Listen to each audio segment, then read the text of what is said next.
The catalyst that sparked his dream of becoming an actor was.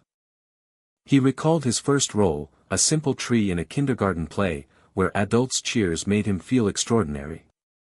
A symphony of camera shutters and thunderous applause overwhelmed him, amplified by his parents' beaming smiles. It was a brand new world, a profound first for the young boy. That singular moment rooted his determination, compelling him to pursue acting with unwavering resolve. Years later, a harsh voice cut through the air, challenging if his best was truly enough. He pleaded for another chance, but a man in a baseball cap snarled, questioning his very presence on set. The cap-wearing man's fury boiled over, accusing him of a fundamental attitude problem, a misstep beyond mere clumsiness. The public reprimand intensified, each word chipping away at his spirit, a tear blurring his clown-painted humiliation. A choked sob escaped, confirming the painful, crushing weight of his failure. The humble exterior of a Samari Gukbap restaurant offered a quiet refuge. With a soft clink, he raised a shot glass, a heavy sigh escaping his lips. He wondered if he should have resorted to more desperate measures, battling deep regret. Muttering fiercely to himself about his idiotic mistake, he unknowingly drew a child's curious stare. "Mom, that man is weird." He quickly glanced back, realizing he wasn't alone in his self-pitying outburst. A wave of mortification washed over him as he remembered his clown makeup was still visible. His very identity, a 28-year-old named Kim Hyunsu, was now shadowed by the crushing weight of profound self-doubt. He was an aspiring actor, or more accurately, utterly unemployed. Despite his regional university background and connections, genuine recognition for his acting remained agonizingly elusive. It wasn't criticism he faced, but an indifferent silence that declared his presence and talent utterly unremarkable. He finally acknowledged the painful truth: he was simply ordinary. Yet, stories whispered of actors who, after decades of obscurity, finally found their moment of global recognition. He wondered if he could ever be one of them, as he overheard a man praising an actor on the television. The actor on screen, he realized, was merely from a daily drama, causing a woman nearby to react with surprise. Other diners fervently confessed their loyalty to the drama, drawn solely by this actor's captivating performance. A fierce determination ignited within him. He wanted to be exactly like that. He yearned to recreate that feeling from his childhood, making others cherish his acting as much as his parents once had. That was the very actor he aspired to become, he silently declared. With a firm clink, he pushed away the shot glass, realizing alcohol was no solution. A sharp smack of his hand sealed his decision. The script demanded his attention, not self-pity. A determined footfall echoed, carrying him forward. He vowed to become a better actor, taking each step with renewed hope, believing he would someday succeed. But his hopeful thoughts were violently shredded by a terrifying screech of brakes and a collective scream, leaving him utterly confused. A deafening, visceral crash ripped through the air. He could only utter a stunned, primal sound as the world spun into disorienting chaos around him. Through his blurring vision, a truck barreled past as his fractured mind clung to the urgent need to review his script at home. The chaotic, distorted images of the running man and the truck danced before his eyes, before fading completely. Then, only an abstract, formless darkness remained. He awoke disoriented in a dark, narrow alleyway, utterly bewildered by his new surroundings. A woman, clutching her arm, limped away into the shadows, her unsteady gait a harbinger of distress. Each faltering step amplified the unnerving tension in the confined space. A chilling smirk played across the man's lips, a silent declaration of malice. The man's casual warning about the path ahead only heightened the woman's confusion and fear. He hinted at the futility of her escape. His sinister smile widened as he revealed the alley's true nature, a dead end, trapping the unseen woman in terror. The alley's concrete walls formed an inescapable trap, leaving the woman cornered with her menacing pursuer. Tears streaming down her face, she desperately pressed against the cold wall, offering anything to escape her terrifying fate. His profile remained eerily impassive, his query to her desperate pleas devoid of any human warmth. He appeared genuinely perplexed by her flight, his casual desire for fun revealing a truly twisted mindset.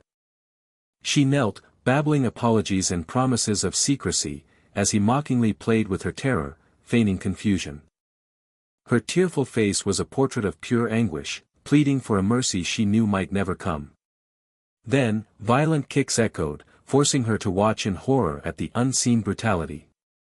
A hammer, menacingly wielded, hovered in the air, then a sickening quang signaled a brutal strike. His enraged yell promised a final, fatal blow, met by her piercing, terrified screams of hack and aak. A crimson splatter filled the panel, accompanied by the gruesome sounds of a kkwaak and jjik. His eyes, stretched wide with pure horror, reflected an unimaginable trauma. He stirred in a bright hospital bed, startled awake by a nurse's concerned voice asking if he was conscious. Recalling the truck, he was bewildered by his lack of serious injury, expressing his confusion to the nurse. The nurse calmly clarified that no truck was involved, he had merely fallen in shock, hitting his head.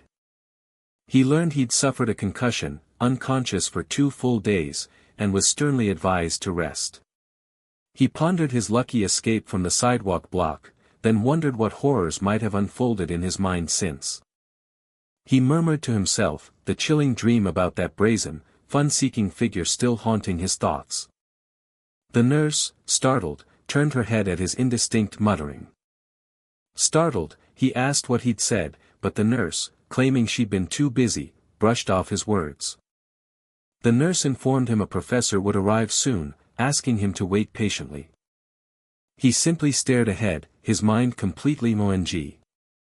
Despite his attempts to dismiss it, disturbing images of the alleyway ordeal flashed, HWAAK and WAK, in his mind. He grimaced, disgusted by the sheer depravity of the nightmare that had plagued his unconscious mind. His thoughts then drifted to the alarming duration of his unconsciousness, 2 entire days. A gasp escaped him as the full weight of those 2 lost days hit him. Panic seized him, demanding his phone, which the nurse calmly indicated was nearby. The screen flashed PPAAT, revealing an alarming 62 missed calls, as the nurse still urged him to rest. He scrolled through a torrent of increasingly accusatory messages from Senior Kyung-jin, culminating in a bitter condemnation of his future. His eyes snapped wide in sheer panic, SSSAK. With a frantic KKUUK, his finger jabbed at the call button. He stammered apologies, trying to explain his accident, but Senior Kyung-jin's enraged voice bellowed through the phone, cutting him off. Senior Kyung-jin's impossible demand, to perform brilliantly, then vanish, left him utterly bewildered and stressed. His eyes widened in shock, they still needed him, at the Yongdungpo police station set. His quick thanks were met with an impatient demand to move immediately. He tore through the hospital, TA and TAT, leaving a bewildered nurse calling after him. His mind raced, a single, stressed thought guiding his desperate run, the police station set. He frantically hailed a passing taxi, a silent prayer for speed. The gentle bung of the engine lulled him into a brief, exhausted sleep. He awoke, a fleeting moment of confusion followed by the sudden, welcome return of his role specifics. His character was simply designated as Murder Suspect 2. The modern architecture of the police station set stood before him. He bowed deeply, his apology laced with deep humiliation and urgent stress. Senior Kyung-jin's stern gaze dismissed his apology, firmly placing the blame for his ruined future squarely on him. The senior directed him to prioritize work, a somber command to which he submissively agreed. He settled onto a sofa, intently studying his script. Scene 34's straightforward scenario called for precision, a challenge he approached with focus. The scene depicted Detective Jin Young-mi, played by Joo In-ah, interrogating a wrongly accused murder suspect 2, Jo In-ho, played by him. His entire contribution to this tense scene boiled down to a mere 3 lines of dialogue. He mused that simply expressing injustice would be easy, but his minor role demanded a subtle, nuanced restraint. Minor roles necessitated an almost invisible presence. It was a delicate dance, conveying profound injustice while seamlessly blending into the narrative, a perfect execution being the only path to stand out. A crew member's call for Scene 34, Take 1 snapped him to full, focused attention. A nervous quack escaped him, his moment had finally arrived. PD Yu Jong-suk offered quick, reassuring words, urging him to simply get through the take without fuss. He knew the PD's kindness was a thinly veiled desire to be rid of him quickly, never to see him again. Then, the sharp command, action. The cameras rolled for Scene 34, first take. Ju In-ah's hand slid papers onto the table, marking the formal start of the scene. Ju In-ah, in character, taunted him about a past lover, her words accusatory, as he remained silently somber. Her smug smile suggested he was merely confirming facts, playfully dismissing his right to remain silent. She then dismissively waved away his silence, proposing they skip the pleasantries. Her demeanor abruptly sharpened, she immediately pressed him on his whereabouts near the victim's house. With a subtle intake of breath, she promised to unveil something truly compelling. A confident TUK announced the placement of new evidence on the table. She boasted about modern dashcam clarity and her fieldwork prowess, setting the stage for a grand reveal. Then, with a flourish, she presented a dashcam image of Kim Hyunsu, his single eye widening in profound shock. He tried to speak, but she cut him off, presenting another piece of damning evidence, a CCTV image. A relentless barrage of TUKs punctuated her questions as she laid out numerous incriminating images, demanding his explanation for their existence. His voice barely a whisper, he denied the person in the images was him. She smirked, smugly noting his newfound willingness to speak, despite the difficulty of conversation. He declared his absolute innocence to the detective with unwavering conviction. She offered a jaded, closed-eye smile, observing that such denials were commonplace. He simply raised an eyebrow, perplexed by her dismissive response. Then, a sudden hunchit escaped her, her eyes widening in profound shock. Kim Hyunsu sat utterly still, his shadowed face radiating an unnerving, palpable menace. Ju In-ah gasped, hack, utterly terrified by the chilling, dark energy emanating from his dilated, menacing eye. He simply addressed her, detective. He responded with unsettling calm, his shadowed eyes still hinting at a deeper intensity. He calmly asserted his genuine innocence, offering a disturbing reason for not having killed Lee Hyunsu. His face remained eerily serene as he finished his chilling declaration of non-involvement. Then came his shocking, utterly insulting justification. Ju In-ah's eyes widened in profound shock and visceral offense. PD Yu Jong-suk's sharp cut sliced through the silence. A stunned Joyong fell over the set, the crew and actors frozen in disbelief. A palpable confusion rippled through the crew. PD Yu Jong-suk, his hand on his chin, sank into deep, calculating thought. Then, he distinctly called out, "Mr. Kim Hyunsu." Kim Hyunsu responded with surprise as the PD, clearly perplexed, asked about his recent actions. His face betrayed a rising anxiety, a visible bulbule reflecting his complete bewilderment. PD Yu Jong-suk swiftly took command, sending Kim Hyunsu away and ordering a temporary, untouched halt to all filming. The stressed PD then urgently summoned key personnel, including Senior Kyung-jin, for an immediate discussion. He watched, utterly bewildered by the sudden, unplanned meeting. A tense, silent gathering formed, key crew and actors awaiting the PD's pronouncement. Senior Kyung-jin voiced his confusion, but PD Yu Jong-suk, intrigued, reframed the question about Kim Hyunsu's true nature. Senior Kyung-jin, still clearly distressed, repeated his apologies. The PD, surprisingly, found nothing to apologize for, then demanded to know where such talent had been hidden. PD Yu Jong-suk pressed for details on Kim Hyunsu's background, receiving the dismissive answer of average. He repeated the word average, his thoughtful expression revealing deep intrigue and disbelief. He turned to Ju In-ah, seeking her immediate assessment of Kim Hyunsu's performance. Ju In-ah, visibly thoughtful and slightly unnerved, confessed her own uncertainty. The PD shrewdly deduced her uncertainty meant there was, in fact, something truly exceptional about his acting. He observed that Kim Hyunsu's performance hadn't deviated from the script. Yet, a deeper truth resonated: it wasn't mere tone or dialogue, but something profoundly unsettling beneath the surface.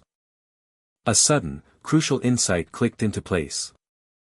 Still slightly confused, he pointed at something unseen, leaving his colleagues equally perplexed. A slight, unsettling smile played on his lips as he commented on the dramatic change in Kim Hyunsu's eyes.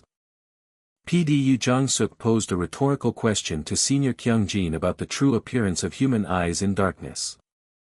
He explained it was merely common sense, easily forgotten despite its fundamental nature. The narration clarified: human pupils instinctively dilate in darkness to absorb more light. This basic optical phenomenon was something PD Yoo Jong-suk habitually observed during night shoots. His eyes widened in shock. Kim Hyunsu's pupils were unnaturally dilated even in broad daylight. His analysis continued: Kim Hyunsu's complete stillness during Ju In-ah's lines was profoundly unsettling. Not a single muscle twitched, his unnerving gaze remained locked onto Ju In-ah's eyes. This was utterly unlike anything he had ever seen. PD Yoo Jong-suk, surrounded by haunting, dilated eyes, realized with chilling clarity: it was the gaze of an actual psychopath. He then turned to Senior Kyung-jin, poised to make a monumental suggestion.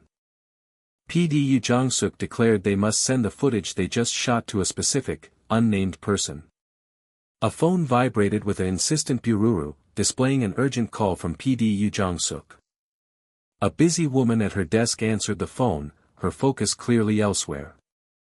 Annoyed by the interruption, she listened as PDU suggested sending a video, piquing her surprise.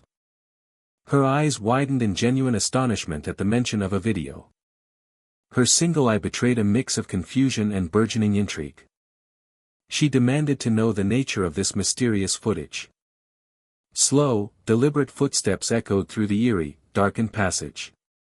The unseen figure pressed on, immersed in the industrial gloom. Each heavy footfall broke the oppressive silence. A profound emptiness settled, devoid of any genuine thrill. Footsteps echoed in the desolate, forgotten alleyway. Above a sprawling, indifferent world, countless landscapes shifted beneath a solitary, indifferent stride. Each step in this dreary march yielded no true spark, only the ultimate destination promised a tremor of excitement to this monotonous world.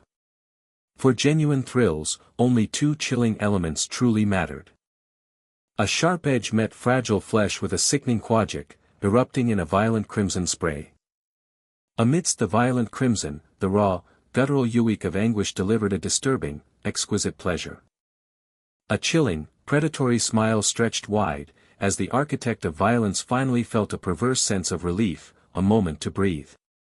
Kim Hyunsu's eyes snapped open, his mind reeling from the vivid, horrifying echoes of the dream. He jolted upright with a startled boltteok, the thumping of his heart a deafening dudaduk.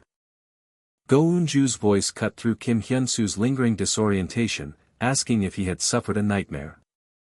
Go Eun-ju stated her intent had been to rouse him regardless, her gaze unwavering. Go Eun-ju's sharp words accused him of causing chaos on set, leaving Kim Hyunsu utterly bewildered. Kim Hyunsu's mind raced, struggling to place the woman standing before him. With cool precision, Go Eun-ju revealed her identity to the actor. As Kim Hyunsu struggled to recall the name, Go Eun-ju, impatient by nature, declared her intention to question him directly. Her direct question probed the very core of his recent, unsettling performance. Kim Hyunsu's surprise deepened as Go Eun-ju pressed for the hidden intentions behind his acting. Still grappling with the acting accusation, he secretly wondered about this persistent woman's identity. Her name echoed in his mind, then, with a sharp jolt, full recognition finally dawned. With a stunned boltteok, he realized the formidable woman before him was the writer. Go Eun-ju, embracing her newly recognized authority, asked if his senses had finally returned to him. The narrative unfolded her legend, a meteoric rise, crafting labyrinthine plots and characters so profound they seemed to breathe, earning her the title of a monstrous rookie talent. A deep bow accompanied Kim Hyunsu's formal, respectful greeting, a swift acknowledgement of her formidable status. She was the principal architect of the drama, When You're Consumed by Darkness, a work that now held immense personal stakes for his minor role. The dressing room lights glowed, awaiting the next beat. With a soft shwsh, Go Eun-ju offered water, a command for him to compose himself. Her demanding question returned, a relentless probe into the intent behind his peculiar performance. He took a heavy gulg of water, the writer's piercing question echoing in his mind. Internally, he acknowledged a strange anomaly, a feeling of being profoundly off that had persisted even during his performance. He desperately sought to define the peculiar, unsettling sensation that had overtaken him. A terrifying cascade of alien emotions had erupted within him, uncontrollable and unfamiliar. He doubted if they were even emotions at all. It was a harrowing, unwilling experience. The dream character's chilling thoughts and feelings had utterly subsumed his own, bleeding into his reality. The chilling realization cemented his resolve. He knew recounting such a fantastical truth would only land him in a psychiatric ward, not Go Eun-ju's understanding. He steeled himself, opting for a bold, direct confrontation. He began to articulate his imagined life for Murder Suspect 2, a character he deeply explored with earnest intensity. Go Eun-ju's surprise rippled through her, unexpected and profound. He pondered the psyche of one accused of murder, his hand tapping his cup with a soft tuk. Jo In-ho, he reasoned, could be a grieving ex-lover, an innocent soul, or a petty criminal entwined in something far grander. The possibilities spiraled. He then ventured a darker thought, perhaps the character harbored horrific, as yet unrevealed atrocities. Go Eun-ju, captivated, listened to his astonishing character dissection in utter silence.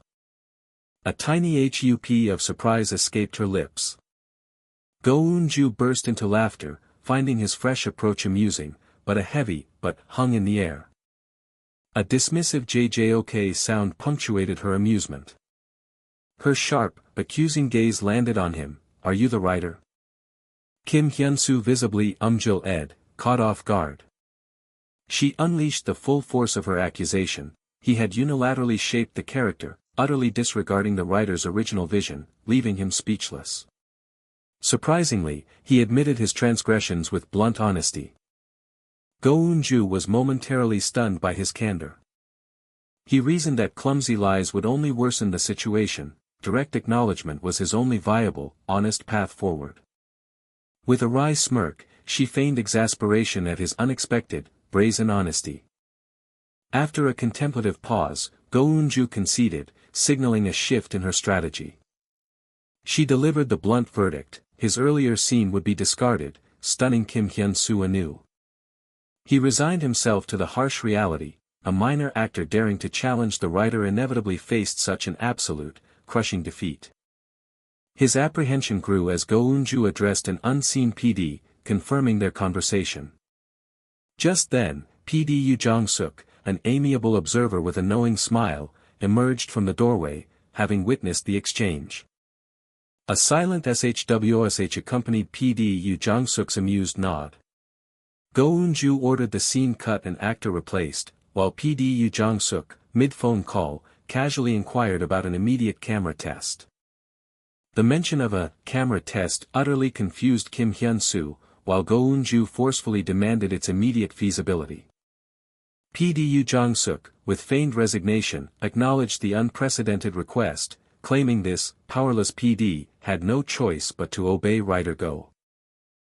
PD Yoo Jong-suk, marveling, praised her foresight. She had orchestrated every detail, her intuition shaming seasoned veterans with its meticulous precision.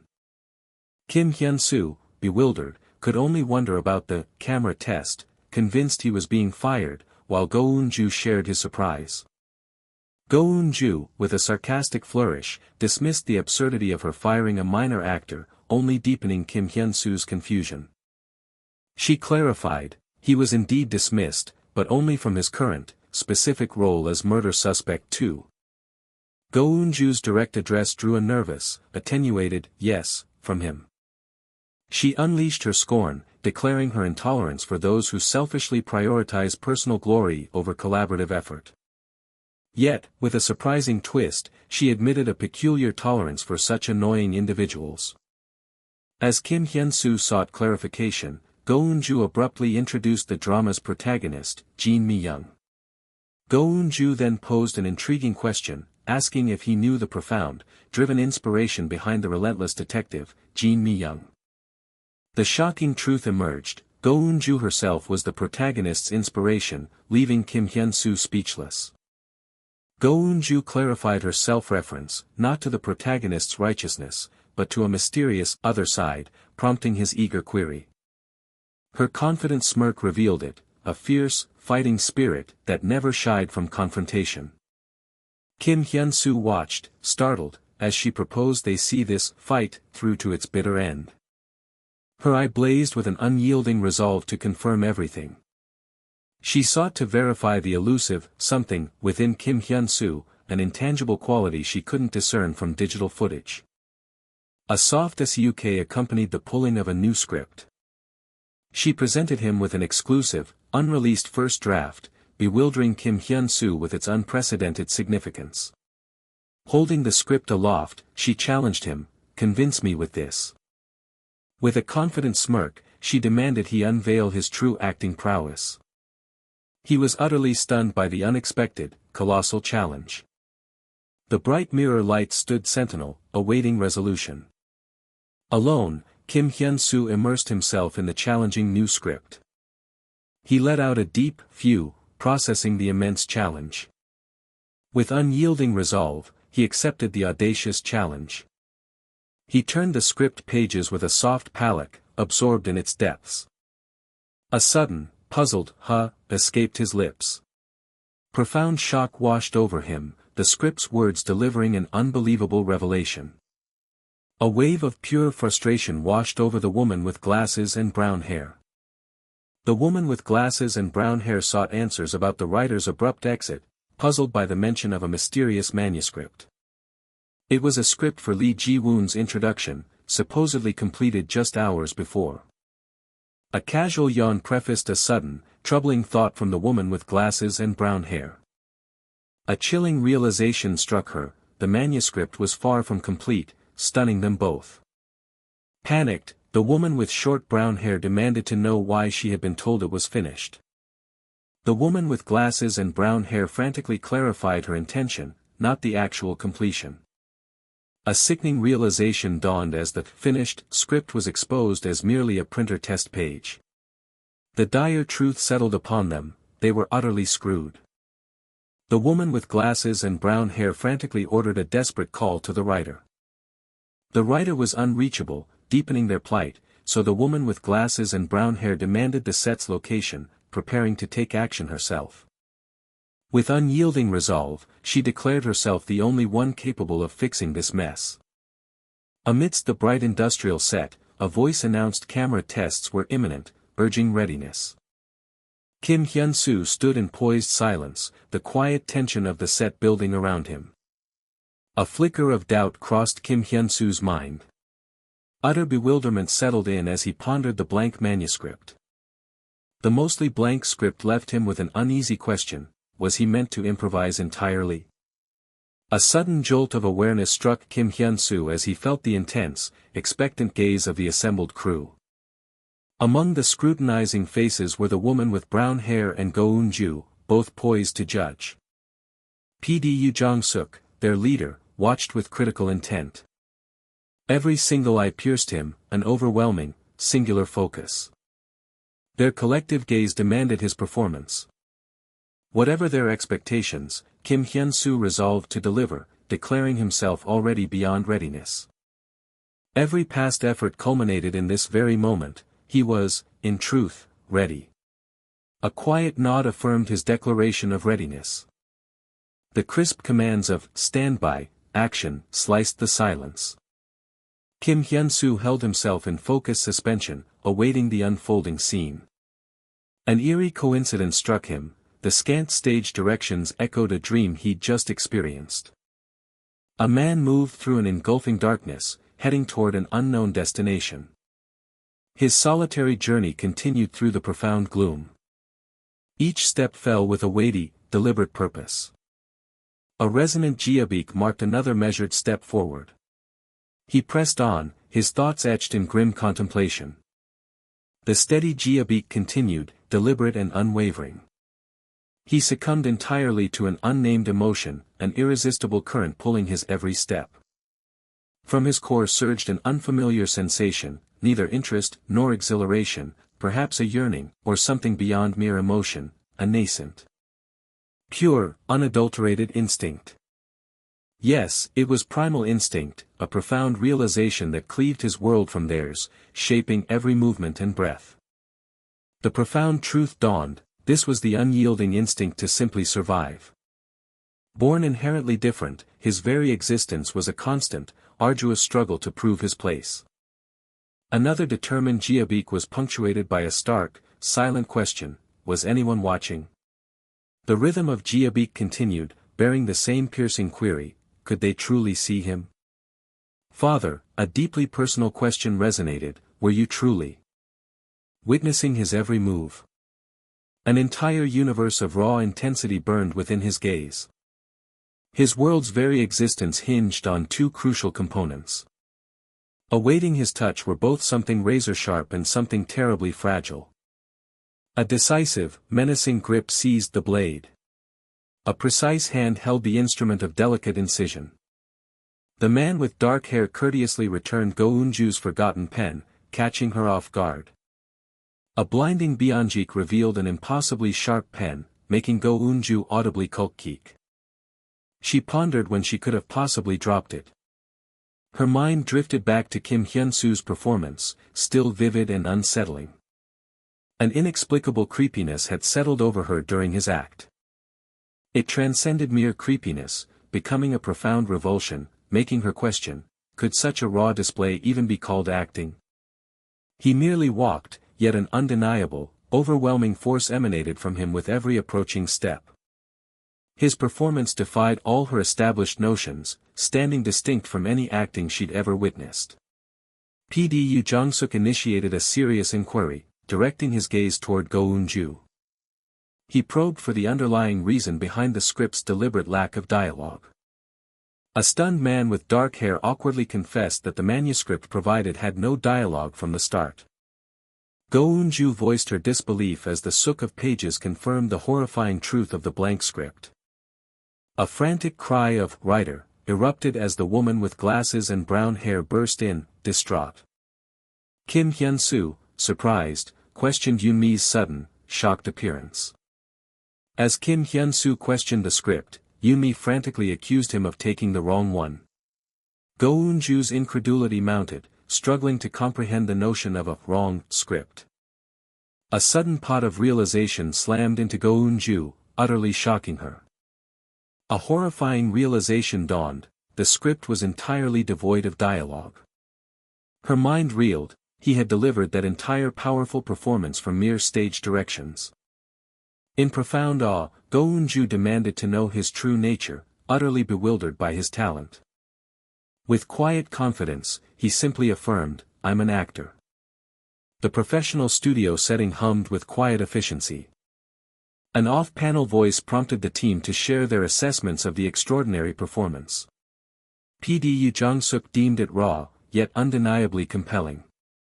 Though concerned by its risky nature, the woman with brown hair deferred the final judgment to her colleagues. A weighty silence fell as both PDU Jong-suk and Go Eunju sank into deep contemplation.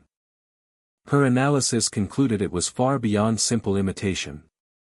It was total immersion, becoming a character entirely, and acting through behavior that transcended mere superficial expression. While high-level, akin to a master's, Kim Hyunsu's performance held an indefinable, distinct quality unlike any other. She murmured, raw acting, her pen tuck-tuck tapping in thoughtful consideration. Her suggestive query hung in the air, what mastery would Kim Hyunsu achieve with a complete character and dialogue, prompting PD Yu Jong-suk's sudden realization. Their shared kudyak affirmed a silent, collective agreement. A steely determination hardened Go Eun-ju's gaze. Go Eun-ju cut to the chase, anticipating a significant announcement. Go Eun-ju dropped her bombshell. She wanted Kim Hyun-soo on the project, completely stunning him. His mind reeled. Wasn't casting already a closed chapter for this project? The sheer magnitude of the implication struck him. PD Yu Jong-suk speculated on a significant minor role, which Go Eun-ju swiftly clarified as a supporting role. Utter disbelief echoed through him at the word supporting. Go Eun-ju's gaze held an unwavering seriousness. Go Eun-ju declared her firm intent. Kim Hyun-soo would embody Lee Ji-woon, the drama's principal antagonist and formidable villain. The name Lee Ji-woon elicited a jolt of recognition. Kim Hyun-soo's protest that the role was cast was met by Go Eun-ju's tense, vague mention of circumstances. Her assertive challenge cut through the air. Would he take the role, or not? An audacious proposal: replace a cast actor, not for a lead, but for a supporting role. The sheer unlikelihood made him ponder. The situation was undeniably unbelievable, utterly unrealistic, but with resolute determination, Kim Hyun-soo accepted, eliciting Go Eun-ju's triumphant, delighted cry. Her triumphant seek revealed her cunning. She would have forced the role upon him regardless. The vast, silent stage awaited its players, poised for the drama yet to unfold. PD Yu Jong-suk extended an open invitation, welcoming him to the set with a wide smile. Ju In-ah, feeling lighter than air, expressed immense relief at finally being free from a burden. Jang Do-suk sharply chided her, leaving Kim Hyun-soo utterly baffled by the sudden, tense shift. Jang Do-suk extended his business card, signaling a future filled with significant, professional discussions. He clutched the card, wondering if this unbelievably good fortune was truly happening. Jang Do-suk suddenly grabbed him from behind, demanding to know what wild thing he had done. The senior actor, feigning outrage, playfully congratulated Kim Hyun-soo, enveloping him in a boisterous headlock. Kim Hyun-soo offered sincere thanks, only for Jang Do-suk to playfully scoff at his modesty. With a friendly pat, Jang Do-suk departed, suggesting a future catch-up over soju. Kim Hyun-soo turned to the mundane task of retrieving his belongings. A sudden thought struck him with clarity: his hospital belongings still awaited retrieval. Go Eun-ju intercepted him, presenting the crucial project script for his immediate review. She elaborated on the script's intricate details, emphasizing the crucial character of Lee Ji-woon. A curious question from Go Eun-ju about a name, Jang Ki-chun, visibly startled Kim Hyun-soo. He gaped, realizing the name, though unheard, echoed with an unsettling familiarity within him. An unfamiliar name, yet he felt a profound, deeply personal connection to its sound. The chilling truth dawned: the menacing figure from his dreams, Jang Ki-chun, was merely a conduit for another's distant, dark memories. He asked about the man, and Go Eun-ju confirmed he was the very blueprint for Lee Ji-woon. His confusion lingered as Go Eun-ju casually dismissed his presumed lack of historical knowledge. Go Eun-ju suggested researching Jang Ki-chun, inadvertently deepening his internal conflict. She confessed his aura perfectly matched her imagined character, an unwitting testament to his strange new ability. Satisfied with finding her vision, Go Eun-ju declared her renewed focus on writing. His mind reeled, grappling with the crushing, overwhelming revelation. Heavy thoughts silently weighed upon him in the quiet room. The subway car rattled on, carrying him further into his deepening thoughts. He grappled with the surreal implication: his vivid dreams were the genuine memories of a real person, the drama's motif. He wondered if the PD's flippant "murderer" comment had unwittingly tapped into Jang Ki-chun's very emotions. Impossible, he thought, a flicker of self-denial in his mind. Determined to unravel the bizarre phenomenon, he turned the script's page with purpose. He absorbed the synopsis: a detective consumed by darkness, chasing a black murderer whose crime scenes were chillingly foretold in a mysterious diary. Processing the dark tale, he turned the page to the highly anticipated debut of Lee Ji-woon. The script painted Lee Ji-woon as a shadowy, imagined presence, his motives as inscrutable as his unseen face.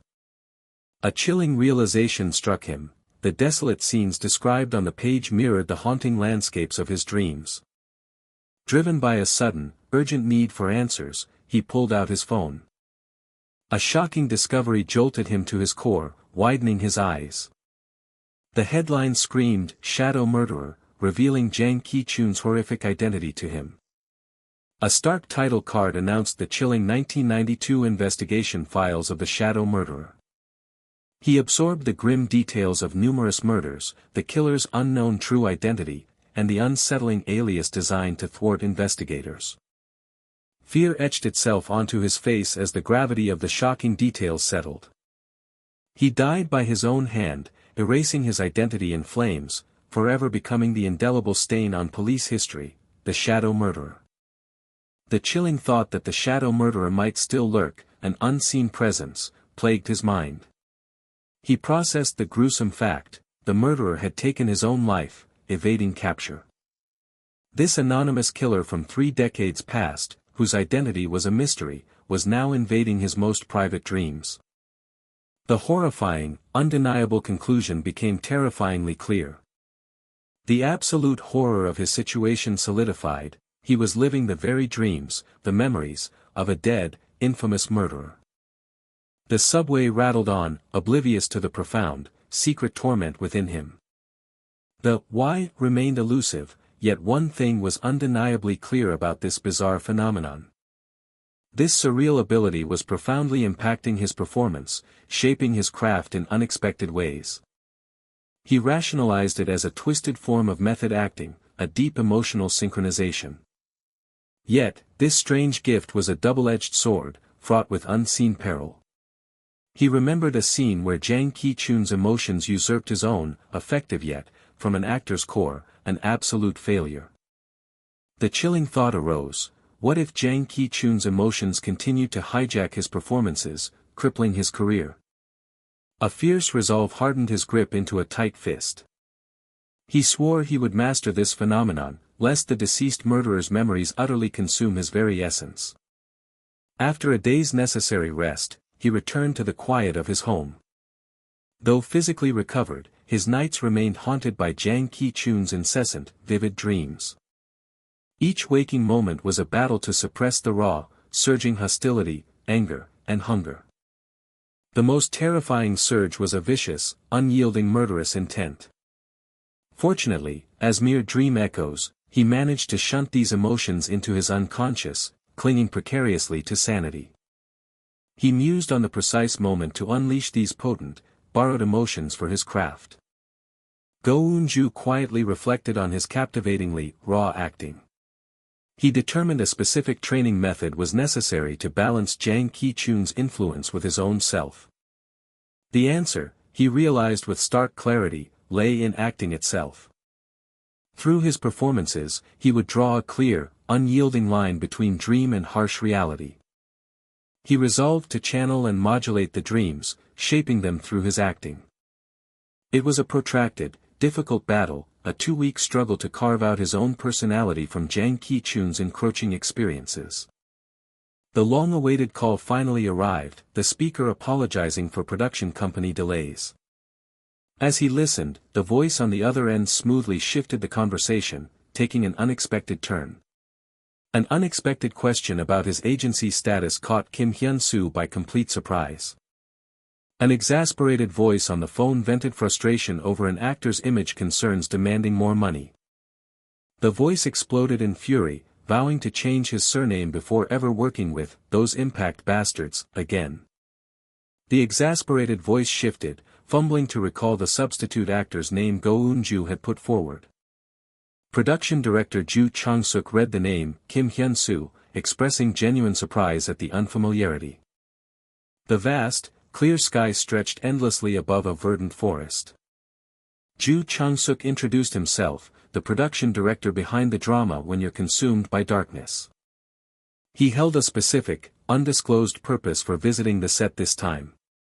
The suspense thickened around Ju Chang-suk's true motive for his keen observations. A subtle smile played on Kim Hyunsu's lips during his final preparations. An off-panel voice expressed utter disbelief at the staggering figure of 50. Go Eun-ju angrily dismissed the proposition as complete nonsense. Manager Ju firmly declared 50 per episode was the absolute limit, leaving Kim Hyunsu stunned. Manager Ju critically assessed Kim Hyunsu's appearance, finding it merely adequate. Manager Ju concluded Kim Hyunsu was utterly ordinary by industry standards, yet the young actor simply accepted the terms. Go Eun-ju challenged Manager Ju, who reacted with baffled confusion. She confronted him, accusing his ignorance of Kim Hyunsu's camera test video as the source of such a ridiculous offer. Manager Ju stammered an excuse, then offered a new proposal to alleviate the tension. Manager Ju proposed Go Eun-ju witness Kim Hyunsu's performance directly on set, confident she would then understand. Go Eun-ju seethed internally, dismissing Manager Ju's words as utterly idiotic. Ju Chang-suk cynically mused on Manager Ju's unending, almost aggravating, good fortune.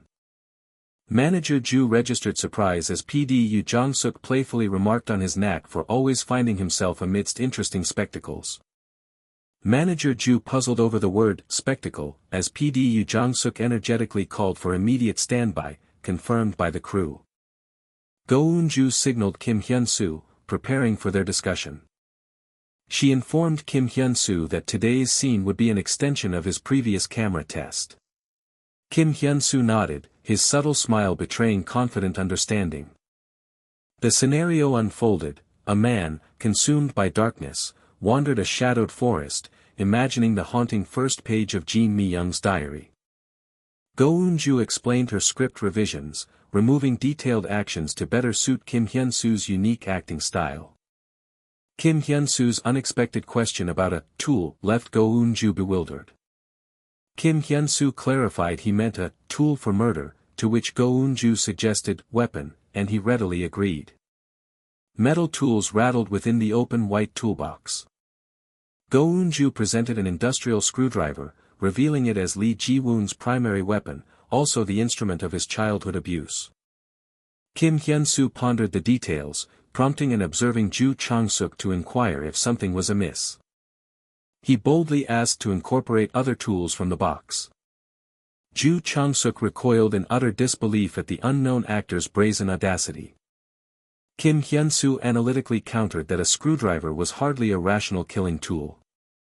Clutching a hammer, Kim Hyunsu grimly argued that people didn't die easily from sharp objects, implying Ji-woon's past experience would demand a different weapon. He concluded Ji-woon would rationally choose blunt force for efficient killing. Go Eun-ju was struck by profound, contemplative silence. Kim Hyunsu clarified his dark insight stemmed from inhabiting Ji-woon's very thoughts. Go Eun-ju conceded the realism in his reasoning, allowing him to act on his ideas within narrative limits, with script changes possible. Go Eun-ju firmly stipulated the industrial screwdriver remain Ji-woon's signature, a non-negotiable for drama flow, which Kim Hyunsu gratefully accepted. Ju Chang-suk was utterly speechless, questioning if he truly witnessed a no-name actor negotiating with a writer. PD Yu Jong-suk cheerfully declared the positions perfect, then called for the second take of the scene, a flashback in the dark forest. The commanding voice echoed, "Stand by, action." The wind rustled through the forest as Kim Hyunsu stood contemplatively beneath the dramatic sunset. The segment was titled, Insect Collection. Kim Hyunsu's footsteps marked the path as he lamented, feeling profound sorrow for insects who had done nothing wrong. His narration continued: he had discovered an insect while walking, just as he usually did. As his footsteps fell, he realized he held a tool, suddenly recalling his chilling homework. His deliberate footsteps continued their ominous rhythm. With increasing determination, his footsteps marched onward. A chilling resolve hardened him: he must complete his homework. Kim Hyunsu's intense performance continued, culminating in a sharp, physical thump. A sudden click punctuated the air, as the cameraman recoiled in utter shock. Ju Chang-suk was abruptly startled, leaping up in alarm. Ju Chang-suk rubbed his eye, utterly disoriented, questioning the reality of the scene. The crew watched, a mixture of shock and concentration, as the narration speculated on someone being relentlessly pursued. Then, his narration chillingly declared he had, accidentally, stepped on the insect. A sickening squish accompanied the hammer's descent. The force of the thwack made Ju Chang-suk's ear bead with sweat. A raw scream tore from Ju Chang-suk as Kim Hyunsu's ominous shadow loomed. Hunched on the ground, Kim Hyunsu's despairing voice questioned, "Whose fault is this?" He offered a philosophical truth: neither the human who stepped, nor the insect stepped upon, had done wrong. Kim Hyunsu's face contorted in a terrifying mask of raw despair. His hand, clutching the screwdriver, trembled violently. Alone and vulnerable, Kim Hyunsu squatted on the ground. He quietly contemplated the ground, clutching the industrial screwdriver. With a soft rustle, he began to step forward. With an unsettling glance back, he narrated the true fault lay with whoever orchestrated their tragic collision in that time and place. He receded deeper into the forest, enveloped by the melancholic light. His somber thought echoed, "I feel so sorry for insects." As the director called, "Cut," hushed murmurs spread through the crew, processing the intense scene they had just witnessed. Crew members agreed the scene was eerily unsettling, while Ju Chang-suk stood utterly speechless, hand clapped over his gaping mouth. Ju Chang-suk, wide-eyed and disbelieving, questioned if that truly constituted acting, as the very essence of mimicry unfolded. Acting demanded meticulous character analysis, drawing out their intricate personalities, then expressing them through nuanced dialogue, gestures, and raw emotion. Yet, Kim Hyunsu's performance transcended artificiality. For a breathtaking moment, that no-name actor became Lee Ji-woon himself. Sweat dripped from Ju Chang-suk's face as he finally understood. Go Eun-ju had unearthed a monstrous talent, explaining her unwavering dedication. This project would undeniably launch Kim Hyunsu's meteoric rise. PDU Jong-suk laughed, confessing his astonishment at Kim Hyunsu's beast-like acting, far exceeding his "go wild" instruction. Go Eun-ju, utterly smug, asked manager Ju if he regretted it now. A humbled manager Ju, impressed, asked where she found him. Go Eun-ju replied cryptically, "I didn't find him, rather, the opposite," leaving manager Ju utterly perplexed. That monster, with glowing eyes and a subtle, knowing smirk, had forcefully intruded into their world. A collective relief settled over the team as an unseen voice commended their hard work, celebrating a successful day. The reward for a day's labor began its delicious performance with a contented sizzle. PDU Jong-suk, with a boisterous laugh, extended a welcoming hand to Kim Hyun-soo, inviting him to join the celebration with a cheerful pour. When PDU Jong-suk inquired about his debut filming experience, Kim Hyun-soo simply confirmed it was indeed his first time, eliciting a bewildered gasp from a nearby diner. Every aspect of the day had been a fresh discovery, from crafting scenes with the crew to sharing the culmination of their efforts. His profound gratitude for the chance was palpable as his glass met another's with a soft clink. PDU Jong-suk, roaring with laughter, found the contrast between Kim Hyun-soo's chilling on-screen presence and his current timidness utterly delightful, likening him to a delicate flower. His booming laughter filled the restaurant, declaring Kim Hyun-soo so fragile he'd burst with a pop, much to Kim Hyun-soo's mortification and another man's profound exasperation. Another voice from the group offered parting words of encouragement, affirming Kim Hyun-soo's excellent work and wishing them all continued success. The restaurant buzzed with the lively chatter and spirited chirp of numerous patrons, creating a vibrant social tableau. An unexpected address from the man in the blue suit, who leaned in with a slight thump, instantly shifted the evening's convivial mood. The man in the blue suit, now visibly awkward, acknowledged his prior harsh assessments of Kim Hyun-soo, who graciously assured him of complete understanding. Relief washed over the man in blue, swiftly followed by a calculated shift as he smoothly transitioned to their previously stalled contract discussion, leaving a beat of expectant silence. With a sudden, intense burst of determination, the man sharply interjected. He then cut straight to the chase, demanding to know Kim Hyunsu's price with an outstretched hand, seeking an honest figure. Kim Hyunsu's eyes widened in profound shock as the weight of the moment truly settled upon him. Days later, an article announcing his replacement of Lee Ji-woon as the main villain thrust the name Kim Hyunsu into the public eye, launching his career's first undeniable ascent. His hands finally came to rest upon his thighs with a soft thump, marking a quiet end to a momentous day. A deep, exhalatory sigh escaped him, a sound of profound relief in the quiet solitude of his room. His hand slowly extended into the dimness with a subtle swoosh, an unconscious gesture of his reaching mind. Though his grip on the thing within had grown, the precariousness of its stability still gnawed at his thoughts. A chilling, primal thought about the rational efficiency of blunt weapons for killing, echoed not from his own mind, but from a darkness he struggled to contain. The monstrous presence within him, manifesting in an infernal aura, demanded absolute containment, for its existence must never spill beyond the stage. Yet, even in this internal battle, he recognized that his unique power was not without its unexpected, unsettling advantages. Despite the unease it brought, he had masterfully channeled Jang Ki-chun's raw emotions, transforming them into the terrifying essence of Lee Ji-woon's performance. During those heightened moments of performance, the world around him melted into a grainy, dreamlike tableau, leaving him stunned by its surreal intensity.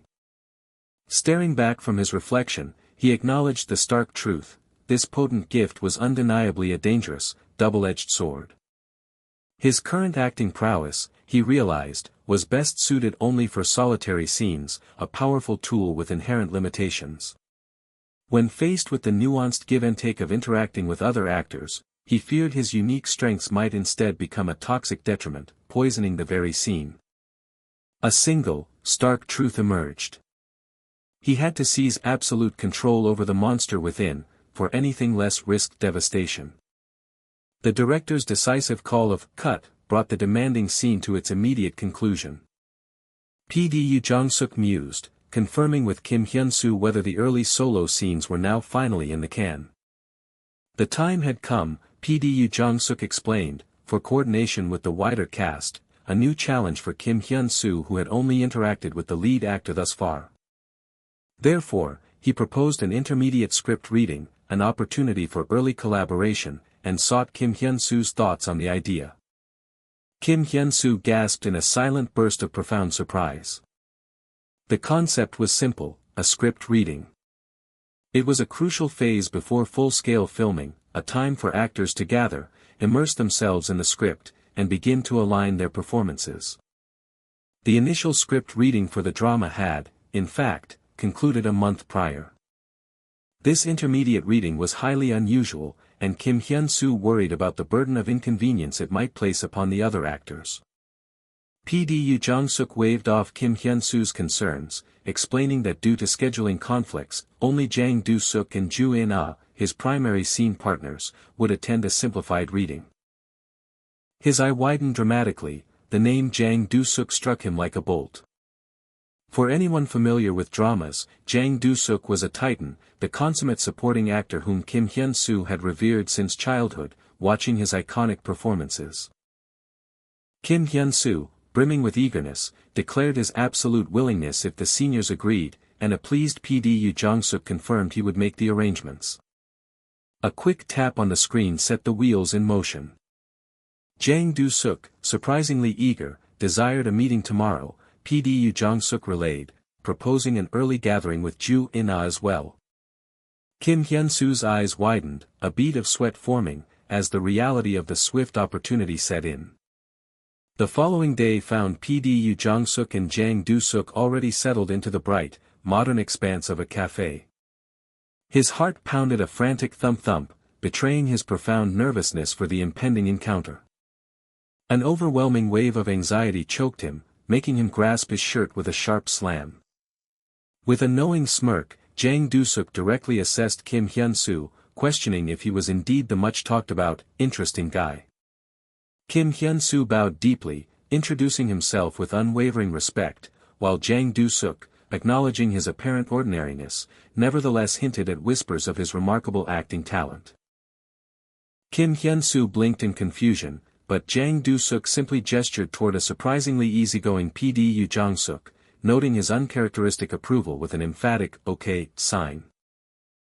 PDU Jong-suk awkwardly deflected Jang Do-suk's playful jibe about sulking over retakes, blaming a vague, off condition, rather than admitting his wounded pride. When Jang Do-suk inquired about the lead actress, PDU Jong-suk explained her unforeseen absence, prompting Jang Do-suk to pragmatically suggest they proceed with just the two of them. Jang Do-suk expressed a keen interest in witnessing the junior's performance, and Kim Hyun-soo, bowing deeply from his seat, earnestly requested his guidance.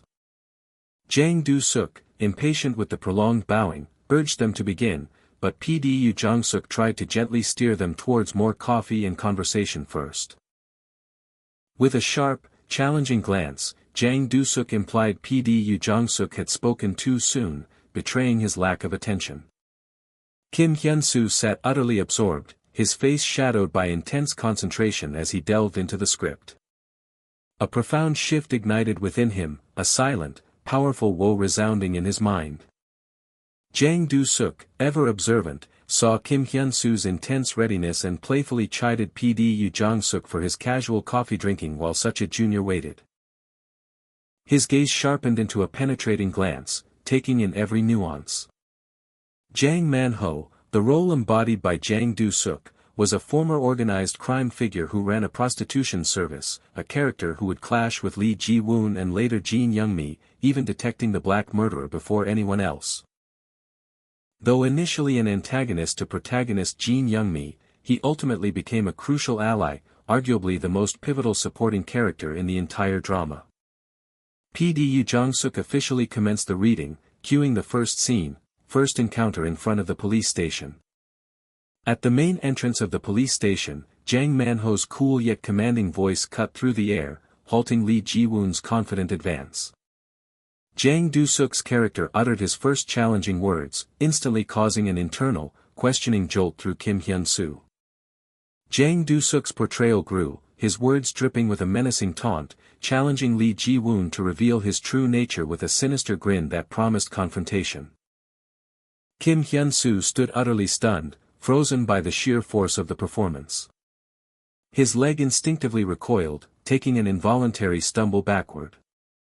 His mind reeled, questioning if even a mere reading could command such an intense, involuntary physical response from him.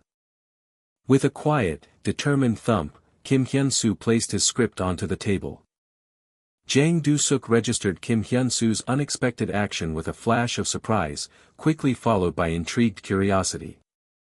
Could Kim Hyun-soo truly intend to perform without the aid of a script? A wide, predatory grin stretched across Jang Do-suk's face. Then, with an equally decisive thump, Jang Do-suk mirrored the action, setting his own script aside. With a broad, gleaming grin, Jang Do-suk silently declared his willingness to play along. The third episode of When You're Consumed by Darkness prepared to plunge into its depths. Ju Chang-suk, his back to the others, hurled dark accusations across the lounge, directly challenging Jang Do-suk with grim certainty. As Ju Chang-suk's anger mounted with each word, Jang Do-suk met his fury with an unsettling calm, his defiant question hanging in the air. A flicker of surprise crossed Jang Do-suk's face, he privately wondered at the sudden, blunt confrontation. Child with ear piercing, however, held an unnerving composure, confirming Ju Chang-suk's knowledge with a cold certainty. Jang Do-suk's thoughts raced, recognizing a deliberate challenge as Child with ear piercing's provocative words implied his readiness to confess. Jang Do-suk's frustration boiled over, demanding to know why Child with ear piercing had remained silent, only to be met with a flippant dismissal and a chilling threat. Child with ear piercing's mouth curled into a sinister smirk, chillingly challenging the very idea of his demise. Jang Do-suk, consumed by frustration, vowed to personally avenge a specific victim, his anger spiraling out of control. Child with ear piercing's eyes widened in genuine surprise, caught off guard by the mention of the name. With a chilling composure, Child with Ear Piercing rattled off intimate details about Jang Yujong, sending a shockwave of terror through Jang Du-suk. Jang Du-suk's face contorted in sheer terror, his voice cracking as he demanded to know how his daughter's name was known. His fist clenched, trembling violently, as Jang Du-suk issued a desperate, fear-fueled threat to protect his child. Child with Ear Piercing casually dismissed the threat, proposing a morbid bet instead. From outside the police station, the unseen voices discussed the sinister bet of who would kill first, leaving Jang Du-suk in bewildered silence. Child with Ear Piercing declared with chilling confidence that the victory was already his, regardless of the morbid wager. Jang Du-suk remained frozen in a state of utter, wide-eyed shock. A single, cold drop of sweat tracked the path of Jang Du-suk's intense fear. "You fucking bastard!" Jang Du-suk roared, his fury erupting with explosive force. A sudden, violent clatter and thump reverberated through the cafe. Jang Du-suk, in a fit of uncontrollable rage, physically seized Child with Ear Piercing, startling PD Yu-jong-suk. PD Yu-jong-suk desperately tried to pull Jang Du-suk back to reality, reminding him that it was merely a script reading. Jang Du-suk's eyes widened, a dawning, mortifying realization washing over him. He inwardly cringed at his emotional lapse, especially against such an inexperienced newcomer. Jang Du-suk slumped back, a chilling calm replacing his fury, and then addressed PD Yu-jong-suk with an unexpected request. With a face etched in grim determination, Jang Du-suk announced the need to reshoot yesterday's scene, leaving an off-panel voice in shock. PD Yu-jong-suk vehemently protested the drastic decision, highlighting the immense effort already invested in the completed scene. Jang Du-suk, his teeth bared in defiant rage, refused to be outmaneuvered or devoured by a green junior. Jang Du-suk's angry demand for another take echoed across the set, fueled by a competitive fury. PD Yu-jong-suk, still bewildered, continued to question the necessity of redoing a perfectly good scene. Jang Du-suk adamantly insisted on one more take, his angry face highlighting his unyielding demand. Despite PD Yu-jong-suk's confusion about the scene's importance, Jang Du-suk fiercely argued that every moment mattered, demanding endless retakes.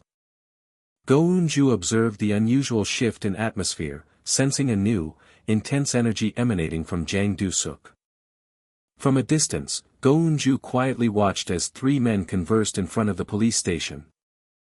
The three men remained deep in conversation, oblivious to Child with Ear Piercing quietly preparing his script in the background. Unseen voices gossiped about Child with Ear Piercing, dismissing him as the rumored rookie who had replaced another actor. Two men openly criticized Child with Ear Piercing's ordinary appearance and questionable casting through writer Go's recommendation. The men bickered over whose recommendation secured Child with Ear Piercing's role, ultimately branding him a parachute hire. Go Eun-ju inwardly condemned the unprofessionalism of actors who brought their personal complaints to the set. Go Eun-ju suddenly appeared, her stern presence immediately startling and silencing the gossiping men. With a subtle wink, Go Eun-ju masterfully admonished the juniors, implying their complaints challenged the PD and writer's judgment. The men sheepishly apologized as Go Eun-ju sternly reminded them to focus on their actual roles as task force members, not jealous actors. Go Eun-ju slyly stopped the confused man from leaving, hinting that he should stay to witness the impending performance. Her sly smile promised a compelling spectacle as Go Eun-ju reminded them of actor Kim's imminent scene with Jang Du-suk. Framed by cameras, Child with Ear Piercing and Jang Du-suk prepared for their pivotal confrontation outside the police station. Jang Du-suk's sly smile conveyed his anticipation that his upcoming performance would be dramatically different. Child with Ear Piercing responded with a subtle smile, respectfully acknowledging his growth and asking for Jang Du-suk's continued guidance. An off-panel voice boomed, "Action," launching the dramatic, first encounter in front of the police station. Jang Du-suk's enraged accusation was met by Child with Ear Piercing's chillingly confident smirk as they reenacted their intense confrontation. Jang Du-suk's wide, sweating eye registered profound shock as Child with Ear Piercing delivered the line, claiming an impossible victory.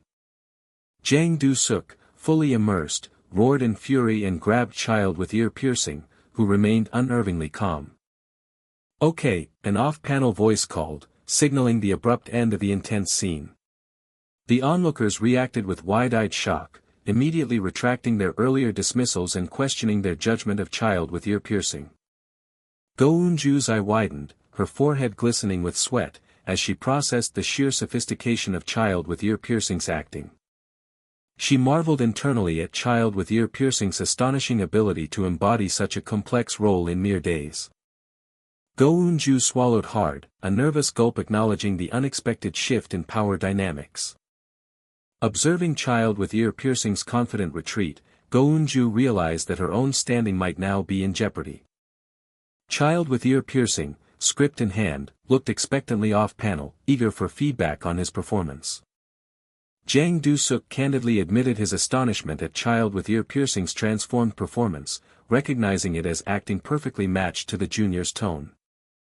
Child with ear piercing pondered the concept of tone as Jang Do-suk precisely articulated his instinctive, reactive acting style. Child with ear piercing thoughtfully agreed, acknowledging instinctive flow as an accurate description of his acting. Jang Do-suk prepared to offer a simpler explanation, his hand making a deliberate gesture. Jang Do-suk shared his acting philosophy, emphasizing the importance of entrusting oneself to the flow and highlighting drama as a collaborative, not solo, performance. Child with ear piercing's eyes widened, deeply contemplating the profound meaning of a solo performance. Jang Do-suk assured him that true understanding would come naturally through collaboration, hinting at a deeper concern. Child with ear piercing looked surprised and slightly unsettled by Jang Do-suk's cryptic remark about the biggest problem lying elsewhere. Jang Do-suk subtly glanced towards the distant vans, a silent acknowledgement of the competitive landscape. With a mysterious smile, Jang Do-suk voiced his concern for other junior actors who might get swept up by child with ear piercing's rapid ascent. An off-panel voice, presumably PD Yoo Jong-suk's, called, "Cut," demanding yet another take from the lead actor. PD Yoo Jong-suk's frustrated shout of, "Cut!"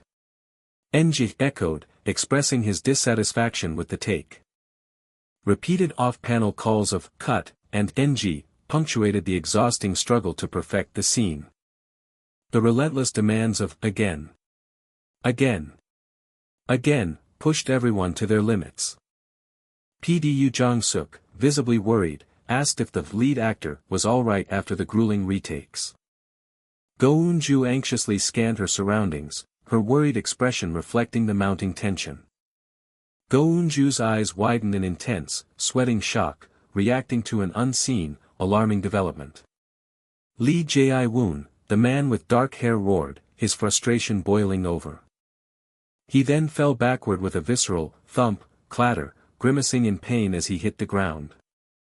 From off-panel, a voice cut through the tension, declaring, "That's enough, right?"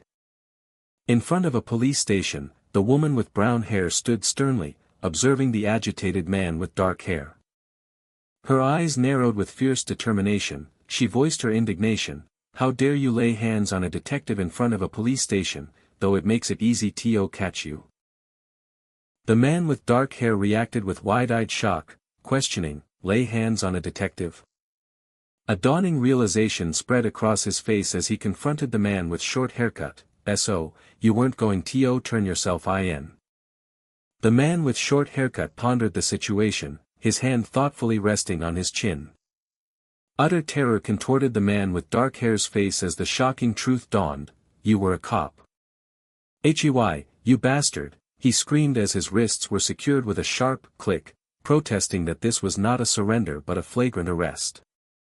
The man with short haircut, relieved, asked if the woman with brown hair was okay, to which she playfully retorted with a, suggesting it might be time for her to retire. A single, deliberate, step echoed as a formal shoe advanced.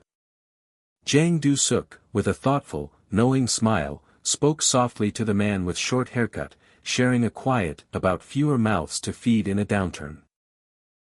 Jang Do-suk's expression then shifted, etched with clear annoyance and stress. The off-panel voice abruptly commanded, "Cut." "Okay." On the set, the thoughtful man with short haircut and the confident Jang Do-suk stood beside the camera after the take. The man with short haircut looked impressed, voicing his admiration, as expected of senior Jang Do-suk. He then sought an honest assessment of his own performance. Jang Do-suk, exasperated, challenged the man's self-assessment. Did he truly lack objectivity? The man with short haircut acknowledged his deep shortcomings, yearning for a performance beyond this. Jang Do-suk dismissed his concerns, stating this was hardly the time to focus on him. Jang Do-suk observed Go Eun-ju, who appeared lost in deep contemplation. A chilling off-panel voice warned Go Eun-ju that she might be devoured, reflecting her palpable worry. She stood, a radiant anomaly, utterly refusing to melt into the scene's fabric. An off-panel voice then questioned if he was the unwitting cause. Jang Do-suk casually advised the man to let the lead actor manage her own struggles, leaving him in silent contemplation. A profound concern for other junior actors, swept up in the younger man's trajectory, weighed heavily on Jang Do-suk. He realized, through senior Ju In-ah's acting, the true meaning of the conversation he once dismissed. His raw, instinctive acting clashed with others, a flaw masked only by Jang Do-suk's sheer talent. He wondered if his discordant, rough acting could truly be deemed skillful, a silent question lingering. Jang Do-suk, with a stern gaze, warned that he saw his thoughts, but to push further would cross a forbidden line. Jang Do-suk stated that lead roles weren't for everyone, urging patience, and the man quietly accepted with a clink. Filming, inexplicably, persisted despite Ju In-ah's evident struggles. The plot progressed to the pivotal moment when Jin Young-mi began to suspect Lee Ji-woon was the diary's owner. Jang Do-suk, in character, declared with fierce intensity that Lee Ji-woon was indeed the diary's owner. The woman with brown hair reacted with shocked concern, dark particles swirling around her. He questioned with genuine surprise, wondering if the subject was a novice. In character, he laid out the plan: he would enter first, and support would follow upon request. As Jo In-ho, he conveyed profound relief that Young-mi was safe, a warm smile gracing his lips. Her face contorted in utter distress, she demanded to know the identity of the person she recognized. The familiar off-panel command echoed, signaling the scene's end. As dusk settled, the film set became a tableau of silhouetted crew and actors, equipment resting. Amazed, the crew members praised the senior's performance, admitting it left them weak-kneed. Go Eun-ju's intense gaze swept across the scene, her hair gently rustling with a soft swish. Go Eun-ju turned to the man, seeking his direct assessment of her performance. After a moment of profound contemplation, he suddenly grasped the core of the problem. He began to explain to Ju In-ah that her acting wasn't the issue, cautiously adding his presumptuous opinion. He vividly described hitting an invisible wall whenever he watched her, leaving her utterly shocked. He then questioned whether Jin Young-mi's character had possessed foreknowledge all along.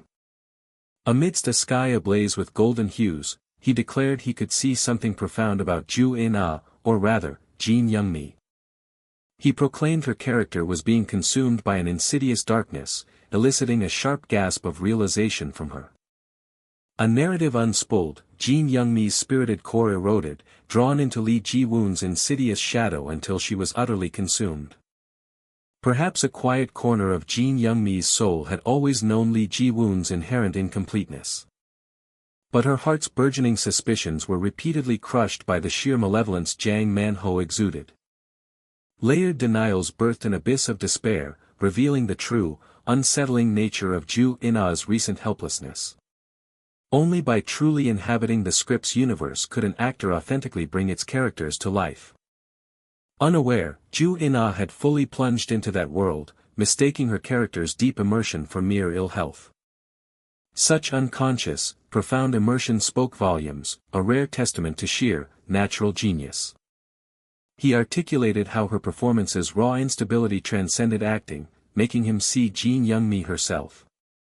From off-panel, he mused that acting might inherently lack initial perfection. He declared his approach was, in fact, precisely correct. He genuinely praised her performance as amazing, prompting a surprised, pleased, really, from her. A wide, ominous grin spread across Jang Du-suk's face as he mentally noted a fascinating new arrival. In a stark, blue-lit industrial setting, a tense tableau unfolded as a woman aimed a gun at a man. With each deliberate step, the man's shadowed figure advanced, uttering the single, chilling command, "Kill." As the man's voice challenged her, "If you don't kill, you die," she questioned him with desperate confusion. Her voice raw with anguish, she cried out, feeling his words were a twisted plea for her to end his life. Her tearful eyes bore into his, pleading for an answer, for any flicker of humanity left within him. A decisive "tak" echoed as his foot slammed forward, a shocking advance. A deafening bang tore through the air as the gun discharged, its muzzle flash searing. In the stark blue light, she cradled his slumped form, both consumed by raw, shocked despair. Tears streaming, her anguished cries demanded an answer. Why? Why exactly did you do this? With a raw, heart-wrenching scream, Ju In-ah wailed into the bleak blue void, "What was I to you?" With a pained whisper, he confessed that from their very first encounter, he had felt something profound. His head slid against her shoulder, his life gently ebbing, as she recoiled in shock and sorrow. Uncontrolled tears streamed down her face, a silent testament to her overwhelming grief. In the bleak blue light, she cradled his still form, her a primal shriek of utter anguish. Then, the stark command, "Cut," finally shattered the scene's grim reality. The cold blue lights illuminated the actors, still locked in their tragic embrace, surrounded by silent cameras. Ju In-ah, with a faint, melancholic smile, confessed that his interpretation of Ji-woon had caused her immense suffering. With shadowed eyes, he pondered a single, poignant question: did Ji-woon harbor any love for young me at all? From the swirling smoke, a dark-haired man emerged, his shadowed face exuding a palpable menace. For him, a desolate truth settled: salvation was an utterly lost cause. But the answer resonated with an unyielding finality: no. PDU Jong-suk clapped, his enthusiastic praise a bomb after the intensity of the scene. PDU Jong-suk commended Kim Hyunsu's dedication, crediting him with expediting the shoot, though Kim Hyunsu humbly deflected praise back to the director. Teasing Kim Hyunsu about his modesty, PDU Jong-suk smoothly transitioned the conversation to the upcoming drama trailer. The trailer, featuring Lee Ji-woon's impactful Forest debut, would drop next weekend, a decision that struck with sudden, sharp surprise. His scene, the solitary focus of the trailer, made him gasp with incredulity, questioning the protagonist's place. Go Eun-ju calmly affirmed the decision, assuring him her feelings as the lead actress were not an issue. His scene, she argued, defined the drama's very identity. Then a week later, the future arrived. The official trailer for When You're Consumed by Darkness finally launched, broadcasting Kim Hyun-su's haunting character to screens everywhere. A torrent of online buzz erupted, praising the rookie's menacing presence and fueling anticipation, prompting the production company to flood platforms with more of Lee Ji-woon. Reaching an unbelievable 300,000 views in just a week, this astronomical figure shattered expectations for a drama lacking major star power. Suddenly, the face of the unknown Kim Hyun-soo was rapidly becoming recognized across the nation, far exceeding anyone's wildest predictions. An off-panel voice theatrically announced the great actor's arrival with joyful flourish. Kim Hyun-soo entered his home, startled by the dramatic welcome and his sister's confused inquiry about the fuss. He greeted his mother in the kitchen, a sense of familiar warmth enveloping him. His mother's smile held a profound tenderness as she welcomed him home. Kim Yumi playfully scolded her brother for neglecting her greeting, eliciting a sheepish chuckle. This was Kim Yumi, Hyun-soo's younger sister, beaming with undisguised happiness. She chided him for buying gifts when he needed money, then revealed her own thoughtful contribution of spending cash. Kim Yumi theatrically exaggerated the hardship of being a successful actor's sister, much to Kim Hyun-soo's modest protestations. With a playful chop to her head, Kim Hyunsu ended the banter, earning a cheeky, tongue-out retort. A feast lay before them, prompting Kim Hyunsu's heartfelt gratitude for the delicious spread. As they heartily ate, Kim Hyunsu joked about his mother catering on set, his enthusiasm for her cooking earning a warm smile and an invitation to eat their fill. The wall clock ticked, a silent cue for Kim Yumi to ask if the awaited moment was near. His mother and sister watched in stunned disbelief, making Kim Hyunsu fidget with a sudden need for water, overwhelmed by their reactions. With a soft, self-effacing smile, he confessed that even he struggled to believe his own acting debut was truly happening. His mother's voice announced the drama's start, drawing all eyes to the screen. The silent clocks marked the passage of time as the drama unfolded on screen. Kim Yumi watched, utterly captivated, her hand flying to her mouth in a soundless exclamation. Her eyes wide with wonder, she declared the drama utterly fascinating, lost in its enthralling world. Impatient, Kim Yumi wondered aloud about her brother's absence, to which he calmly reminded her he appeared in episode 3.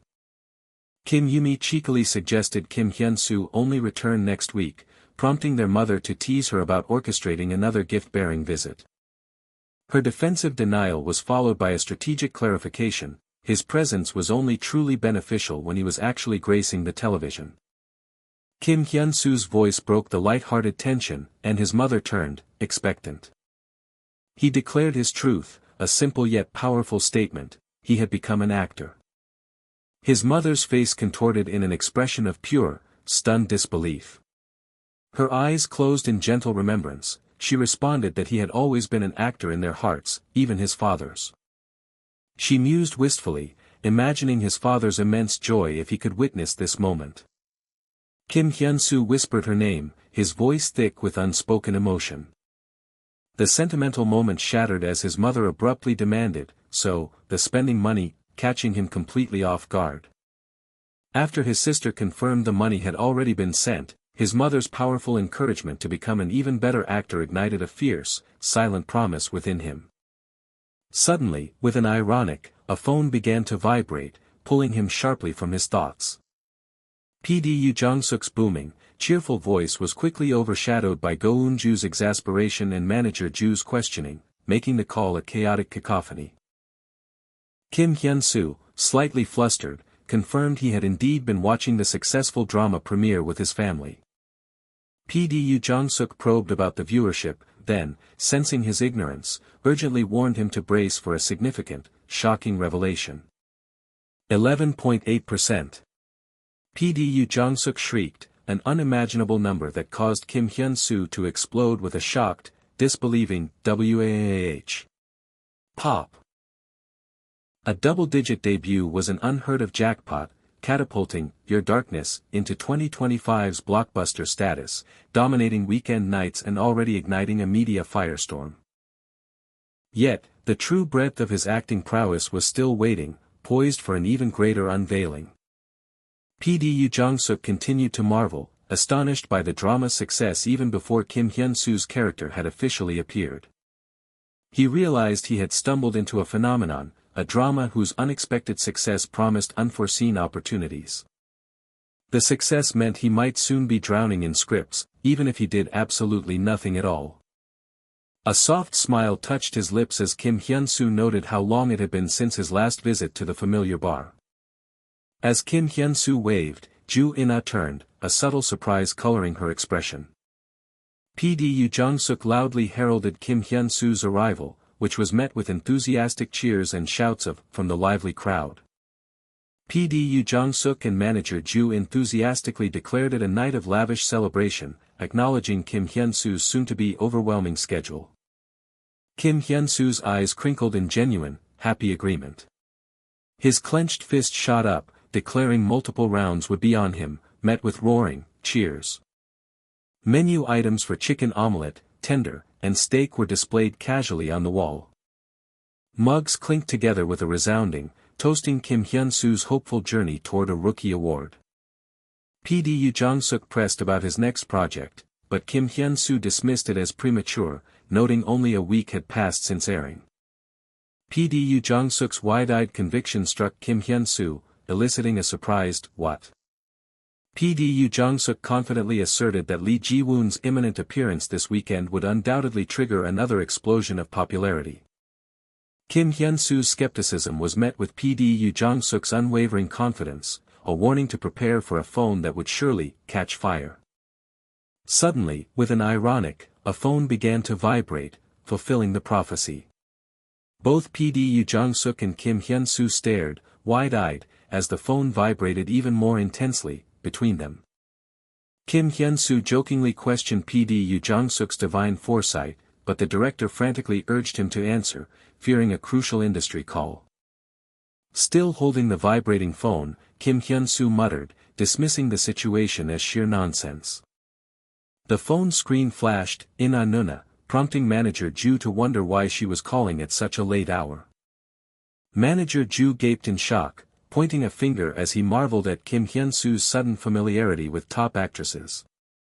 Go Eun-ju, beaming, excitedly silenced the room, announcing Kim Hyun-soo's prestigious conversation with none other than actress Ju In-ah.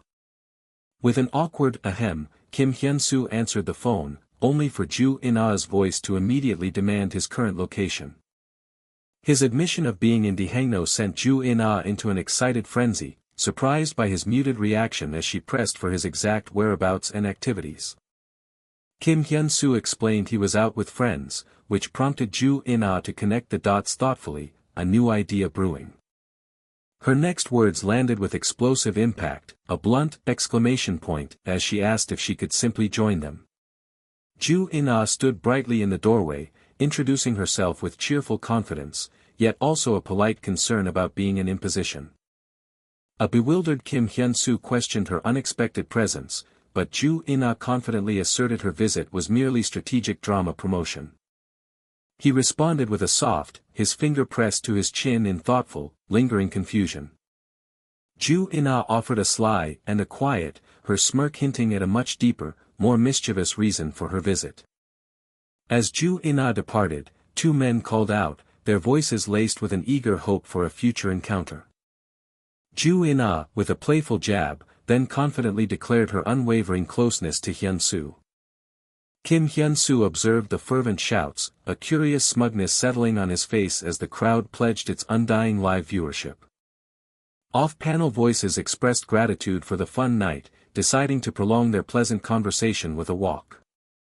The woman reminisced about the long-lost joy of simpler times, while Kim Hyun-soo wryly noted her unexpected allegiance to their alumni.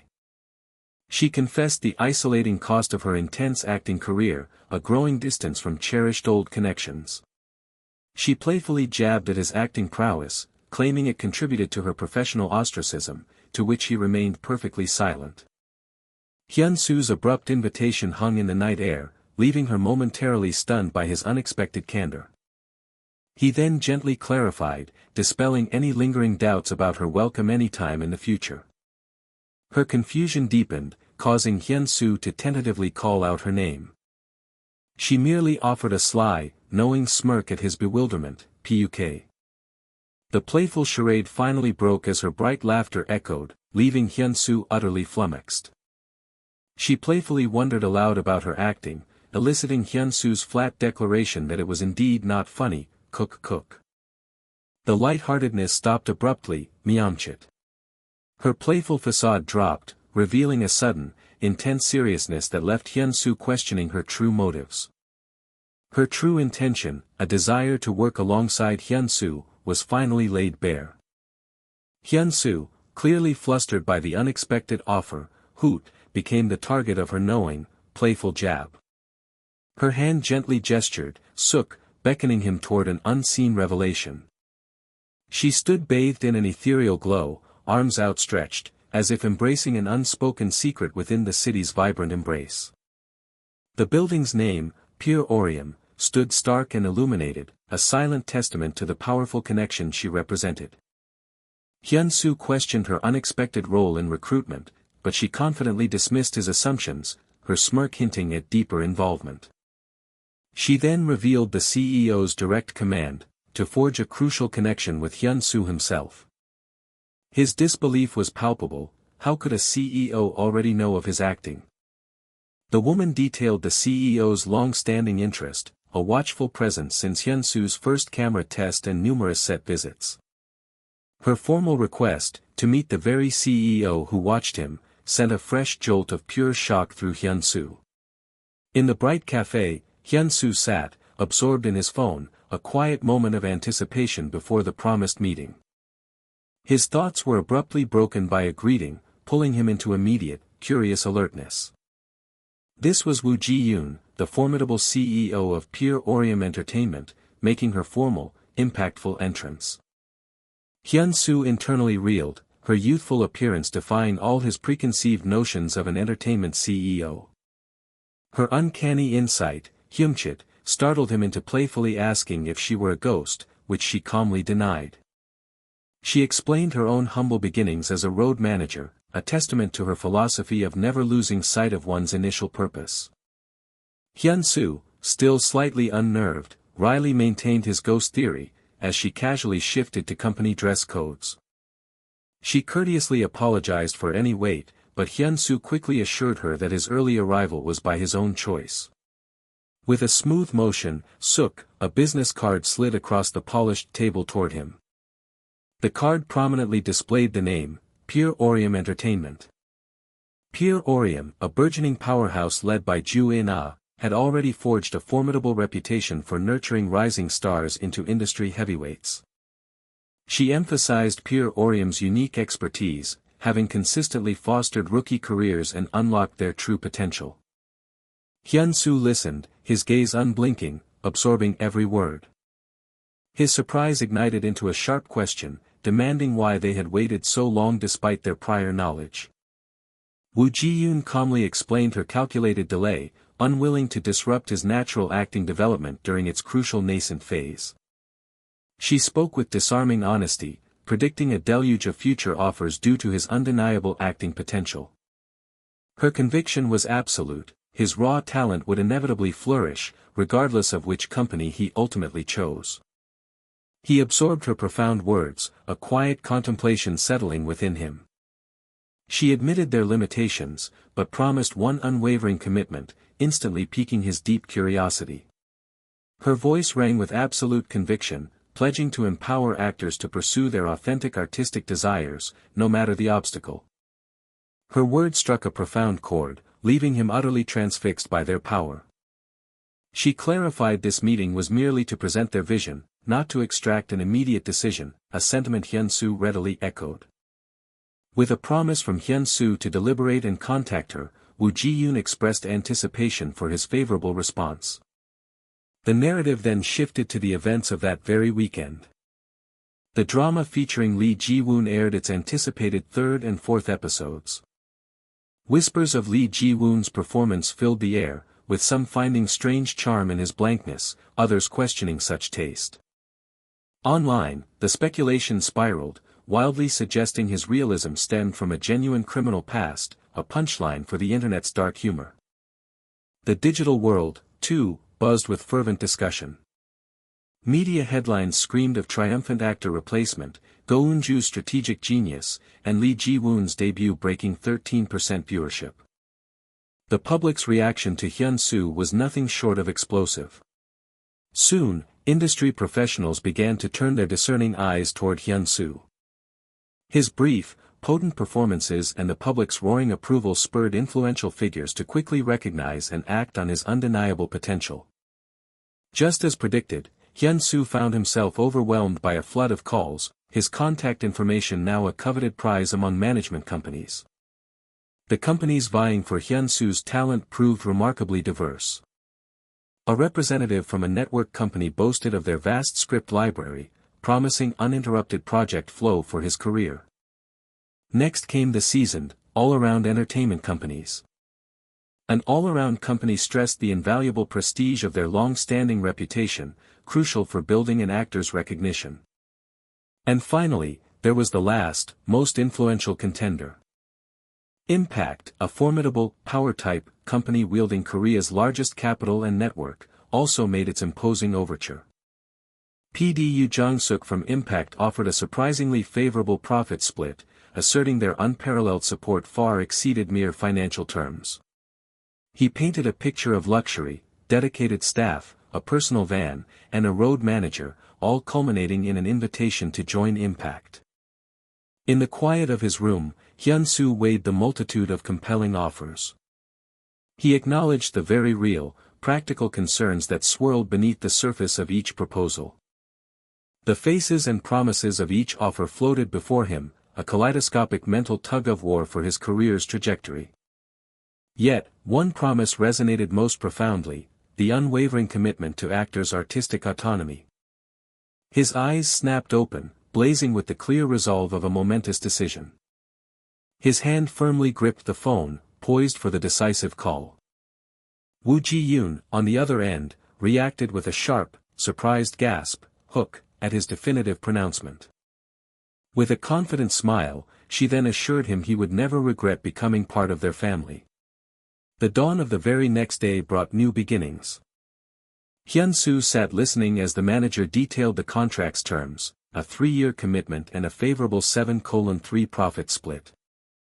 The manager elaborated on the surprisingly strong conditions, citing Hyunsu's burgeoning fame as a lasting asset. The benefits, a vehicle and manager, resonated deeply within his astonished thoughts. He quietly confessed his disbelief, the sudden shift in his reality still feeling like an improbable dream. Woo Ji-yoon merely offered a confident, knowing grin, "Seek." Her hand tapped the table with a decisive tuck, commanding his attention. She then confidently predicted his grand aspirations might materialize far sooner than he could possibly imagine. His face registered another wave of pure shock and wide-eyed surprise. These tokens spoke of past triumphs, gleaming with quiet promise. A blue script, unexpectedly labeled B script, prompted a silent question. Go Eun-ju affirmed her selective process, prioritizing scripts tailored precisely to Kim Hyun-su's evolving conditions. Manager Ju offered a candid assessment, acknowledging Kim Hyun-su's talent but tempering it with his relative anonymity among industry insiders. Go Eun-ju presented a clear path forward, asserting that auditions remained the most effective route to securing his next project. She championed proactive engagement over passive waiting, suggesting initiative would offer invaluable experience beyond mere casting offers. Then, with a soft rustle, Go Eun-ju unveiled the first option, a romantic comedy script. Kim Hyun-su voiced his surprise and inexperience, questioning his suitability for the romantic comedy genre. His self-doubt about romance vanished when Go Eun-ju revealed it was a sociopathic supporting villain, a role he embraced with instant, undeniable confidence.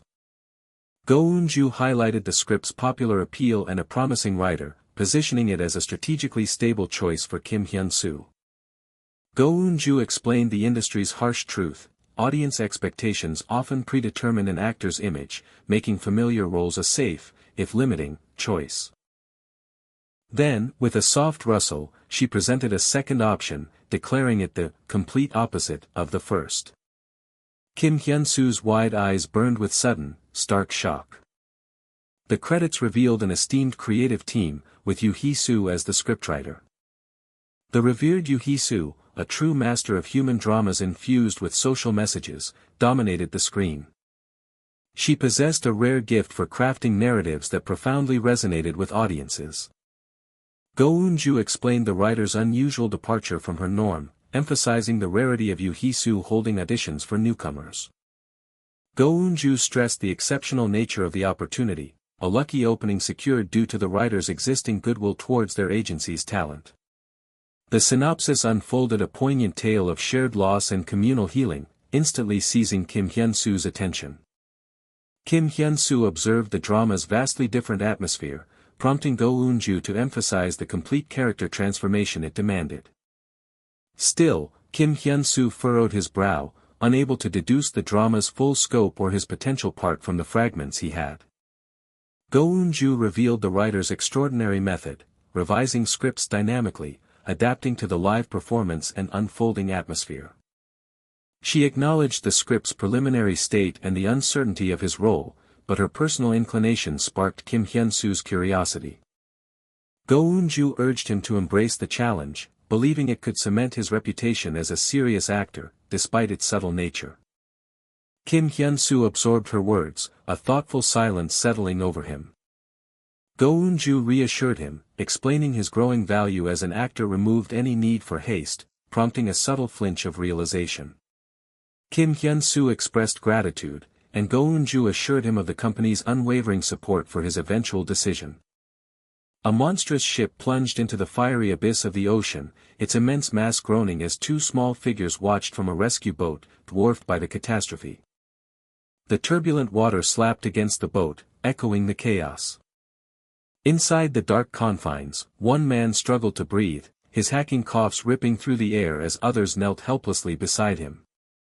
A raw resolve hardened Jang Do-suk's jaw, he had to save at least one more life. Jang Do-suk's shoulders trembled, a primal question escaping his lips as he called out to Kim Yumi. Kim Yumi's terrified scream ripped through the air, demanding to know why her appa was entering the danger, while Jang Do-suk echoed her name in desperate concern.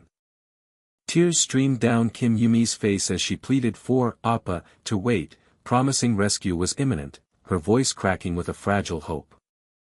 Her choked cries poured out, a raw, desperate plea for appa to simply stay, to grant her this one agonizing request. Amidst the fiery sky and crashing waves, Jang Do-suk made his unspoken decision, grasping at something unseen as Kim Yumi reached out in vain. As Kim Yumi's desperate denial echoed, Jang Do-suk's mind was fixated on a singular, grim calculus: his sacrifice meant another life saved. Jang Do-suk's voice, attempting a flimsy reassurance about his island upbringing, met Kim Yumi's resolute and tearful refusal. With a sharp impact, a figure plunged into the unknown. Lee Jun-hyuk, staff sergeant and deep-sea diver, declared his unwavering commitment, stepping forward as another beacon of hope amidst the disaster. His eyes, reflecting the fading light, held an unbreakable resolve. Kim Hyun-soo jolted awake with a raw, shuddering gasp. His body shot upright in a blur of disoriented motion. He sat upright, his wide eyes still echoing the shock of his abrupt awakening.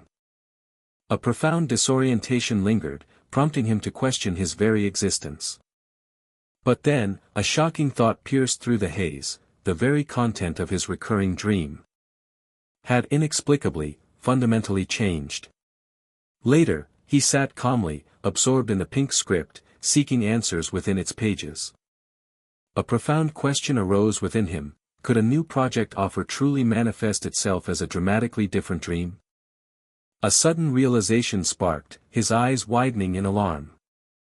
With a decisive thud, the script landed, his thoughts a frantic echo. Acting normally with these visions was utterly impossible. He resolved that these scripts wouldn't suffice, convinced he needed a project capable of resolving his overwhelming emotions and experiences. His fingers flew across the keyboard, an urgent quest to understand the dream unfolding. Reasoning that such a massive disaster would leave traces, he typed precise search terms, hoping to unearth its buried records. Suddenly, his eyes widened, he had found it. The screen revealed the horrifying reality: 1993 Incheon West Coast passenger ship sinking accident, a documented tragedy from Korean history, mirrored his nightmare. He grappled with the devastating numbers, the sheer scale of the 301 fatalities hitting him with an overwhelming shock. His hand trembled as he compulsively scrolled down, seeking more details. The tremors intensified, betraying his mounting dread. His entire body shook uncontrollably, his face contorted in sheer horror. He whispered his profound regret, the phantom burden of lives not saved weighing heavily on his soul. A sudden, sharp realization made him flinch. The shock of a new, unsettling thought dawned on him: this situation was far more perilous than he had grasped. The insistent hum of his phone vibrated, pulling him from his anxieties. His gaze fell to the phone, vibrating with an incoming call. The glowing screen vibrated, demanding his attention. Go Eun-ju blinked, utterly taken aback by the sudden, inexplicable request to find a new script. Kim Hyun-soo admitted the absurdity, but his earnest tone conveyed the profound personal importance of his demand. Go Eun-ju, ever polite, pressed for a specific reason, catching Kim Hyun-soo off guard. He confessed he'd heard through an acquaintance about a script specifically addressing the incident from his dream. Kim Hyunsu sheepishly admitted his script greed had been piqued by rumors of its top-tier content, making him desperate for a glimpse. Go Eun-ju's eyes widened playfully, finally grasping the true, simpler motivation behind his sudden request: script greed. Go Eun-ju playfully chided him for his unnecessarily convoluted explanation, cutting off his flustered reply with an amused, "Don't tell me." Go Eun-ju playfully cornered him, suggesting his evasiveness was merely a test of her CEO abilities, which only intensified his flustered denials. With a decisive snap, she closed her laptop, affirming her commitment to track down the script and initiate contact. As Go Eun-ju confirmed the incident, Kim Hyun-soo clarified that the script might either be directly about it or merely use it as a powerful motif.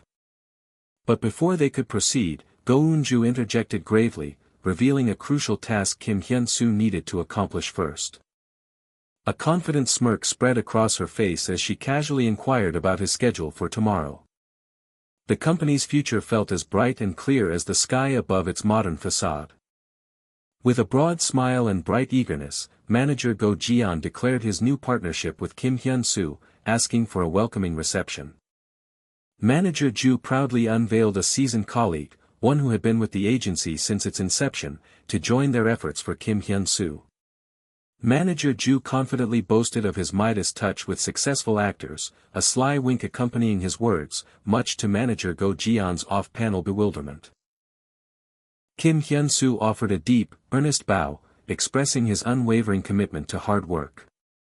Manager Go Ji-yeon, startled, humbly clarified his position, insisting he was merely an envoy from the CEO.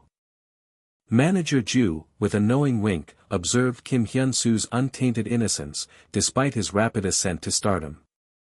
Kim Hyun-soo bowed his head, embodying the humble attitude Manager Ju predicted would lead to continued success. Manager Ju, brimming with energetic confidence, urged them into the vehicle, promising a day bustling with activity. A bead of sweat traced Kim Hyun-soo's temple as he questioned the calm manager Go Ji-yeon about his first profile shoot. Anticipating the day's intensity, Kim Hyun-soo remarked on the likely overwhelming schedule awaiting them within the professional studio. Photographer Gina, surprised by his presence, warmly greeted manager Go Ji-yeon upon his arrival. With playful enthusiasm, photographer Gina, the studio's CEO, expressed her long-held desire to see him. Gina playfully ribbed the unseen manager Go Ji-yeon about his lack of promotion, affirming her own satisfaction with hands-on work. Manager Go Ji-yeon, puzzled, inquired about the actor's whereabouts, only for Gina to indicate he stood right beside them. Photographer Gina gasped in surprise, realizing Kim Hyun-soo had been present all along. Flustered and apologetic, photographer Gina stammered, surprised by Kim Hyun-soo's drastically different presence from his on-screen persona. Her eyes wide with analytical shock, Gina perceived an entirely new atmosphere and gaze, questioning if he was truly the same person. Kim Hyun-soo, a faint bead of sweat forming, calmly inquired if there was anything specific on her mind.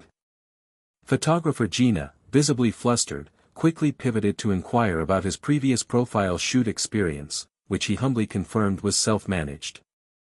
Photographer Gina, with professional poise, explained the stark differences of a studio shoot and outlined its 4 distinct stages. The structured journey of a profile shoot unfolded across 4 critical phases: concept, theme, styling, and the main photography. With a playful wink and a cheerful smile, photographer Gina signaled her readiness to proceed. Kim Hyun-soo, slightly awkward, admitted his last-minute notice for the shoot, leaving little time for conceptual preparation. Manager Go Ji-yeon chuckled, declaring his familiarity with Sister Ji-yoon's style, much to Gina's evident delight. Kim Hyun-soo, with a trace of anxiety, clarified that his lack of preparation stemmed from trust in expert judgment, not disrespect. Photographer Gina shrewdly summarized his request as entrusting experts with expert work, deeming it a uniquely challenging request, which manager Go Ji-yeon questioned. Yet, with a confident wink and a pleased smile, Gina affirmed it was also the most gratifying request a professional could receive. Gina deftly gestured towards a tablet displaying an intense image of Kim Hyunsu, revealing her preemptive planning for the shoot. Photographer Gina meticulously outlined her initial concepts, from soft hues to capture his natural aura, to serious full shots embodying his weight. When Gina suggested capturing a contrasting and striking feel akin to Lee Ji-woon, Kim Hyun-soo, his image on screen, sought clarification on its precise nature. Gina lightheartedly suggested a scary expression, which Kim Hyun-soo met with a confident, flexing gesture, assuring her of his capability. A confident smile graced Gina's face as she eagerly proposed an immediate start to the session. The crisp click-click of camera shutters filled the studio, signaling the session's brisk commencement. The camera clicked, capturing two distinct artistic profiles of Kim Hyun-soo, poised and focused. Another precise click froze Kim Hyun-soo's serious gaze in a compelling close-up.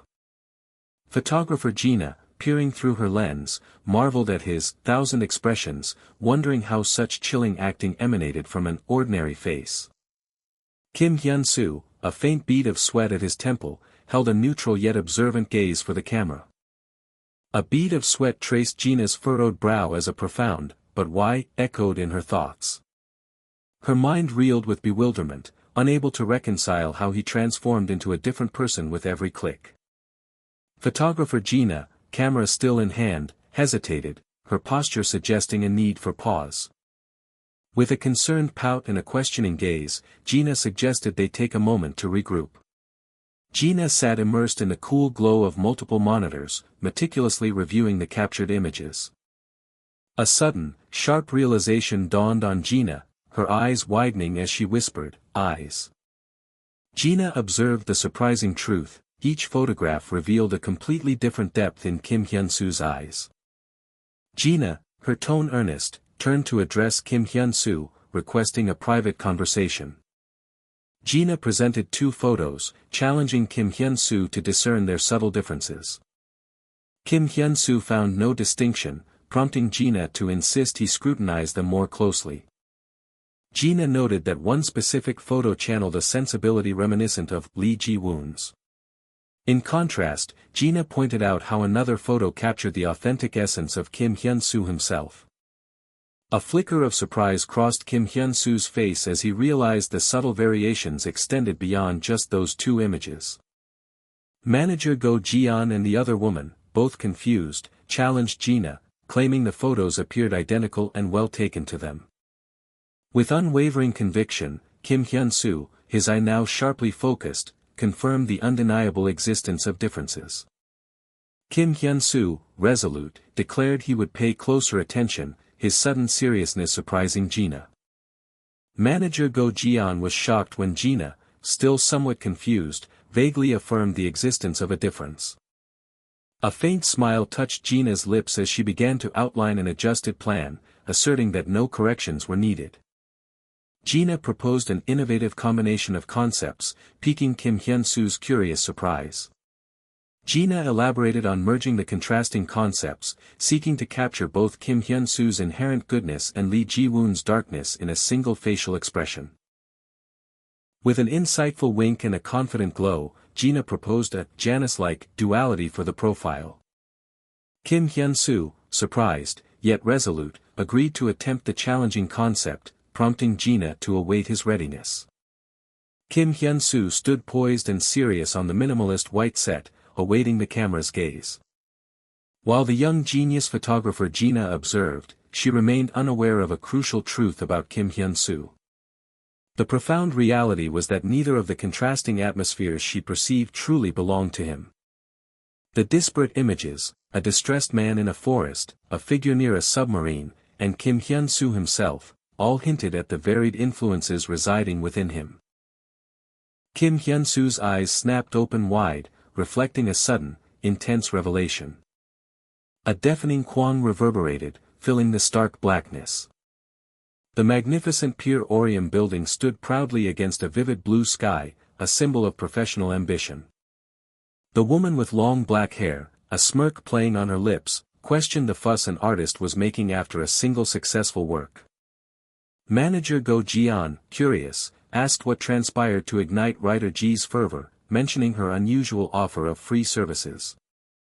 Kim Hyunsu, with a smug smile, commented on the extended hiatus from photo shoots, while an insect comically depicted an exhausted Gina being relentlessly pushed by manager Go Ji-yeon for one more shot.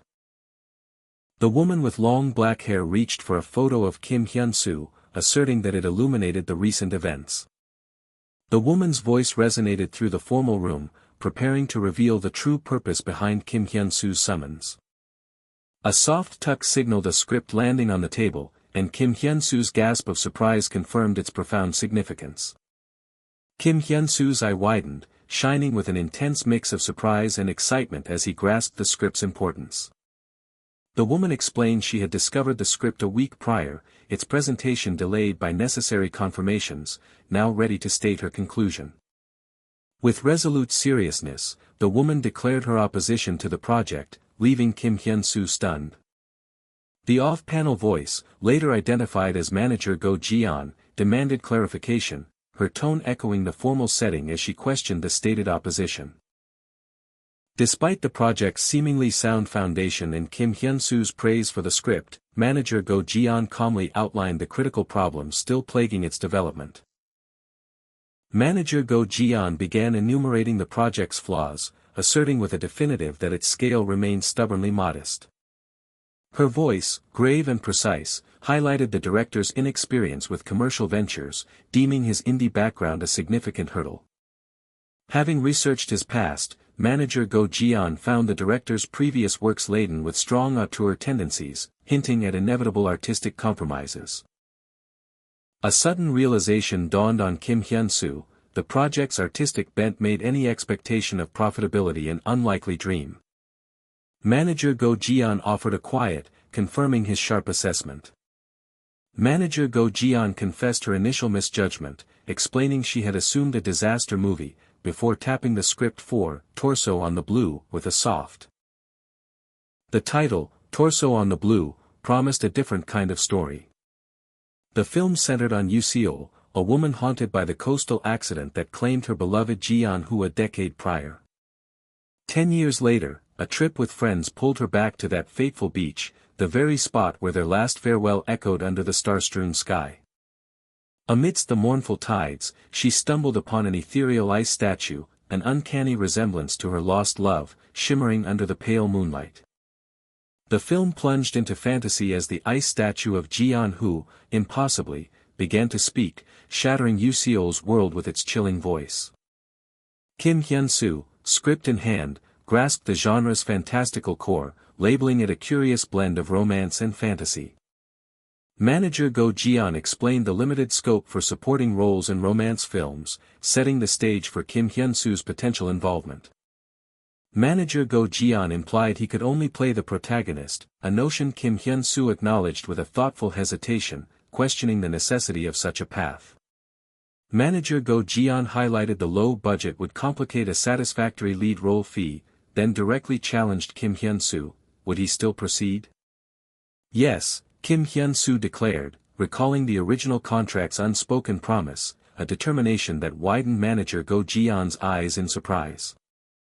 His smile was serene as he reminded her of their shared principle, fostering actors' true desires, asserting that the fee mattered far less than the opportunity to truly act. A sharp echoed, followed by manager Go Ji-yeon's succinct approval: good. Manager Go Ji-yeon swiftly clarified her earlier hesitations, assuring him it was not distrust but her CEO duty to thoroughly present all the challenging realities. She affirmed Kim Hyunsu's ultimate autonomy, promising her unwavering and maximum support for whatever path he chose to pursue. A subtle smile played on her lips as she embraced his conviction, declaring her immediate intention to contact the production team regarding his confirmed appearance. Manager Go Ji-yeon issued a final, pragmatic warning: despite their decision, there remained a slim but real chance he might not secure the role. The next morning, a new scene unfolded under a clear blue sky, a bustling cafe in Cheongmuro, bathed in bright, natural light. A hand meticulously scanned the phone screen, revealing a video of two men in conversation. Director Meng Jong-ho sat absorbed, his gaze fixed on the digital images scrolling across his phone. "This is interesting," mused director Meng Jong-ho of Torso on the Blue, his expression thoughtful and critical. He marveled at the intensity emanating from the actor on screen, questioning how such palpable edge could be so expertly concealed. While acknowledging the actor's intriguing presence, director Meng Jong-ho decisively concluded that those eyes, however captivating, simply didn't fit his project. He dismissed the very notion, believing those beast-like eyes entirely unsuitable for the delicate texture a romance film demanded. His thoughts drifted, acknowledging that Pure Orium already boasted a strong roster of capable actors. A sudden question sparked his curiosity: how had this actor even known about the project, let alone directly sought them out for it? The director replayed the video, hearing the clear, direct question, "Are you director Meng Jong-ho?" Kim Hyunsu, script in hand, introduced himself with a confident smile, stepping into the director's world. His face contorted, director Meng Jong-ho could only utter a stunned, "Huh." His eye widened, mirroring his internal chaos as he questioned the impossible reality before him. Standing before him, Kim Hyun-soo was an utterly different person than the one on his screen, leaving the director in bewildered awe. They settled into the cafe's comfortable setting, a formal meeting commencing between Kim Hyun-soo, manager Go Ji-yeon, and the now astonished director Meng Jong-ho. Kim Hyun-soo, confident and poised, succinctly opened the meeting, stating their clear purpose: to discuss his lead casting. Director Meng Jong-ho, serious yet tentative, sought permission to ask a few preliminary questions before diving into casting specifics. Director Meng Jong-ho's voice sharpened, demanding to know how Kim Hyun-soo, of all people, had discovered his project. He admitted his genuine surprise, confessing the film was unknown, and he, a lesser-known director, had never expected an actor of Kim Hyun-soo's caliber to initiate contact. With genuine gratitude, director Meng Jong-ho pressed for an honest answer, questioning why such a celebrated actor would consider a low-budget, unprofitable film by an unknown like him. Kim Hyun-soo responded with serene conviction: "It was simply a story truly worth remembering." Director Meng Jong-ho appreciated the sentiment but firmly pushed for a more concrete and specific reason. Kim Hyun-soo's eyes dropped, his mind searching for the precise articulation of his profound motivation. Then, a single, resonant name escaped his lips: Seola. Director Meng Jong-ho recoiled, utterly shocked by the unexpected utterance. The narrative shifted, marking the advent of scene number 97. The scene unfolded on a desolate winter and spring beach, where scattered, melted busts bore witness to forgotten stories. On the dark, lapping beach, Ji-yeon's whispered "Seola" found no reply, a haunting silence from Yoo amplifying the scene's profound sorrow. Her hand gently slid across his back, a silent gesture of desperate tenderness. Yoo-seol's voice broke with raw anguish, questioning his return only to abandon her again, her eyes wide with despair and an unanswerable "why?" Ji-yeon remained silent, his dark, empty eyes staring ahead as water dripped from his slowly melting form. With visible effort, Ji-yeon uttered the somber, faded words, "I had to come." Kim Hyun-soo, eyes narrowed, finished the line with an intense finality: "Because you have to go." Director Meng Jong-ho's wide, shocked eyes registered the overwhelming emotion contained within Kim Hyun-soo's gaze, a profound impact he couldn't ignore. This profound stillness in Kim Hyun-soo's eyes created a narrative pause that director Meng Jong-ho realized he could never replicate. The sheer incomprehensibility of such depth rendered it unreachable, mirroring Yoo-seol's own struggle to grasp the elusive Ji-yeon, leaving director Meng Jong-ho deeply troubled. Director Meng Jong-ho, deeply moved, could only utter his name, actor Kim Hyun-soo. His conviction cemented, director Meng Jong-ho declared his absolute desire for Kim Hyun-soo to star in his film. Both Kim Hyun-soo and manager Go Ji-yeon shared a moment of astonished, triumphant silence, their faces mirroring a sudden, profound relief. The café, adorned with lush green plants and warm wooden accents, settled into a peaceful hum as the meeting progressed. Director Meng Jong-ho, shifting the conversation, then asked Kim Hyun-soo if he knew of the tragic West Sea passenger ship sinking accident. The mention of the West Sea passenger ship sinking accident triggered Kim Hyun-soo's memory. He had already researched the event and its central figure, Lee Jun-hyuk, the protagonist of his recurring dream. Lee Jun-hyuk, a 32-year-old deep-sea diver and staff sergeant, heroically rescued 10 passengers during the West Sea disaster before vanishing during his 11th, presumed lost. Posthumously, he received national honors and was recognized as having died in the line of duty. Simply put, he was a hero. Director Mang Jong-ho candidly admitted his prior ignorance of the incident, to which Kim Hyun-soo offered understanding, acknowledging its distant past. The director explained the incident served as the film's motif, then paused, preparing to offer a more precise and profound origin. With a solemn as he placed a photo of the statue, director Mang Jong-ho revealed the film's true genesis, a story born from one person's devastating loss. Kim Hyun-soo, wide-eyed with surprise, explained he couldn't disclose the true name of the individual involved, respecting their deeply personal request for privacy. His eye burned with emotion, a raw echoing as he revealed the sculpture as a heartfelt tribute from a bereaved artist to a loved one lost in that tragic accident. A profound reverberated within director Mang Jong-ho. As he heard the sculpture's story, a powerful realization dawned on him. His conviction now absolute, director Mang Jong-ho declared his unwavering resolve to transform this story into a film. A tear welled in Kim Hyun-soo's eye, a deep thrumming within him as he realized he, too, now profoundly understood. He felt an undeniable pull, a profound resolve to embody and enact the poignant, untold story preserved within that very sculpture. A celebratory shout erupted from manager Ju, his excitement over Kim Hyun-soo's drama crushing the 20% viewership threshold echoing through the car. Manager Ju, feigning shock, questioned the sudden seniority, but Kim Hyun-soo simply cited the undeniable truth of his manager's age. Manager Ju, with a playful nod, embraced his newfound seniority, only for Kim Hyun-soo to snap back to the astonishing reality of 20%. A full month had now elapsed since the much-discussed drama, Your Darkness, first aired. With each passing week, Your Darkness viewership ratings soared, culminating in a triumphant 20.2% for episode 8 and an unshakable hold on the weekend's top spot. Stellar acting, Go Eun-ju's robust script, and the pervasive Lee Ji-woon syndrome, a thrilling blend of romance and suspense, were the critical pillars of the drama's meteoric rise.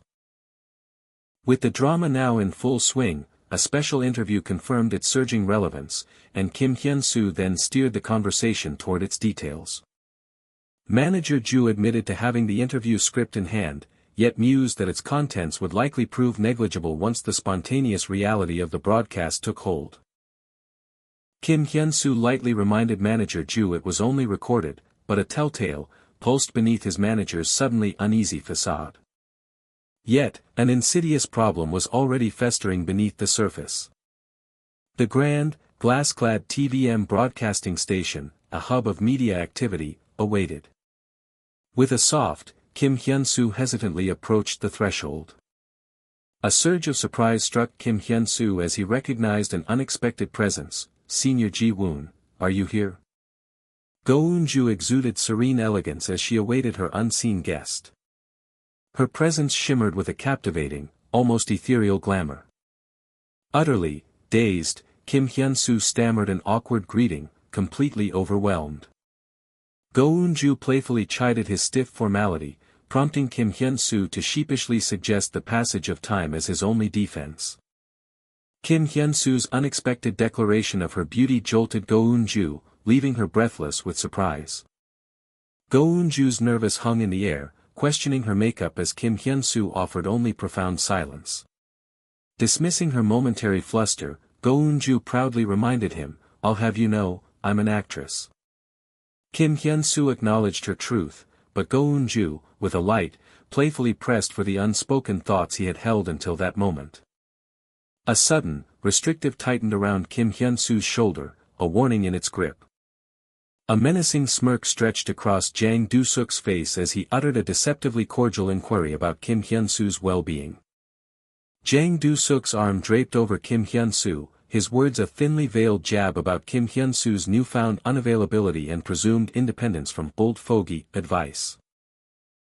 Jang Do-suk's booming laughter, punctuated by brutal slaps, made Kim Hyunsu wince, while Go Eun-ju mentally questioned if the senior was always so warm and caring. Jang Do-suk's smirk twisted as he offered perfunctory praise for the lead, quickly emphasizing his far greater delight in Kim Hyunsu's presence. Go Eun-ju enlightened a confused Kim Hyunsu, explaining Jang Do-suk had been riding a wave of unexpected popularity, thanks entirely to him. Viral SNS clips of Lee Ji-woon, inherently featuring Jang Do-suk's recurring presence, had unexpectedly propelled the senior actor into an unforeseen spotlight of his own. A disembodied voice cut through the air, barking commands for the actors to move. Standby loomed in mere minutes. Moments ago, a tempest of nerves raged within him, yet now, Kim Hyun-soo found himself oddly tranquil, the anxiety inexplicably gone. He mused on the sudden shift, a wealth of captivating stories now at his fingertips, pondering where to even begin. Jang Do-suk ribbed Go Eun-ju about her elegant stories, suggesting a quick beer and shooting the breeze, but she snapped back, wryly reminding him, "I am an actress, you know." Go Eun-ju, beckoning with an encouraging smile, urged Kim Hyun-soo to join their imminent departure. Jang Do-suk's unexpected declaration that Kim Hyun-soo should lead pierced the air, jolting the younger man with a sudden, silent resolve. With a decisive yes, and a firm, Kim Hyun-soo took a confident stride. On the meticulously lit stage, the interviewer and the three actors took their places, ready for the broadcast. Jang Do-suk's booming prefaced a delightful anecdote, recalling Kim Hyun-soo's unexpected antics during their very first script reading. Go Eun-ju, with a knowing, acknowledged past hesitations but confidently reminded everyone of the trailer's undeniable, successful impact. The interviewer silently conceded the veterans were a tough crowd, inwardly lamenting the lack of genuinely usable content emerging from their practiced responses. The interviewer's direct question about his surging popularity landed like a sudden blow, leaving Kim Hyun-soo momentarily stunned. Kim Hyun-soo's flustered deflection about simply reading scripts was immediately seized by the interviewer, who eagerly pressed for a potential first reveal of his next major project.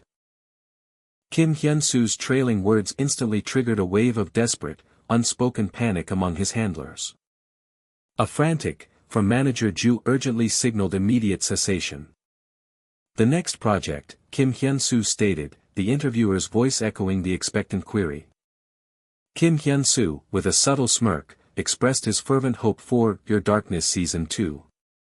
Kim Hyun-soo quickly smoothed over his suggestion, clarifying it was merely a testament to his immense enjoyment of the current project, not a premature Season 2 announcement.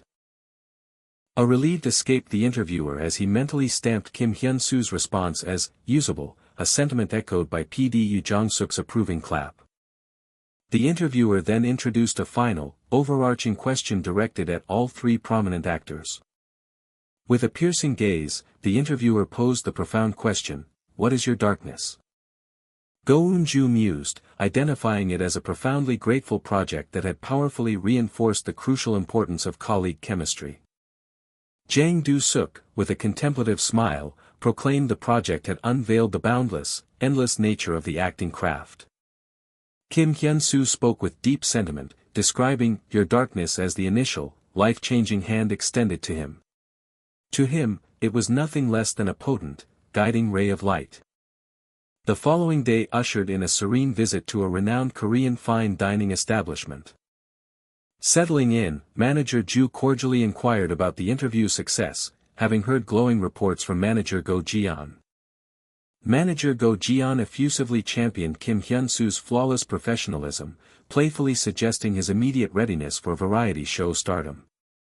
Kim Hyun-soo humbly deflected praise, while CEO Ju Chang-suk commended his successful debut interview, then pragmatically declared a future minimization of external activities.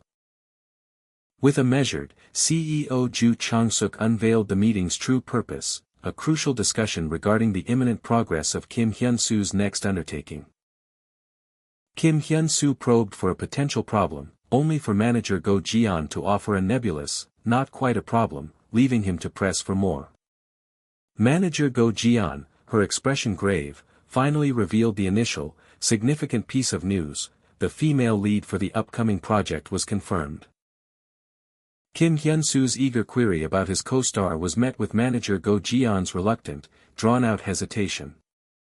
Manager Go Jian began a cryptic question, eliciting only a quizzical silence from Kim Hyunsu.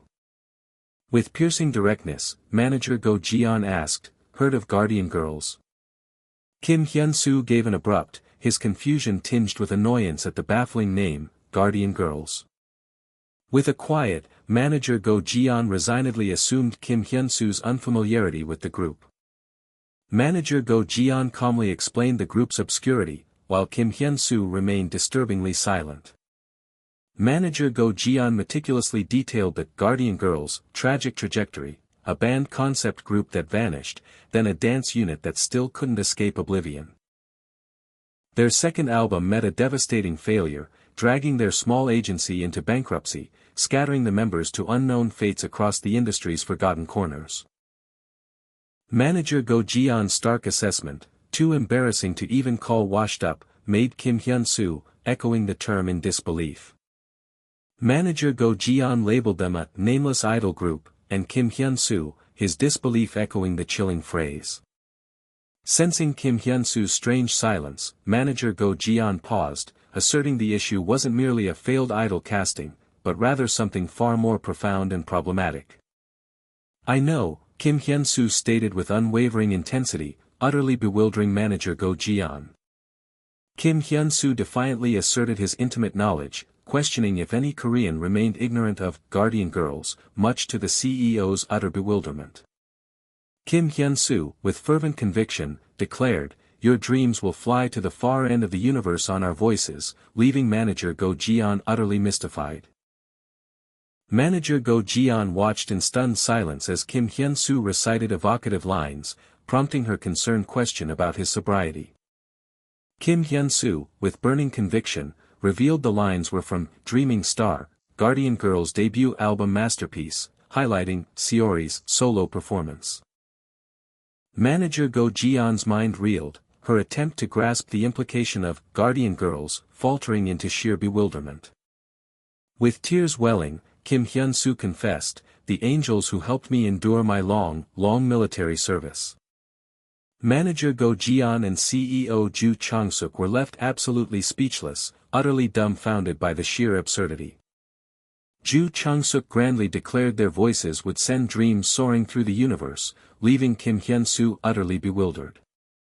Ju Chang-suk continued his cosmic pronouncements, prompting manager Go Jian to wonder if Kim Hyunsu had truly sobered up.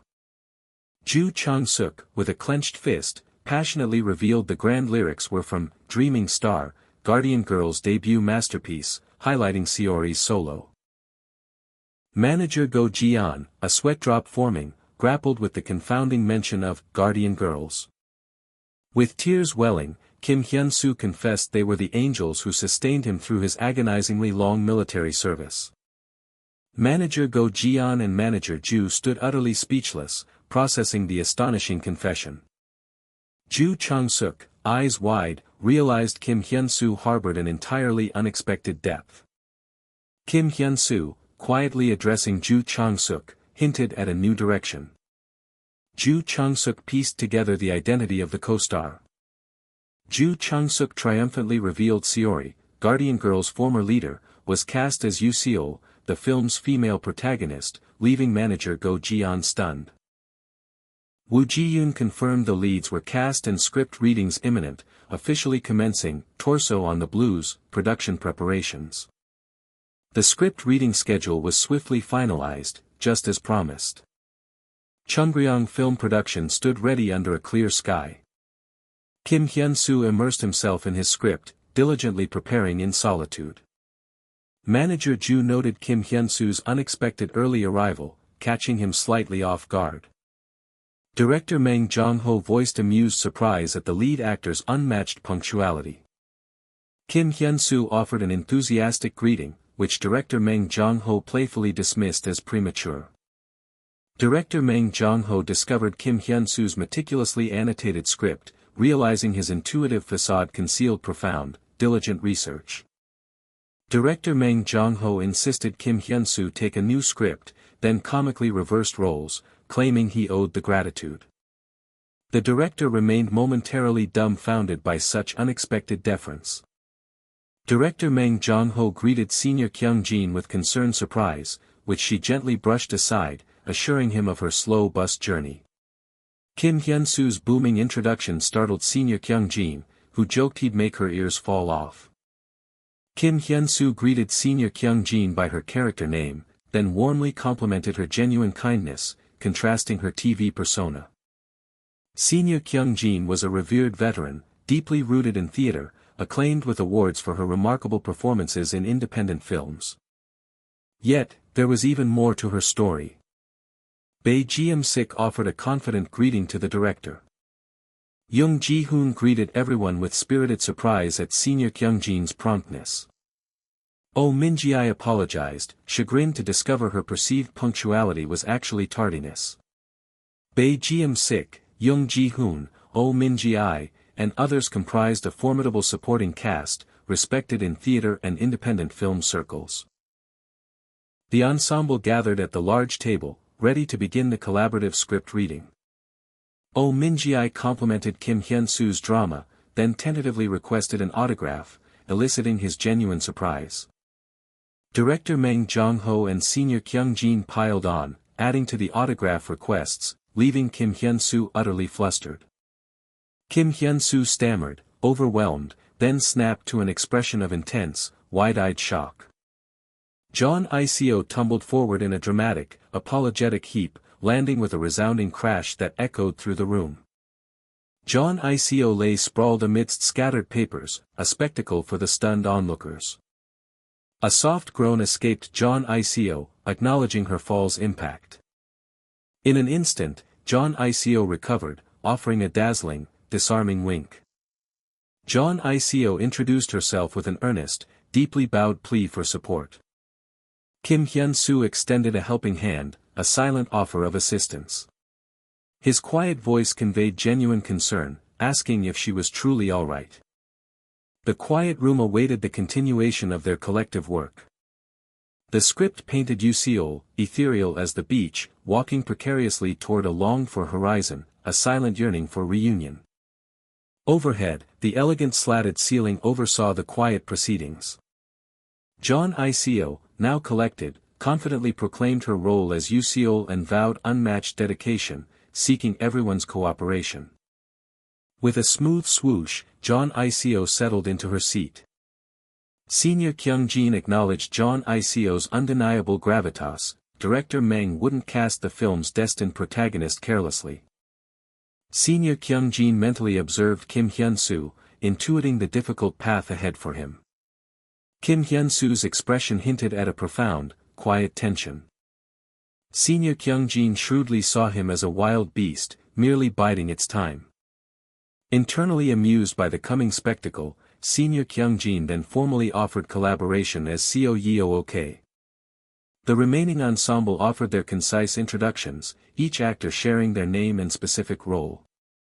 Kim Hyunsu introduced himself as Lee Ji-an-hoo, humbly vowing to perform his absolute best. Director Mang Jong-ho then earnestly requested collective effort for their shared cinematic endeavor. A round of warm applause filled the meeting room. Director Mang Jong-ho proposed an immediate start, declaring they would swiftly review the stage directions. The film began vibrantly, depicting Yoo and friends on a sun-kissed beach, their joyful play preceding the very first line. John Ico delivered her first line with an infectious, unbridled enthusiasm. Kim Hyunsu, keenly observing, rendered his concise, approving judgment. He critically analyzed her unpolished style, realizing it perfectly embodied Yoo-seol's lively spirit, a delicate balance few could achieve. Senior Kyung-jin delivered her line with a wise, inviting warmth, urging them inside. Oh Min-ji's character expressed pleased affirmation that the place surpassed its photographs. John Ico's character spoke with gentle, nostalgic recognition. Amidst the hum of the reading, their eyes met across the table, a charged connection. Kim Hyunsu's profile remained steeped in serious contemplation. Ji-yeon's internal voice questioned his own resurgence, wondering why he reappeared beside her. Was it self-reproach for his meaningless departure, or merely an agonizing longing to simply gaze upon her once more? In a chilling vision, Lee Jun-hyuk plunged into the midwinter sea, sinking irrevocably, forever separated by an all-consuming, tearing coldness. Would Ji-yeon, forged of ice, ever truly know such coldness, or could his endlessly frigid form rekindle any warmth within her? He admitted his deep uncertainty, but his heart screamed he could no longer bear witness to her agonizing suffering. In a desolate, symbolic chasm, their figures stood separated by an unspoken distance. A solitary hand extended, a desperate reach across the void. The man's face held a quiet, agonizing resolve. Kim Hyunsu's voice, raw with emotion, broke the silence, uttering one pivotal name. A ripple of profound shock surged through the entire room, gripping every astonished face present. John Ico's face contorted, frozen in an expression of raw, profound shock. A single, crystalline tear welled in John Ico's eye. Director Mang Jong-ho's voice cut through the stunned silence. John Ico replied, disoriented, as Director Mang Jong-ho reminded her of her missed line. Snapping back, John Ico blurted a flustered apology for her sudden, perplexing lapse. John Ico pondered the baffling strangeness of the moment. Kim Hyunsu simply reflected on merely uttering her name. A profound, unexpected fluttering had inexplicably taken hold of his heart. A voice, unattached to the clean, bright room, wondered at Ji-yeon. John Ico, calm in the formal setting, mused that she must have fallen asleep and now drifted within a dream. Kim Hyunsu's confusion deepened as an unseen voice playfully berated him for his drinking. A prickle of unease settled into John Ico's startled mind. Director Mang Jong-ho's unseen voice purred, claiming he simply missed them. The revelation hit John Ico with a sudden, jarring force. Bae Ji-sik registered the moment with weary indifference.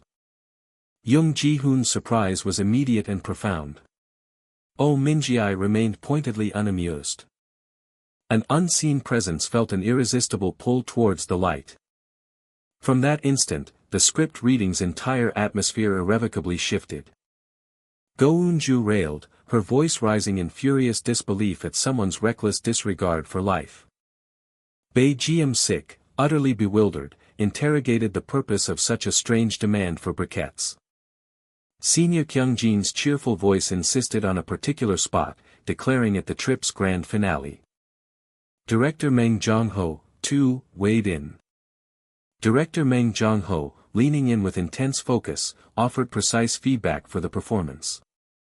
Off-panel voices guided the performance, first correcting its tone, then granting their approval to proceed. Go Eun-ju listened intently, the air around her calm and focused. Go Eun-ju absorbed a startling realization: Kim Hyunsu was no prey. He was something far more cunning than a wild beast. The truth resonated, sharp and undeniable: he was an apex predator. Director Mang Jong-ho, swelling with pride, conceded everyone had performed admirably despite his input. Director Mang Jong-ho posed a light-hearted question about the movie's potential, erupting laughter throughout the room. Bae Ji-sik offered a fleeting, skeptical glance. Young Ji-hoon conceded that television could never fully capture such raw talent. Oh Min-ji's thoughts crystallized: John Ico was not the true secret weapon. The potent force, the true secret weapon, was undoubtedly Kim Hyunsu. Go Eun-ju mused on the astounding potential if another could even approach Kim Hyunsu's acting prowess. With that hope, Go Eun-ju foresaw unimaginable triumphs for the film. A sharp JJAK signaled the script reading's abrupt conclusion, disappointing expectations for dinner. The announcement of an early wrap-up was met with a collective gasp of surprise and disappointment. John Ico voiced her deep disappointment at the premature end, prompting director Mang Jong-ho to gauge the room's agreement. Director Meng Jong-ho promised a pre-filming bonding session, effectively dismissing the room with a final word of appreciation. A sharp TWNG detonated, the violent sound ripping through the air. A character from the drama screamed, her voice raw with an agonizing question. The drama, Your Darkness, ended its run with an unprecedented dudung of 26.23% peak viewership. The interviewer, buzzing with excitement, suggested they aim for the year-end grand prize, and Kim Hyunsu readily agreed. Kim Hyunsu, with practiced humility, dismissed the interviewer's enthusiastic suggestions for acting awards. Kim Hyunsu's denial prompted the interviewer's incredulous challenge, leaving him momentarily puzzled. A chorus of WA and KYAH from fervent fans greeted them, making the interviewer quip about an idol's reception. The interviewer confirmed their later meeting at the rap party, and Kim Hyunsu silently agreed with a GUDOK. A resolute CHOG announced a firm step. A relentless barrage of chokak-s and insistent shouts pursued Kim Hyunsu as he navigated the clamoring crowd. Senior Kyungjin's voice rang out, warm with joyful welcome. Senior Kyungjin's recognition was met by Kim Hyunsu's amused clarification about the ubiquitous nature of rap party venues. Kim Hyunsu mused on the dwindling tradition of separate rap parties, stating their shared hardship forged unity, then chose his seat with a quiet SYUK. Manager Ju remarked on PDU's unconventional style, while Kim Hyunsu offered a surprised, warm welcome to the seniors' arrival. PDU Jong-suk jokingly confronted manager Ju, feigning annoyance at being discussed in his absence. Go-eun-ju, amused, pointed out the irony of being discussed, behind her back, when manager Ju was right there. Go-eun-ju exclaimed her surprise at writer Go joining the banter, which erupted into a ha-ha-ha-ha. PDU Jong-suk expressed his profound gratitude to the writer and actors. PDU Jong-suk, beaming with relief, acknowledged the project had rescued his struggling career. With a hopeful plea, PDU Jong-suk asked Kim Hyun-soo for future collaboration as the soju flowed with a jororuk. Go-eun-ju playfully asserted her claim on Kim Hyun-soo's future schedule for her next project. PDU Jong-suk comically complained about Go-eun-ju cutting in line, then suggested they could collaborate, right? Manager Ju, with a cunning smile, coined the Yu Jong-suk group, leaving PDU thoughtful. Kim Hyun-soo charmingly assured his availability, then playfully wondered if he'd soon be begging for their call. CEO Ju Chang-suk inquired about Kim Hyun-soo's next project, fumbling its title until Kim Hyun-soo clarified it was Torso on the Blue. Manager Ju expressed profound unfamiliarity with Torso on the Blue, mistaking the movie for a drama. Manager Ju erupted in stunned concern, questioning the sudden shift to a movie and CEO Woo's judgment. Kim Hyun-soo attempted to interject, while PDU showed annoyance and manager Ju pressed for the director's name. Kim Hyun-soo identified the director as Meng Jong-ho, then reacted with bewilderment to manager Ju's bold claim of a jackpot. PDU Jong-suk thoughtfully elaborated on the confinement of Kim Hyun-soo's true acting prowess within drama formats. In a whimsical vision, Go-eun-ju declared her absolute inability to envision Ji-woon in a romance, with others nodding in chibi agreement. Manager Ju's confident assertion of Ji-woon's romantic aptitude drew a surprised "really" from Senior Kyungjin. Senior Kyungjin earnestly explained Kim Hyun-soo's uncanny ability to absorb emotions, baffling Manager Ju. Manager Ju quickly dismissed his cryptic comment, confidently asserting Hyun-soo's success, which PDU declared, "How bland." The celebratory evening swelled as two hosts prepared to ceremonially cut a large cake. The cheerful hosts beamed, poised for the ceremonial cake cutting. A speaker commanded the room's attention, addressing the assembled guests. Two women shared a moment of profound, tearful appreciation. In a whimsical vision, Go-eun-ju queried PDU's tears, to which he comically confessed. A subtle SUG accompanied a hand adjusting the microphone. Kim Hyun-soo stepped up, humbly noting his seniors had covered all the details, promising brevity. His earnest desire for future collaborations resonated through the room. Manager Ju and Senior Kyungjin shared a moment of shared warmth. A collective sense of satisfaction warmed manager Ju, Go-eun-ju, and PDU. A final voice thanked everyone for their efforts, then 1 month later. Another firm CHOG ushered in a new beginning. A calm serenity settled over John ICO. Director Meng Jong-ho harbored a subtle, intriguing resolve. At last, the momentous first day of filming for Torso on the Blue dawned, bringing with it a palpable sense of determination. In a vintage cafe tucked away in Yoljiro Alley, the first scenes of a movie began, oddly linking a winter beach setting with the heart of Seoul for reasons yet to unfold. Amidst the cafe's bustling preparation, the day's scenes were set to unravel Ji-yeon-woo and Yoo Se-ol's tender history from a decade past. Kim Hyunsu arrived, his voice bright and enthusiastic with a cheerful greeting.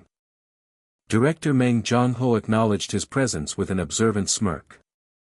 The director's congratulatory pat on Kim Hyunsu's shoulder accompanied praise for his drama's success, to which Kim Hyunsu humbly admitted the increased pressure. Director Meng Jong-ho comically fretted over the unprecedented pre-filming buzz, while Kim Hyunsu playfully apologized for his accidental part in it all. Yet, the director, self-assured, brushed off Hyunsu's apology, embracing the heightened interest as a stage set for his own triumph. John ICO energetically promised her utmost dedication to the project, her excitement palpable. She then greeted Kim Hyunsu with lively enthusiasm, promptly insisting he call her by her given name. Internally, Kim Hyunsu contemplatively questioned the seniority, considering her extensive idol career. Director Meng Jong-ho then instructionally clarified that today's filming would primarily delve into Ji-yeon-woo and Yoo Se-ol's story from a decade prior. He then guided them to approach these flashback scenes breezily, like a music drama, seeking their understanding. Kim Hyunsu's conversational confusion was quickly cleared by John ICO's knowing clarification, reminding him of her past music video experience. With anticipatory affirmation, director Meng Jong-ho endorsed John ICO's insight and called for everyone to prepare for filming. John ICO instructively summarized the director's vision for Kim Hyunsu, urging him to simply act naturally, without forcing emotions. With calm understanding, John ICO acknowledged the typical vagueness of directorial orders, yet expressed confidence in grasping their essence. Director Meng Jong-ho, in surprise and confusion, attributed Kim Hyunsu's quick grasp to John ICO, visibly shocking her. Puzzled, John ICO wondered what exactly she had done to warrant the director's unexpected praise. Kim Hyunsu then revealingly admitted his unique music video experience stemmed from countless viewings of Guardian Girls while in the military. Holding up his script, Torso on the Blue, Kim Hyunsu directly requested John ICO's help for a light practice before rehearsal. With eager delight, John ICO enthusiastically agreed to assist him. Director Meng Jong-ho observed their burgeoning connection with a knowing, mischievous smirk. With urgent and demanding commands, director Meng Jong-ho rallied the crew, emphasizing the need to finish the scene before sunset. Off-panel voices called out standard cues, building anticipatory tension for scene number 39, Midsummer Date, Cafe, Day, Take 1. The sharp TTAAK of the clapperboard punctuated the air as an off-panel voice shouted, "Action," launching them into the dynamic beginning of the scene. The serene exterior of the vintage cafe welcomed them into the unfolding narrative. Inside, Yoo Se-ol quietly waited by the cafe window, a touch of tension in her posture, for Ji-yeon-woo, who was predictably late. Despite seeing Ji-yeon-woo approach, Yoo Se-ol maintained her slightly strained sulky demeanor, still gazing out the window. Ji-yeon-woo's casual inquiry to sit was met with Yoo Se-ol's initially cold and terse, "Why?" Ji-yeon-woo, played by Kim Hyunsu, laid on charmingly cheesy pickup lines, declaring love at first sight for her beautiful heart. Yoo Se-ol skeptically questioned Ji-yeon-woo's declaration, pointing out the impossibility of such knowledge at first meeting. With a charmingly witty sengyut of a smile, Ji-yeon-woo countered, stating that was precisely what he intended to discover next. Yoo Se-ol self-awarely mused about falling for such old-fashioned lines, then playfully hinted she was still susceptible even now. Ji-yeon-woo and Yoo Se-ol shared a loving and tender embrace, lost in the moment. In the midst of their affectionate embrace, Ji-yeon-woo softly apologized for his tardiness. From his shoulder, Yoo Se-ol playfully forgave him, acknowledging his arrival with soft reluctance. Ji-yeon-woo's lips formed an intimate, gentle smile as he softly whispered how much he missed her. The off-panel cry of "cut" abruptly ended the scene. Director Mang Jong-ho's question hung in the air, creating a tense silence as Kim Hyun-soo remained pensive. With a subtly inquisitive expression, Director Mang Jong-ho addressed Kim Hyun-soo, hinting at a probing question.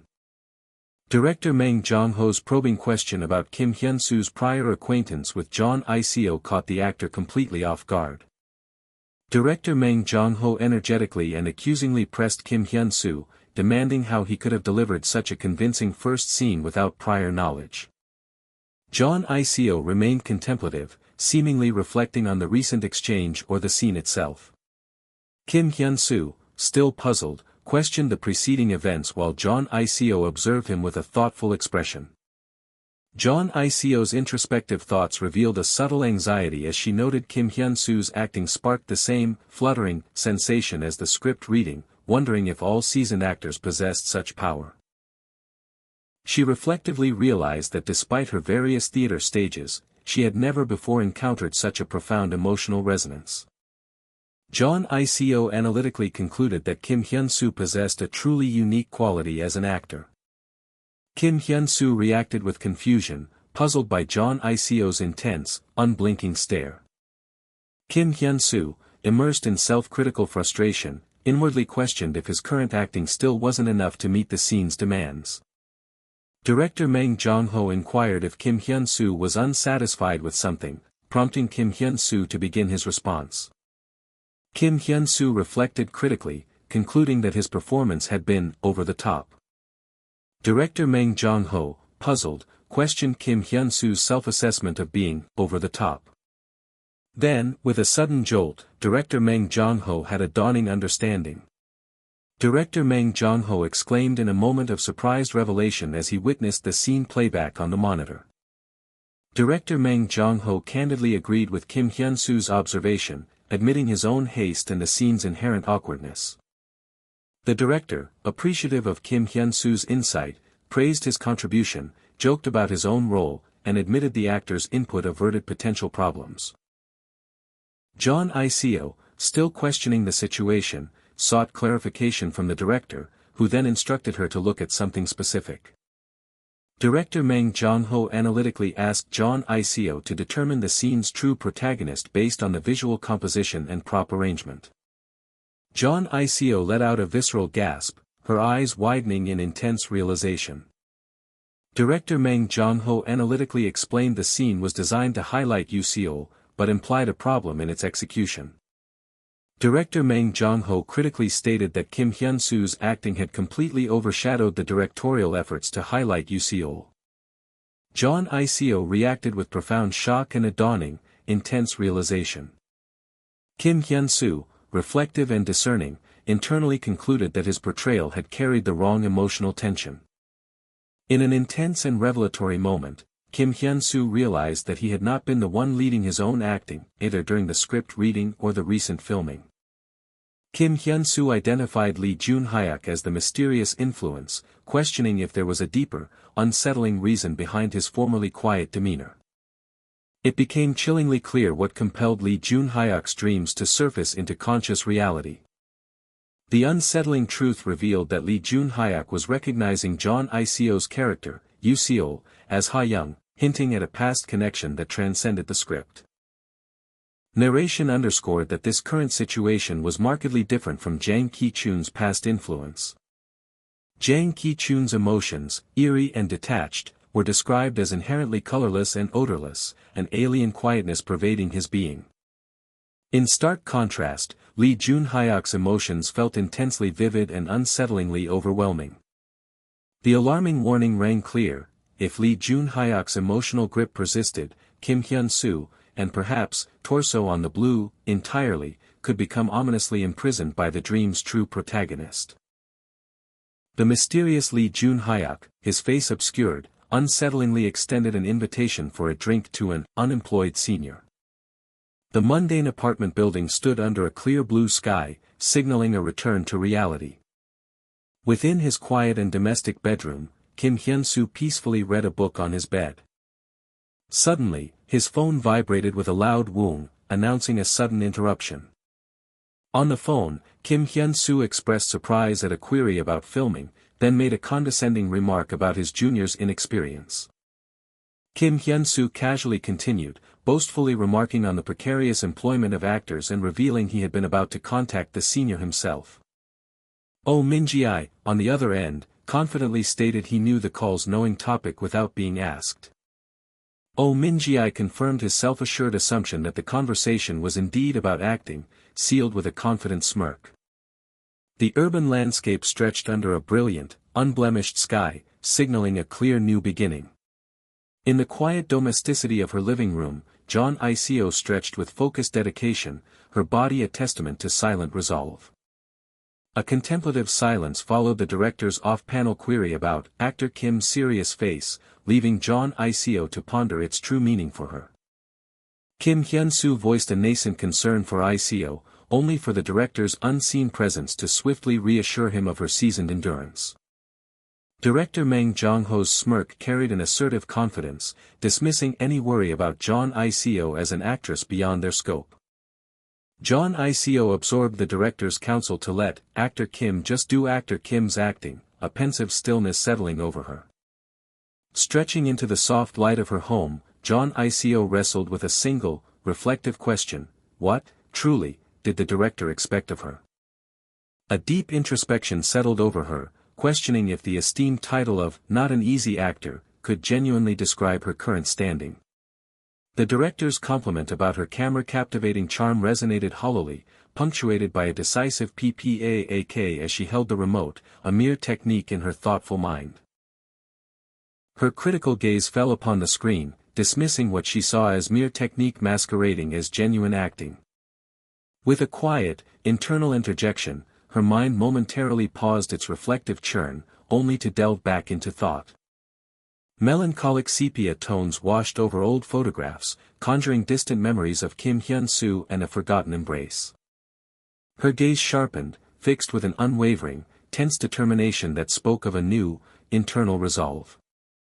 With a resolute paike, her hand gripped the torso on the blue script, absorbing its weight and meaning with focused intent.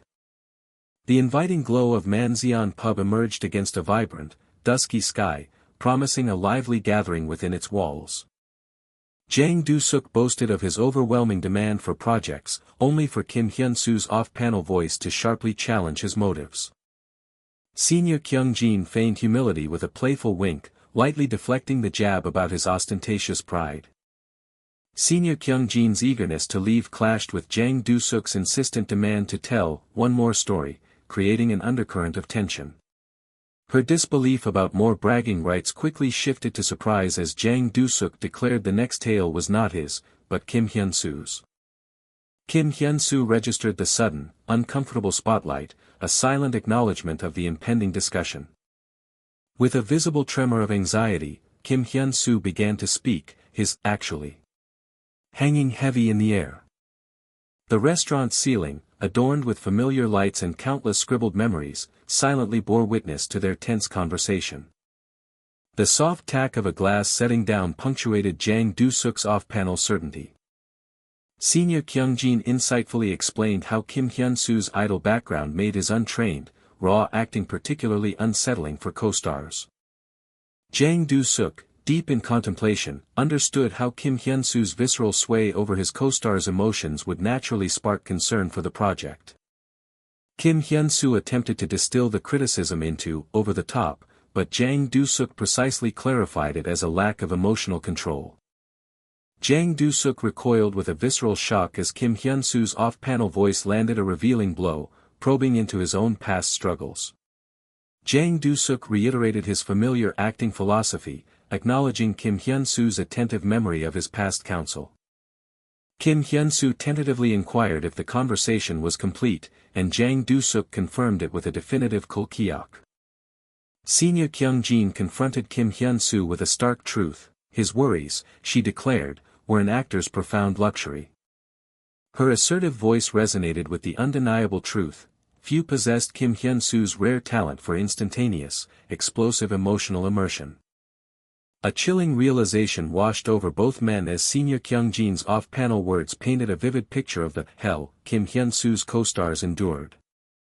Kim Hyunsu's confusion drew a sharp, inquiring challenge from Senior Kyung-jin, demanding his full understanding. Senior Kyung-jin's voice resonated with conviction, asserting that John Iseo, not Hyunsu, was the one who should bear the burden of acting worries. A sudden, sharp jolt of surprise rippled through Kim Hyunsu.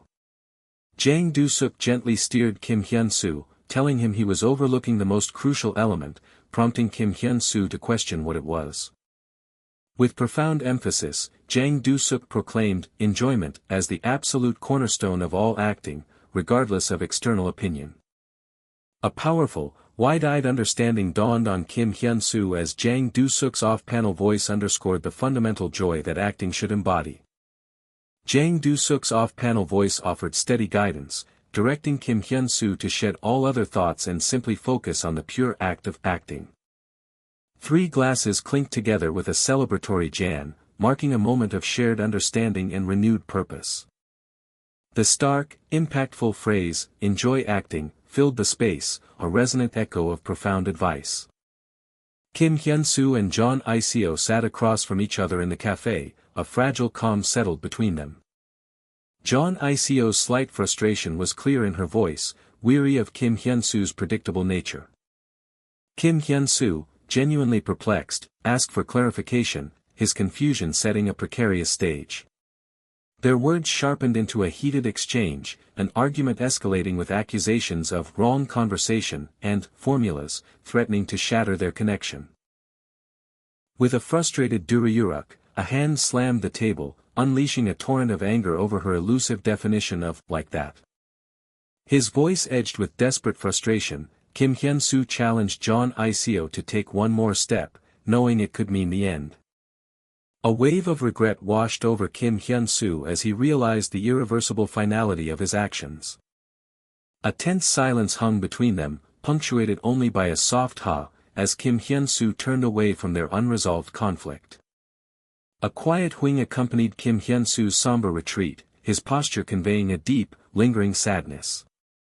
In a desperate attempt to diffuse the tension, Kim Hyunsu frantically pressed a call button, announcing the food's arrival and asking if she was hungry.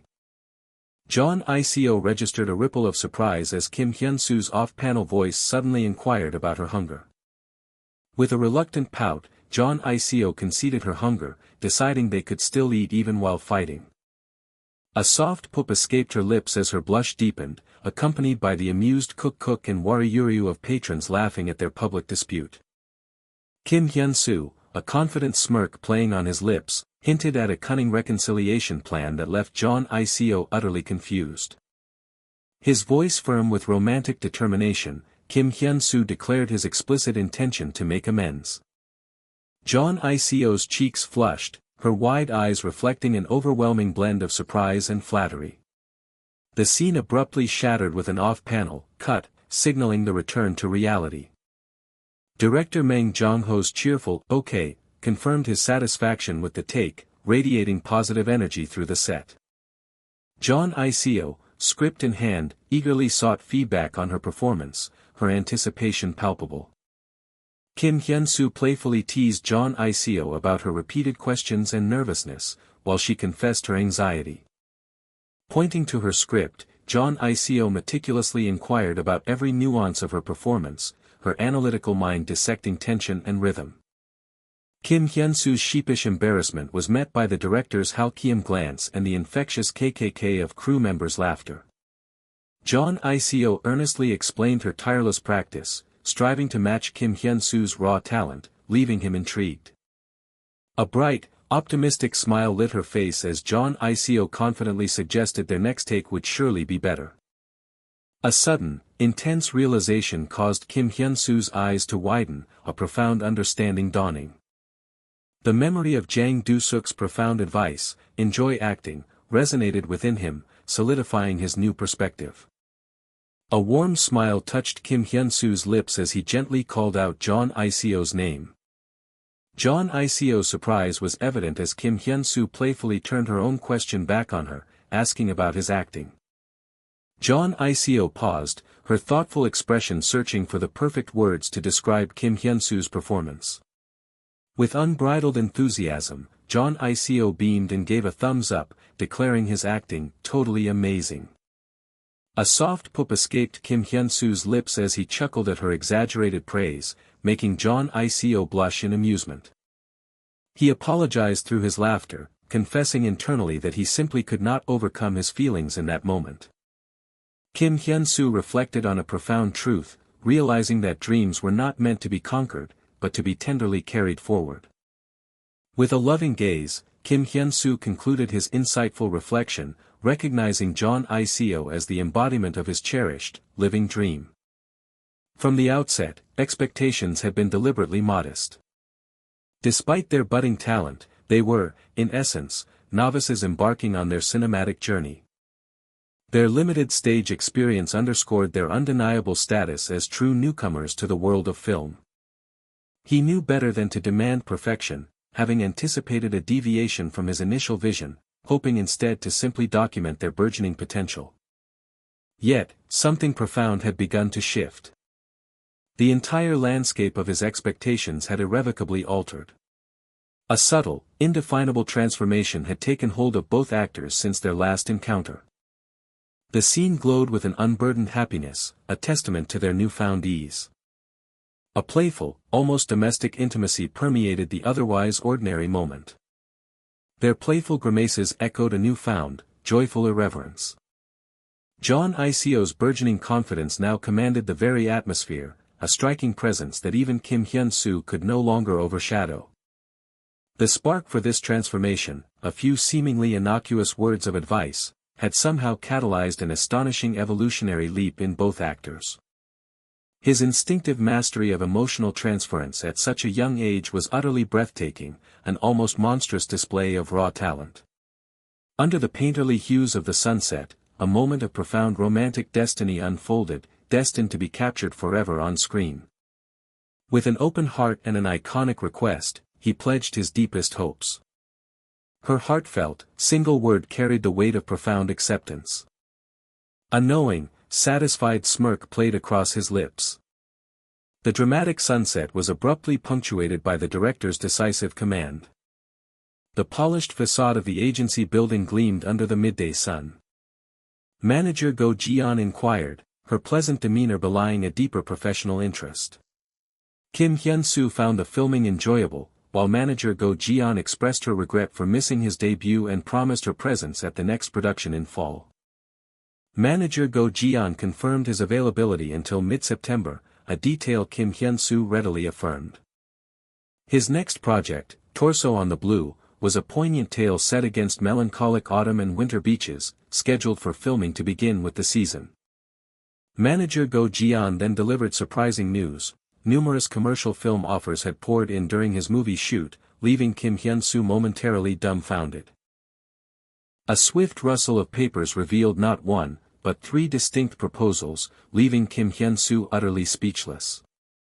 Even manager Go Ji-yeon confessed her astonishment, acknowledging that commercial opportunities rarely arose for actors who had so recently embodied a murderer. While Kim Hyunsu conceded her point, manager Go Ji-yeon explained that despite his current appeal to advertisers, a significant issue presented itself. Their thorough assessment revealed that none of the offers truly aligned with Kim Hyunsu's carefully cultivated image. The company's resolute stance was to decline all current proposals, awaiting more suitable opportunities, and she sought Kim Hyunsu's full endorsement. With a calm surrender, he entrusted his path to the CEO's ultimate judgment.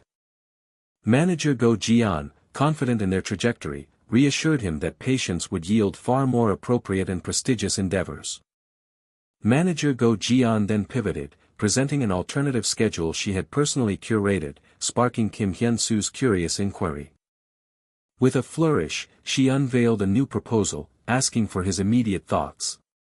He recognized the name, recalling a surprising connection to the esteemed fashion magazine from his military days. GML, the globally revered men's fashion monthly headquartered in New York, reigned supreme as the undisputed leader in its genre. Kim Hyunsu puzzled over their interest in him, prompting manager Go Jian to ask if he recalled a particular photograph. The framed image on the wall suddenly clicked into profound significance. Manager Go Jian knowingly revealed that his previous collaboration with GML had indeed captured the editor's discerning attention. She clarified that the print interview would inherently involve a photo shoot, naturally featuring clothing and accessory advertisements, leaving Kim Hyun-soo to silently process the details. He expressed a thoughtful appreciation for the interview format itself, a distinct spark of interest in his eyes. Affirming the value of fan engagement, Kim Hyun-soo's decisive nod sealed their agreement to move forward with the opportunity. She asserted her satisfaction, declaring their professional synergy a consistent delight. With an enthusiastic clap, she marveled at the uncanny alignment of their professional instincts. Manager Go Jian instructed him to approach the shoot casually, just like a profile session, which triggered an immediate, sharp reaction from Kim Hyun-soo. The mere mention of profile photos sent a shiver down his spine, recalling a past, grueling session with photographer Gina that had pushed others to their limits.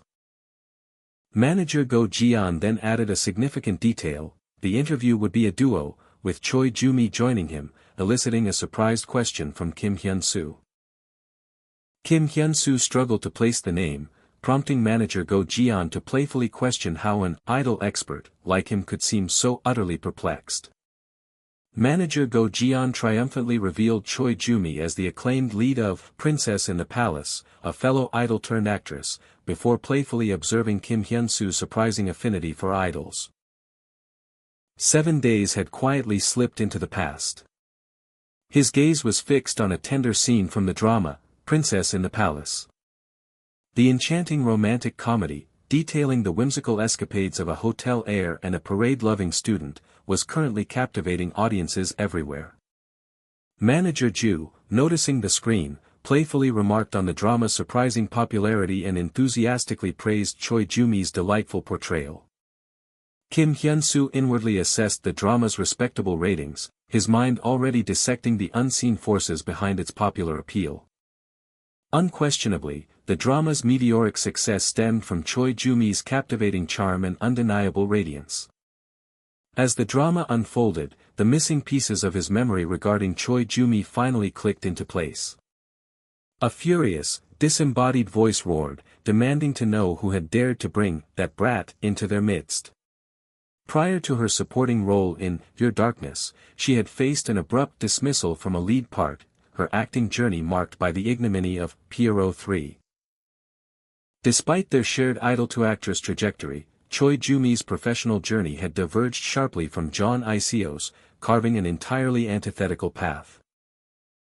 From her early school days, she had captivated the nation as its beloved little sister, effortlessly commanding center stage throughout her idol career into her late 20s. Her transition to acting was nothing short of triumphant, propelling her to flagship status at Impact Entertainment, where her winning streak continued unabated. Rumors spoke of an intense, cutthroat battle waged among rival entertainment companies. Impact, the undisputed victor, reaped an astronomical return on investment almost immediately, her soaring value dramatically stabilizing their finances. She was, without question, a genuine phenomenon, a star in her own right. His own involvement in the GML interview made sense, but her unexpected presence remained a lingering enigma. Manager Go Jian explained the strategic appeal: their similar age, burgeoning careers, and the inherent visual balance of a male-female pairing presented an undeniable advantage. His recollections painted a troubled picture of frequent tardiness, a perceived lack of sincerity, and persistent conflicts that plagued her interactions with crew members. He mused that holding prejudices against someone unacquainted was, in essence, an act of sheer folly. The engine hummed, carrying them deeper into the city's vibrant pulse. The sleek, arched facade of the cosmetic studio exuded an air of contemporary elegance. The stylist, bubbling with enthusiasm for the GML photo shoot, eagerly declared her intention to exceed all usual efforts. As she meticulously applied his makeup, the stylist playfully vowed to repay his past kindness with a model-worthy transformation, gently chiding him for his politeness. The salon buzzed with energetic chatter as stylists exclaimed over his GML appearance, one proudly asserting that Kim Hyunsu had always possessed undeniable star quality. A sudden, sharp realization caused her to abruptly pause. She gasped, demanding confirmation of Choi Joo-mi's involvement, which in turn startled Kim Hyun-soo into a surprised query of his own. She explained the salon chain's day-long buzz, only to be sharply interrupted by an off-panel voice scolding her to cease her gossiping and focus on work. The annoyed stylist insisted Kim Hyun-soo deserved to know, citing his consistent generosity, prompting a stern acknowledgement of the truth from the other woman. With a weary sigh of exasperation, the stern woman rationalized the gossip, asserting that Kim Hyun-soo was no longer their regular client anyway. The stern woman placed a hand on his shoulder, her voice grave, instructing Kim Hyun-soo to heed a singular piece of advice for his upcoming shoot. Her piercing eyes narrowed as she delivered an utterly chilling, non-negotiable warning: absolutely under no circumstances should he speak to that witch, leaving Kim Hyun-soo utterly stunned. The studio stood, a beacon of creative industry. A young voice effused, struck by Kim Hyun-soo's striking new look. Kim Hyun-soo flushed, playfully dismissing the enthusiastic praise. A new woman surveyed the expansive studio floor, its scale akin to a grand film set. Kim Hyun-soo's surprise deepened at the sight of editor Yoo Jin-suk. Editor Yoo Jin-suk formally introduced herself, confirming their previous conversation. Her discerning eye and trend-setting instincts forged GML Korea's formidable standing, a true powerhouse in the women's magazine world. He absorbed every urgent detail, receiving a frantic GML crash course from three sharp-witted stylists. Editor Yoo Jin-suk bowed, outlining the day's critical schedule, including Choi Joo-mi's anticipated arrival. Above, the studio's vast technical apparatus waited.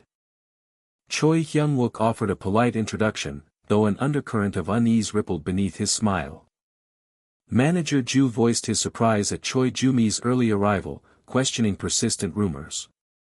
Editor Yoo Jin-suk inquired about Choi Joo-mi, her manager nervously explaining a brief bathroom detour. Each tick-tock of the clock deepened the anxious wait. Her voice tight with irritation, editor Yoo Jin-suk demanded an explanation. Choi Hyung-wook stammered another flimsy excuse, beads of sweat betraying his panic. Editor Yoo Jin-suk's frustration boiled over, her words sharp with righteous indignation. A sudden gasp accompanied the door's dramatic opening. Kim Hyun-soo and manager Joo exchanged wide-eyed, stunned glances. Choi Joo-mi, poised and self-assured, made her grand, unhurried entrance. He registered a striking resemblance to ICO, yet an undeniable, unsettling difference. Her off-stage aura felt so distinct, a stark contrast to her public image. Editor Yoo Jin-suk's rebuke about the delay was met with Choi Joo-mi's cool, defiant challenge to simply begin. Choi Joo-mi internally scoffed at the perceived chasm before her. The meticulously arranged studio lights glowed. Editor Yoo Jin-suk meticulously outlined the pre-confirmed agenda, detailing the day's full itinerary. Choi Joo-mi's skepticism flared at the mention of unapproved content filming. Editor Yoo Jin-suk's diplomatic explanation was met with an abrupt, chilling refusal. Shock rippled through editor Yoo Jin-suk. Choi Joo-mi held firm on her conditions, prompting a bewildered query from the editor. With a dismissive wink, Choi Joo-mi asserted her professional intuition needed no explanation. A chilling, forced smile stretched across editor Yoo Jin-suk's face, reminding Choi Joo-mi of pre-approvals that hadn't concluded. PPA Jik. Editor Yoo Jin-suk's insistent demand was met with Choi Joo-mi's resolute, unyielding rejection. A heavy silence settled, fraught with unspoken tension. With a sigh of resignation, editor Yoo Jin-suk deferred the conflict. Collaborating with Choi Joo-mi on styling proved an immediate battle. Choi Joo-mi's disdain was palpable, refusing garments by an unfamiliar designer. She scoffed at the styling choices, attributing their perceived deficiency to the magazine's niche. Her ultimatum hung in the air, no shoot until the objects moved. Yet, there was still more. Kim Hyunsu stood silently, an unreadable stillness enveloping him. Choi Joo-mi audaciously suggested Kim Hyunsu's best coordination was simply not being in her frame, directing him to a different rack. Editor Eugene Suk's face creased with worry, acknowledging his painstaking preparation. He calmly reassured her, prioritizing the day's progress above all else. He offered a surprisingly positive spin, suggesting her difficult choices might yield fascinating contrasts. A flash of recognition crossed editor Eugene Suk's mind, she had secretly thought the same. She reveled in her own impeccable taste, despite her difficult demeanor, her choices were undeniably brilliant.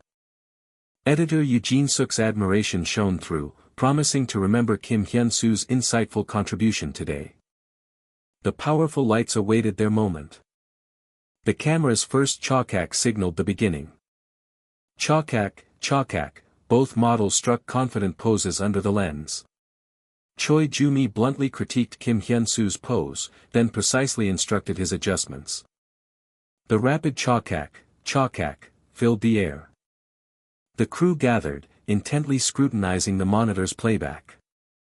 Choi Joo-mi's surprise quickly morphed into a questioning annoyance. One stood tall, the other poised low, their combined presence striking. Choi Joo-mi inwardly marveled at his uncanny ability to command attention, even in such a composition. Manager Ju and editor Eugene Suk effused over the stellar results, unaware of Choi Joo-mi's simmering discontent.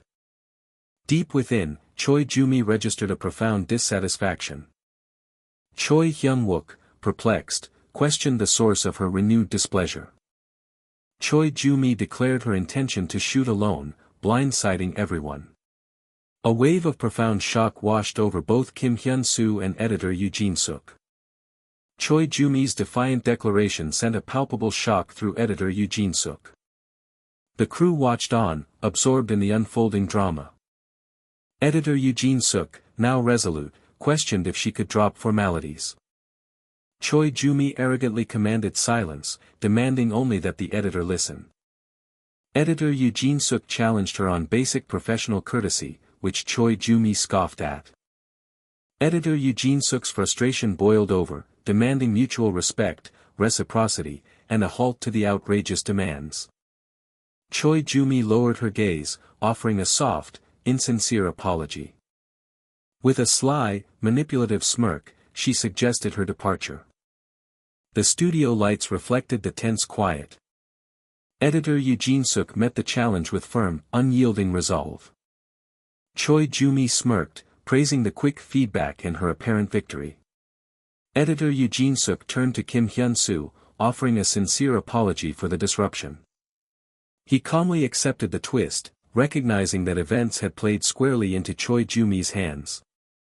Overhead, the camera crane stood poised.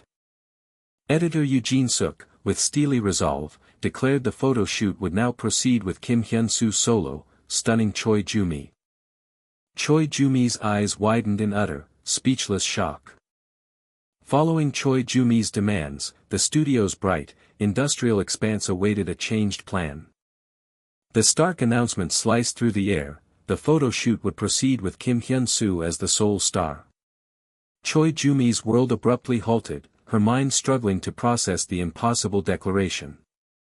Editor Eugene Suk, a picture of calm authority, declared herself fully responsible as she reset the terms to a single lead.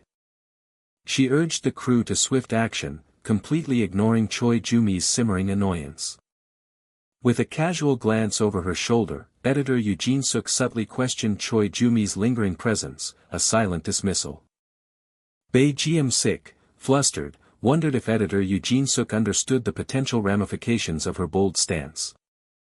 He ventured that editor Eugene Suk seemed agitated, a notion she sharply returned with a question of her own. Editor Eugene Suk coolly questioned her own supposed agitation, leaving Bae Ji-sik utterly speechless. She skewered his hypocrisy, noting his inaction when his own star caused chaos, yet his quick defense when things went awry, to which Bae Geum-sik voiced his surprise at Impact's rumored methods. Bae Geum-sik then warned that such a contentious relationship with his agency would not benefit her side. Choi Joo-mi tried to intervene as Bae Geum-sik, seething with anger, declared his complete withdrawal from the low-level magazine shoot. As Bae Geum-sik began to threaten official action, editor Yoo Jin-suk calmly probed the real meaning behind his words. With a knowing wink, editor Yoo Jin-suk reminded him of her superior authority as the on-site chief. Bae Geum-sik's mind reeled with confusion at her unexpected assertion of power. Editor Yoo Jin-suk clarified that the true planner and director for the hot actor print interview was the editor-in-chief. Then came the shocking truth: Choi Joo-mi was never meant to be part of the original plan. Bae Geum-sik reacted with stunned disbelief, while editor Yoo Jin-suk calmly explained the magazine's exclusive focus on men. Editor Yoo Jin-suk pressed on, revealing that it was Impact, their agency, that had insisted on Choi Joo-mi's inclusion. The revelation escalated as editor Yoo Jin-suk disclosed that Impact's CEO had personally contacted her editor-in-chief. Both Bae Geum-sik and Choi Joo-mi were struck speechless by the profound shock of this new information. Outside the sun-drenched building, Bae Geum-sik and Choi Joo-mi processed the disastrous turn of events. Choi Joo-mi spoke to Bae Geum-sik, who, holding a cigarette, tried to reassure her that he would handle their company. Her sharp question about his sudden involvement caught Bae Geum-sik completely off guard. Choi Joo-mi confronted him with a furious accusation, demanding to know why he now interfered after merely observing. Choi Joo-mi asserted her refusal to back down, minimizing the importance of a magazine interview against her drama's surging success. Bae Geum-sik tried to highlight the issue's global reach, casually flicking his cigarette, but Choi Joo-mi dismissed its significance to the Korean market. Bae Geum-sik uttered two crucial words, which Choi Joo-mi hilariously misunderstood as someone's mother. Choi Joo-mi admonished Bae Geum-sik for his ignorance, playfully suggesting a career re-evaluation. The Emmy Awards, a venerable ceremony since 1949, honored all American television programs annually. Choi Joo-mi revealed the strategic timing: the photo shoot preceded the Emmy Awards in Los Angeles at month's end. Bae Geum-sik, utterly baffled, questioned its deeper significance, prompting Choi Joo-mi's exasperated sigh. Choi Joo-mi then unveiled the true prize, a chance for international acclaim alongside Hollywood's elite, leaving Bae Geum-sik utterly stunned. Choi Joo-mi warned him of the severe consequences if he abandoned the shoot now, including facing their CEO's wrath. A panicked Bae Geum-sik sought a desperate solution, but Choi Joo-mi scoffed at his suggestion of pleading with the formidable editor. With a decisive air, Choi Joo-mi declared she would personally take charge of the delicate situation.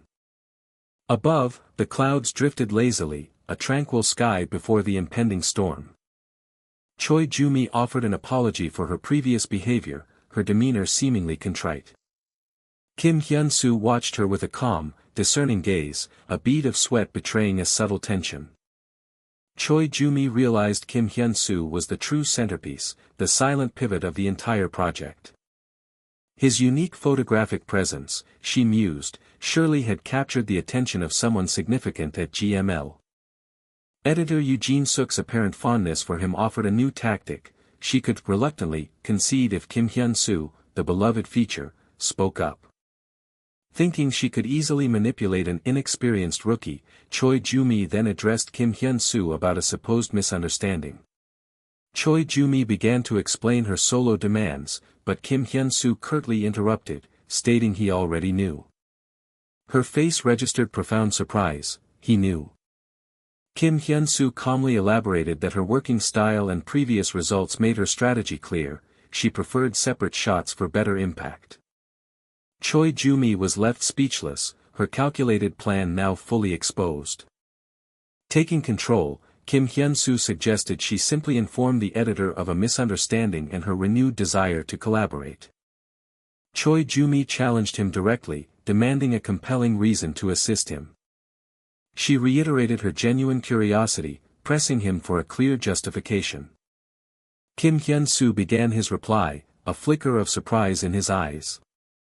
He provocatively suggested that shooting with him would garner far more attention than a solo effort, which earned a dismissive snort from Choi Joo-mi.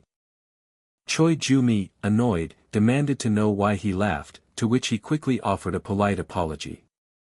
Still curious, Choi Joo-mi insisted on an explanation, and Kim Hyun-soo began to reveal the unusual truth behind his laughter. His laughter, Kim Hyun-soo confessed, had not been a conscious choice. Choi Joo-mi was utterly taken aback by the sudden, unsettling intensity in his eyes. She pondered how anyone could possess such an unnerving, piercing gaze. Choi Joo-mi conceded his point, but criticized his unorthodox approach. As Kim Hyun-soo subtly shifted, Choi Joo-mi lectured him on basic manners, echoing the editor's earlier frustration. Kim Hyun-soo, taking a challenging step forward, questioned her right to scold him. He directly confronted senior Choi Joo-mi, advising her to abandon her petty tricks. With a subtle smirk, Kim Hyun-soo offered to reveal the simplest path for her to rejoin the photo shoot. Choi Joo-mi, surprised and sweating, could only manage a reluctant nod in agreement. An off-panel voice, distinctly Kim Hyun-soo's, then declared the photo shoot would resume.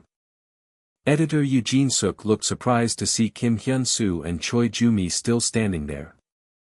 Internally, Choi Joo-mi cursed her agreement, realizing she had severely underestimated the clueless rookie. As Choi Joo-mi pondered the inexplicable events, Kim Hyun-soo's voice cut through her thoughts, prompting her cautious response. Kim Hyun-soo warned her with steely resolve, if she didn't comply, he couldn't help her either. Panicked by his ultimatum, Choi Joo-mi quickly capitulated, stuttering her agreement. Editor Eugene Suk observed the strange turn of events, a hint of surprise in her composure. Choi Joo-mi reluctantly reaffirmed her agreement, but Kim Hyun-soo, feigning not to hear, pushed her irritation further. Utterly defeated, Choi Joo-mi sank to her knees, bowing profoundly as she tearfully apologized for her unprofessional conduct. Kim Hyun-soo smirked subtly, while editor Eugene Suk and the bewildered crew members watched Choi Joo-mi's stunning display of humility. The sterile precision of the studio awaited new dramas. Kim Hyun-soo, with a knowing wink, wondered if his manager knew the world was teeming with madmen. Manager Ju, genuinely perplexed, questioned the provenance of the saying, but Kim Hyun-soo assured him his thought was far from complete. He then declared most of those mad souls congregated right in the entertainment industry. An incredible woman indeed, Kim Hyun-soo mused, concluding he sincerely hoped to avoid any future encounters. Choi Joo-mi, her pride shattered, tearfully prostrated herself before the entire crew, a forced apology wrenching from her very soul. The crew stared, aghast at the abrupt shift, while Kim Hyun-soo wore a quiet, satisfied smile as order returned. Manager Ju watched, unconvinced, as Choi Joo-mi continued her painful, 90-degree procession of apologies. Manager Go Ji-an, ever the professional, quickly diffused the tension, cheerfully urging Choi Joo-mi to cease apologies and resume the waiting shoot. She resumed filming with an astonishingly compliant, entirely altered demeanor. The previously obstinate segments were now effortlessly completed, an incredible efficiency that propelled the shoot far ahead of schedule. True to form, Choi Joo-mi curtly declared her exit, vanishing from the set with astonishing speed. Manager Ju sighed, a profound weariness settling over him, wondering why such cooperation couldn't have been innate. Manager Go Ji-an acknowledged Choi Joo-mi's cunning, but reminded him that such resilience was precisely why she had endured so long. A knowing wink confirmed her point. Choi Joo-mi delivered professional results when absolutely necessary. But the real question lingered, how was it truly achieved? Kim Hyun-soo, genuinely baffled, pressed Go Ji-an, how did she command such obedience from Choi Joo-mi?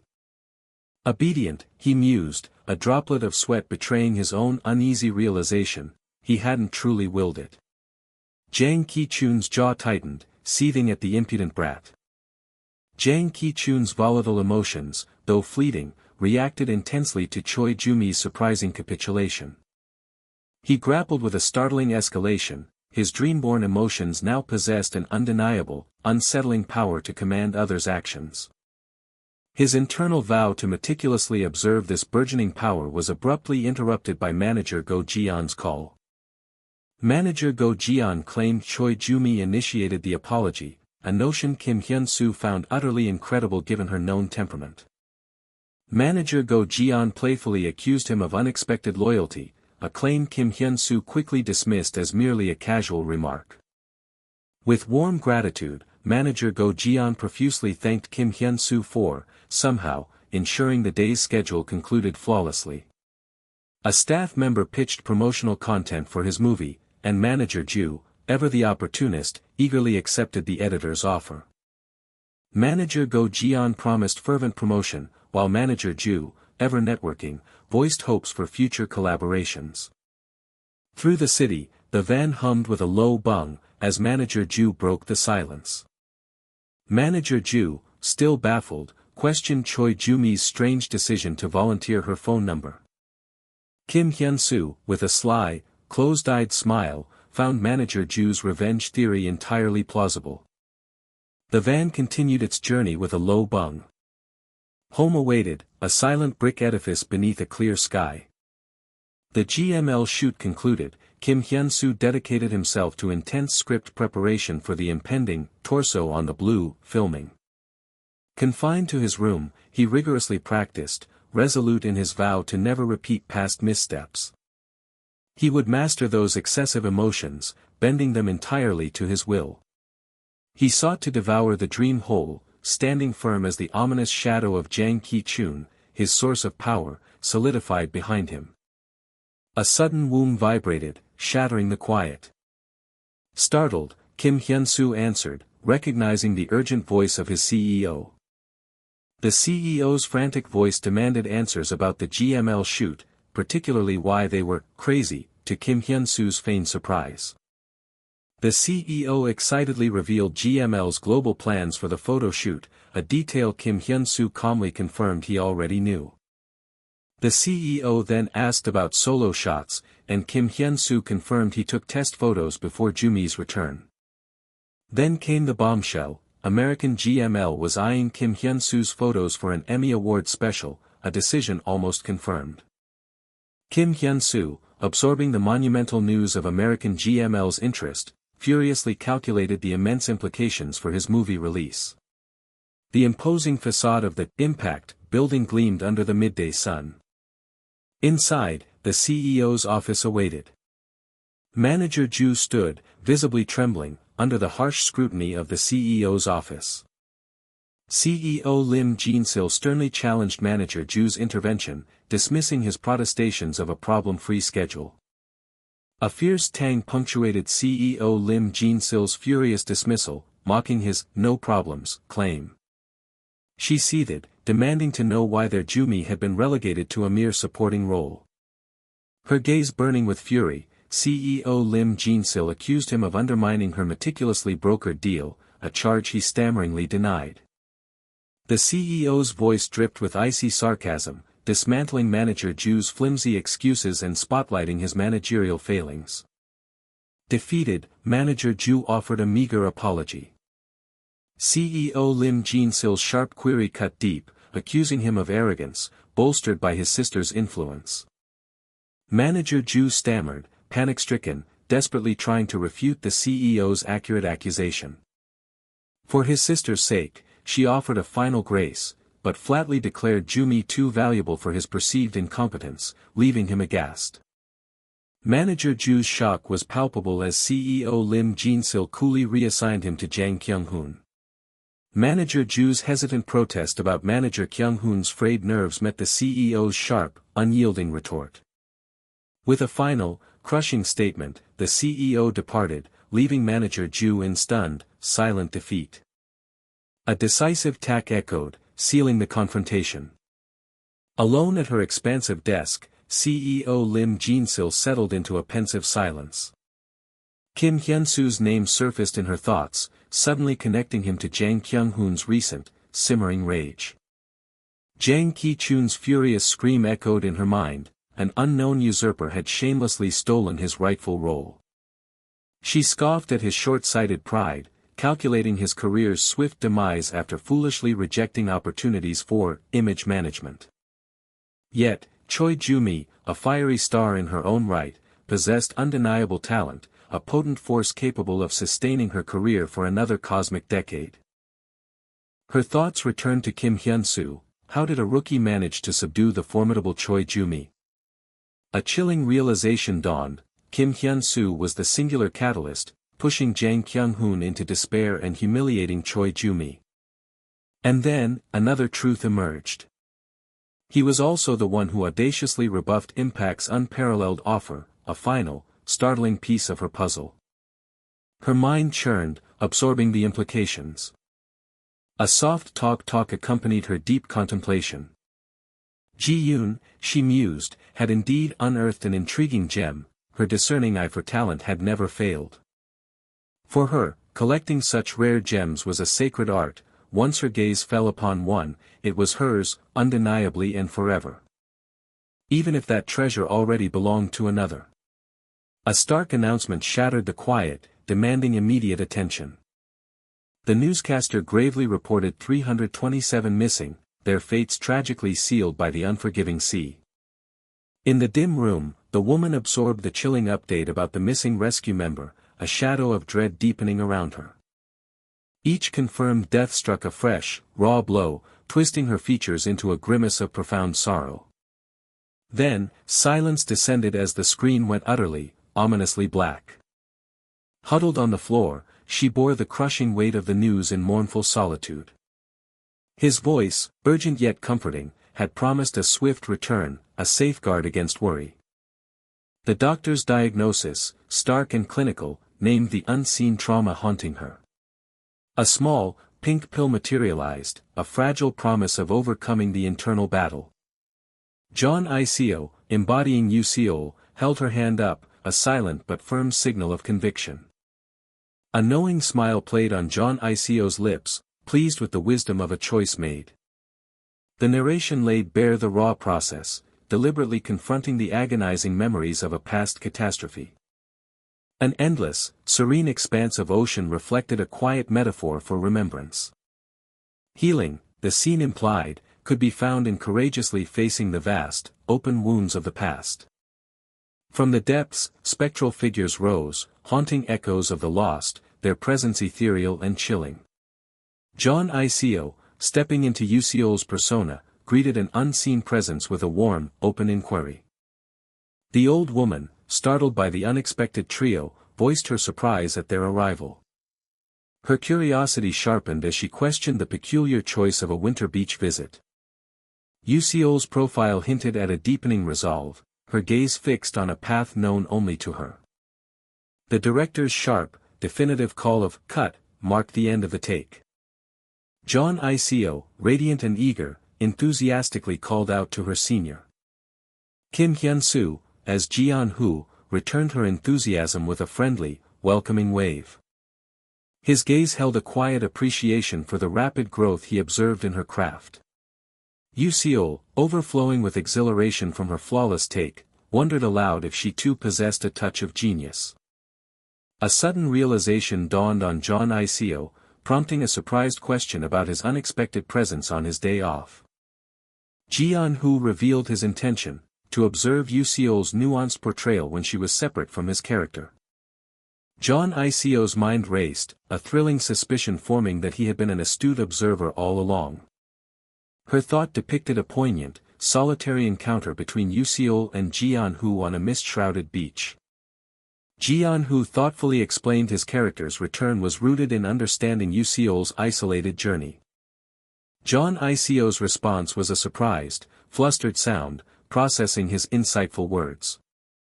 She wondered if this was the fabled method acting, which he flusteredly downplayed as merely a warm-up. An off-panel voice insisted it was method acting, playfully admonishing his weight loss, which he attributed to training for a photo shoot. Director Mang Jong-ho, impressed, linked Kim Hyunsu's profound passion to his unusual request for raw footage. Kim Hyunsu graciously thanked the director for indulging his request, fueling anticipation for tomorrow's shoot. John Ico's thoughts buzzed with excitement, eagerly awaiting the senior's refined performance, wondering how it would transcend the script. A past self, somber and withdrawn, reflected on a time when she was unprepared to embrace the raw emotion of his acting. But now, the narration proclaimed, a profound shift had occurred, marking a distinct departure from that earlier state. A wave of eager anticipation washed over her for the revelation of Ji Yeon-hoo's evolving portrayal. A shared, knowing glance passed between John Ico and Kim Hyunsu, solidifying a silent understanding. A cryptic directive announced, "You number 66, hinting at an unknown role or destiny." The title suggested a profound interplay between earthly existence and the realms beyond. The old man, with an air of solemn conviction, described a mystical boundary between life and what lay after. He sternly cautioned against venturing to the beach at night, warning of spirits that could trap the unwary forever. The women's skeptical laughter met his earnest warnings of spirits, yet he insisted on their undeniable, perilous existence. The old man's eyes blazed with a fierce indignation for those who heedlessly surrendered to the sea's call. The three women absorbed his unsettling tale, their faces now etched with genuine concern. Yuseol inquired about briquettes, prompting the old man to question the scale of her grilling ambitions. Yuseol, with unwavering resolve, demanded a substantial quantity, declaring she wanted all he possessed. He reached for the briquettes, a hint of skepticism in his voice, implying she might overestimate her needs. With a subtle wink, the old man delivered a final, cryptic warning: some mysteries of the sea remained beyond human grasp. Beneath the silent, watchful gaze of the full moon, the beach unfolded a mysterious, nocturnal tableau. Two luminous orbs pulsated on the floor, casting an eerie, unsettling glow. John Ico, as Yuseol, stood over her two friends, who lay eerily still and unconscious. Yuseol reacted swiftly, turning toward her fallen friends with urgent concern. Yuseol traversed the lonely, moonlit beach, the desolate sound of the waves a solemn accompaniment. Her determined footsteps crunched in the sand, her expression now grim with a palpable sense of foreboding. Her eye widened, a chasm of sheer terror reflecting the dark, shocking revelation before her. Yuseol stood transfixed, her gaze locked on Ji Yeon-hoo, whose tattered figure emerged from the shadowy darkness. His voice, a pained whisper, uttered Yuseol's name, heavy with unspoken history. Tears traced silent paths down Yuseol's face, a deluge of raw, uncontained emotion. On the rain-soaked sand, Yuseol collapsed, her cries lost to the downpour, utterly consumed by despair. Rain mingled with her anguished tears, an extreme close-up of a heart utterly shattered. She recalled her lifelong aptitude for crafting a polished, attractive persona. Blessed with undeniable allure, she had inadvertently become the embodiment of others' expectations, a carefully curated package. Her idle dreams, once vivid, dissolved into failure, drawing a wave of concerned scrutiny from her circle. Former group members dispersed into diverse paths, broadcasting, nightlife, influencing, their shared dreams utterly shattered. A crushing weight of self-blame descended, convinced she alone was the architect of their collective downfall. She felt like a hollow imitation among truly authentic, sparkling individuals. Driven by a desperate need for authenticity, she had lived under the precarious tension of fear and performative acting, her true self hidden. The elaborate facade, meticulously woven with fear and artifice, dramatically ruptured upon Ji Yeon-hoo's return after a decade. Ji Yeon-hoo's unspoken words resonated, his feelings were real, and she, too, should purge her hidden truth. Her fragmented thoughts soon gave way, surrendering control to the turbulent emotions swirling within her. A profound understanding dawned: acting was the visceral act of externalizing one's deeply held emotions, one's innermost self, in a slightly altered form. At this pivotal moment, the character Yuseol underwent a profound, authentic transformation. Her tear-choked voice, brimming with raw anguish, questioned the painful delay of his presence. The character Yuseol achieved true authenticity, manifesting through the very essence of John Ico's being.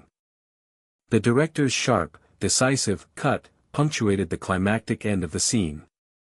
The screen held a replay, capturing a performance imbued with an unsettling, profound stillness. Director Mang Jong-ho watched, a bead of sweat tracing a line of tense contemplation. He declared that what had just transpired vastly differed from the script, a sharp observation that startled his crew.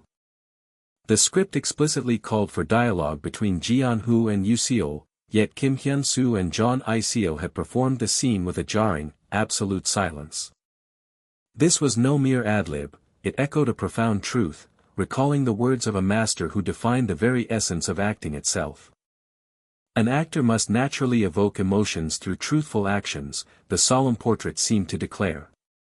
Ji-yeon-ho merely called out, and Yoo-seo simply wept, yet even those stark actions spoke volumes.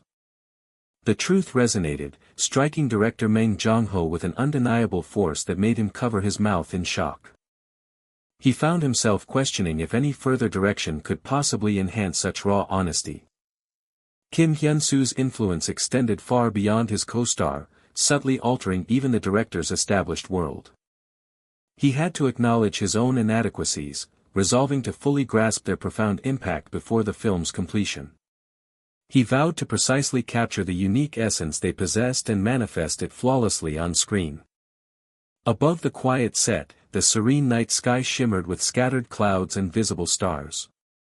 Jeon I-seo's eyes widened in shock, demanding to know if someone had truly met Joo Mi-yooni.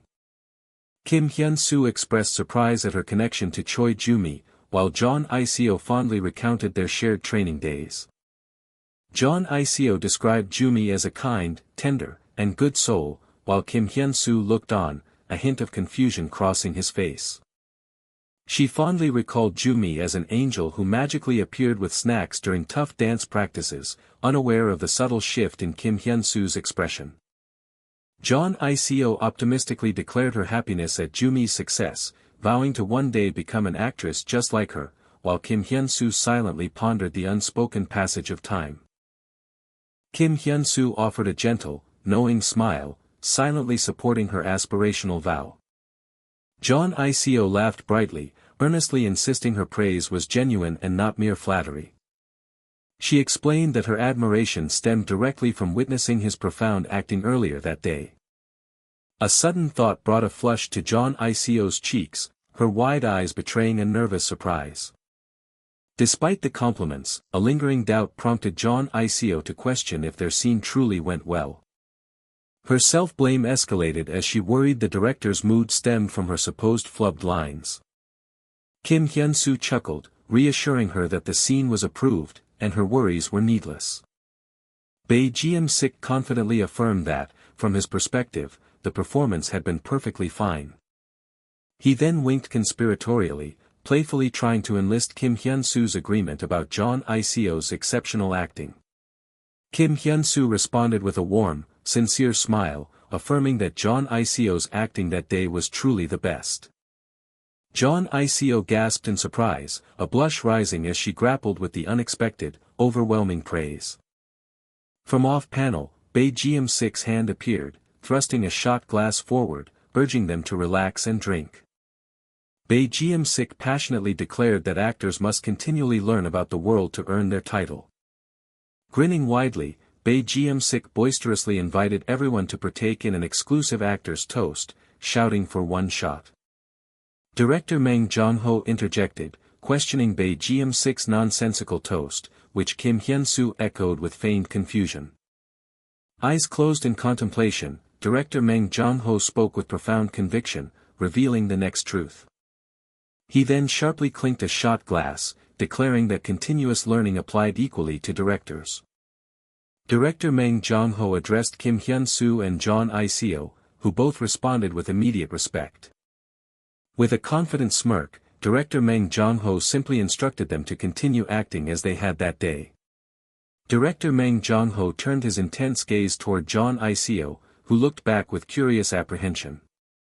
Jeon I-seo gasped, her cheeks flushing with overwhelming emotion as the director declared she no longer needed the label of an idle background. "Alright, with the director here, it's time for a real toast," Bae Ji-sik exclaimed, raising his glass. The night sky, dotted with serene stars, stretched over the building, marking the quiet passage of time. A stark, visceral splash ruptured the dark silence. In a dreamlike haze, a figure swam with resolve, mirroring another, driven by an internal certainty to persevere. The man executed a clean, graceful dive, vanishing into the deep blue water. A desperate, revelatory vision of struggling men in dark water revealed the chilling meaning of sacrifice. Underwater, his eyes were squeezed shut, the visible tension on his face betraying a fierce internal struggle. Kim Hyunsu sat on the edge of his bed, lost in a quiet, introspective reverie. He flinched, realizing with growing concern that the situation was intensifying, uncovering a new, disturbing truth.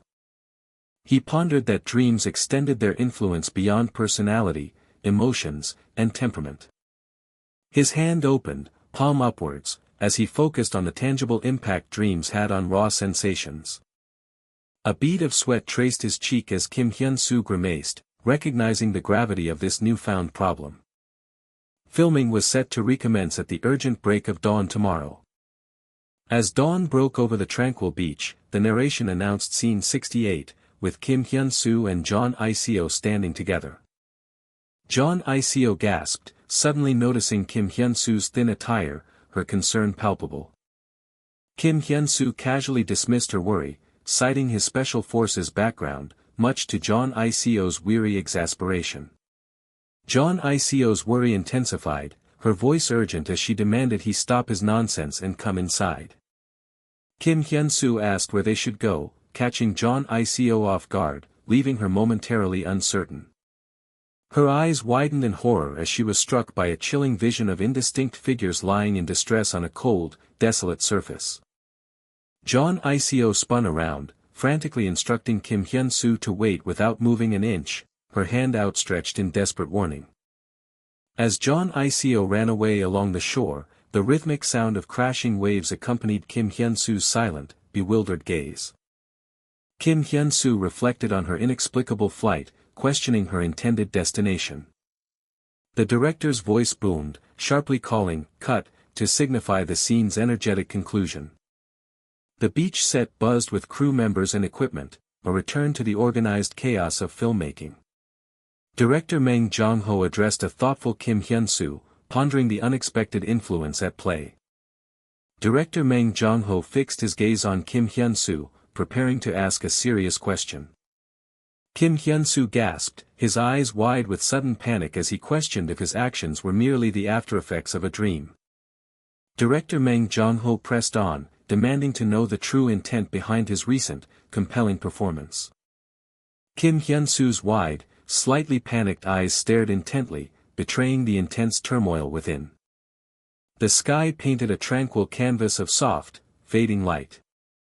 Director Meng Jong-ho's sharp query about his performance caught Kim Hyun-soo completely off guard. He dissected Kim Hyun-soo's performance, noting stiff movements, a trembling voice, and lifeless eyes. A sudden, sharp realization dawned upon the director. With sudden certainty, the director voiced his profound suspicion: an ice sculpture. Kim Hyun-soo's world tilted, struck by the unexpected accusation. The director chastised his own foolishness, belatedly grasping the profound implications of an ice sculpture portrayal. The director praised his foresight, acknowledging a depth he hadn't conceived, a profound thump echoing the sentiment. The chibified director comically pleaded for hints, confessing his dire need to grasp Kim Hyun-soo's unique artistry. A dramatic, chibified ahem punctuated the awkwardness. The director stammered an abrupt exit, leaving Kim Hyun-soo utterly bewildered by his sudden flight. Indeed, youth truly held a peculiar, vibrant power. Kim Hyun-soo remained, a lingering perplexity clouding his thoughts. Here was an actor, forever reaching beyond the script's rigid confines. And a director, with genuine humility, sought guidance from his talent. What else could this vibrant exchange be but the essence of youth? He humbly acknowledged teacher Seo Yeo-ok, confessing his lingering inexperience. Yet, he sensed director Meng had overlooked something vital, seeking confirmation from her knowing gaze. Her narrowed eyes pierced his facade, revealing the true intention behind his performance. A lightning bolt of recognition flashed through him. Stunned, he asked how she knew, and her knowing smile confirmed his intriguing complexity. How could such a young soul contain such profound, layered depths? Teacher Seo Yeook's serene smile held a quiet understanding. Kim Hyunsu stood utterly transfixed as she pinpointed his fundamental lack of restraint, manifesting undeniably through his physical performance. He desperately pleaded for guidance, but she shrewdly questioned if mere words could truly bridge his internal chasm. A single, enigmatic, but hung in the air. She offered a path, suggesting Sik might hold the key. Director Mang Jong-ho's thoughts drifted, wondering if they spoke of Bae Sik, the villager actor. Her knowing smirk challenged him, had he truly observed Sik's performance? The vast blue sky promised a fresh perspective. A subtle shiver traced its way down his spine. Bae Sik moved with determined purpose down the street. On set, Bae Sik calmly awaited his call, surrounded by the bustling crew. He unwound, pouring a glass of amber solace. An uneasy feeling had settled over him since morning, a sense of being constantly observed. With a swift whoosh, the curtain swept aside. He stared out at the bright expanse, his thoughts a distant landscape. He pondered if his persistent feeling of being watched was merely an illusion. The clear sky offered a moment of quiet reprieve. A growing unease gnawed at director Mang Jong-ho. Bae Sik's nervous assertion of being watched was hilariously dismissed by the director, who assumed he meant the attentive crew. Despite Bae Sik's lingering unease, the director insisted they push forward and begin filming.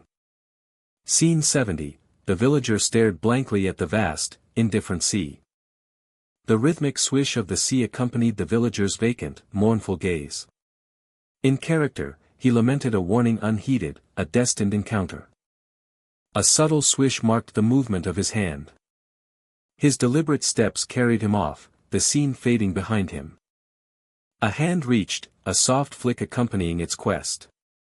The emphatic command of, "Cut." "Okay," sliced through the air.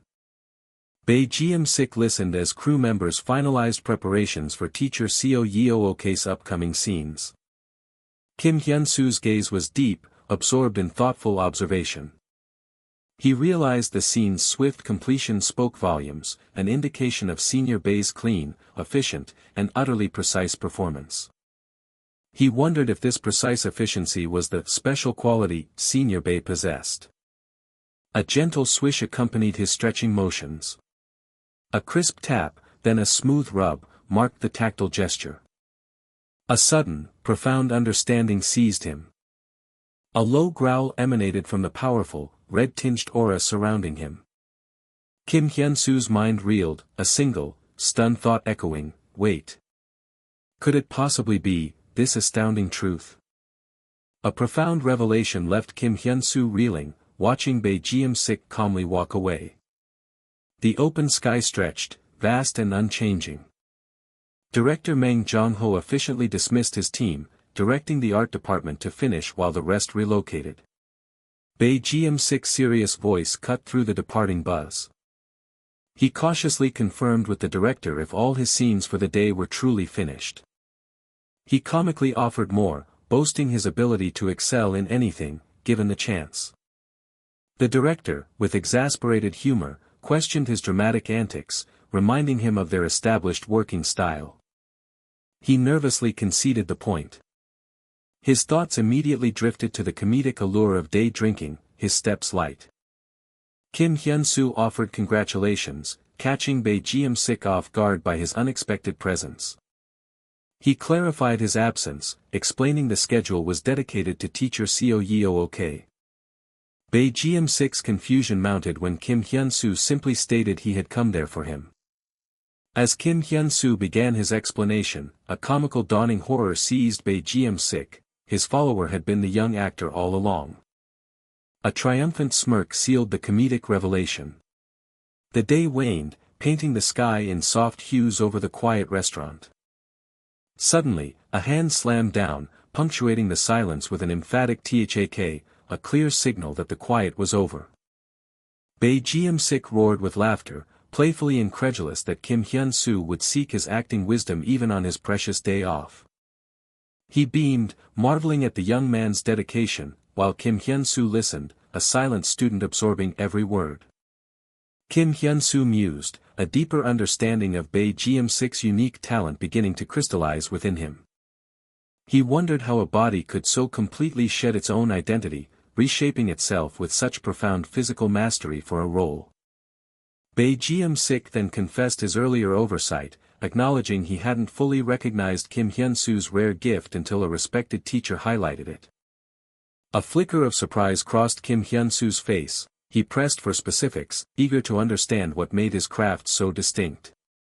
Bae Jium-sik, a practiced hand at false modesty, dismissed his own contribution, secretly basking in the unexpected praise. Kim Hyun-soo confessed his desire for tutelage, but Bae Jium-sik's lavish praise for a flubbed take left the younger actor wondering if he was being cruelly teased.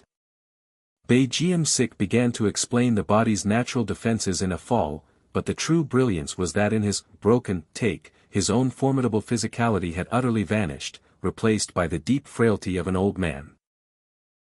His portrayal had transcended simple mimicry, every tremor and subtle shift in balance perfectly illustrating the burden of age, as if his muscles had forgotten their youth entirely.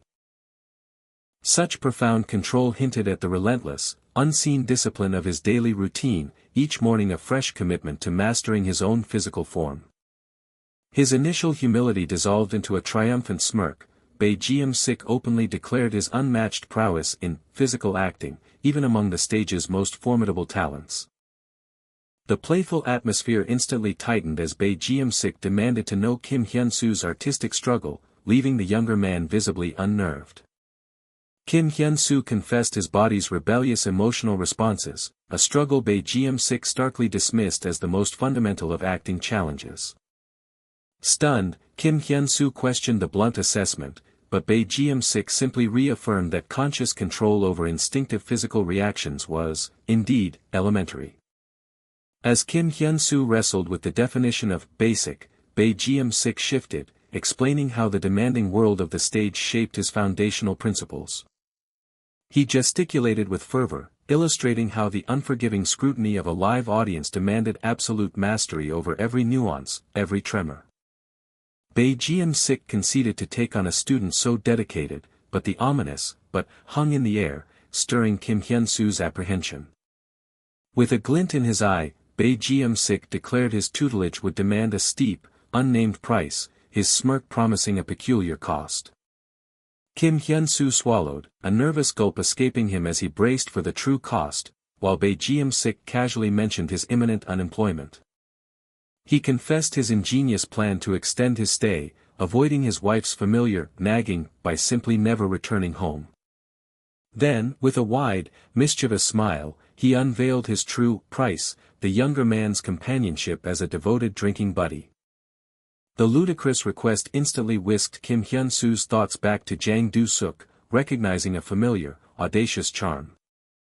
For an actor, emotion served as the intricate software, while the body itself functioned as the crucial, expressive hardware. Even profound internal work would fall flat without precise physical manifestation. This demanding truth forged stage actors into masters of movement, a realm where Bae Jium-sik reigned supreme. Bae Jium-sik posed a direct challenge: how could Kim Hyun-soo, with his youthful vitality, truly embody the distinct movements of an old man, like himself? Kim Hyun-soo proposed meticulous study, but Bae Jium-sik deftly countered that intellectual understanding was moot if the physical instrument itself could not execute the analysis. With a piercing gaze and a raised finger, Bae Jium-sik delivered the core tenet: to become another, one must first completely shed the very essence of self. Kim Hyun-soo's confusion was palpable, prompting Bae Jium-sik to delve into the academic foundations of consciousness's influence on human movement. He stressed the crucial act of emptying consciousness, of utterly abandoning the personal identity of Bae Jium-sik or Kim Hyun-soo before entering a role. Kim Hyunsu questioned the feasibility of such a radical approach, only for Bae Jium-sik to introduce the concept of an internal switch or default value, a mental reset button. Bae Jium-sik revealed his own personal default value lay in his basic posture, then invited Kim Hyunsu to scrutinize his current stance. Kim Hyunsu's gasp of surprise echoed Bae Jium-sik's confident assertion that this very posture had marked him as distinct during the initial script reading. Bae Jium-sik explained that, unconsciously, everyone adopts subtle postural quirks and bad habits throughout their lives. These unconscious habits belonged solely to him, he emphasized, never to the character he intended to portray. Through deliberate, conscious training in correct posture, one begins to discern the precise difference between right and wrong, and the subtle muscular deviations required to embody any character's unique movement. This rigorous process ultimately granted the actor an intrinsic understanding of self, allowing them to translate any imagined movement into a flawless, accurate physical expression. Kim Hyunsu remained utterly silent, his mind wrestling with the sheer depth of Bae Jium-sik's philosophy.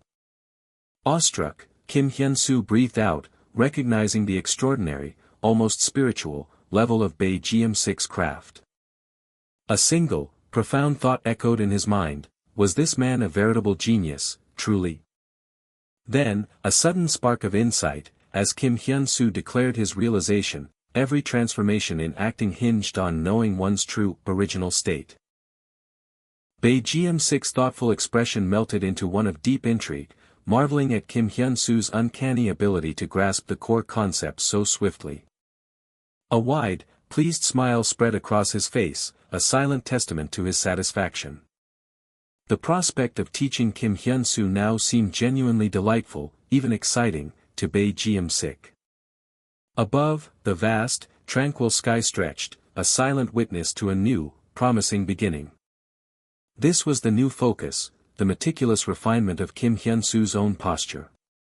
Through disciplined practice, establishing new, default values for his body and senses, Kim Hyunsu painstakingly began to reclaim control from the lingering aftereffects of the dream. A profound understanding seemed to swoosh into place, gleaned from his senior's intricate lessons, unveiling a deeper truth about his own abilities. The crushing weight of the dream was not fixed, he realized, but fluid, its oppressive scale directly proportional to the strength or weakness of his own self. To surrender too deeply, to let the dream swell disproportionately, risked complete obliteration of the individual, swallowed whole by the very illusion they sought to create. Yet, immersion remained the very essence of acting, a paradoxical truth demanding a delicate, unyielding balance to avoid dissolution within its depths. He absorbed the profound, precarious lesson, his mind grappling with the delicate equilibrium between surrender and self-preservation. Back under the twilight sky, Bae Jium-sik announced his newfound unemployment, a quiet truth hanging heavy in the air. He confessed a growing weariness with a career once fueled by pure joy, the weight of responsibility now making him question if he'd chosen the wrong path entirely. With a frustrated thud of his fist on the table, he vehemently recalled his academic triumphs, proudly declaring his intellectual superiority over even the renowned Kang Ho-jin. Kim Hyunsu's surprised query about his alma mater led Bae Jium-sik to sheepishly admit his youthful fantasy of once being the main character of his own story. He lamented his perfectly ordinary physique, confessing a melancholic despair that such profound theoretical knowledge was often hampered by the physical limitations of his own unremarkable form. A bittersweet smile touched his lips as he conceded his fate, bound to the only craft he had ever truly mastered, despite its inherent frustrations. As Bae Jium-sik drifted into a soft, sleepy Z, Kim Hyunsu watched him, his mind still buzzing with the weight of their conversation. Bae Jium-sik had inadvertently provided the very standard Kim Hyunsu needed to navigate his artistic precipice, forging a hopeful new connection. This, then, was the truth: Bae Jium-sik was destined to become an indispensable guide for Kim Hyunsu's future. But then, a new thought intruded, sharp and unbidden: what exactly did need even mean in this unpredictable new chapter? Suddenly, CEO Lim Jin-sil materialized, her calm, confident presence offering Kim Hyunsu an unexpected, yet reassuring, lifeline for whatever lay ahead. Kim Hyunsu stammered in surprise at her unannounced arrival, but CEO Lim Jin-sil casually reminded him of her earlier promise to visit the set. Manager Ju burst forth with an animated tirade, bemoaning Kim Hyunsu's nightly acting lessons and sparking a genuine flicker of surprise in the CEO. A sudden, insightful realization dawned on CEO Lim Jin-sil. This explained Kim Hyunsu's astonishing leap in performance since arriving in Tian. A sly, knowing smile played on her lips. Indeed, something truly significant had unfolded in Kim Hyunsu's quiet, personal journey. A new chapter of the narrative began. The chilling drama unfolded with two figures trapped within a freezer room. They found temporary, anxious refuge from the relentless pursuit of detectives, sheltered by an unexpected kindness. In the biting, narrow confines, Ji-yeon's blunt questions ripped through Yoo-seol's defenses, exposing what he knew of her desperate return. Her admission, that she had indeed come back to go back, left Ji-yeon pressing for the unsettling details. With unwavering intensity, she declared her return had been for him, and him alone. But his response was a sharp, unexpected accusation. Her supposed return felt more like desperate flight. In the sterile chill, he posed the question of whether she meant to take him with her, and her simple answer affirmed his suspicion. A loaded silence stretched as Ji-yeon paused, leaving Yoo-seol to wonder what critical thought now held him captive. A sly smirk spread across his face, and he asked pointedly if tomorrow was, in fact, Sunday. Yoo-seol's eyes widened, startled by his knowing question, as memories of Ji-yeon's past life began to stir. Before, after his Sunday shifts, he would make the journey to Seoul, finding her always waiting in their quiet cafe. A thoughtful silence hung in the cold air as Yoo-seol probed the meaning of his words, wondering if he suggested they leave for Seoul immediately. Then, a sharp, decisive voice pierced the tension, declaring the scene was over. But in reality, the freezer room set remained stark and brightly lit, the dramatic tension now abruptly lifted. Yoo-seol's voice, laced with bewildered awe, questioned how he had remained so unfazed by the sub-zero chill within the room. Off-panel, a voice mused with incredulity, wondering if actor Kim's remarkable composure was simply another layer of his meticulous craft. He offered a weak, dismissive smile, claiming the cold didn't bother him much, a convenient untruth the narrative quickly exposed. In truth, Bae-gyeom-sik's unique training had granted Hyunsu the will to control his dream aftereffects, lessening the cold's impact by fully embracing Lee Jun-hyuk's persona. Bae-gyeom-sik downplayed his students' resilience to the cold, but his silent thoughts were brimming with awe for Kim Hyunsu's innate talent for the role. Teacher Seo Yeo-ok, her voice sharp with curiosity, demanded to know the secrets of Bae-gyeom-sik's unconventional tutelage. Her astonishment grew into genuine bewilderment, struggling to comprehend such a profound transformation in mere days. Bae-gyeom-sik simply smirked, attributing the change to genius, an answer that clearly displeased the veteran teacher. He breezily confirmed his departure, dismissing the notion of idleness as he resumed his determined quest for new opportunities. As he took a determined step, an unexpected presence halted his stride.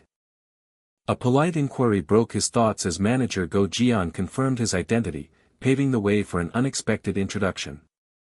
With a confident smirk, manager Go Ji-yeon extended an intriguing invitation for a private conversation. The warm, transitioning hues of autumn gradually faded away. A biting cold then settled over the land, announcing the quiet arrival of winter's serene embrace. The unfolding narrative now surged relentlessly forward, hurtling towards its dramatic and inevitable climax. The story progressed to a pivotal new scene. This segment was simply titled, The Way Back. His voice, a soothing balm, reassured her that her friends were safe, acknowledging the immense sacrifice she had made to protect them. Teacher Seo Yeo-ok's voice cracked with a desperate plea, begging Yoo-seol to stay and not abandon them again. Her stern gaze held a chilling warning, a dire premonition of ruin should Yoo-seol choose that path. From beside the car, Bae-gyeom-sik's voice was a grave, ominous pronouncement, "You'll lose everything." Her sad, knowing smile offered a heartbreaking response, implying a profound emptiness where no further loss could wound her. The mournful rumble of the engine signaled a departure, a final severance. Her mind drifted to a sun-kissed memory, a poignant echo of a time when their joy felt utterly boundless. In that bright, ephemeral past, their laughter soared with every swing, unburdened by shadows. But the lingering question haunted her dreamy recollections: what had become of that shared happiness? Quiet moments of shared meals once defined their gentle, uncomplicated world. A glimmer of defiance sparked within her, a quiet, insistent declaration that, yes, she was truly happy. Their playful spirits danced freely, captured in silly moments of pure, unadulterated joy. A somber cloud then descended, and her thoughts turned inward, agonizing over the reasons for a devastating past choice. Back in reality, the car sat silent on a dark, serene street, shrouded in the quiet somberness of the night. His voice heavy with concern, Ji-yeon wondered how she could have contemplated leaving such happiness behind, and she offered only a pensive silence. With intense resolve, Ji-yeon asserted he would not follow her into peril, prompting Yoo-seol's fierce, immediate vow that she would not go without him. Each solitary drop fell with somber weight, echoing the profound emotional release in the silent, dark space. Yoo-seol's surprise quickly melted into raw emotion, struck by the depth of Ji-yeon's unseen sorrow. Her voice quivering with accusatory emotion, she revealed her agonizing realization: he had pushed her away only to ultimately save her. His jaw set with stern determination, Ji-yeon challenged her very right to dictate such a profound choice. With resolute purpose, she pressed the button, and the engine rumbled to life. A soft click echoed as she deliberately adjusted the climate, preparing for their journey. With unwavering resolve, Yoo-seol firmly declared their collective intention to return. Her foot pressed hard, sending the car roaring forward, a decisive departure into the night. Under the melancholic night sky, the car sped along the winding coastal road, disappearing into the darkness. Her voice, steeped in pensive drama, suggested a radical escape, a place like Siberia, where the perpetual cold promised no fleeting spring. A soft, tear-streaked smile touched Ji-yeon's lips as he tenderly acknowledged the chilling desolation of her suggested haven. The vast expanse of sky softened into a vibrant, serene canvas of fading light, marking a poignant transition. In the tender glow of sunset, he held her close, his voice a soft, loving whisper of her name. With a tear-streaked face, he poured out his deepest confession, acknowledging the yearning that had drawn him back to her. Her voice, raw with desperation, implored him to silence, a frantic vow that she would find a way to make everything right, somehow. Through his tears, Ji-yeon's voice was a fragile plea for a tighter embrace, confessing the deep, pervasive cold he truly felt. With intense, desperate conviction, Ji-yeon dismissed her concern, declaring he would rather melt in her warm embrace than remain frozen in the bitter, cold sea. Her hands clenched, desperately gripping his jacket, as if clinging to his very essence against the tide of despair. In a heartbreaking whisper, Ji-yeon asked if she would wait, as she always had, triggering a fresh wave of anguished questions from Yoo-seol. Through his tears, he revealed his profound motivation, a burning desire to comprehend every intricate facet of her being. Her silent question met his tender response: he yearned to truly know her beautiful heart. With a tender, solemn reverence, he spoke her name. Then, through his profound tears, he finally allowed the raw, heartbreaking truth of his love to spill forth. Her own face streaked with tears, she whispered her reciprocal confession, binding them in shared, heartbreaking love. In the ethereal glow of sunset, Yoo-seol found herself held in a poignant, translucent embrace, a bittersweet farewell captured forever in time. Alone under the fading light, she stood pensive, hands clasped in a silent prayer or a profound act of remembrance.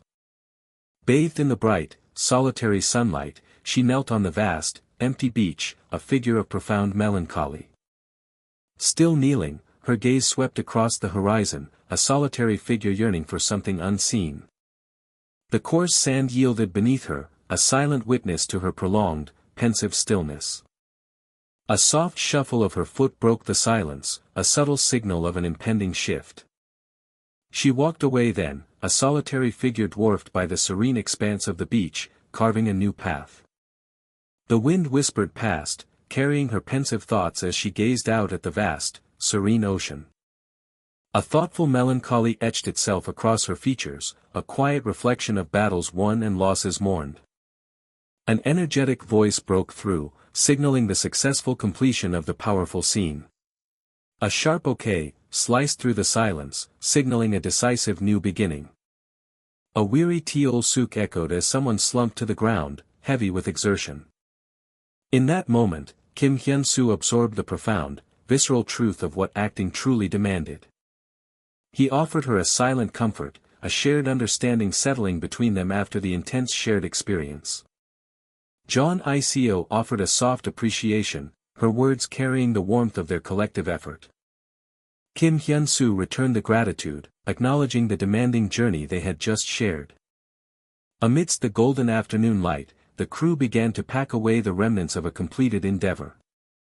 BGM-6's mind raced, a complex puzzle of facts and figures coalescing into a singular, intense realization. He spoke with urgent certainty, feeling the precipice of a breakthrough as he surveyed his gathered data. Now, the critical task remained, to meticulously refine and connect every fragment into a cohesive narrative. Another tired Teol Suk signaled a body finally giving in to exhaustion. Kim Hyunsu exhaled a deep few, the profound relief of returning home washing over him. He acknowledged the precariousness of his recent experience, grateful to have navigated its dizzying demands. Though challenging, those disorienting moments had paradoxically sharpened his craft, leaving him eager to elevate his performances even further. He silently vowed for even greater excellence, the dalkak of a sodakan punctuating his renewed ambition. A casual thought crossed his mind, wondering about the post-filming whereabouts of senior BGM-6. Kim Hyunsu sat at his desk, finding a quiet moment to recharge in the comfort of his private space. He never expected BGM-6's talent to be recognized so swiftly, a scout offer appearing almost immediately. BGM-6, with a confident Suk, enthusiastically promised to treat him in Seoul, a gesture Kim Hyunsu humorously noted as a regular occurrence.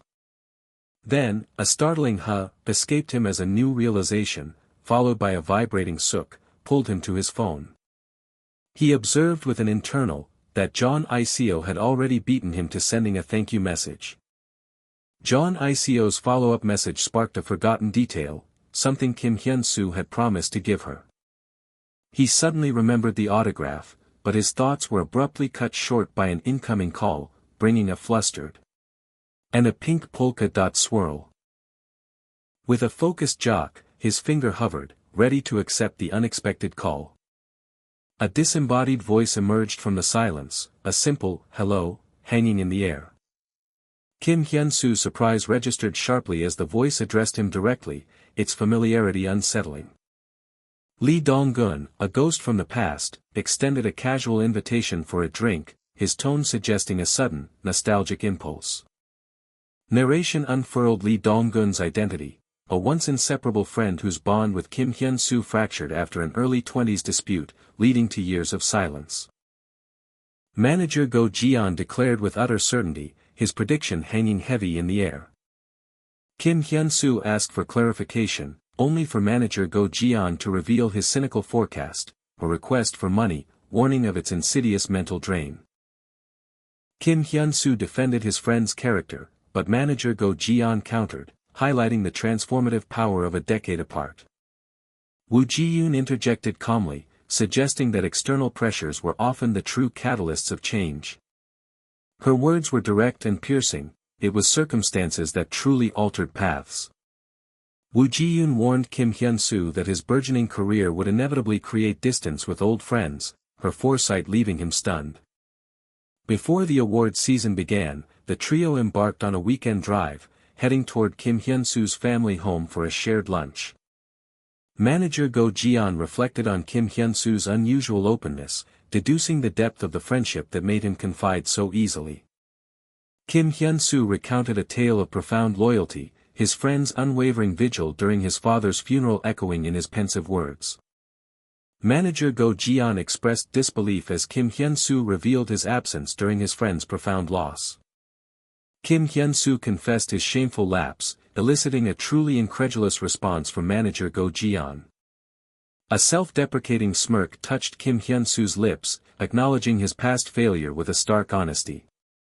The ordinary apartment building stood under a clear sky, an unassuming backdrop to the day's unfolding events. A triumphant dudung heralded the magnificent spread of home-cooked food. Manager Go Jian comically questioned if it was Kim Hyunsu's birthday, a notion Kim Hyunsu quickly dismissed amidst the feast. Hyunsu's mother and sister warmly welcomed their guests, explaining the elaborate meal prepared for their important company. Woo Ji-yoon and manager Go Jian introduced themselves with polite formality, extending their respects to Hyunsu's mother. Manager Go Jian made a sudden, heartfelt declaration of loyalty to Kim Hyunsu, surprising both him and his sister. Hyunsu's mother gasped in astonishment, overwhelmed by the sheer volume of pink-wrapped gifts brought by a flustered manager Go Jian. With a gentle singut, Woo Ji-yoon humbly explained her personal selection of gifts, hoping they would be well received. Hyunsu's mother, off-panel, declared her joyous intent to savor the bountiful meal. Manager Go Jian praised Hyunsu's mother's cooking, prompting her to share a humorous, self-deprecating anecdote that embarrassed Kim Hyunsu. Woo Ji-yoon complimented Hyunsu's mother, praising not only her cooking and beauty but also her generous spirit. Hyunsu's mother blushed, utterly flattered by the sincere praise, and returned the compliment with equal warmth.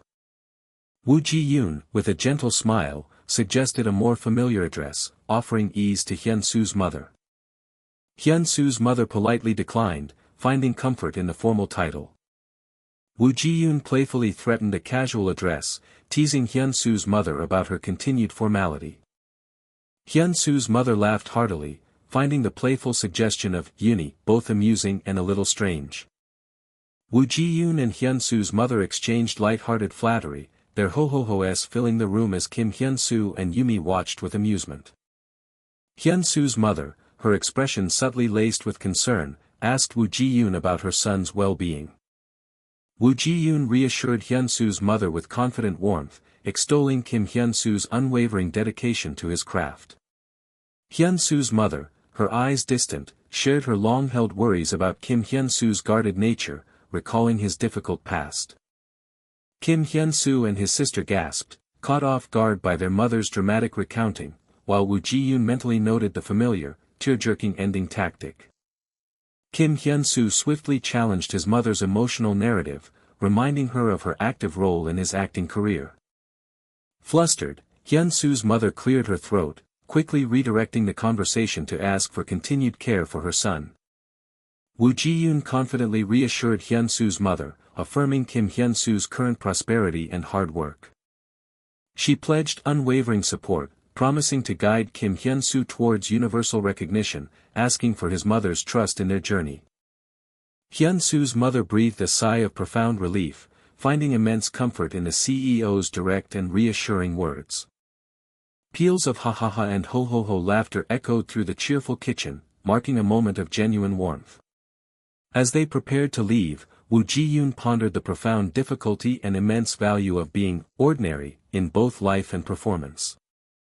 Woo Ji-yoon shared a poignant insight, suggesting that the seemingly ordinary foundations of an actor's life are the true wellspring of their extraordinary path.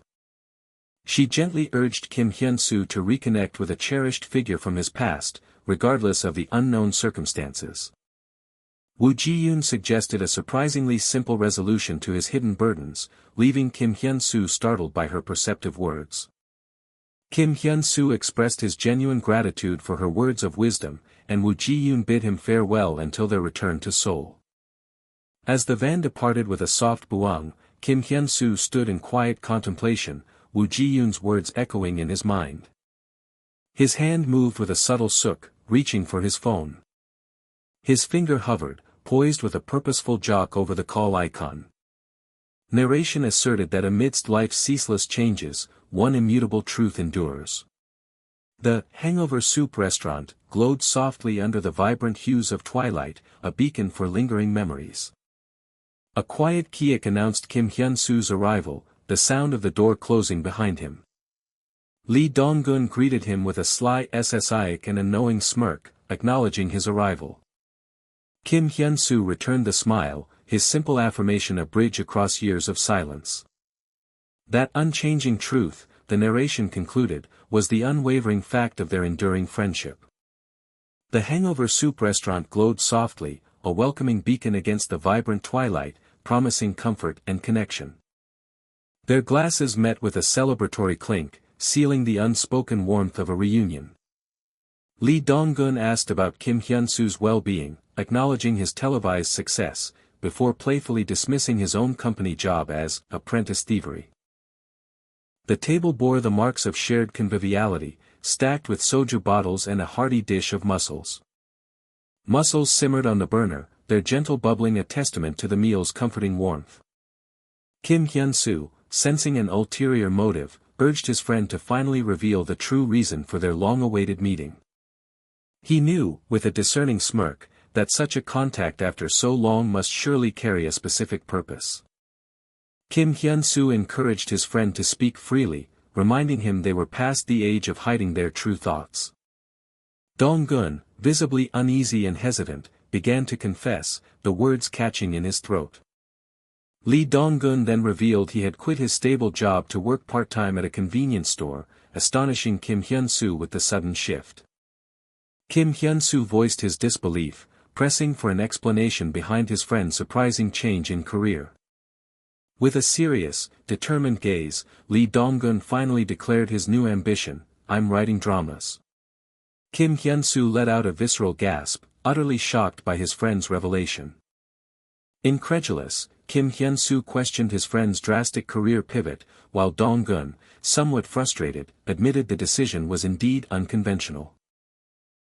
Kim Hyunsu, connecting the dots, realized Dong-gun's true intent was to showcase his writing, a notion Dong-gun defensively confirmed. Kim Hyunsu then playfully admitted his true fear, that his friend was about to ask him for money, prompting a shared chuckle that broke the tension. An introspective Kim Hyunsu confessed his long-standing envy for his friend, even in the quiet of his thoughts. He continued to express his admiration, revealing that seeing Dong-gun pursue his passion had inspired him to share his own journey. Kim Hyunsu proudly declared he was also actively pursuing his own desired path, mirroring his friend's determined spirit. Dong-gun's eyes welled up, deeply moved by Kim Hyunsu's heartfelt words of solidarity. Kim Hyunsu felt a profound connection, as if looking at a reflection of his past self, and then abruptly asked to see the script. Kim Hyunsu insisted his friend retrieve the script from his bag, and the surprised Dong-gun, with a hopeful tone, asked if he would truly read it.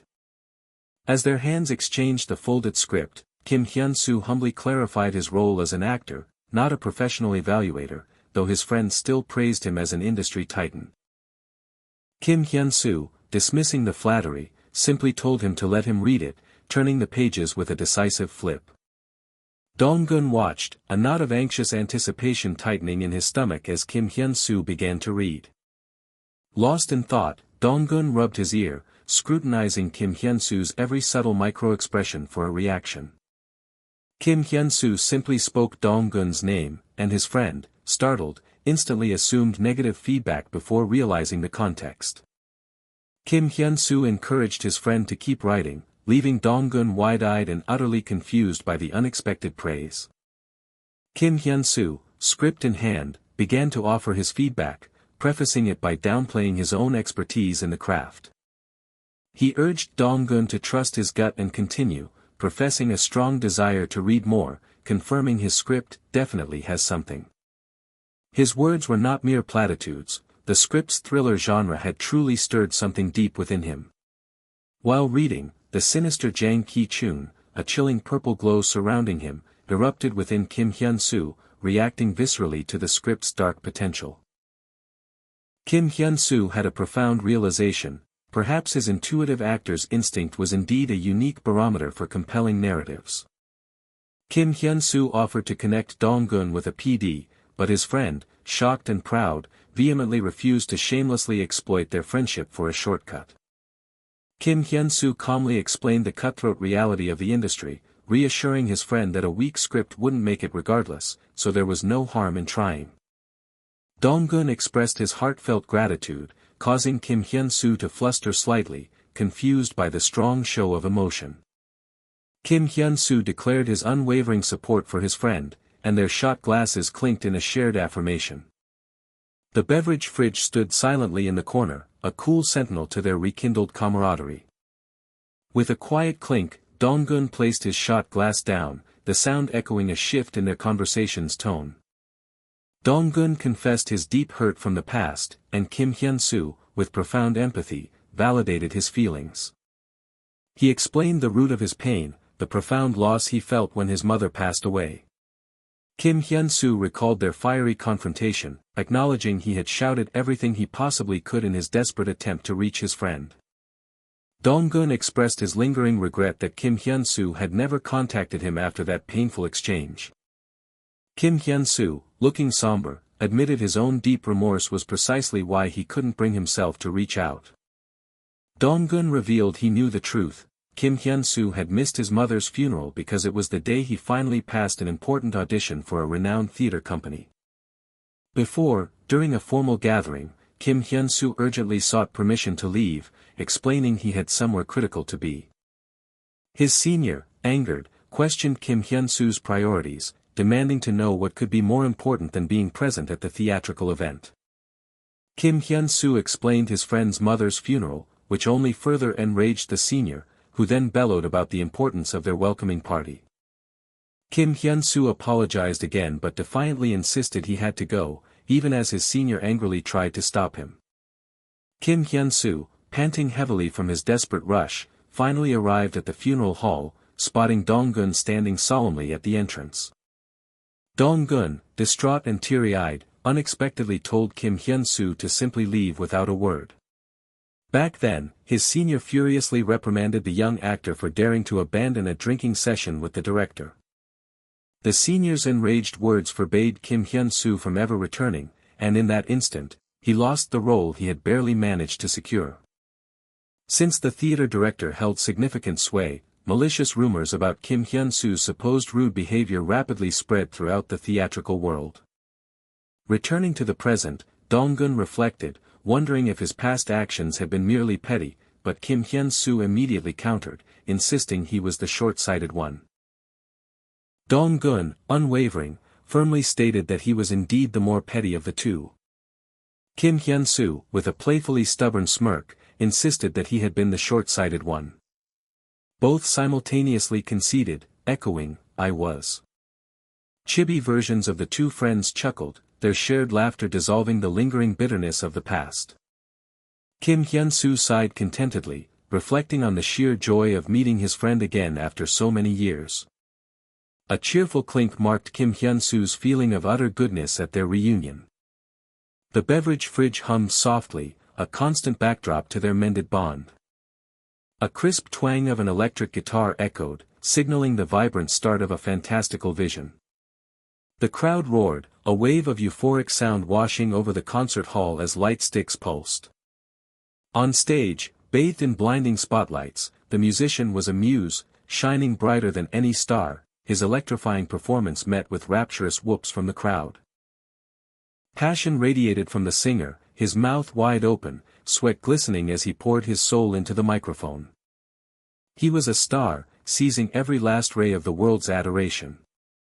But in reality, Kim Hyunsu jolted awake, his eyes wide with a sudden, startling awareness. His younger sister, Kim Yumi, looked down exasperatedly, demanding he finally get up as the sun was already high. Kim Hyunsu sat up, bewildered, as his concerned sister asked if he needed water for his obvious thirst. Panic rising, Kim Hyunsu frantically asked about the concert, remembering the missing encore and its abrupt end. His sister, dismissing his concert talk as a drunken haze, questioned his night with Dong-gun, further bewildering Kim Hyunsu.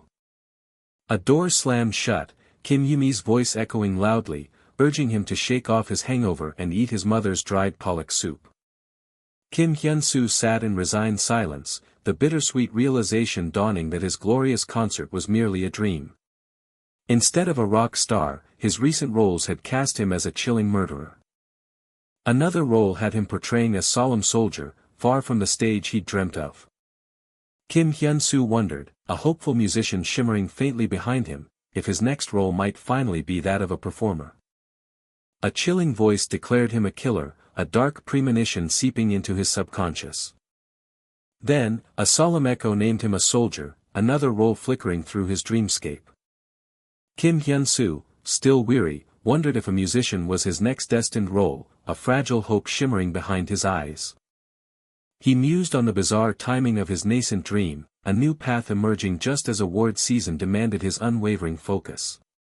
A quiet rustle stirred as he vowed to remain sharp, shaking off the last tendrils of sleep. His mother greeted his late rise with mild surprise, but Kim Hyun-soo's sudden, booming, wow, left her utterly bewildered. He exclaimed with over-the-top delight, savoring the familiar aroma of his mother's long-missed dried pollock soup. His mother stammered, still reeling from his bizarre enthusiasm, acknowledging his observation with a puzzled agreement. A comforting bowl of dried pollock soup waited, promising warmth and familiar taste. Kim Hyun-soo hummed a bright, off-key tune, utterly lost in culinary bliss. Unseen, afoot began a relentless, rhythmic patter. Tap tap tap.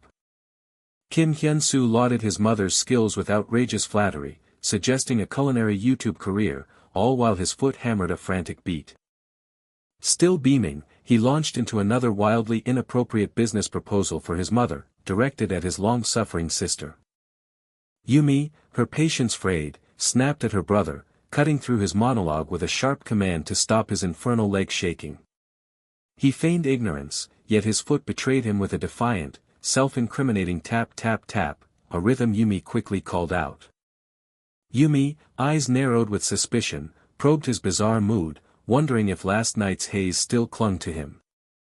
She drilled into his uncharacteristic humming and unnatural exuberance, preparing to deliver her most damning observation. The moment Yumi revealed his subtly shifted address for their mother, Kim Hyun-soo's carefully constructed calm shattered into pure, unadulterated shock.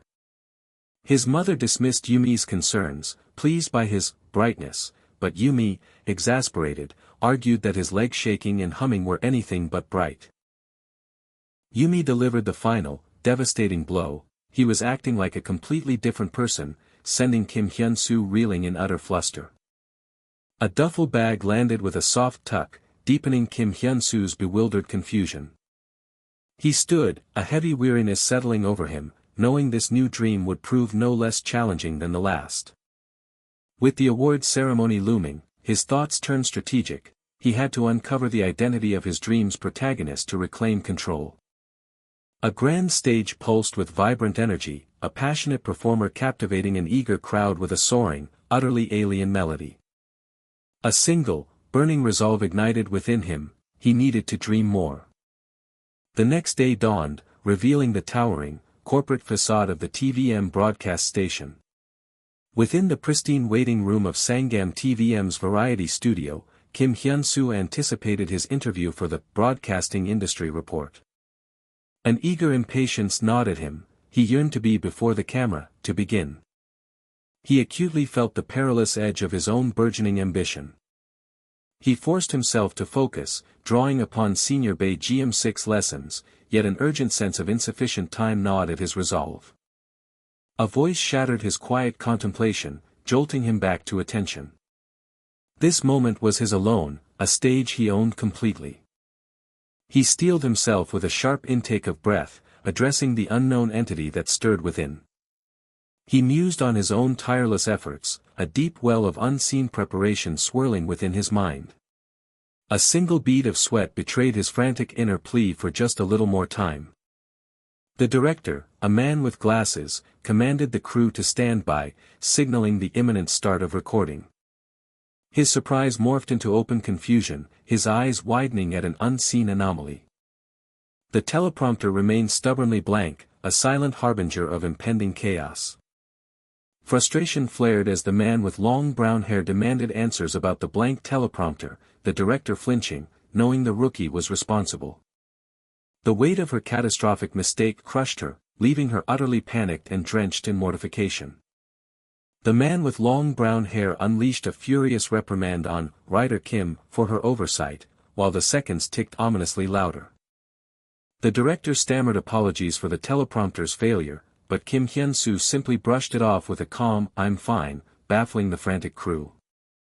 He confidently declared his readiness to proceed without a script, suggesting an immediate start and leaving the interviewer utterly flabbergasted.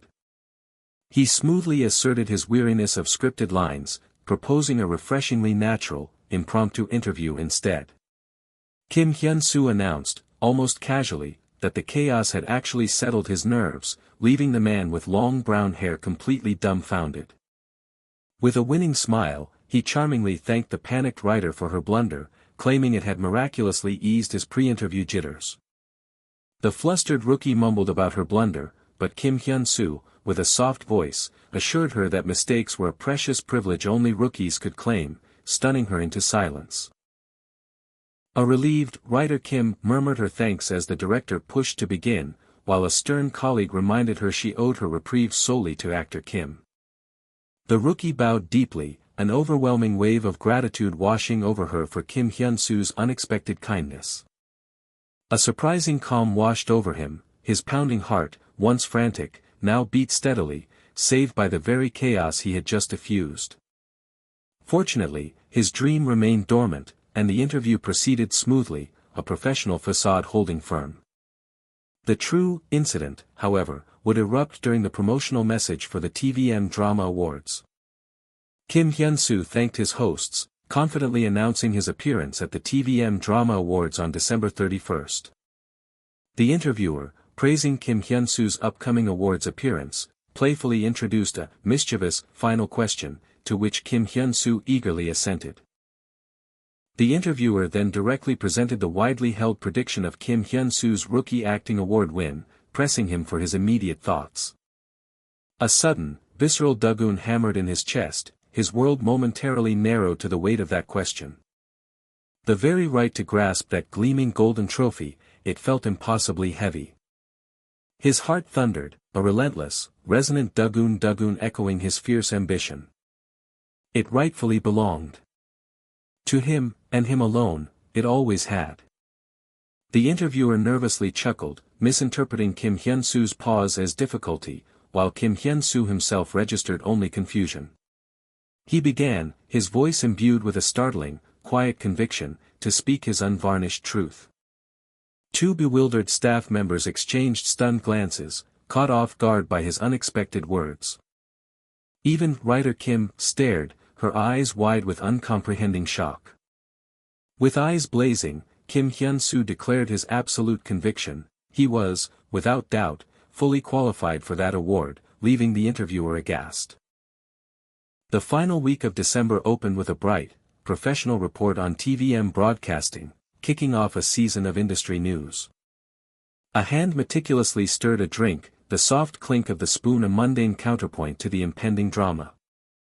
Liquid gurgled loudly as a dedicated fan, engrossed in the screen, took a long, oblivious gulp. Suddenly, a familiar face sparked an ecstatic yelp from Seo Soo-young, marveling at her beloved Ji-woon Sr.'s return. This was Seo Soo-young, a woman whose 14-year career as a fan had honed her passion to an art form.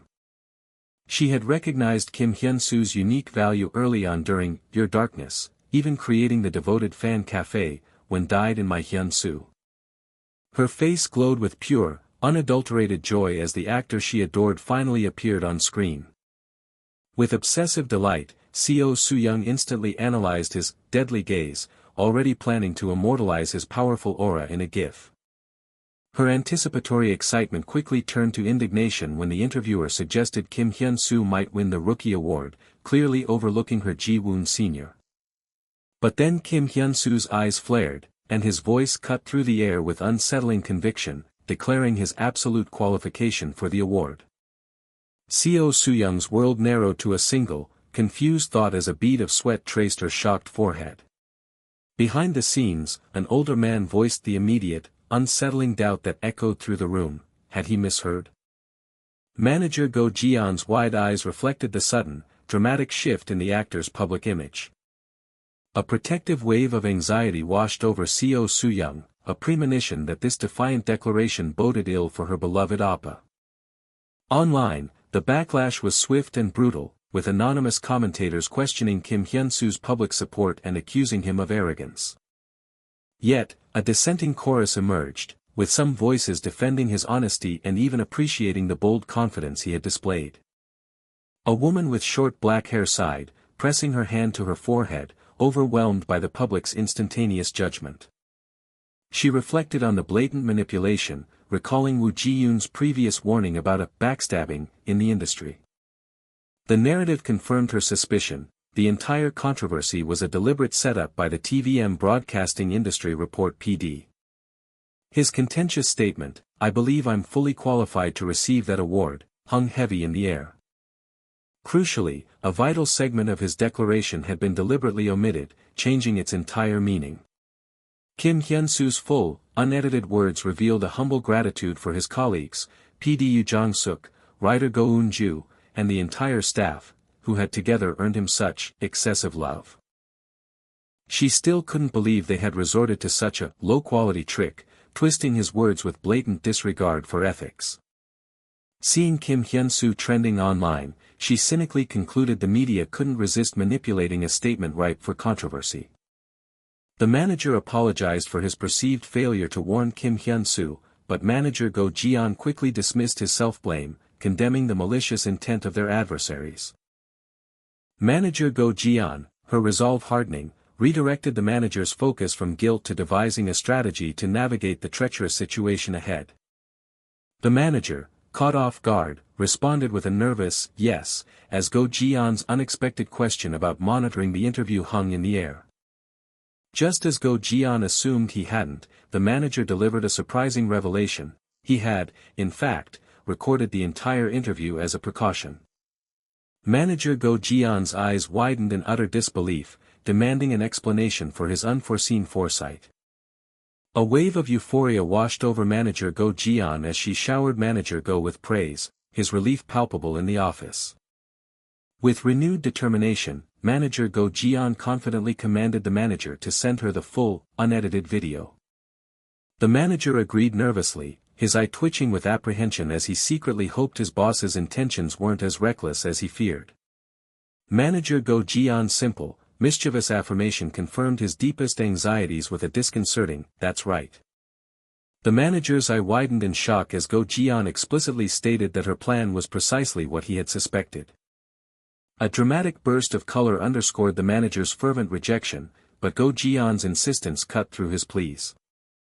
The manager, consumed by panic, urgently warned of severe legal repercussions and a potentially irreparable rift with TVM. Manager Go Jian remained unyielding, her stern resolve cutting off his frantic warnings with an unwavering demand for the video. The manager, his face etched with worry, internally noted the unsettling re-emergence of Go Jian's formidable, bold personality. Standing firm on principle, the manager reiterated his refusal, while Go Jian, clearly annoyed, impatiently called for him. With a sudden surge of determination, the manager insisted he would find another way, reassuring Go Jian with a clenched fist not to worry. Manager Go Jian paused, a rare, surprised escaping her lips at his unexpected defiance. Meanwhile, the grand edifice of the TVM broadcasting station stood imposingly under a bright blue sky. Boisterous laughter suddenly erupted from behind a closed conference room door. Inside, TVM channel president Lim Jae-man roared with delight, relishing the unprecedented buzz surrounding the upcoming year-end awards. The president celebrated their award's central role in the public fervor, as an eager subordinate reported a surge in advertising requests. President Lim Jae-man heartily commended Director Park for his exceptional performance, declaring his work a veritable home run.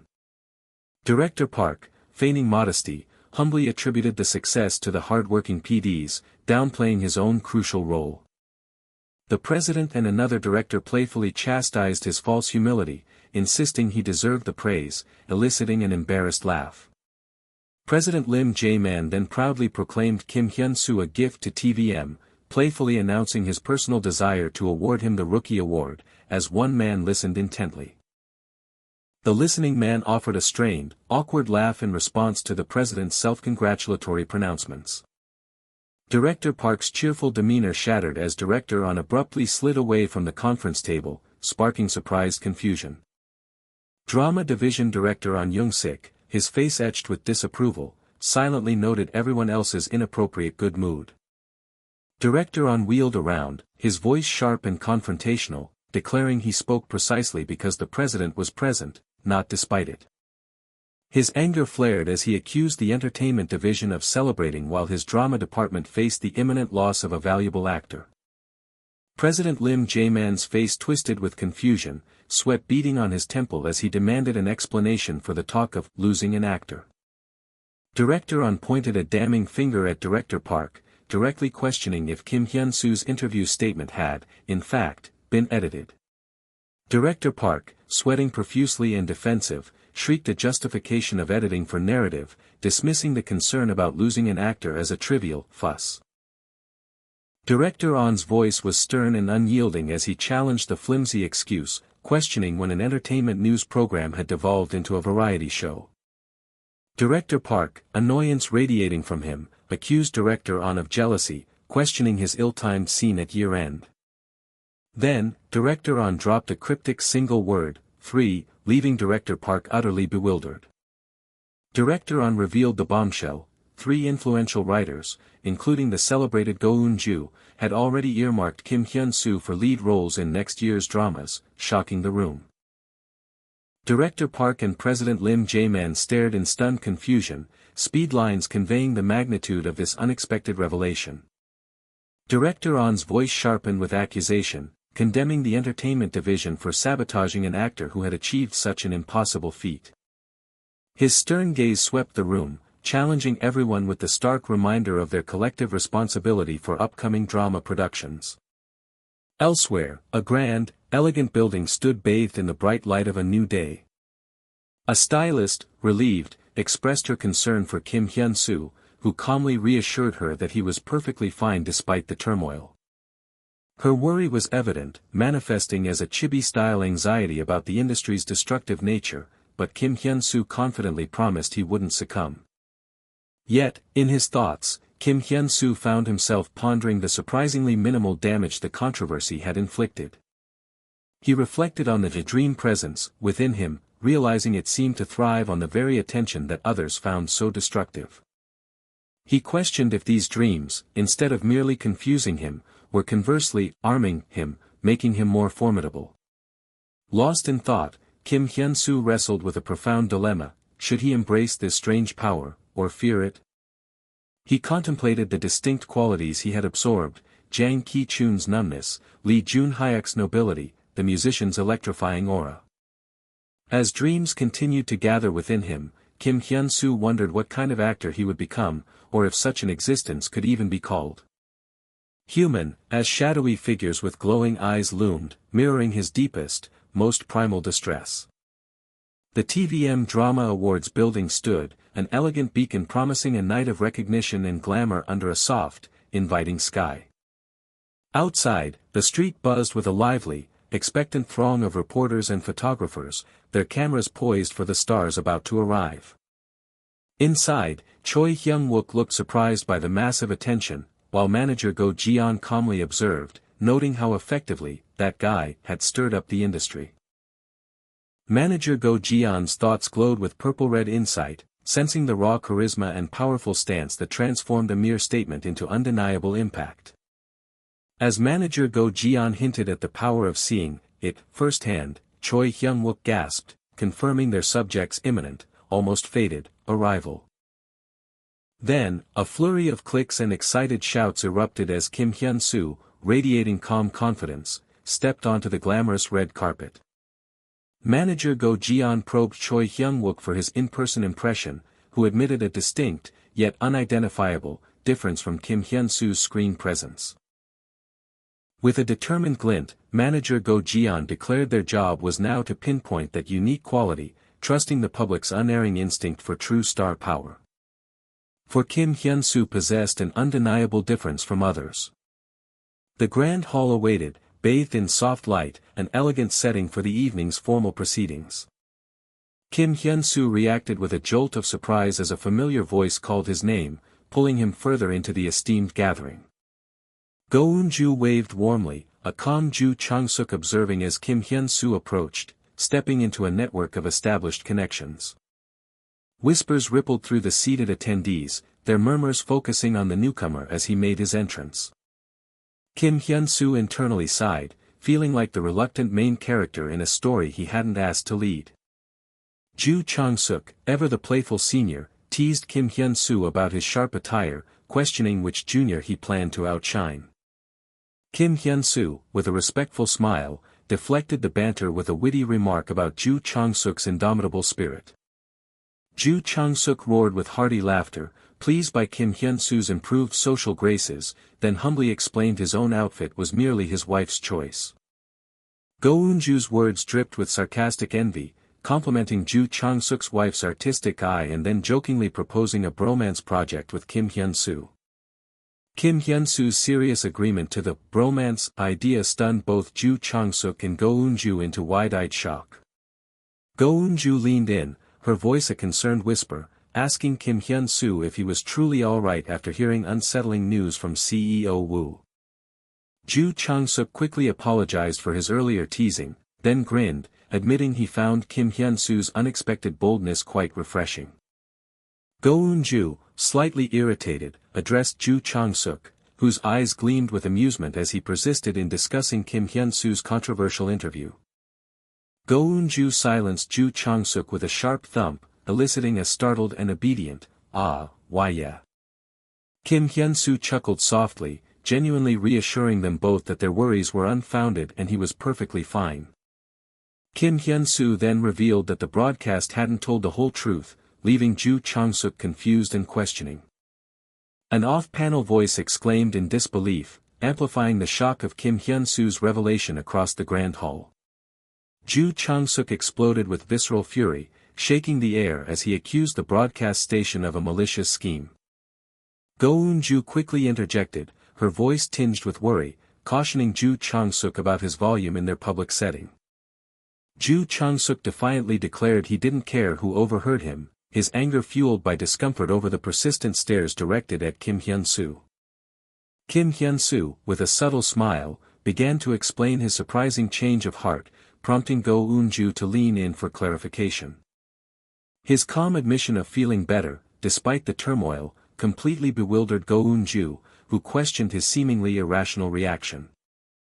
Kim Hyun-soo patiently clarified, finding contentment in the simple act of concluding the year surrounded by his fellow actors and respected seniors. He reflected on a year spent in frantic filming, admitting that despite being called actor countless times, the title of actor Kim Hyun-soo had only just begun to resonate. For the profession of actor was, at its heart, no different from that of a wanderer. A brilliant flash of light sparked, illuminating a sudden realization. With a spectacular flourish, the awards ceremony's curtain officially rose, captivating the eager audience. Kim Hyun-soo found himself joyfully immersed, swaying his hips as he clapped along to the vibrant performance. And before long, the first half of the ceremony drew to its anticipated close. The male MC announced the Rookie Award for miniseries, and the female MC heightened the suspense, ready to unveil the winner. Congratulations! Kim Hyun-soo's eyes widened in stunned surprise as his name, actor Kim Hyun-soo from the drama, When Died in Your Darkness, rang out across the hall. Cheers and enthusiastic clapping erupted as Go Eun-ju and Ju Chang-suk, beaming with pride, urged a slightly overwhelmed Kim Hyun-soo toward the stage. Kim Hyun-soo, now on stage, began his acceptance speech, an opening that promised to be unconventional. With audacious confidence, he declared that he believed he deserved the award, stunning the female MC beside him. A tense murmur swept through the audience, punctuated by uneasy coughs, though Ju Chang-suk merely smirked, subtly amused. Kim Hyunsu then humbled himself, acknowledging the myriad contributions of directors, writers, fellow actors, and staff, but most importantly, the viewers who had loved his acting. Correcting himself with a confident smile, he proclaimed that we, not just he, deserved the esteemed award. Ju Chang-suk, Go Eun-ju, and others in the audience clapped with genuine appreciation for his inclusive words. Kim Hyun-soo concluded his speech with a sincere promise to repay them all with even better acting, as applause filled the grand hall. Later, the evening transitioned to a more intimate setting, a building glowing softly under the dark, star-dusted night sky. Ju Chang-suk sighed, a small shot glass in hand, voicing a quiet, wistful regret. Go Eun-ju questioned his somber mood, then reflected on her own pragmatic expectations for awards, knowing it was still too early for her. Then, a chorus of happy voices erupted, congratulating writer Go Eun-ju and actor Kim Hyun-soo on their respective awards. Ju Chang-suk comically whined about being excluded, having won a supporting actor award, while the man with glasses eagerly pointed to himself for the producer award. An off-panel voice speculated about Kim Hyun-soo's future nomination for supporting actor, but he humbly dismissed it, uncertain even of his next project. Ju Chang-suk, with a drink in hand, playfully countered that Kim Hyun-soo might leap straight to a lead role, stunning the younger actor. Ju Chang-suk's expression turned serious as he warned Kim Hyun-soo against dismissing his words, revealing the career trap of being pigeonholed as a supporting actor. With a significant tap of his shot glass, Ju Chang-suk addressed Kim Hyun-soo, now with respect, and the younger man acknowledged him directly. Ju Chang-suk imparted a crucial lesson about momentum in the acting profession, emphasizing that even brilliant acting could be wasted without the right timing. His gaze intense, Ju Chang-suk gravely advised Kim Hyun-soo that this precise moment was his chance to seize that critical momentum. Kim Hyun-soo stared back, wide-eyed and sweating, stunned by Ju Chang-suk's bold, direct command to play the protagonist next. In the final week of 20XX, public attention had fixed upon one bold newcomer. Although arrogance displeased the public, a confident and dignified actor was a different story. Kim Hyun-soo's acceptance speech, which directly addressed his controversy, managed to significantly sway public opinion. With this, Kim Hyun-soo had found a way to quell the surrounding controversies with nothing but a newcomer's boldness and an actor's inherent aura, hadn't he? Choi Hyung-wook's intense gaze seemed to confirm.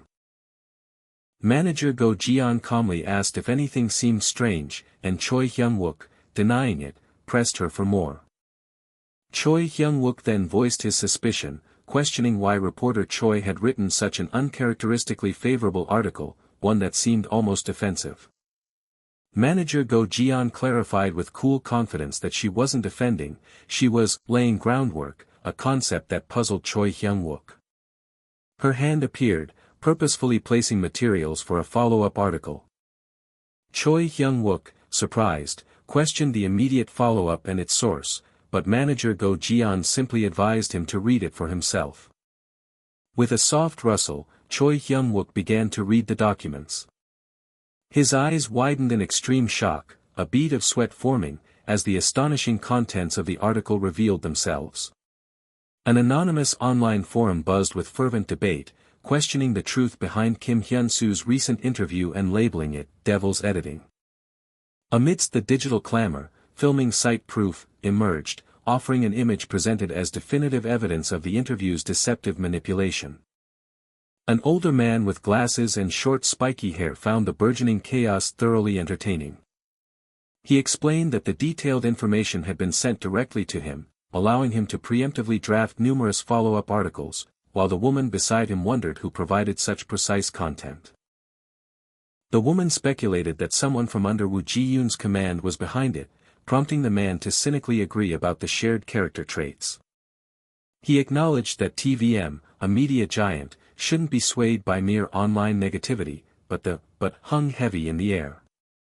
CEO Lim Jin-sil confidently declared that something was brewing which would force TVM to face profound regret.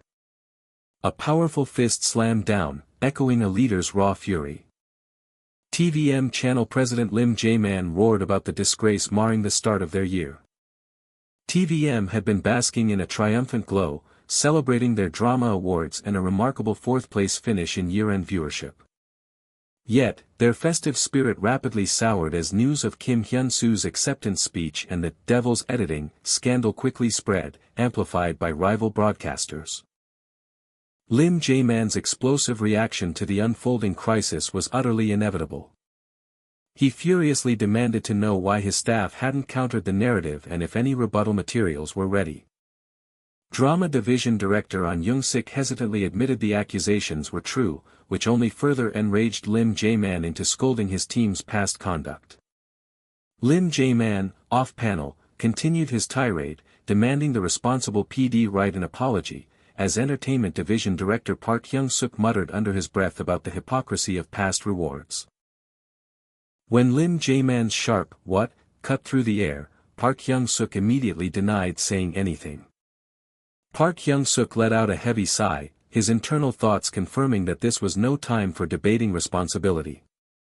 Adding to TVM's woes, Pair Bloom had begun refusing their drama contacts, effectively cutting off an excellent pool of talented newcomers due to TVM's own missteps. The problem, Park Hyung-suk realized, extended far beyond just one agency. Other actors were showing reluctance toward TVM productions, and influential writers, particularly Go Eun-ju who had worked with Kim Hyun-soo, had temporarily halted all project discussions. Lim Jae-man expressed his concern over the now prominent writer, then sharply called out the drama director for his inattention, demanding immediate countermeasures for Pair Bloom. Drama Division Director An Young-sik challenged Lim Jae-man, asking if he truly thought a conversation with Pair Bloom was possible and if he had forgotten their CEO's identity. Lim Jae-man gasped in profound shock at the name.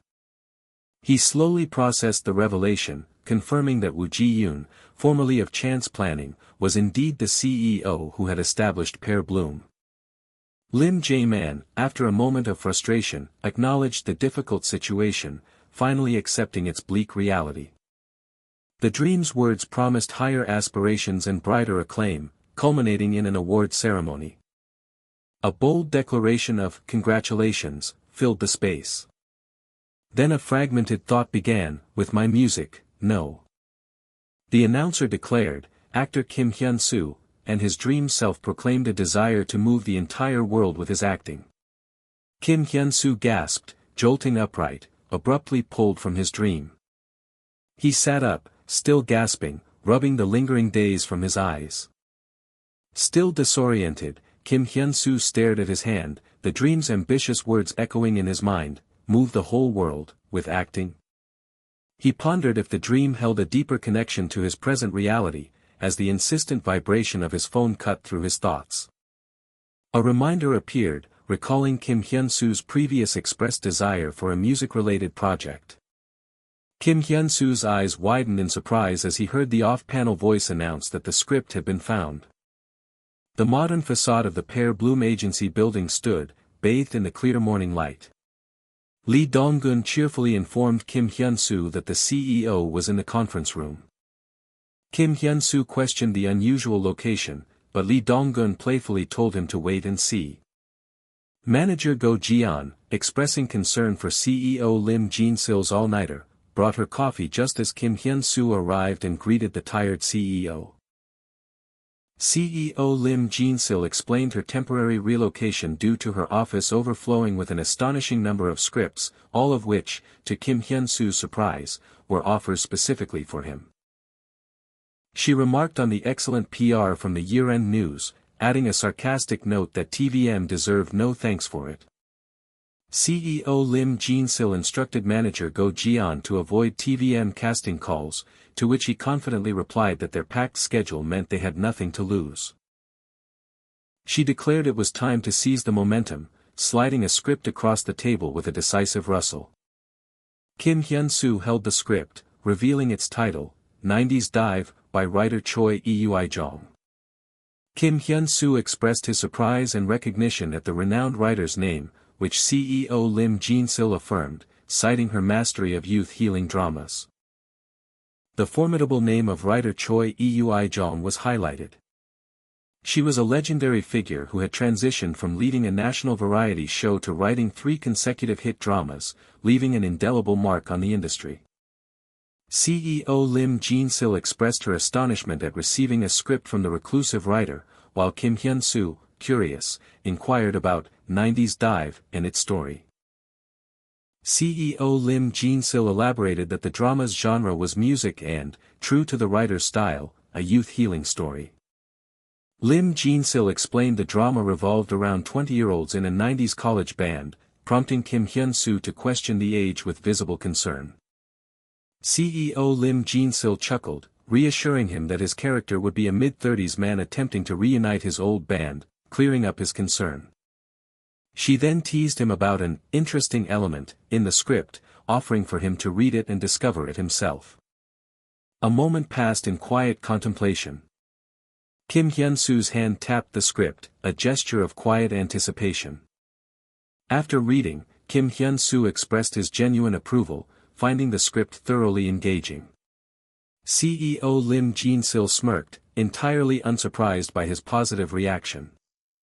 The synopsis for 90s Live detailed Ji Yoo-han, a college guitarist whose dream stage with his band was abruptly cut short, only for him to wake as a 35-year-old homebody determined to rekindle that unfinished dream.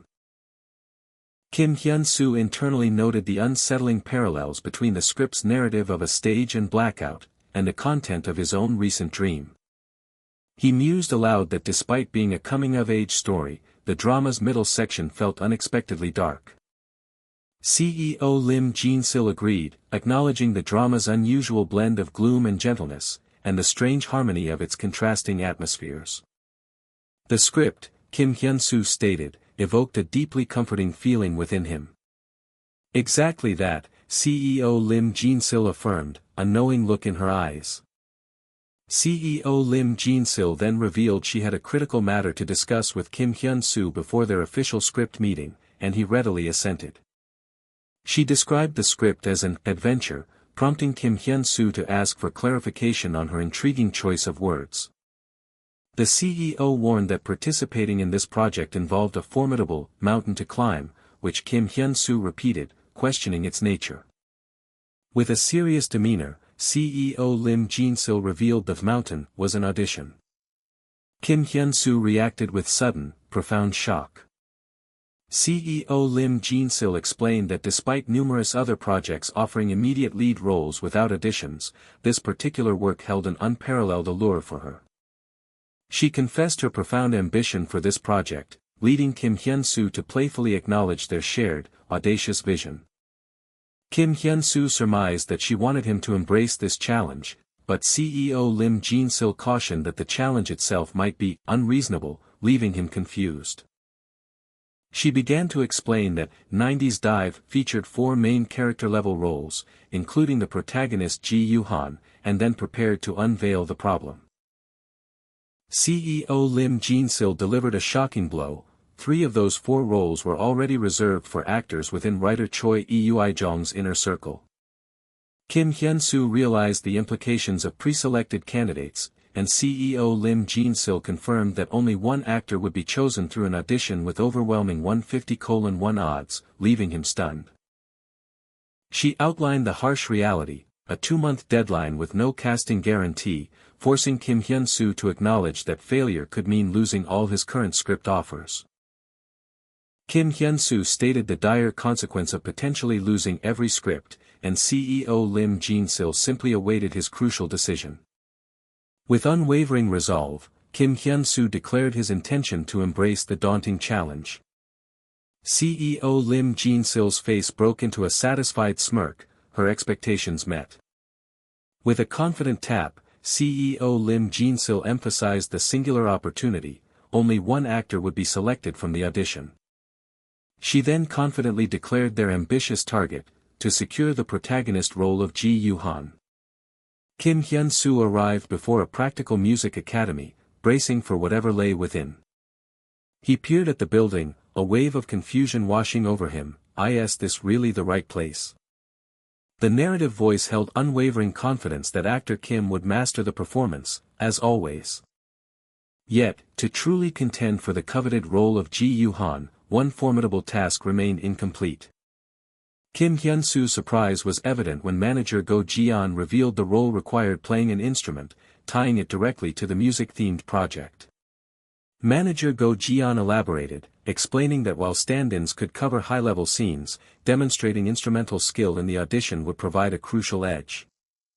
Kim Hyun-soo quickly grasped the character's core, stressing the importance of musical understanding, which visibly startled manager Go Ji-yeon. Manager Go Ji-yeon chuckled, eyes twinkling, swiftly agreeing that understanding the role was indeed paramount. She playfully praised his innate acting talent before smoothly transitioning to the pivotal question, leaving Kim Hyun-soo slightly bewildered. Her gaze sharpened as manager Go Ji-yeon posed the direct question, had he ever played any instruments? Manager Go Ji-yeon began to explain, advising him not to judge the institution by its humble facade, as a flyer detailed the offerings of the renowned Lim Jin-han Practical Music Studio. She continued, reinforcing the message that the Academy's shabby exterior belied its true quality, as the comprehensive flyer came into view. Manager Go Ji-yeon extolled the music director's unique expertise in guitar and film scoring, promising proper instruction as Kim Hyun-soo hesitantly pushed open the creaking door. The spacious studio lay before him, filled with the quiet promise of music. Kim Hyun-soo looked around, a bead of sweat forming as he remarked on the studio's unexpected emptiness.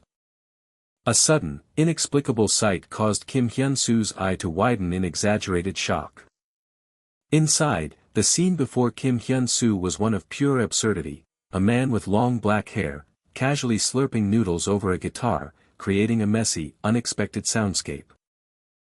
Kim Hyun-soo's internal monologue expressed utter bewilderment at the ramen resting precariously atop the guitar. His thought briefly misidentified the figure as a woman, which prompted a confused, "huh," from the eating man. The man abruptly challenged Kim Hyun-soo, his mouth full, while Kim Hyun-soo's mind processed the shocking realization, wait, a man. Kim Hyun-soo bowed deeply, attempting a formal introduction and nervously mentioning CEO Woo Ji-yoon. The music director, holding his chopsticks, offered a nonchalant invitation to share his meal, completely unfazed by the intrusion. He urged Kim Hyun-soo to eat quickly, prioritizing the ramen's texture over pleasantries. Kim Hyun-soo found himself hesitantly eating the director's ramen, surrounded by the cacophony of their shared, awkward meal. Then, an explosion of unexpected flavor made Kim Hyun-soo's eyes widen, his face a mask of delicious shock. "Huh," he uttered, still reeling from the ramen's surprising taste. The music director smugly boasted about his killer ramen, while Kim Hyun-soo remained utterly overwhelmed by its unexpected deliciousness. The satisfied sounds of eating echoed softly through the corners of the music studio. The music director expressed his contentment with the meal, then casually offered Kim Hyun-soo instant coffee, which Kim Hyun-soo readily accepted. Kim Hyun-soo took a sip of his coffee, a question beginning to brew beneath his bewildered facade. Kim Hyun-soo's innocent query of, "Who's Woo Jae-yoon?" caused the director to dramatically spit out his drink in shock. Convinced he was in the wrong place, Kim Hyun-soo bowed his head in resignation and announced his departure. The director seized Kim Hyun-soo by the shoulder, scolding him for attempting to leave after eating his ramen and sternly reminding him of his purpose. Kim Hyun-soo, confused, pointed out the director's conflicting statements about CEO Woo Ji-yoon, but the man merely smirked, dismissing his concerns and further bewildering the actor. The director's gaze sharpened, his finger pointing as he intensely questioned Kim Hyun-soo's claim of being a beginner, observing the unnatural ease with which he held the guitar. He continued his sharp analysis, detailing how Kim Hyun-soo's shoulders and elbows were perfectly relaxed, and the guitar rested naturally on his thigh. His scrutiny extended to Kim Hyun-soo's fingers, which were unconsciously shaped as if already holding a pick. Kim Hyun-soo, flustered, tried to dismiss the director's observations, but the man was poised to make his most significant point. The director exposed Kim Hyun-soo's facade, questioning how a supposed beginner could possess such sparkling, passionate eyes, a revelation that utterly shocked the actor. The director firmly clarified his observation, stating this was not merely swagger.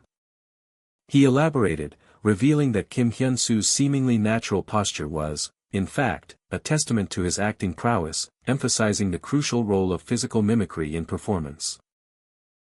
Kim Hyunsu, still clutching the guitar, reacted with a startled realization, understanding the director's perceptive insight. With a knowing smirk, the director declared that Kim Hyunsu simply loved the guitar. He explained that such intense passion in his eyes could only come from a genuine love for the instrument, leaving Kim Hyunsu sheepishly relieved that the director seemed simpler than he'd imagined. The director announced it was time to begin, acknowledging the band drama and confidently selecting a guitar, deeming it suitable for the task.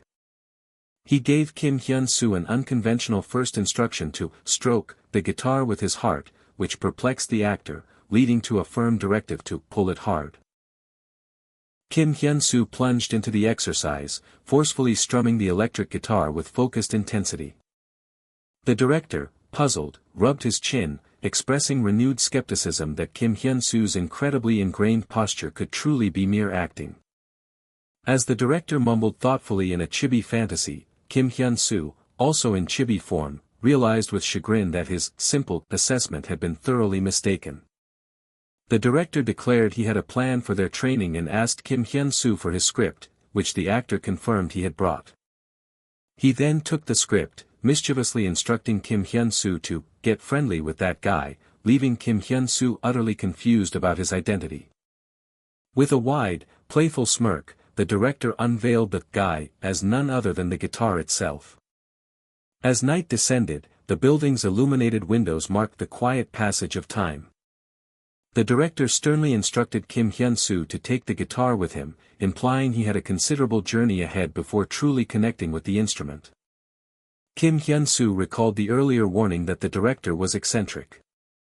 Practicing in his dimly lit room, Kim Hyunsu, still unhappy, inwardly grumbled about the total weirdo. He plucked at the unamplified guitar, internally complaining about the director's bizarre instruction to bond with a silent instrument, scoffing at the notion. The narration continued to ponder the true source of Kim Hyunsu's sparkling eyes when holding a guitar, suggesting it was more than just acting. The narrative drew a parallel to a past underwater filming experience, noting Kim Hyunsu's inexplicable calm, suggesting a similar innate composure now. The narration clarified that Kim Hyunsu had not magically become a musician, but rather possessed an evolving sense of familiarity or fondness for the guitar. A resonant, clear ring echoed from the perfectly positioned strum. A subtle smile played on Kim Hyunsu's lips, acknowledging the growing familiarity or fondness within him. Once again, the building stood quietly under the night sky, marking the continued passage of time. The academy stood as a quiet testament to musical aspirations, a seemingly ordinary place where talent might yet bloom. Fingers blurred into a streak, a rapid flurry of notes filling the air with vibrant energy. Oh Min-ji poured his entire being into the music, each note a raw extension of his soul. Kim Hyunsu watched the intensity unfold, a quiet concern growing within him as he observed the raw emotion. The transformation was undeniable, leaving Kim Hyunsu stunned by the sudden, intense shift in his friend. The guitar shrieked to life under a powerful, resonant strum. The enthusiastic applause broke the spell, yet Oh Min-ji remained unfazed by the sudden interruption. Kim Hyunsu beamed with pride, declaring the performance killer, while Oh Min-ji confirmed the visceral impact, every nerve electrified. Kim Hyunsu acknowledged Oh Min-ji's appreciative ears, then pressed him on his unexpected appearance, leaving Oh Min-ji fumbling for an answer. Oh Min-ji, with a flash of indignance, vehemently defended his right to a day off, emphasizing his commitment to work-life balance. Kim Hyunsu dryly noted the irony of Oh Min-ji's balance given his obvious all-nighter, making the tired man stumble for a retort. Oh Min-ji confessed the script's irresistible pull, likening its energy to 90s indie rock, confessing it had spontaneously fueled his all-night devotion. Only an extraordinary talent could ignite such passion within him. Oh Min-ji inwardly conceded the writer's exceptional, almost unsettling, power. Kim Hyunsu's pointed observation about Oh Min-ji's swollen eyes triggered a flustered, ramen-and-nap-fueled explanation from the tired man. With a quick motion, Oh Min-ji seized the opportunity to offload 2 tickets, declaring it perfect timing for Kim Hyun-soo. Oh Min-ji, claiming overwhelming busyness, thrust the live club tickets into Kim Hyun-soo's hand, effectively passing on the obligation. The unexpected band ticket sparked a contemplative flicker in Kim Hyun-soo's mind, perhaps revealing an unforeseen opportunity. The thought ignited, it could be a boost for his acting. As dusk settled, the neon glow of the drug kitchen beckoned, shrouded in an air of urban mystique. Manager Go Ji-yeon, with a calm certainty, confirmed their arrival at the elusive venue. Both manager Go Ji-yeon and Kim Hyun-soo murmured their surprise at the club's unexpected quietude, a subdued atmosphere settling around them. Manager Go Ji-yeon mused on indie rock's cyclical nature, acknowledging its post-90s decline even amidst its current, hesitant resurgence. This very club, Drug Kitchen, manager Go Ji-yeon revealed, stood as the sole, resilient relic of Korea's nascent 90s indie scene, a survivor in a landscape of shifting tides. Kim Hyun-soo expressed bewilderment at manager Go Ji-yeon's encyclopedic knowledge, only to be met with a casual managerial quip that implied his future was already decided.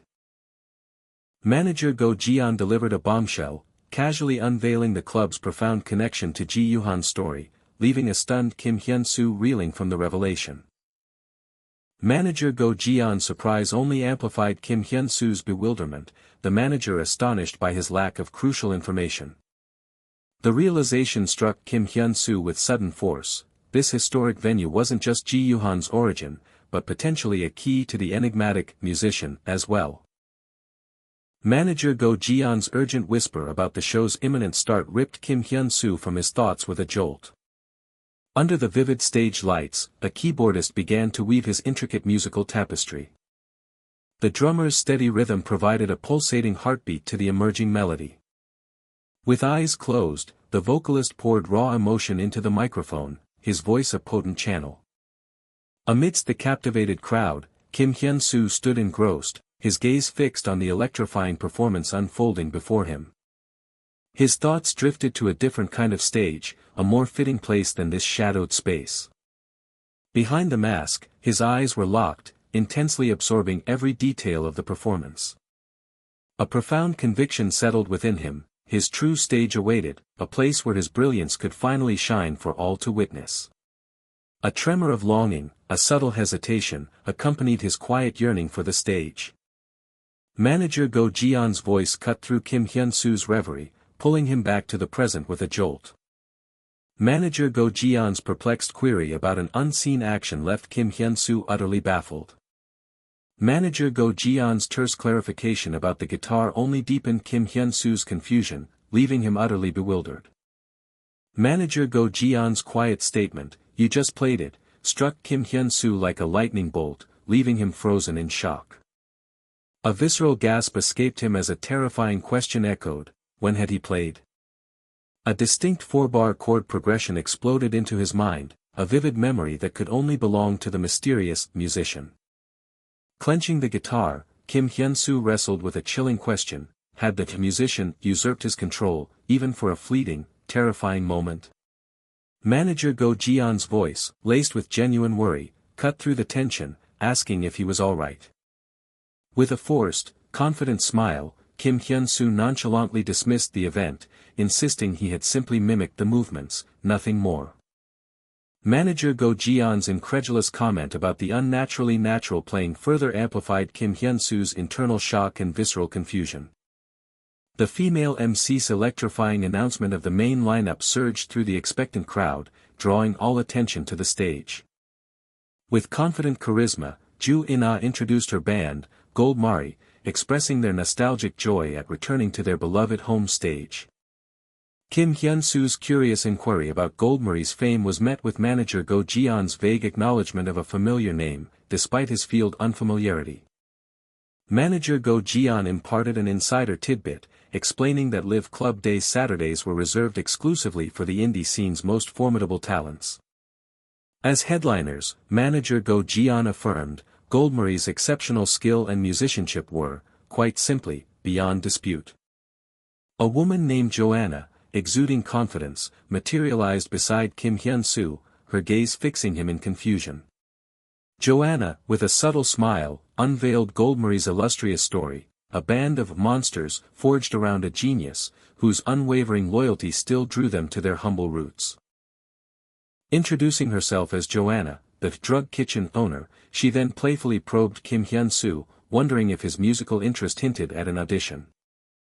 Manager Go Jian, recognizing Joanna as the owner, effusively introduced himself, then smoothly covered for Kim Hyunsu's reserved silence with a quick, flimsy excuse. Joanna suppressed a knowing snicker, then graciously encouraged them to simply enjoy the show, a subtle acknowledgement of his white lie. With a lingering, subtle smile, Joanna departed, leaving a curious "see you again soon" hanging in the air. Kim Hyunsu worried aloud that Joanna truly believed they were there to audition, but manager Go Jian offered no reassuring words, only silence. After that, swept away by the sheer force of the performance, the mysterious presence of the musician within him receded, fading into the background. Freed from internal turmoil, Kim Hyunsu finally allowed himself to be utterly consumed by the electrifying energy of the show. Ju In-ah commanded the stage, a vibrant force of pure rock and roll energy, her guitar a fiery extension. Kim Hyunsu understood with a flash of insight that only this performer could truly own the stage with such a demanding song. The quality surpassed all his expectations. Such raw power, unleashed within these intimate confines.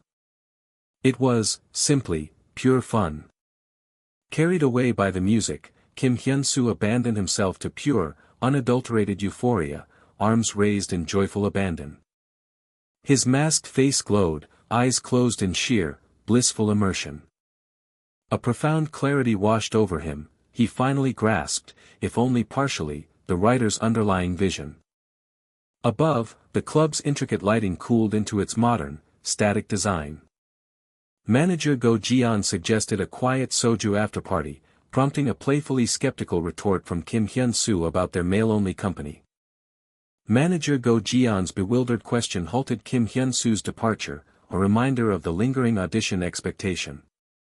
As Kim Hyunsu tried to deflect, Joanna cut him off with a knowing smile, revealing she understood he wasn't auditioning now, but merely preparing. Joanna's casual revelation that she recognized the hot rising actor struck Kim Hyunsu with profound shock, a question escaping his lips. Joanna dropped another bombshell, detailing her immediate recognition of Jinwon's guitar and the call she made to verify, leaving Kim Hyunsu utterly stunned. With a knowing smirk, Joanna extended an unexpected invitation to their private afterparty, sealing their fate for the night.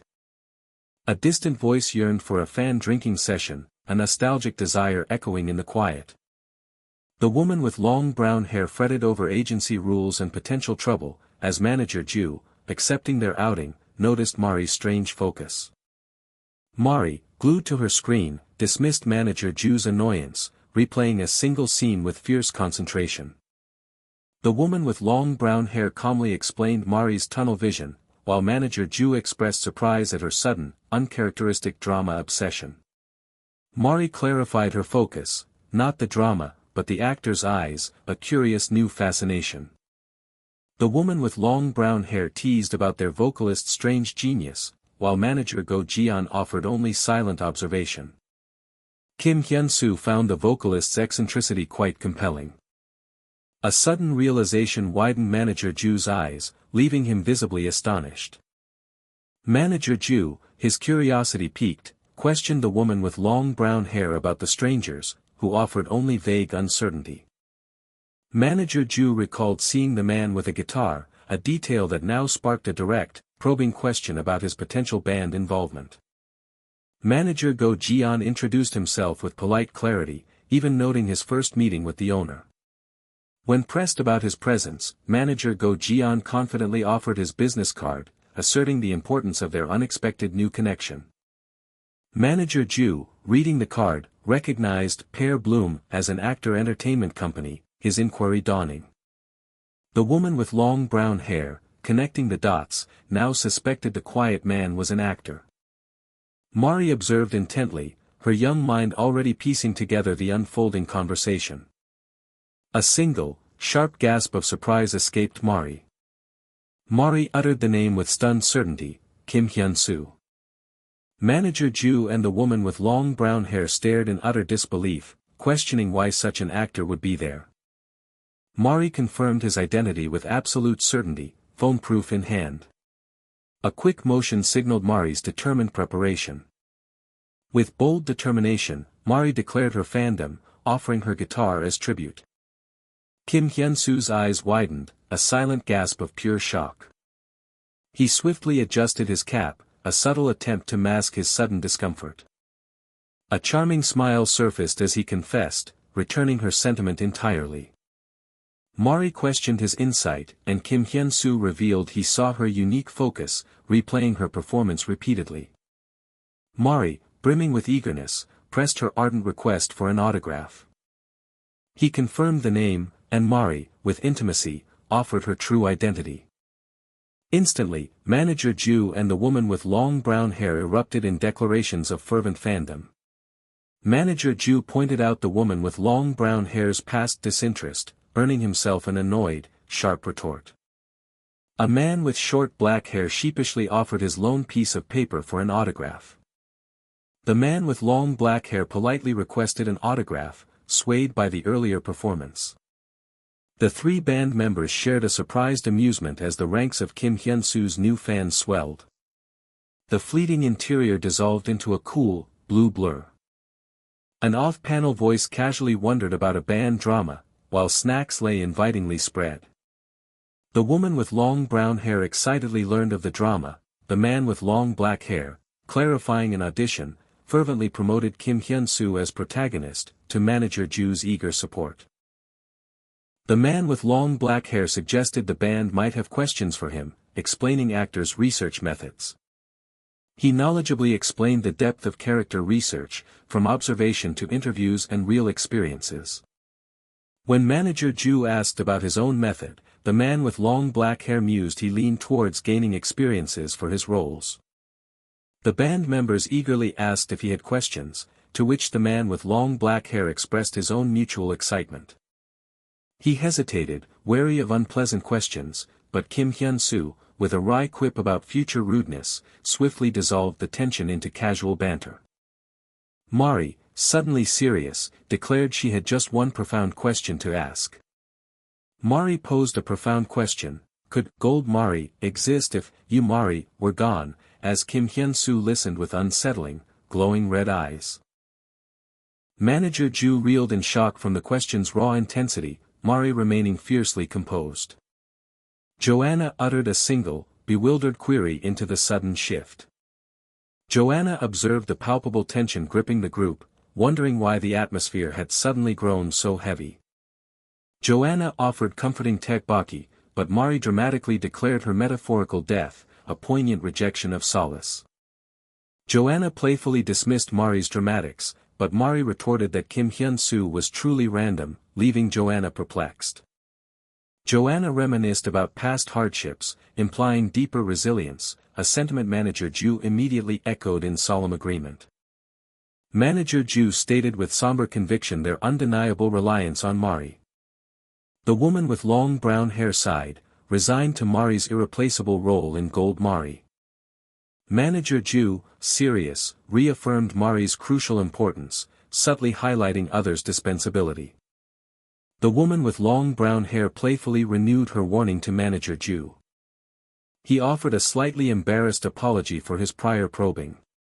Manager Ju expressed surprise at the question's impact, while Joanna, growing curious, insistently demanded to know its meaning. A decisive sound heralded the inviting arrival of delicious tekbaki. With commanding energy, Joanna declared the lively commencement of Round 2. Vibrant, unrestrained laughter filled the lively space. Joanna proudly reflected on nurturing the band, marveling at their growth, a sentiment the woman with long brown hair affirmed with deep appreciation. He playfully scoffed, teasing Joanna about repaying his debt and lamenting the constant snack-buying tribute. Mari playfully poked the man with long black hair, earning a baffled reaction. With casual audacity, Mari tugged a strand of Kim Hyunsu's hair, leaving him utterly startled. Mari directly queried his out-star ID, only for Kim Hyunsu to reveal his disengagement from social media. With relentless insistence, Mari extended her phone, demanding his number next. A sudden insistent sound startled Kim Hyunsu. Kim Hyunsu, holding his phone, looked surprised, caught in Mari's bewildering persistence. Kim Hyunsu pondered the essential sameness of Appa and T, then Gold Mari, a thought that utterly puzzled the man. Mari declared with fierce self-assertion that Gold Mari was always, unequivocally, Gold Mari. Kim Hyunsu and the man with long black hair registered Mari's words with profound, shared shock. Joanna, citing their upcoming performance, declared a playful but firm end to the night, telling them not to return. Manager Ju, undeterred, vowed to visit again, inviting Kim Hyunsu, while the woman with long brown hair echoed the warm farewell. On stage or off, Gold Mari is Gold Mari, the narration pondered. Was that truly the case? Kim Hyunsu walked away, deeply pondering Mari's cryptic words. What did she mean by the same? The familiar narratives of past dreams gave way to an unsettling new pattern, its purpose obscured and its story untold. No such narrative thread wove through the musician's subconscious, leaving only fragmented impressions. It always converged on that singular, recurring award scene, a strange, persistent landmark in the mind's landscape. Then, a fierce, resonant chord rang out. As the guitar solo approached its peak, an insidious, distant ringing inexplicably began to seep into his awareness.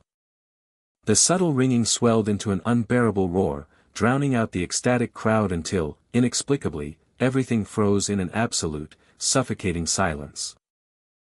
A final, piercing shriek was suddenly met with a deafening crash.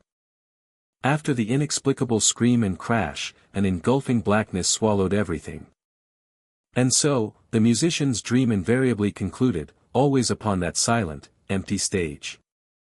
The music teacher, arms crossed, inquired casually about his recent outing.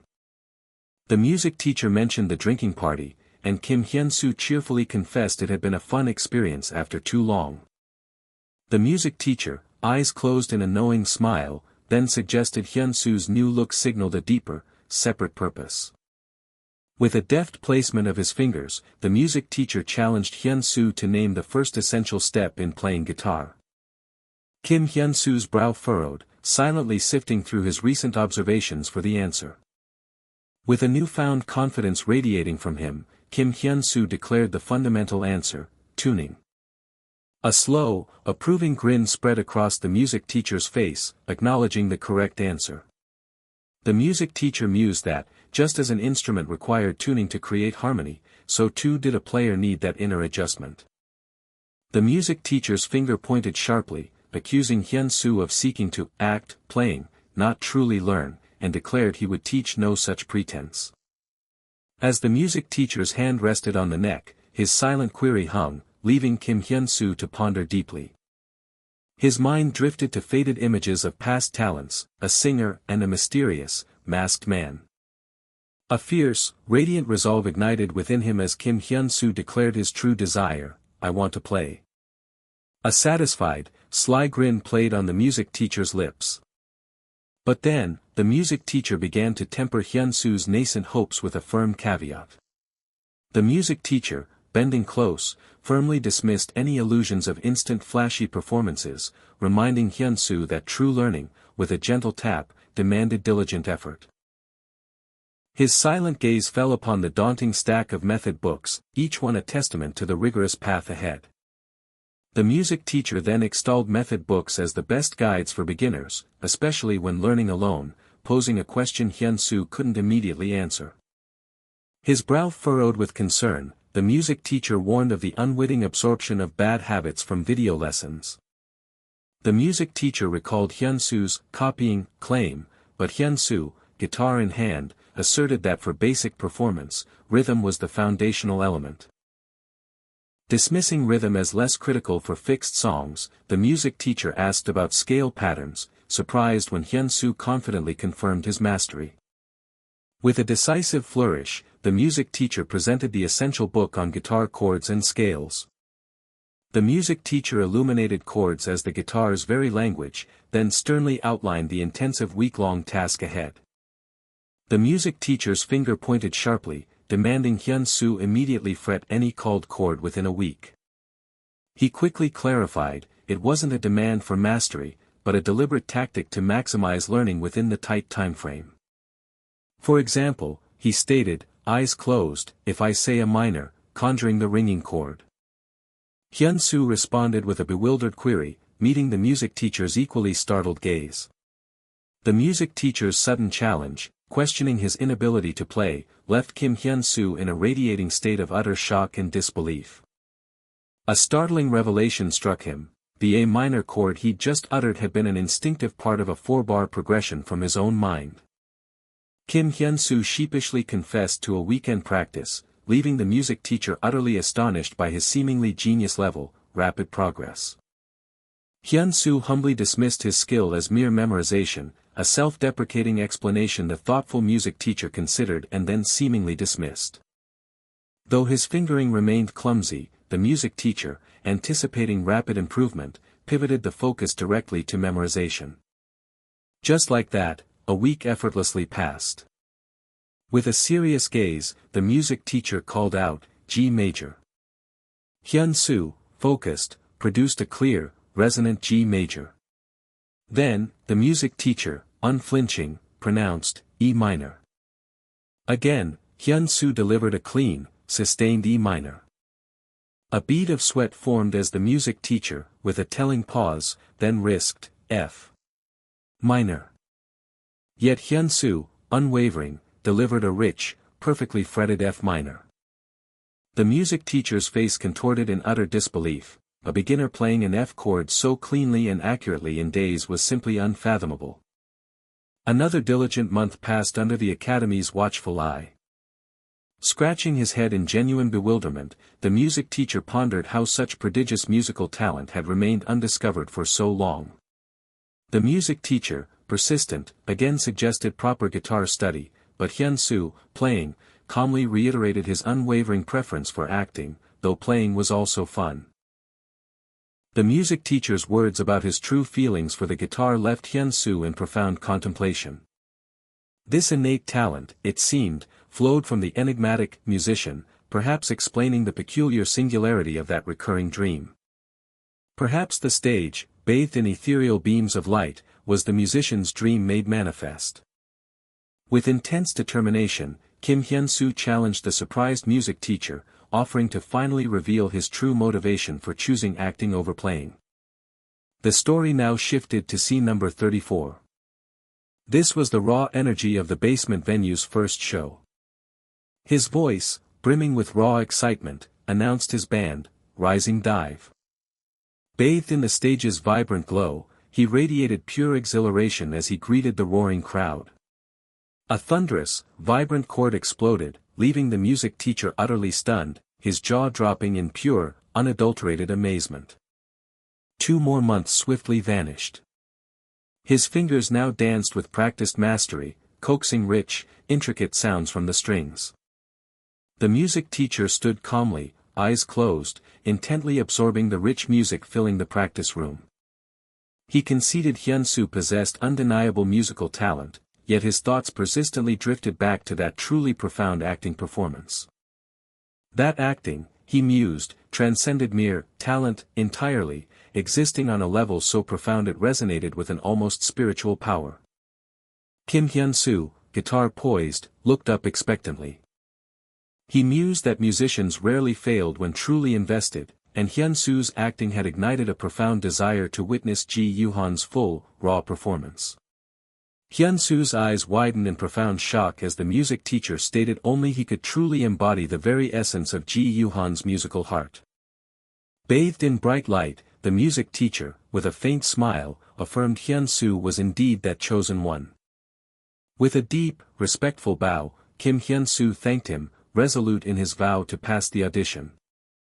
The music teacher playfully teased about inevitable return lessons, but Hyunsu, equally light-hearted, replied his future was not yet decided.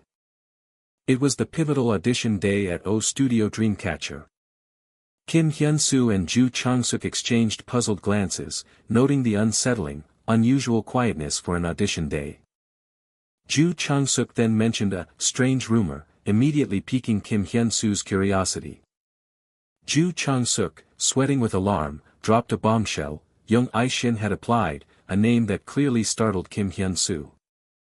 Hyunsu elaborated, painting Young Aishin as the prodigious child actor who had just clinched a lead film role against impossible 3,000:1 odds. Hyunsu questioned such unusual timing, as Ju Chang-suk, agitated, explained the film's delay and branded Young Aishin's interim drama audition as sheer greed. His only recourse was to cling to the desperate hope that it remained a mere rumor. Then, murmurs rippled through the crowd as bystanders, pointing and gasping, stared in disbelief at something off-panel. A figure in a sharp black suit strode confidently away, confirming the rumor's crushing truth. Young Aishin's jaw was set in chilling, unwavering resolve. The hallway buzzed with a muted tension as countless hopefuls meticulously reviewed their scripts, each dreaming of their moment. Every line of the script bore the weight of immense pressure, silently crushing those who waited. A sudden, stark realization jolted him from his thoughts. The sheer scale of the competition, 150-1, left them stunned, calculating a daunting 300 hopefuls already. He marveled at the turnout, a testament to writer Choi Eui-jong's undeniable sway over the industry, drawing crowds even after initial screenings. One departed to clarify the chaotic audition schedule, the other assenting to the practical necessity. Their eyes snapped wide, instantly drawn to something unexpected. A ripple of whispers followed Kim Hyunsu's entrance, many acknowledging his profound talent and surprised by his presence. His measured steps carried him forward, a confident beat against the hushed anticipation. He closed his eyes, plunging deep into a mental simulation of his upcoming performance. A growing rumble of murmurs pulled his eyes open, confusion clouding his features. He watched as a collective hum of expectation began to fill the vast hallway. The whispers confirmed it. Young Aishin, his serious demeanor unmistakable, had indeed arrived, shattering all doubts. An involuntary halo of celebrity radiated from him, prompting both awe and a frustrated scoff. Despair settled among them as they questioned why a star like Young Aishin would bother, certain his presence sealed their own auditions for failure. With a soft rustle, he settled into his waiting. Kim Hyunsu found himself seated directly opposite, a jolt of surprise striking him. Kim Hyunsu, genuinely thrilled, eagerly introduced himself, expressing profound admiration for the senior actor across from him. Young Aishin offered only a curt, formal introduction in return. A slight awkwardness hung in the air after the brief, unreciprocated exchange. Kim Hyunsu keenly observed the other actor's perfectly composed posture. The subtle sounds of quiet recitation led Kim Hyunsu to a profound realization: Young Aishin had mastered the entire script. A potent anticipation brewed within, eager to witness the performance that Young Aishin was poised to deliver. An unseen voice summoned the next group, the moment of truth now approaching. Kim Hyunsu found the four-person lead role audition peculiar. It felt like more than just a large applicant pool was at play. Kim Hyunsu vocalized the observation, 4 people, prompting a questioning response. Young Aishin calmly supplied the missing piece: they were the band members. A sudden understanding dawned on Kim Hyunsu: Young Aishin had subtly offered him a crucial hint. Yet, with a quiet scoff, he found Young Aishin strikingly reminiscent of Choi Joo-mi's stubborn demeanor. 7 figures sat in the stark audition room, the palpable tension hanging heavy between the judges and the 4 hopefuls. Lee Jin-soo commenced the proceedings with a polite, professional introduction. P.D. Young Gun-ho followed, his introduction equally concise. Finally, writer Choi Eui-jong offered her pleasant greeting. Writer Choi Eui-jong, with a hearty laugh, playfully expressed disbelief that Young Aishin, who avoided variety shows, would appear for this audition. As predicted, Young Aishin held the room's undivided attention, leaving others in his formidable shadow. An internal curse erupted: why, of all people, was he trapped in the same group as Young Aishin? A wide grin spread across Kim Hyunsu's face. The exhilarating chance to witness young Aishin's artistry up close felt like an unexpected gift. Lee Jin-soo's gaze sharpened, a spark of intrigue igniting. Lee Jin-soo directly questioned Kim Hyun-soo's composure, asking if he was immune to nerves, which only baffled the actor. Lee Jin-soo's observation about his lack of nerve struck Kim Hyun-soo with unexpected force, a bead of sweat forming. Writer Choi Eui-jong's notorious style of pressuring actors, especially rookies, was a trial few could endure without breaking. Lee Jin-soo embraced the daunting role of an actor-rattler, his voice echoing, demanding to know what kind of actor Kim Hyun-soo truly was. With an utterly disarming smile, Kim Hyun-soo declared auditions were fun, catching Lee Jin-soo entirely off guard. He burst forth with the raw, exhilarating joy of baring his inner world to others, finding the very thought breathtaking. A jolt of electric recognition coursed through Lee Jin-soo. This was undeniably the very essence of Ji Yoo-han. The brief, fleeting echo of Ji Yoo-han from Kim Hyun-soo left PD Young Gun-ho profoundly pensive. Writer Choi Eui-jong, too, had witnessed the unmistakable spirit of Ji Yoo-han. Lee Jin-soo's smirk betrayed a knowing realization, his past success as a supporting actor was far from a mere coincidence. Writer Choi Eui-jong, with a calm smile, promised to unravel the most perplexing aspect of the audition before their performances began. She acknowledged their confusion over the lack of assigned scenes and then, with deliberate precision, declared the simple truth. Her words landed with striking force: this audition would consist solely of free acting. What? One actor gasped in disbelief, but writer Choi Eui-jong simply continued, unfazed by the sudden interruption. The script served merely as a toolbox for their free acting, order, role, page, line, none of it mattered, she clarified, leading to her ultimate point. Her final instruction, to freely embody the band rising dive, sent a wave of profound shock through all four actors. Kim Hyun-soo internally acknowledged this unpredictable challenge as typical of a variety show writer. Kim Hyun-soo noted young Aishin's serene demeanor, realizing he must have anticipated this very format. Kim Hyun-soo stammered, asking about role selection, and writer Choi Eui-jong declared it was first come, first served, adding that he was quite lucky, leaving him bewildered. A flash of clarity struck him: he had already, unwittingly, begun performing Ji Yoo-han. Lee Jin-soo countered the stammered plea for fairness by stating that luck itself was a skill, especially for an actor. He declared with searing conviction that an actor's luck stemmed from desperation, and that very desperation was their greatest skill.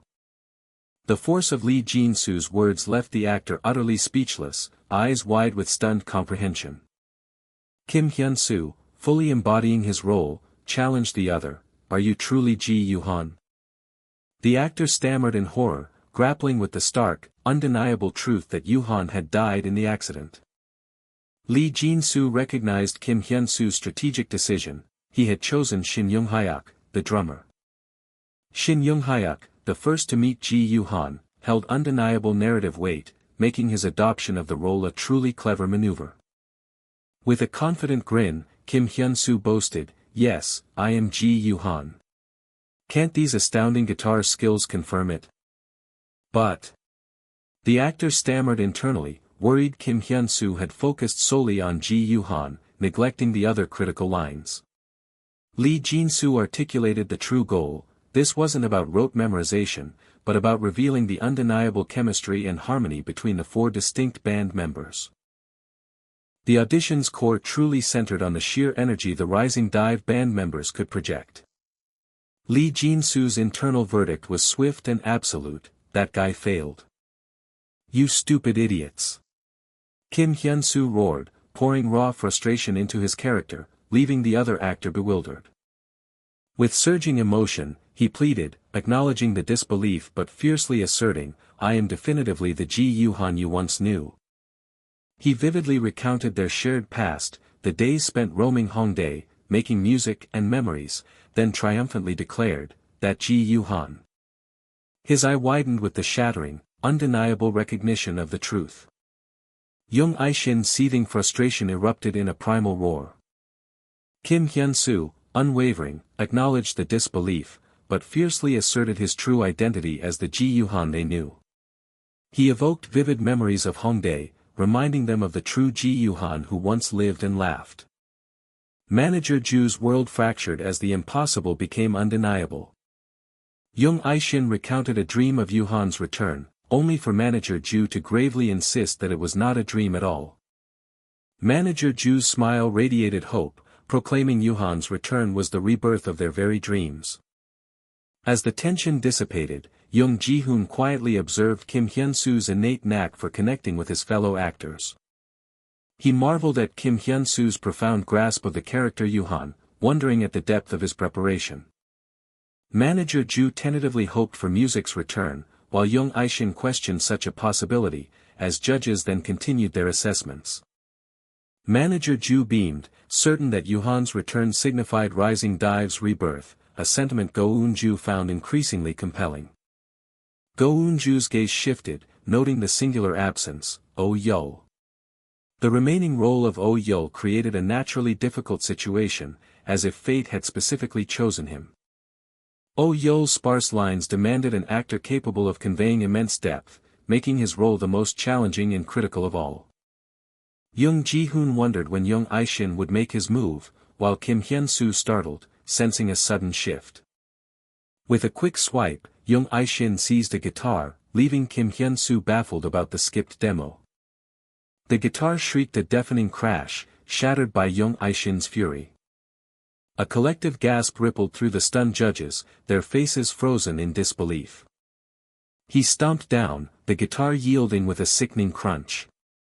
Young Aishin loomed over the wreckage, while Kim Hyunsu watched, utterly aghast, as Young Ji-hoon voiced his incredulous shock.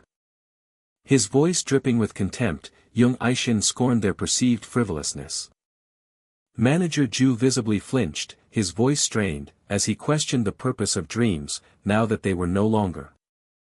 Manager Ju's voice cracked, declaring their identity, not musicians. Young Aishin stood in stunned, silent contemplation. A sudden, sharp gasp escaped Young Aishin's lips. Manager Ju stammered about Yuhan's return, but Young Aishin sharply cut him off, his back a wall of anger. He spat the words, declaring Yuhan dead, and their collective dreams shattered. Manager Ju roared his lament, Ji Yuhan deserved the stage.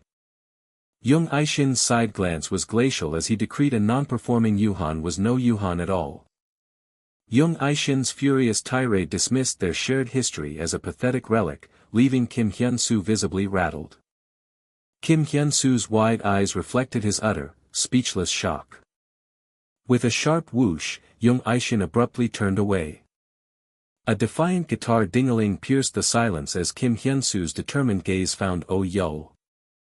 Kim Hyunsu, guitar in hand, exuded an unexpected confidence that made Young Aishin turn in surprise.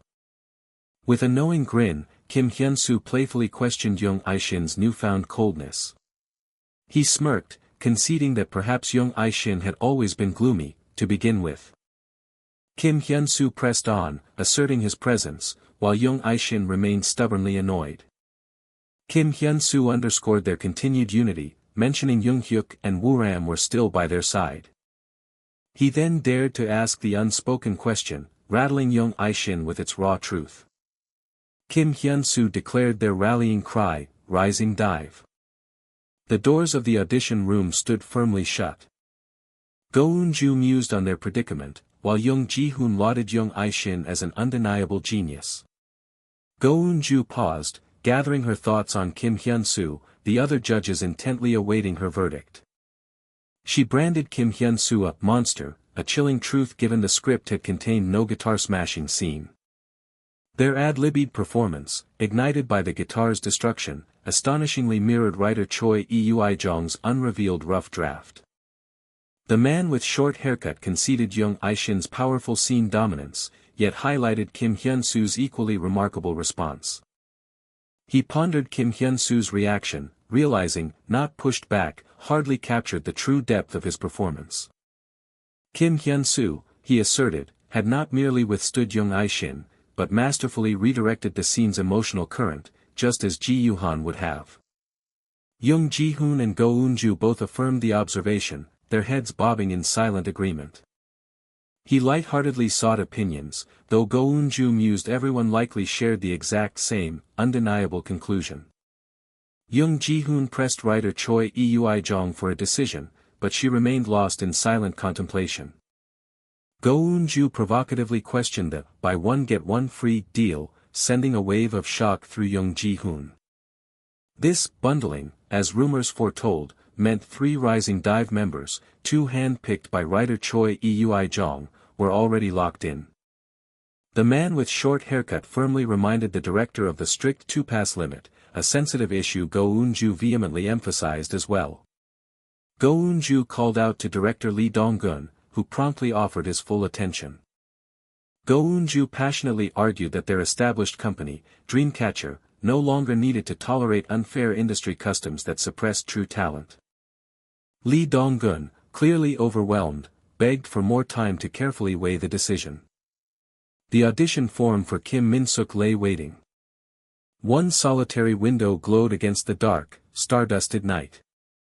A jolt, a flinch, as they recalled the lyrics, imbued with a brazen, potent will that echoed the very soul of a musician. The lyrics resonated, pregnant with a rebellious spirit, blurring the lines between raw emotion and calculated performance. Chills still traced Kim Hyunsu's spine. Young Aishin had invoked the musician, yet his Ji Yuhan remained hauntingly incomplete. His gaze sharpened, a determined stare burning with unwavering resolve. He craved another, decisive clash with Young Aishin. 1 week later, the Music Academy stood vibrant under a clear sky. The news spread, Young Aishin had passed the audition. The manager excitedly crowed to manager Ju that Young Aishin had undeniably secured his spot, just as predicted. Manager Ju, despite the good news, confessed a profound personal failure. The manager dramatically paused, savoring the anticipation before delivering the next revelation. Manager Ju's world tilted, utterly stunned by the announcement that he too had passed. Manager Ju grappled with the news of 2 successful candidates. Even with pre-selected roles, the judges simply couldn't forsake Kim Hyun-su's talent. His legs buckled in an astonished thud. Manager Ju sat amidst his living room, still holding the phone, utterly overwhelmed. Manager Ju savored the profound feeling, while the manager on the line overflowed with gratitude and triumphant boasts of the guaranteed lead role. Wide-eyed, Manager Ju questioned the lead role's decision, only for the manager to confirm he'd been cast in his audition role. The words hit him like a lightning strike, he was Ji Yuhan. A sharp notification startled the phone from its momentary rest. Bae Jiam-sik proudly declared his prediction true, earning a playful retort from Oh Min-ji about his secret anxiety. Before a celebration could be planned, Oh Min-ji's phone vibrated violently, his expression freezing in sudden surprise. Director Meng Jong-ho's call lit up the screen, prompting Kim Hyun-su to wonder why his phone was suddenly so popular.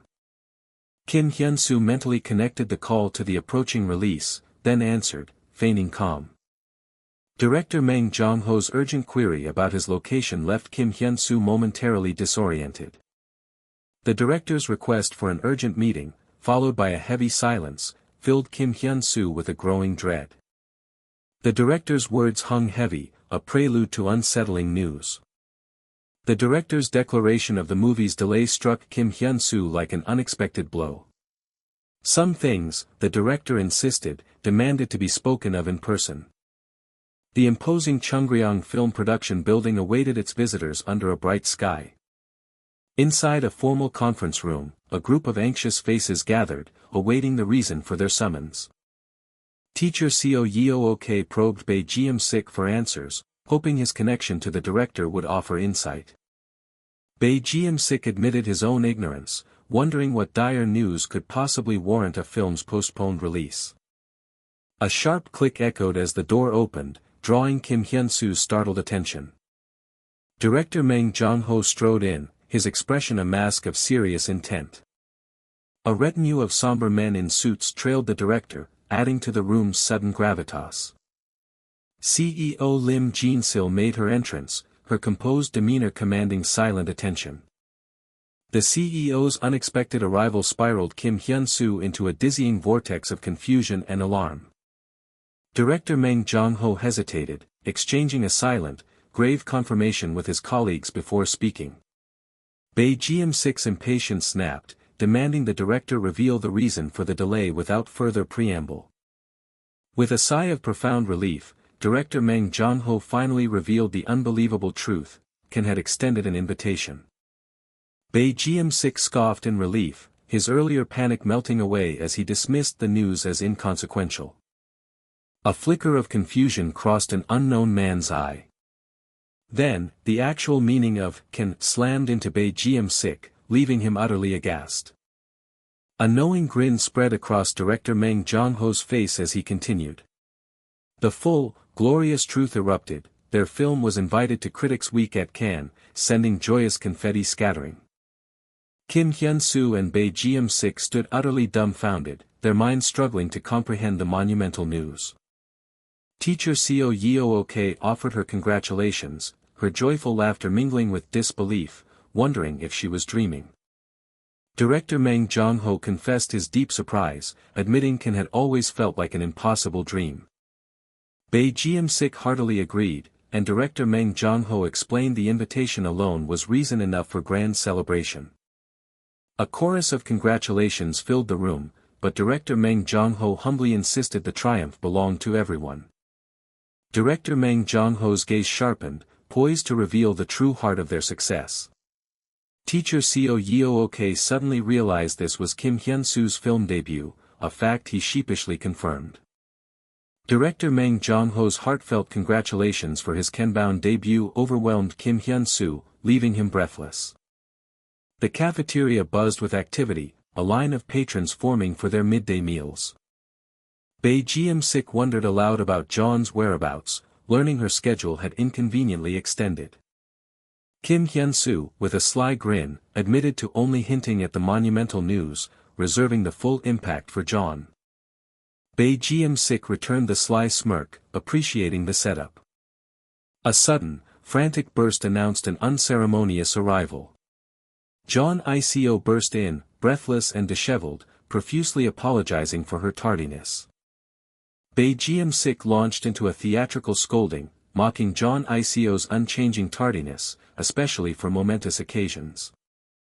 John Ico's deep bows and apologies met with Bae Gm-sik's exasperated, yet pointed, admonishment about a certain Canselected actress. John Ico promised never to be late again, then, with innocent curiosity, finally asked about the big thing. Bae Gm-sik relished her confusion, repeating the phrase, actress chosen by Can, with mock innocence. The word, Can, detonated in her mind, eliciting an explosive, bewildered outcry. Their pent-up amusement burst forth in a wave of uproarious laughter.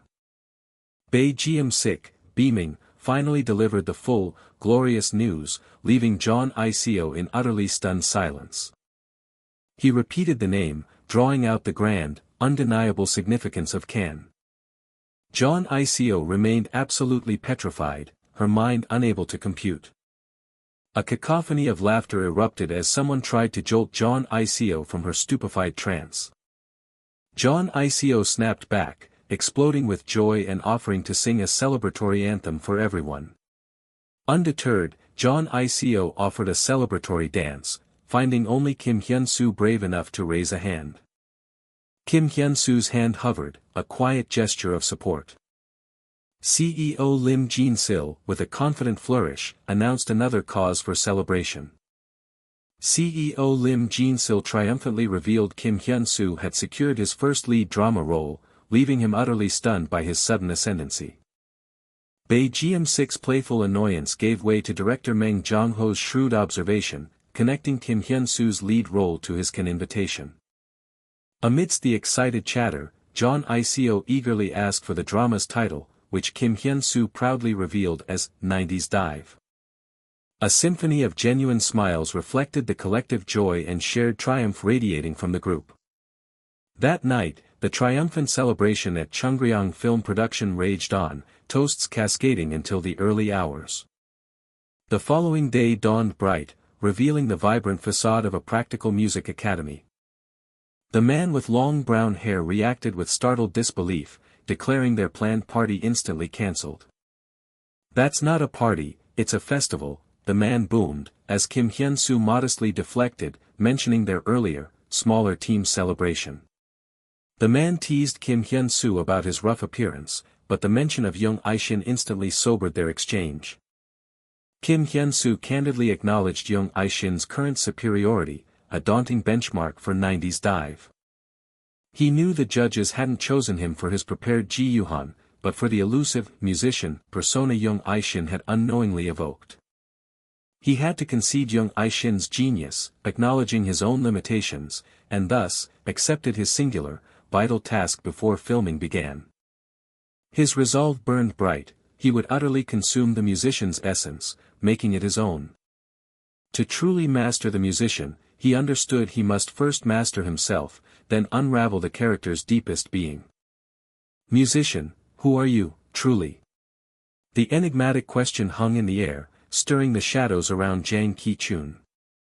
A sudden insight illuminated two critical clues.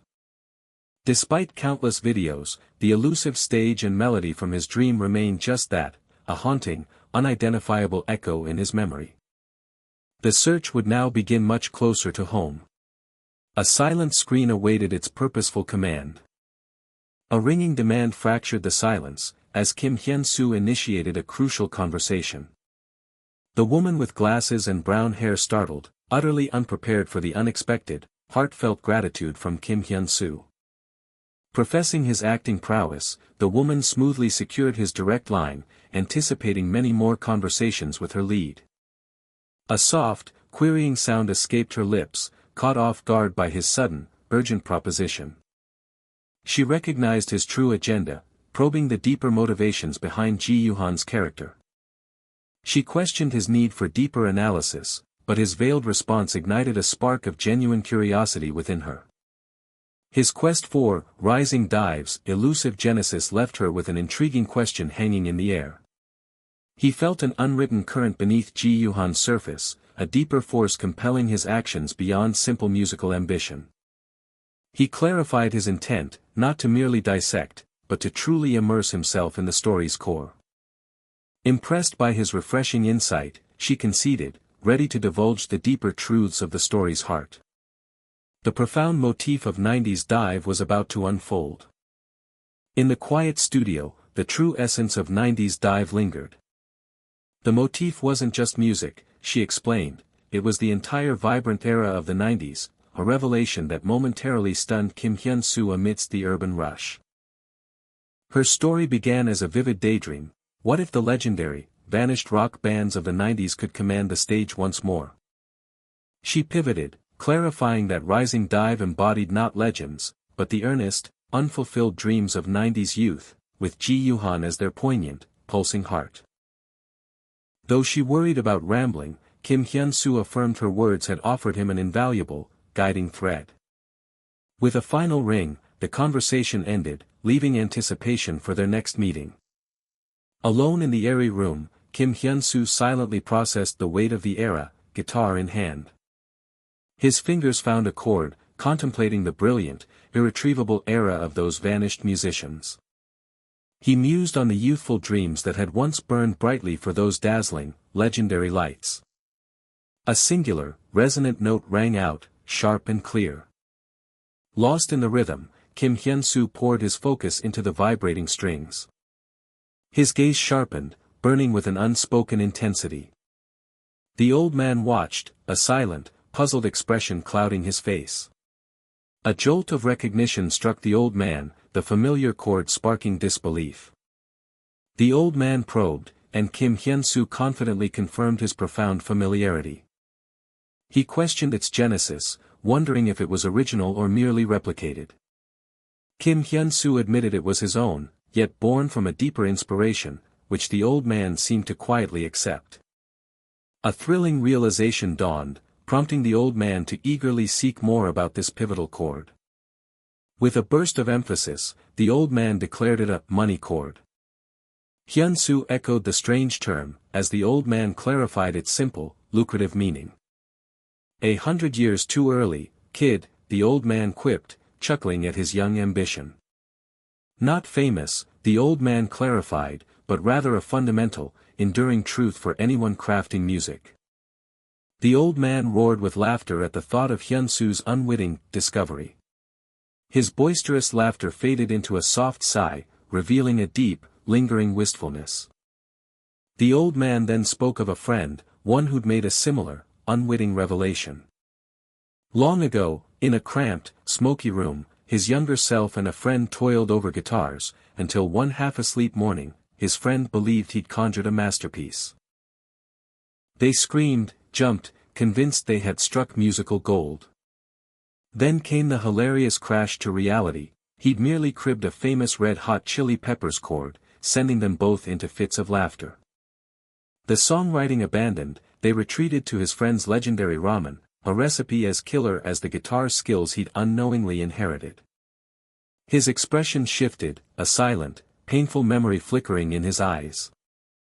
His friend, he felt, was never meant to have met such a sorrowful end. Kim Hyunsu's eyes widened, a sudden, piercing shock. Cross-legged on the floor, the two men were engrossed, sharing a silent understanding of grief and memory. A gentle, knowing smile graced the old man's lips. Kim Hyunsu returned a subtle, appreciative smile. The old man dismissed his own storytelling, but Kim Hyunsu's unexpected declaration of jealousy caught him completely off guard. Kim Hyunsu envied not just the enduring friendship, but the profound bond that remained, startling the old man. He confessed that Kim Hyunsu's natural grace with a guitar instantly evoked memories of his talented, long-lost friend. He was born, the old man believed, to command a stage. Kim Hyunsu absorbed the profound sentiment in silent reflection. A racing heartbeat affirmed his growing certainty about the old man's treasured companion. It was him, the elusive musician, finally found. He now understood why the musician's aura had always felt so uniquely calm within this very studio. Kim Hyunsu articulated the friend's profound importance, further startling the old man. With a sweeping gesture, the old man declared his friend's worth surpassed even legends. The next bright day revealed the Practical Music Academy in full view. In the clean, empty room, Kim Hyunsu carefully reviewed the printed script. He recognized the solitary limitations of practicing for 90s dive.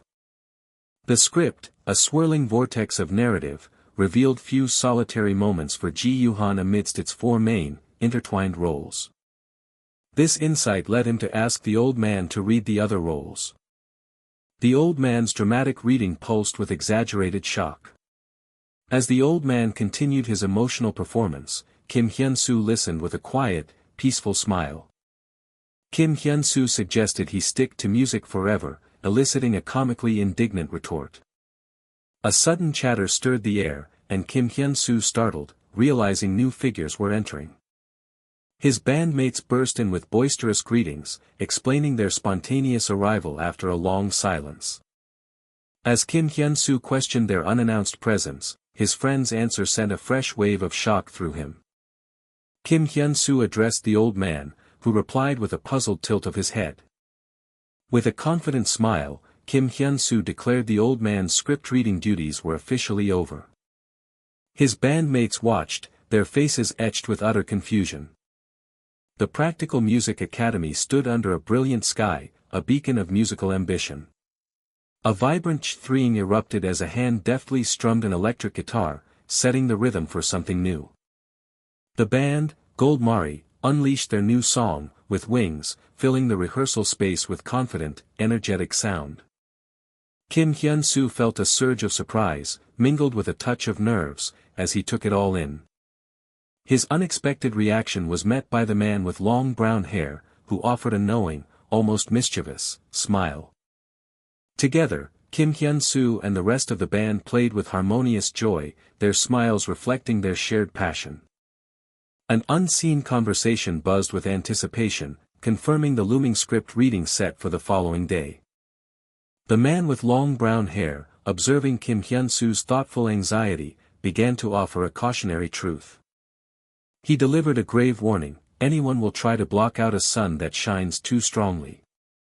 Kim Hyunsu's confusion was palpable, prompting the young woman with the lip-piercing to clarify the ominous sentiment.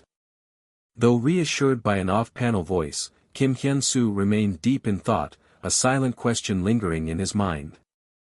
The young woman with the lip-piercing warmly affirmed his belonging, extending a hand of unwavering support. With a soft, decisive shhk, she presented a treasured item to a surprised Kim Hyunsu.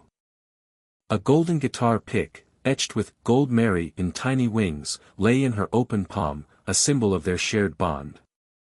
Her smile confident, she empowered him to embrace the music. Go and play your heart out. The scene shifted dramatically to the exterior of a different, modern building, signaling the arrival of the script reading day. Manager Go Ji-yeon's off-panel voice expressed mild irritation at the perceived overpreparation for a non-main shoot. Kim Hyunsu questioned the extent of their efforts, but manager Go Ji-yeon assertively explained the necessary restraint given writer Choi Eui-jong's influence. With a confident smirk, manager Go Ji-yeon accurately predicted the throngs of reporters already swarming the location. Indeed, a massive crowd of eager reporters had descended upon the building entrance, overwhelming Kim Hyunsu despite manager Go Ji-yeon's forewarning. 3 men, likely staff, exchanged concerned and surprised glances, mirroring the rising tension. Kim Hyunsu found himself instantly mobbed by reporters, their frantic questions about his awards and Can invitation creating a suffocating clamor. The relentless questions continued, an abstract barrage about his Can-invited film and his next big role in 90s Dive. Manager Go Ji-yeon reacted with shocked frustration, realizing the gravity of the overwhelming situation. He mentally noted the Cannes Film Festival selections had only been announced hours earlier, a surprisingly rapid development.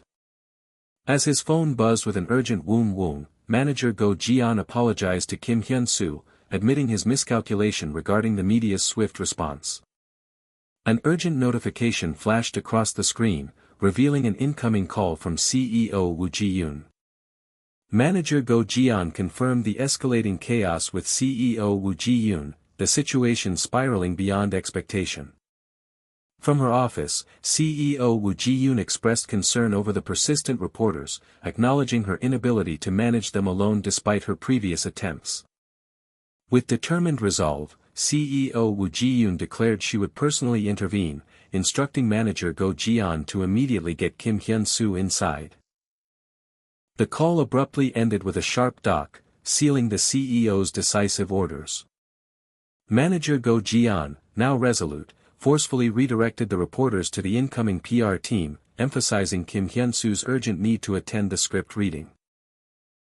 He loudly declared their immediate departure, the building's exterior blurring with their urgent movement.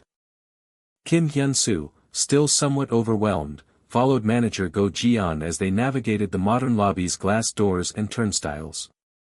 Kim Hyunsu inwardly pondered the CEO's formidable nature, drawing a curious question from manager Go Ji-yeon.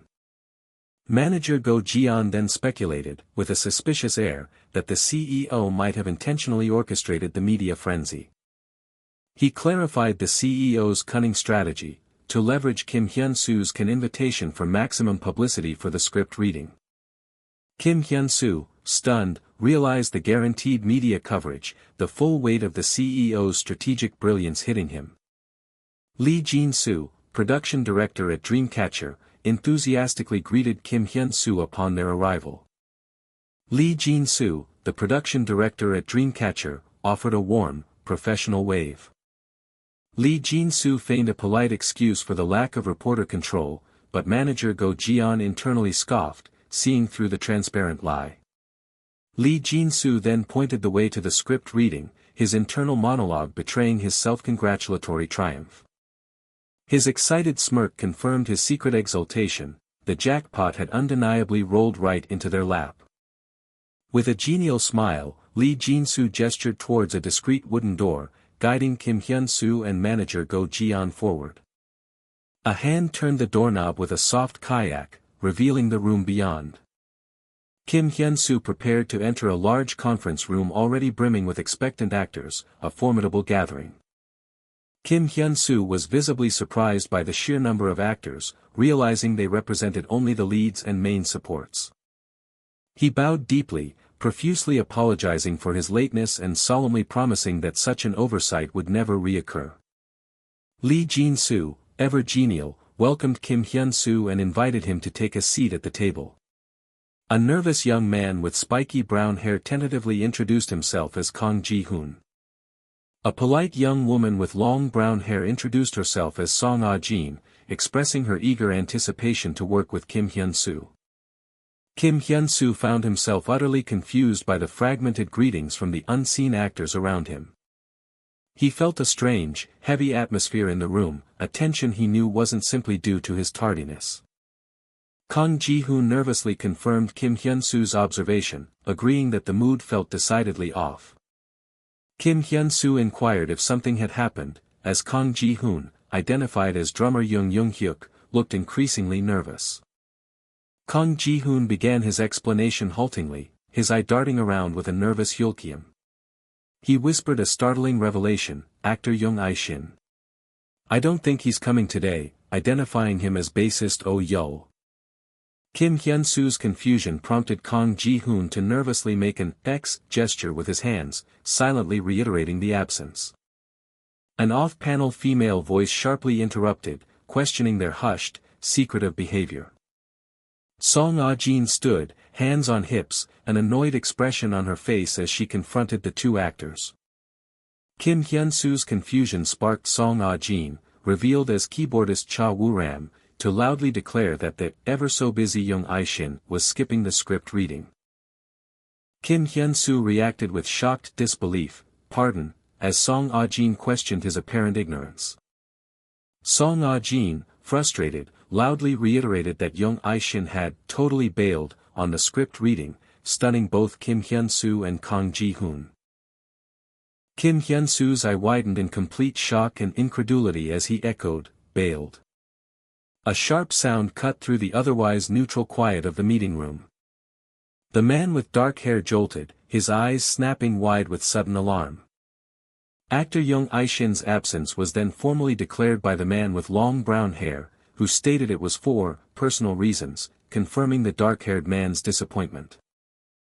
The man with dark hair voiced his frustration, wary of past media backlash and the potential for trouble, though the man with long brown hair calmly dismissed his concerns. He probably wants it to be a pain, the man with dark hair muttered, a cynical resignation in his tone. He speculated that Jung I-shin's pride had been twisted when things didn't go his way, a sentiment that visibly annoyed the young man with spiky brown hair, Kang Ji-hoon. Kang Ji-hoon, his frustration evident, declared Jung I-shin's behavior far over the line, insisting that a true professional commits to their role, not acts like a child. The man with long brown hair, with a hint of smugness, teased Kang Ji-hoon about his outburst, prompting the young actor to quickly agree to silence. With a confident swoosh, the man with long brown hair dramatically presented a script, emphasizing their collective professionalism. He then confidently urged everyone to proceed with the script reading, setting a formal and expectant tone for the room. An unseen voice confirmed the availability of complete scripts up to episode 4. The man with long brown hair explained the writer's unique process. After locking in the main plot, she crafted subsequent scripts on the fly, directly from her set experience, rather than relying on old habits. He further elaborated on her genius, detailing how she completed each episode by channeling the feeling of the set, emphasizing these were full, meticulously crafted scripts, not mere rushed summaries. He clarified that the reading would focus on key scenes from early episodes, cautioning that lines from the rough drafts might still change, so the goal was merely to get the feel of the story. His intense gaze affirmed his intention to read the action lines himself, pinpointing Jung I-shin as the root of their current dilemma. A tense silence hung heavy, broken only by a sharp internal jolt among the young actors as the man with long brown hair posed the critical question, who wants to read for Oh Yeol? The man with dark hair timidly suggested they simply skip Oh Yeol's lines, but the man with long brown hair firmly rejected the notion. Deep in thought, the man with long brown hair mused on Oh Yeol's critical importance to the story, acknowledging that rescheduling would be preferable to skipping the character, yet still pondering a solution. He pointedly ruled out P.D. Young, along with any staff or actresses, citing a lack of the right feeling for the role. He then stated his preference for one of the two actors who most closely resembled Oh Yeol to take on the part, leaving the room expectant. The man with short spiky hair reluctantly conceded, though his annoyance was clear. He felt he was being asked to clean up the crap that guy left behind. Kang Ji-hoon, still frustrated, tried to deflect the task onto Song Ah-jin, noting her personality fit Oh Yeol, then grudgingly reiterated his willingness, but with reservations. With quiet determination, Kim Hyunsu offered, "How about I try it?" Kim Hyunsu calmly raised his hand, an unexpected offer in the midst of the escalating discussion. "Yes," Kim Hyunsu affirmed, his confident smile betraying no hesitation. The man with long brown hair questioned Kim Hyunsu's eagerness to take on more work, prompting Kim Hyunsu to begin explaining his motives. A jolt of surprise visibly struck the man with long brown hair as Kim Hyunsu revealed his unique history. He was the only one who had actually faced Young Aishin's Oh Yeol in a scene. The narration affirmed Kim Hyunsu's unparalleled experience, having gone head-to-head with Young Aishin's insane performance at the audition, and stirred a palpable curiosity about his interpretation of Oh Yeol. The man with long brown hair cautioned Kim Hyunsu not to overperform for a mere script reading, a directive Kim Hyunsu calmly acknowledged. New actor Young Jin-yuke, the only actual 20-year-old in the cast, launched into Ji Yuhan's first line with infectious enthusiasm, "Let's start a band." Kang Ji-hoon and Song Ah-jin followed suit, bouncing energy-filled lines off each other as their 20-year-old characters, Young Hyuk and Cha Woo-ram. In between, Kim Hyunsu delivered Oh Yeol's lines, his calm presence maintaining the reading's smooth flow. Kim Hyunsu's portrayal of the 20-year-old Oh Yeol was deliberately undistinctive, a choice that aligned with both the writer's request and the character's reserved nature. The man with long brown hair privately conceded that despite Young Aishin's absence, the reading was unfolding better than he had anticipated. Soon, the scenes featuring the 20-year-old rising dive concluded, and the voice of Kim Hyunsu's Ji Yuhan finally emerged. "Let's start a band again," Kim Hyunsu declared, his voice imbued with Ji Yuhan's powerful enthusiasm. A sudden, sharp jolt of surprise coursed through the man with short spiky hair, leaving him wide-eyed and slightly sweating. Kim Hyunsu remained utterly composed after his impactful delivery, a stark contrast to the visible shock of the other actor. With an unsettlingly confident smile, Kim Hyunsu looked directly ahead, his eyes now glowing a captivating red. His eyes, intensely glowing red, held a profound and captivating power.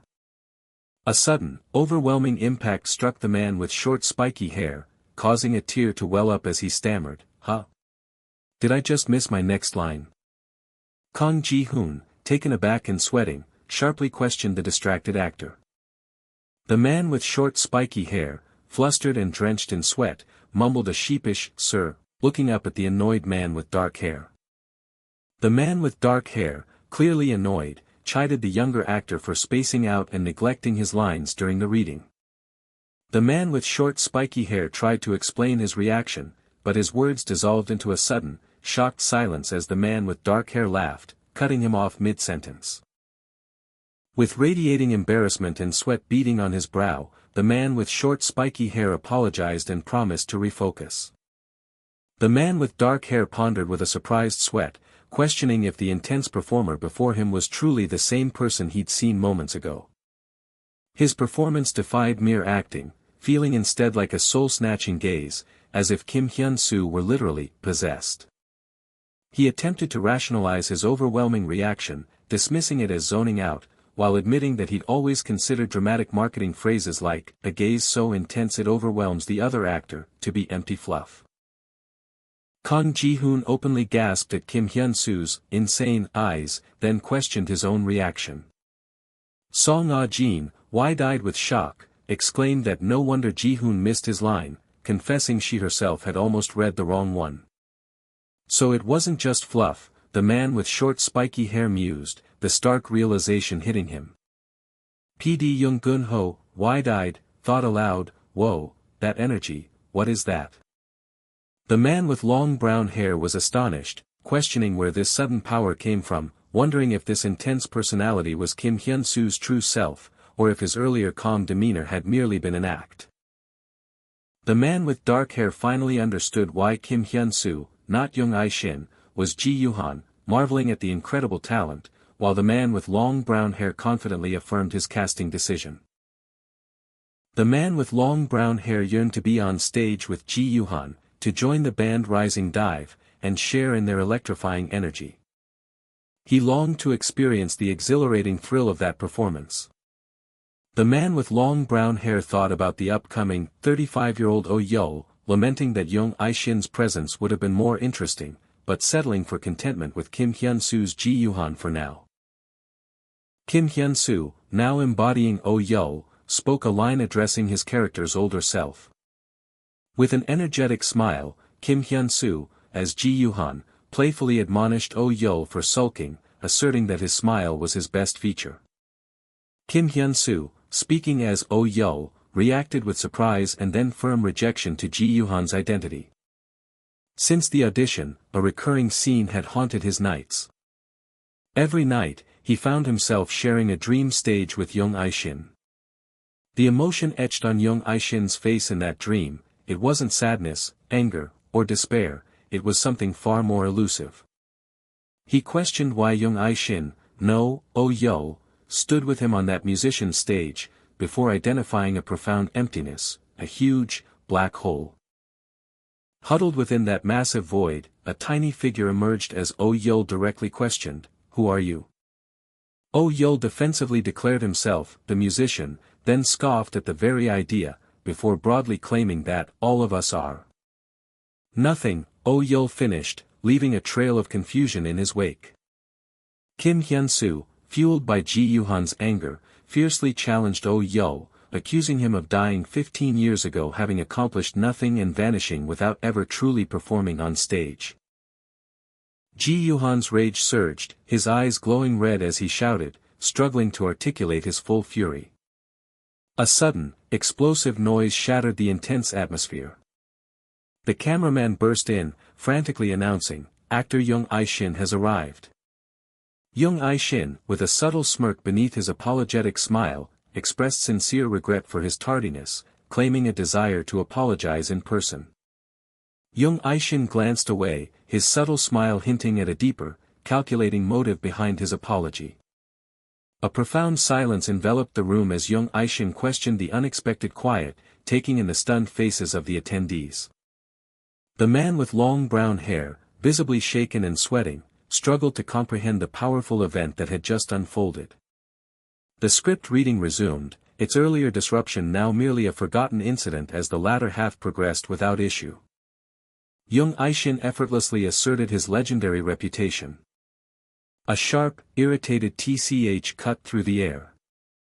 Kang Ji-hoon grumbled about Young Ai-shin's almost unfair emotional range, while Young Jin-yuke mused that such talent was why the industry chased him. Young Jin-yuke urged Kang Ji-hoon to focus, only for Kang Ji-hoon to turn the tables by praising Kim Hyunsu's incredible performance. He pressed the point, questioning how anyone could miss Kim Hyunsu's unflinching stand against Young Ai-shin. Kang Ji-hoon conceded his initial doubts about the writer were misplaced, acknowledging the clear reason for Kim Hyunsu's audition success. Kang Ji-hoon, utterly frustrated, declared he was off to practice the script, leaving Young Jin-yuke startled by his sudden departure. He challenged Young Jin-yuke, questioning why he stood idle after fumbling his own lines during the reading. Kang Ji-hoon's voice echoed, urging Young Jin-yuke to avoid being overshadowed by the two monsters, to which Young Jin-yuke reluctantly agreed. Kim Hyunsu stood alone, a moment of calm before the storm of his thoughts. Reading Oh Yo's lines during the table read, Kim Hyunsu felt an undeniable shift within himself. He described the vast, black pit and the distressed presence curled deep within it, a haunting image linked directly to Oh Yo. That enigmatic presence, he realized, was undeniably the musician. Kim Hyunsu pondered if the musician's dream held more depth than merely a dazzling stage, before Young Aishin's voice broke his reverie. Kim Hyunsu greeted Young Aishin, his voice tinged with surprise. Young Aishin inquired about his continued presence, to which Kim Hyunsu explained he had stayed to offer apologies to the production staff. Young Aishin claimed he also stayed to apologize personally, leaving Kim Hyunsu bewildered as he thought that had already happened. Kim Hyunsu's eyes widened in sudden alarm as Young Aishin revealed he had overheard him practicing Oh Yeol's lines. Young Aishin, with a piercing gaze, asked how Kim Hyunsu interpreted the character Oh Yeol, finally showing his true intent. A sharp truth pierced Kim Hyunsu's mind: this was Young Aishin's real agenda. Kim Hyunsu began to articulate his belief that Oh Yeol embodied a dual nature. He saw Oh Yeol as both Ji Yuhan's greatest supporter and his profound adversary, making him the ultimate obstacle and the essential key to the story's depth. Young Aishin summarized, questioning if Kim Hyunsu viewed Oh Yeol as both mentor and antagonist. With a subtle smirk, Young Aishin pushed further, asking if Oh Yeol was truly seen as Ji Yuhan's enemy.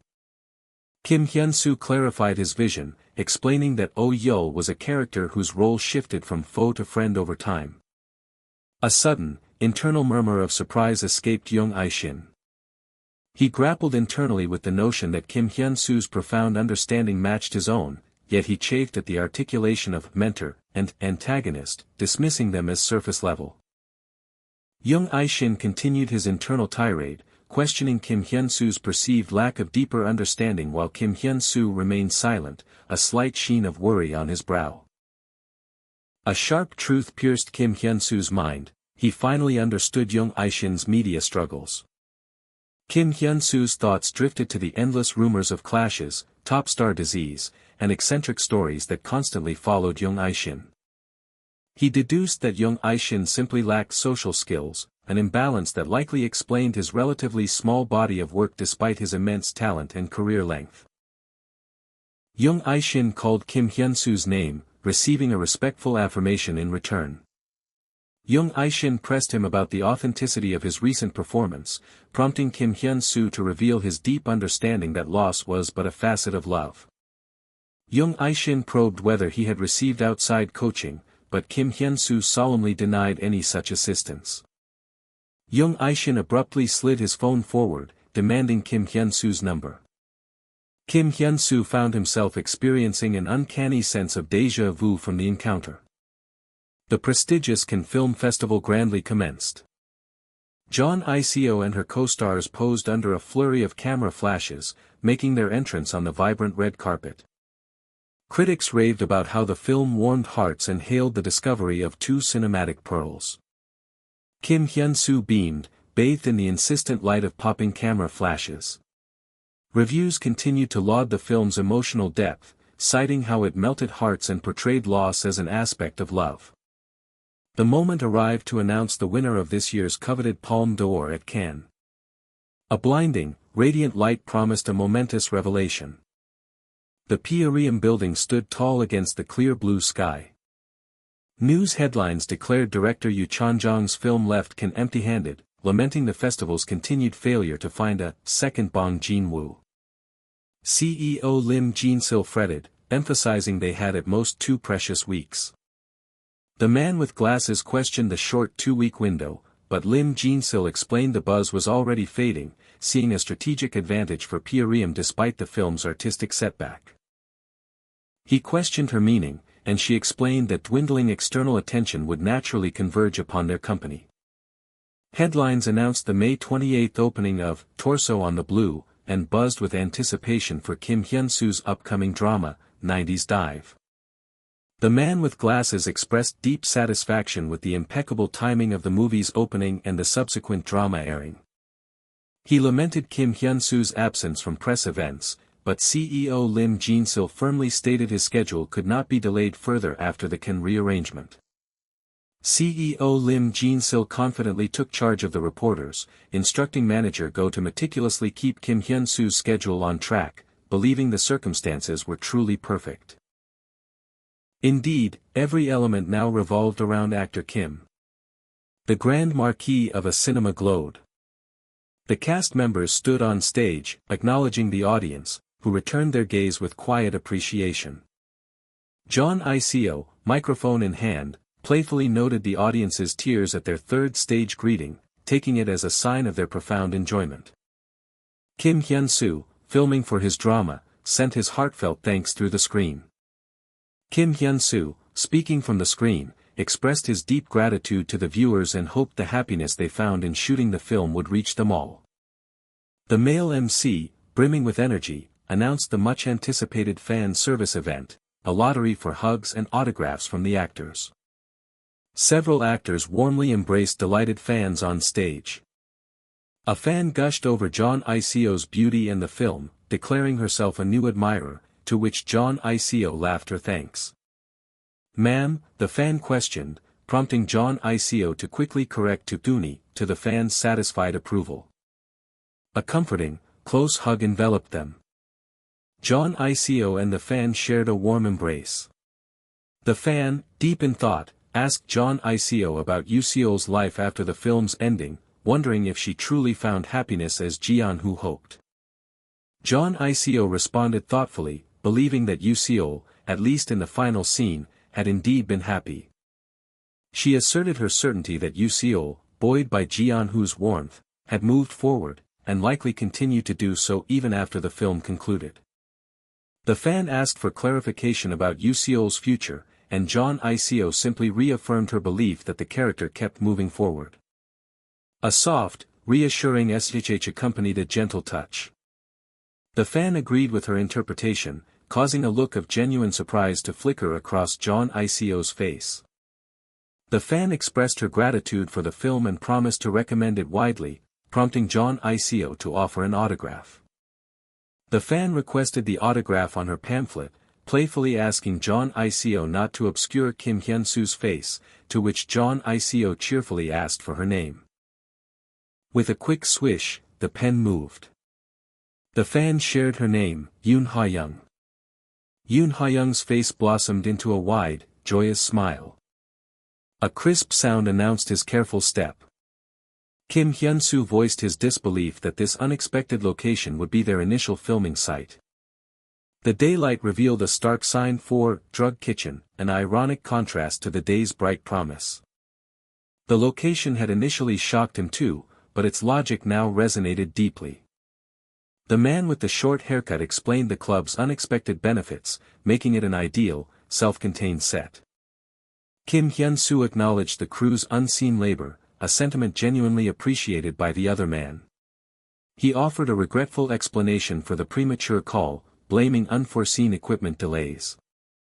Kim Hyunsu's profound respect met a reassuring dismissal, cementing their collaborative future. His gaze swept across the shadowy club, absorbing its unique atmosphere. A disembodied voice cut through the dimness, asking if he sought Joanna, the owner. The man explained Joanna's daytime slumber and key drop-off, leaving Kim Hyunsu utterly bewildered. A question about his connection to the writer left Kim Hyunsu visibly flustered, trying to backtrack. Securing the venue had been impossible until Joanna learned of his involvement. He conveyed profound gratitude, then subtly shifted the pressure, demanding a truly great scene from the hard-won location. A firm nod affirmed his unwavering resolve. A voice noted the palpable evidence of his diligent practice. He played, assured his best was enough, then pivoted with a hesitant question about his instrument. A sudden thought spurred his request to use his familiar guitar. Joanna admired his aged guitar, prompting his explanation that familiarity, not history, made it perfect. Her approval granted him the comfort he sought, prioritizing his performance above all.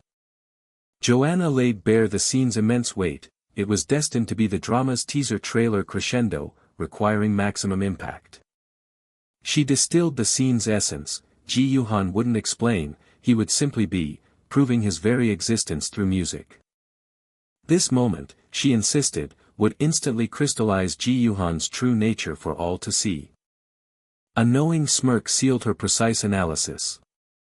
Beyond the script, Joanna prepared to impart crucial, unwritten guidance for Ji-yeon's portrayal. The cavernous, pop club interior revealed its raw industrial architecture, a stark yet vibrant canvas awaiting performance. Joanna articulated Ji Yuhan's central paradox: he didn't understand his return, yet needed no reason to simply be on stage. A sudden, profound realization struck her as she met his gaze. Those eyes, searing and magnetic, burned with the exact primal intensity she had witnessed at his very first audition. His sheer intensity transcended rehearsal, they could just begin. She absorbed the overwhelming raw power emanating from him. A single, solemn word signaled the impending start. A powerful CUE ignited the scene into being. The title card declared the official teaser trailer's climactic final scene for 90s Dive. Another card specified the gritty setting: Scene 1, Live Kitchen, an underground club. Bathed in an ethereal glow of blue and purple, Ji Yuhan stood poised, a solitary figure awaiting his moment on the hushed stage. His fingers elegantly glided across the strings. Before, a harsh voice had echoed, accusing him of merely pretending to play, shattering his confidence with an absolute refusal to teach. His own playing, clumsy as it felt, had to embody Ji Yuhan's true musician essence. What truly defined a musician, beyond technique, was something else entirely. It was the profound communion with the audience. The stage erupted in a maelstrom of purple and pink, Ji Yuhan's raw energy igniting a roaring, ecstatic crowd. His voice, a primal roar, shattered the air, declaring the explosive beginning of the Rising Dive performance. The crowd surged, a wave of pure exhilaration responding to his call. A primal jiang and jajajang ripped through the air, raw and electric. A desperate, exhilarating cry tore from him, a fervent wish to restart, to reclaim their band. The performance soared, met by a roaring symphony of wah and AAA from the electrified audience.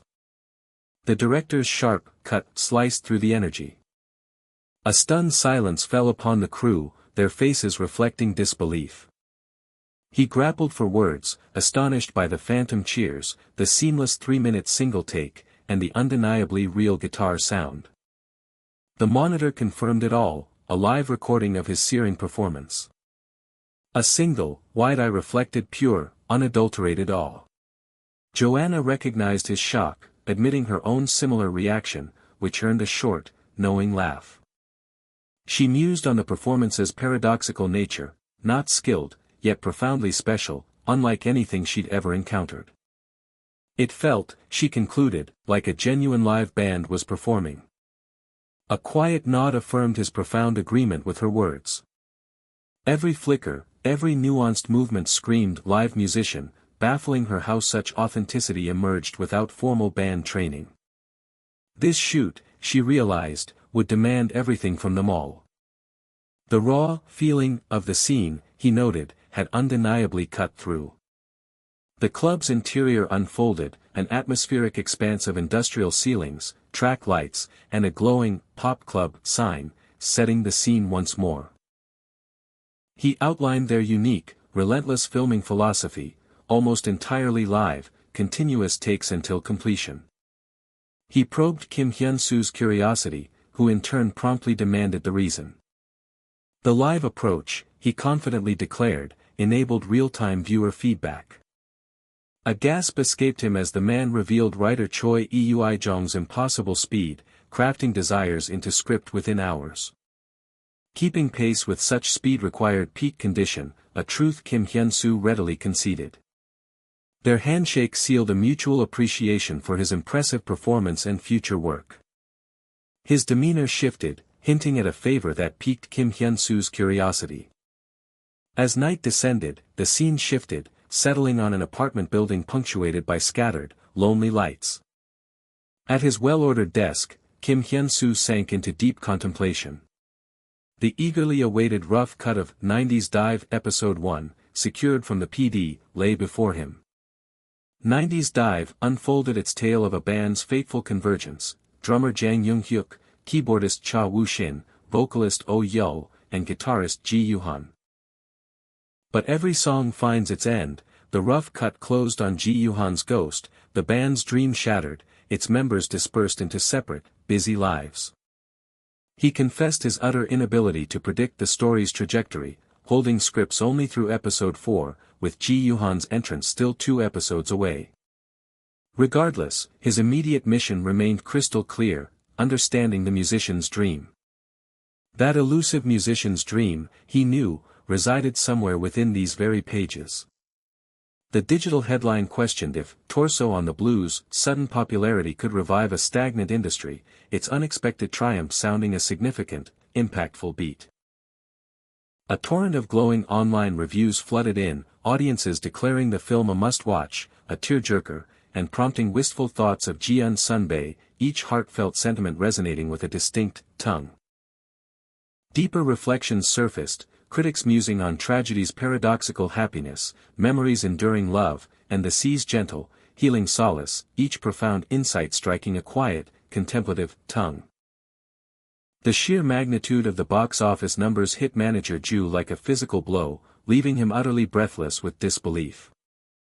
He lamented their narrow miss for first place, overshadowed by a corporate animation, yet the woman underscored their achievement as nothing short of miraculous, given their screen constraints. When she projected a modest 3 million, his eyes gleamed with a conviction that surpassed even that ambitious figure, leaving her momentarily stunned by his audacity. She radiated satisfaction, knowing their gamble on the running guarantee contract had paid off immensely, a brilliant strategic move. The impending broadcast of 90s Dive promised to ignite a synergy, a dazzling amplification of their current success that could shatter all expectations, surging far beyond their wildest hopes. Blending into the crowd outside the cinema, Kim Hyunsu maintained his carefully crafted anonymity. A murmur of speculation rippled through the onlookers. He heard them questioning if a certain actor, remarkably similar to himself, was present among them. The women debated a cautious approach, wondering if they should risk asking for a photo, a proposal that left the actor himself in a quiet, anxious limbo. Just as his cover teetered, Kim Yumi's energetic call shattered the fragile peace, announcing his presence to the murmuring crowd with undeniable fanfare. With a fleeting glance, the women wisely decided to respect his family time, their departure offering Kim Hyun-soo a wave of silent, profound relief. He gently broached the topic, requesting a brief, 10-minute reprieve from their family outing. The two women, undeterred, reappeared, hesitantly asking if he might indulge them with a photograph. Amidst the clamor of delighted fans, manager Ju simply watched, a knowing smirk playing on his lips, absorbing the triumphant validation of his star's burgeoning fame. Raw, unbridled sorrow etched across her face, tears streamed down, a testament to the film's profound emotional impact. Immersed in the dim glow of the screen, Kim Hyun-soo, his mother, and sister sat silently, sharing the collective experience. His mother's voice, soft and filled with genuine warmth, declared the film a truly wonderful experience. Yumi, tear-streaked and still overwhelmed, confessed to copious crying, yet her mother gently probed about the sadness, wondering if the film's full emotional weight had landed. She passionately denied any sadness, humorously protesting that true immersion was impossible with her own brother starring in the lead role. His mother agreed on the film's amazing quality, but paused, preparing to add a thought beyond its cinematic merits. She confessed a deeper joy, finding as much pleasure in his earlier interactions with fans as in the film itself. His slight smile belied the immediate, familiar embarrassment her good-natured teasing always invoked. That night, a profound sense of peace settled over him, granting him the first proper rest he had experienced at home in what felt like an eternity. Manager Go Jian's voice carried a hint of apology as he inquired about the quality of his sleep, knowing their early start demanded much. Hyun-soo dismissed the apology, shifting to Go Jian's family time, which the manager affirmed had utterly dissolved all his fatigue. Though advised to rest, Hyun-soo's mind raced ahead, his only focus the script, now within reach in the bag beside him. His hands carefully held the next chapter, the script for 90s Dive, a gateway to new depths. Go Jian noted his character's scarce lines, playfully deeming him a secret weapon, yet Hyun-soo already understood this was part of the narrative design, his character's true entanglement still episodes away. Unlike the carefully concealed identity of Lee Ji-woon in a previous drama, Ji Yuhan's undeniable presence burned bright from the very first episode, casting a long shadow over the unfolding story. Whether present in the band's vibrant youth or a poignant memory years later, Ji Yuhan remained the undisputed core of Rising Dive, his essence echoing throughout their entire narrative. From this pivotal point, audiences would discover 90s Dive was no mere youth drama, as Episode 2 irrevocably shifted the narrative toward truly profound and darker developments. A quiet realization dawned on him, the meaning of Rising Dive crystallizing in his mind, its pages rustling with revelation. Receiving each script became a ritual, a profound descent into the unfolding narrative, pulling him deeper into its currents alongside the story itself. The screen boldly announced the arrival of a new chapter, 90s Dive, Episode 2. A hand settled softly onto the surface, marking a quiet moment of transition. Hyuk, now a bar owner, reeled through the dim alley, his anguished cries of Yuhan. Yuhan, echoing the stumble of his very soul. Keyboardist Cha Woo-ram, now cloaked in religious vestments, watched the sermon unfold with a knowing smirk, finding ironic humor in his new spiritual path.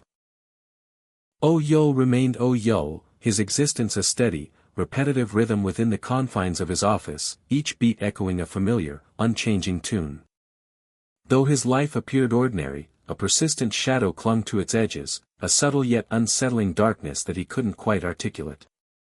The old man's fury erupted, his voice a sharp, cutting accusation about Hyuk's self-destructive habits, questioning how he dared to run a business while consuming its very profits.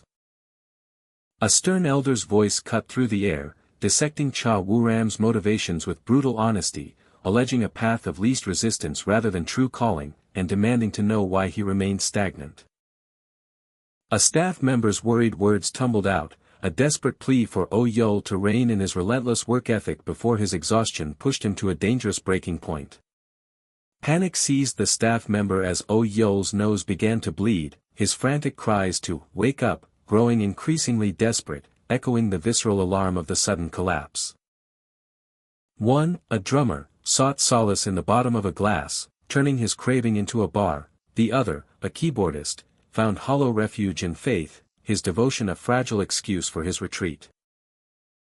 And the bassist, capable of everything, had become a prisoner to his own relentless work ethic, ensnared in a cycle of chronic exhaustion.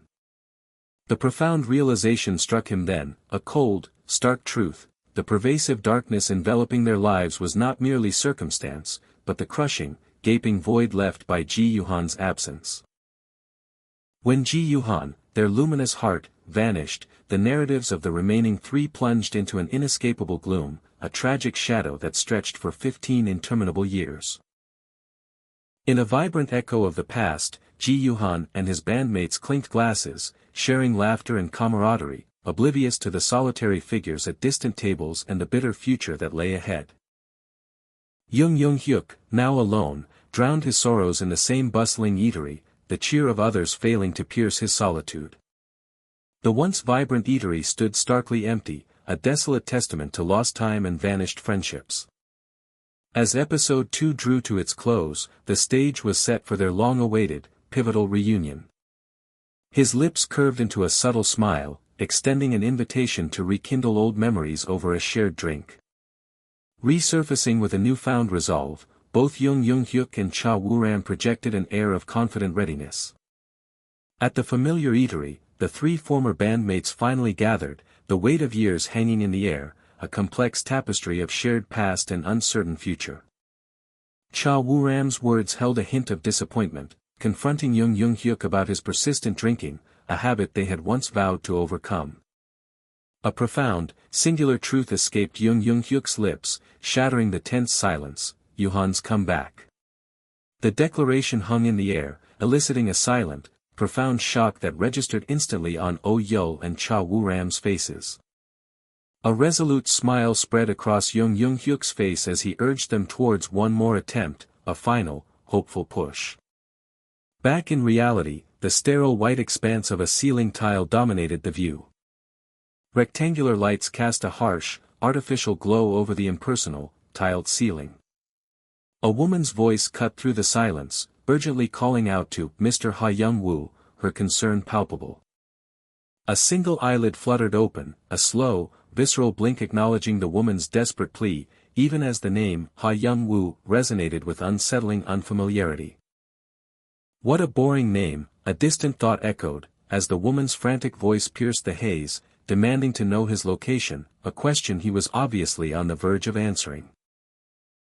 With a sudden, forceful thrust, the figure bolted upright, leaving the bed in an abrupt commotion. Disoriented and confused, he grappled with the jarring reality of his surroundings, frantically demanding to know what had become of the stage, convinced he had been there moments before. The woman tried to ground him, explaining that he was in a hospital, not on a stage, but a sharp, adamant no cut her off, refusing her reality. He corrected her with unwavering conviction, his true name, Yuhan, eclipsing the unfamiliar, Hyunsu, leaving her utterly bewildered. With unwavering certainty, he delivered his name, a definitive declaration of his true identity, Ji Yuhan. Kim Hyunsu blinked, a jolt of disbelief hitting him as his reflection seemed unsettlingly distorted. A sharp tear of fabric echoed his own bewildered gasp as the hospital pajamas gave way. He stretched out, marveling at the sudden, delightful elongation of his legs. A triumphant cut. Okay, sliced through the air. The man with dark hair silently acknowledged another perfect take, a deeper understanding of the craft settling within him. A drama, truly, had to breathe and live, that recent scene had pulsated with a vivid truth, as if truly lived. It was like emerging from a profound, transformative dream, truly having inhabited another's very being. His seemingly exhausted portrayal of Ji Yuhan over the past weeks was a deliberate calculation, amplifying the eventual emotional release. The man with dark hair mused on the depths of an actor's calculated craft, acutely aware of his own distance yet to travel. A quiet exhalation marked his relief, the arduous Ji Yuhan segment had finally concluded. Embodying Hyunsu demanded a constant battle against the musician within, a struggle barely won by channeling Jang Jiaichun's chilling numbness. Jang Jiaichun's detached emotions proved surprisingly advantageous. Manager Go Jian jovially vowed to keep pace, leaving Kim Hyunsu comically taken aback. An unseen voice urged persistence, met instantly with a firm, collective affirmation. The doctor offered a reassuring pat on Kim Hyunsu's shoulder. Kim Hyunsu walked away, a new resolve setting his path. A sudden, unexpected sight caught Kim Hyunsu's eye. His steps were now captured, every movement scrutinized by unseen lenses. Kim Hyunsu pressed forward, his gaze fixed and unwavering. The empty bar set awaited, steeped in a cool, ominous quiet. The bar's stark reality struck Kim Hyunsu, a faint sweat appearing on his brow. Ji Yuhan slumped, his despair heavy in the desolate stairwell. His anguished cry echoed the crushing truth, everything had vanished. A profound confusion gripped him, questioning his very self. A silent scream of shock twisted his features. Sweat beaded on his brow as he nervously confronted the unseen presence. Kang Ji-hoon, with an annoyed gesture, dismissed the intruder, declaring the premises closed. His eyes, wide with sudden terror, stared into the void. Ji Yuhan's desperate shout tore through the air, his hands clutching Kang Ji-hoon's lapel in a visceral plea. His voice cracked with genuine terror, a raw scream questioning the terrifying, incomprehensible disappearance of everyone he knew. Kang Ji-hoon's eyes widened, a bead of sweat tracing his shocked, worried expression. A worried murmur escaped Kang Ji-hoon, Ji Yuhan. A booming cut. Okay, brought the raw emotions to an abrupt halt. The director's voice confirmed a good take, dismissing everyone but the props team to the next location. The woman with brown hair silently marveled at the insane shooting pace. She noted their swift progress, and Kim Hyunsu, with a subtle bead of sweat, affirmed the utterly unbelievable acting. The man with dark hair cautioned her that on set, unexpected situations were practically guaranteed. He warned against complacency after smooth takes, and she quickly affirmed her understanding. Kim Hyunsu pondered the PD's unusually strong reaction, a subtle sweat beading. The man with dark hair erupted in hearty laughter, showering both actor Kim and actor Kang with effusive praise for their brilliant performances. Kang Ji-hoon mentally noted the PD's unusually boisterous direction amidst the man's booming laughter. Kang Ji-hoon mused on the unexpected surge of emotions that had overtaken him. A tear welled and spilled, startling Kang Ji-hoon profoundly. He pondered if those tears, had they come before the cut, would have instantly branded the take no good. The man with dark hair announced actor Kim's rap for the day, confirming tomorrow's continuation, as an unnamed man offered his thanks. Kim Hyunsu offered a sheepish apology for startling him, but Kang Ji-hoon, slightly flustered, quickly dismissed it, eager to praise the actor's work. Kim Hyunsu looked confused as Kang Ji-hoon struggled to find the words to describe his performance. Kang Ji-hoon burst with enthusiastic praise, then eagerly invited Kim Hyunsu to join his and Jin Sunbi's script readings. He insisted Kim Hyunsu's presence would prove immensely beneficial. Kim Hyunsu internally wondered why Kang Ji-hoon's eager thoughts remained unspoken. Kim Hyunsu reminded him of his remaining scenes for the day, particularly with Young I-shin. Kang Ji-hoon confirmed upcoming scenes with Jin Hyung, including a newly added bar segment, sparking a thought in Kim Hyunsu. Kim Hyunsu asked if he could join, a request Kang Ji-hoon immediately welcomed. Kim Hyunsu greeted writer Choi Eui-jong, who praised the excellent Yuhan and Jung-hyuk reunion scene. Writer Choi Eui-jong commended Kang Ji-hoon's improved acting, remarking that his face genius only nickname might finally vanish, much to his blushing delight. The man with dark hair greeted writer Choi Eui-jong, who then inquired about the impending bar scene table read. He explained his rare interference, asserting the paramount importance of Jung-hyuk's revelation of Yuhan, a scene he would meticulously perfect. Writer Choi Eui-jong agreed to check the set, while the man with dark hair emphasized the scene's critical symbol and Joanna's special permission to film. This symbol, a prop imbued with profound meaning, was revealed to be the very guitar gifted by Mr. Im Jin-han. Though reassured about the props, Kim Hyunsu's face contorted in shock and anger, erupting at an unseen provocateur. Kim Hyunsu's shock gave way to a furious shout, demanding intervention as chaos erupted around them. The man with dark hair unleashed a furious tirade, but Kang Ji-hoon defiantly challenged him to repeat his accusations. Young Ji-hoon, with a cool disdain, challenged the man to clarify what he supposedly couldn't get away with. Young Ji-hoon abruptly seized Kim Hyunsu's collar, his sharp utterance of the actor's real name startling everyone. Young Ji-hoon sternly warned that, acting like that, would only drag down their performances. His wide eyes reflected profound, disbelieving shock. A swift, startling grab pulled Kang Ji-hoon's collar, causing Kim Hyunsu to recoil in surprise. Amidst the rumbling tension, Kang Ji-hoon's unsettlingly wide smile sought agreement from a junior. Sweat prickled Kim Hyunsu's skin as he stammered, questioning why his name was dragged into the escalating conflict. The sudden command shattered the brewing tension. The woman with glasses and brown hair's stern words echoed a past warning, a final ultimatum threatening both their places on the project, leaving them stunned. Song Ah-jin's indignant protest was swiftly quashed by the man with long brown hair, reminding him that respect for a senior still stood, regardless of his grievances. The reprimand simmered within Song Ah-jin, his unspoken indignation burning in silent frustration. With a sudden swish of movement, Song Ah-jin stormed off, his abrupt exit catching the woman with glasses and brown hair off guard. The man with long brown hair sighed in exasperation over the escalating situation, as manager Ju immediately offered to pursue the agitated actor. The man with long brown hair interrupted Kim Hyunsu's thoughts, requesting a private word. Indeed, the set's oppressive atmosphere remained undeniable. Kim Hyunsu wondered if the tension had consumed the entire month, as the woman with glasses and brown hair admitted to her constant, weary coaxing to keep the peace. Her dismay was palpable, she never expected such turmoil only weeks into production. Kim Hyunsu's quiet inquiry about young Aishin's well-being elicited a sharp, surprised glance from the woman. The woman confessed her initial instinct was to dismiss young Aishin's casting entirely, prompting Kim Hyunsu to question why she hadn't.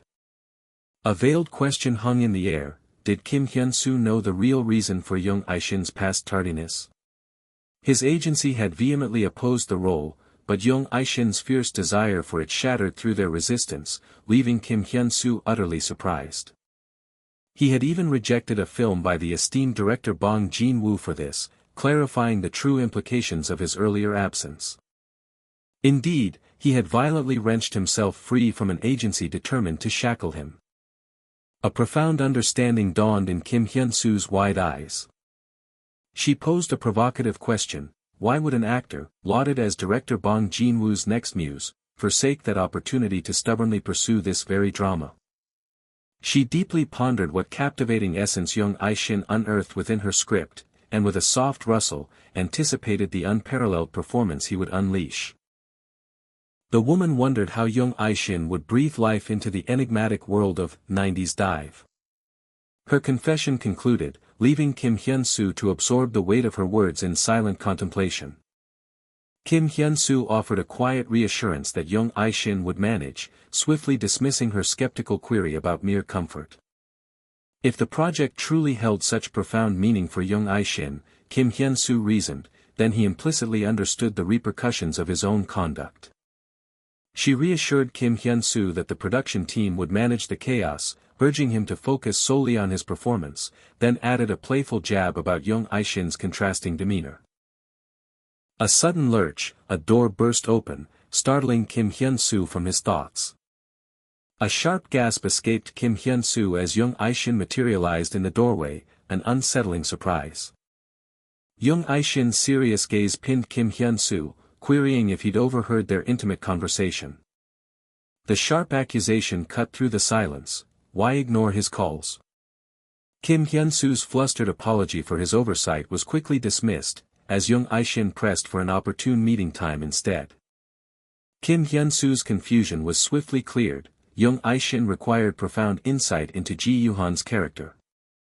Young Aishin calmly promised to relay his availability, a confident expectation lingering in his final words.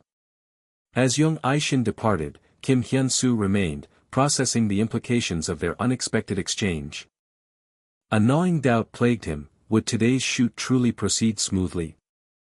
With a deep, resonant rumble, the 90s Dive trailer exploded onto screens, already accumulating hundreds of thousands of views within hours.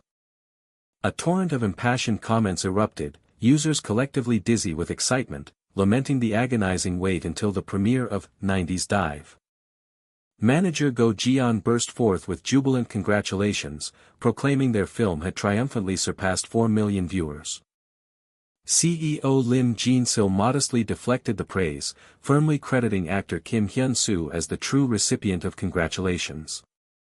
Manager Go Jian proposed relocating their script room, but CEO Lim Jin-sil's swift, unexpected rejection left him thoroughly confused.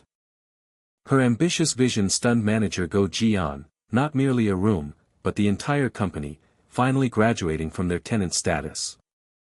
With a cool shift in focus, CEO Lim Jin-sil inquired about the persistent state of affairs on set.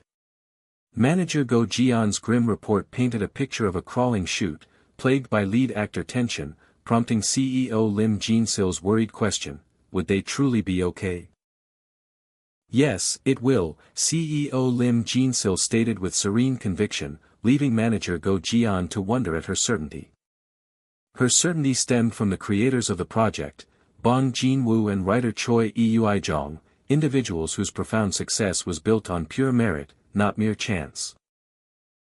Moreover, she affirmed, their own actor Kim was hardly an ordinary presence.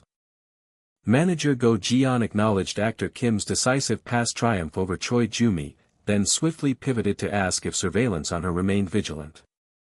CEO Lim Jin-sil reported no new incidents, yet manager Go Jian grimly insisted on unwavering vigilance, certain that the Choi Joo-mi he knew would never simply remain inactive. He firmly reiterated his conviction that Choi Joo-mi would inevitably target actor Kim, seeking a shared understanding. Once burned, twice shy, he vowed, assuring Nuna there would be no repeat of past vulnerabilities. A vibrant music academy stood bathed in the clear, bright sky. Inside, a quiet room awaited, filled with instruments ready to hum with creative energy. Young Aishin observed the space, questioning its deliberate choice, to which Kang Ji-hoon simply attributed its discovery to their CEO. Young Aishin praised the CEO's acumen, remarking how perfectly the room mirrored Ji Yuhan's drama academy, a striking resemblance Kang Ji-hoon hadn't noticed. Young Aishin speculated about a thoughtful CEO curating the ideal actor's environment, but Kang Ji-hoon nervously revealed a far more accidental connection. Young Aishin's simple question about the guitar-laden shelves sparked a sudden, startling realization in Kang Ji-hoon: this room felt meticulously crafted for Ji Yuhan alone. While Kang Ji-hoon pondered a mundane answer, Young Aishin offered a profound insight: this was the very destination of a musician's fervent dream. As Young Aishin launched into the intricate character dynamics, Kang Ji-hoon delivered a single, stark word, disrupting the professional flow: food. Kang Ji-hoon's casual inquiry about breakfast was met with Young Aishin's firm redirection back to the urgent matter of work. With a mischievous grin, Kang Ji-hoon declared his hunger, suggesting they first indulge in his killer ramen sundae. With a long, exasperated sigh, Young Aishin finally conceded. A fragrant pot of ramen bubbled, its warmth promising comfort. With an eager slurp, Young Aishin's eyes widened in utter disbelief. This is. Young Aishin, thoroughly impressed, sought the ramen's secret, but Kang Ji-hoon, with a playful refusal, cited needing owner's permission, which Young Aishin readily accepted. Kang Ji-hoon offered instant coffee, a simple gesture. Young Aishin accepted the offered coffee with quiet gratitude. With another appreciative slurp, Young Aishin pressed for the coffee's secret, to Kang Ji-hoon's amused embarrassment, as he admitted it was merely instant. Kang Ji-hoon observed the genuine relaxation settling over Young Aishin, a stark contrast to the tightly coiled raptor he was on set. He now resembled a harmless, curious hedgehog. Refreshed, Young Aishin declared it was finally time to begin. A sharp click broke the silence, the case unlatching. Kang Ji-hoon finally voiced his long-held curiosity about the mysterious bag. My script bag, Young Aishin revealed with a click, eliciting a confused, disbelieving query from Kang Ji-hoon. With a soft slide, the case parted, stunning Kang Ji-hoon. A profound, electrifying shock seized Kang Ji-hoon's wide eyes, recognizing the unexpected contents. A profound shock seized Kim Hyunsu, his mind grappling with the sudden revelation. Within the lines of the dialogue log, Oh Yul's agony and Ji Yuhan's elusive nature laid bare profound, unsettling questions. This dialogue log wasn't just text, it was an intricate method of character analysis, enabling writers to truly inhabit their creations. Kim Hyunsu realized only one person possessed the unique genius for such an exhaustive character analysis. Kim Hyunsu, holding the revealing documents, wondered if such an intensely personal analysis should have been shared so casually. Young Aishin, with an unnerving calm, dismissed the log as subjective, promising a deeper dive into Ji Yuhan during their script reading. His intense gaze conveyed the personal agony and deep thought poured into every one of his interpretations. A sharp realization struck Kim Hyunsu, electrifying him. Young Aishin's pointed query about Song Ah-jin left Kim Hyunsu startled and unexpectedly speechless. As Young Aishin proposed a script reading, Kim Hyunsu began a hesitant response, his thoughts still adrift. A forced cheerfulness masked Kim Hyunsu's lingering unease as he agreed. The quiet room, filled with the scent of wood and instrument, now held the unspoken anticipation of their work. Young Aishin offered an unexpected, sincere appraisal of his acting. Young Aishin lauded Kim Hyunsu's portrayal of Ji Yuhan as eerily authentic, leaving Kim Hyunsu genuinely bewildered by the assessment. Ji Yuhan existed beyond reality, a character whose inherent unrealism often forced actors into subtle, almost unavoidable, exaggerations in their performance. Yet, Kim Hyunsu miraculously embodied Ji Yuhan, imbuing the fantastical character with a grounded, believable existence that defied typical theatricality. Jung Aishin worried this unsustainable method would inevitably lead to an emotional collapse. Jung Aishin's chilling assertion of knowing the story's trajectory, if not its exact end, left Kim Hyunsu utterly stunned. A tremor of anxiety in his voice, Kim Hyunsu desperately sought the core of his perceived inadequacy.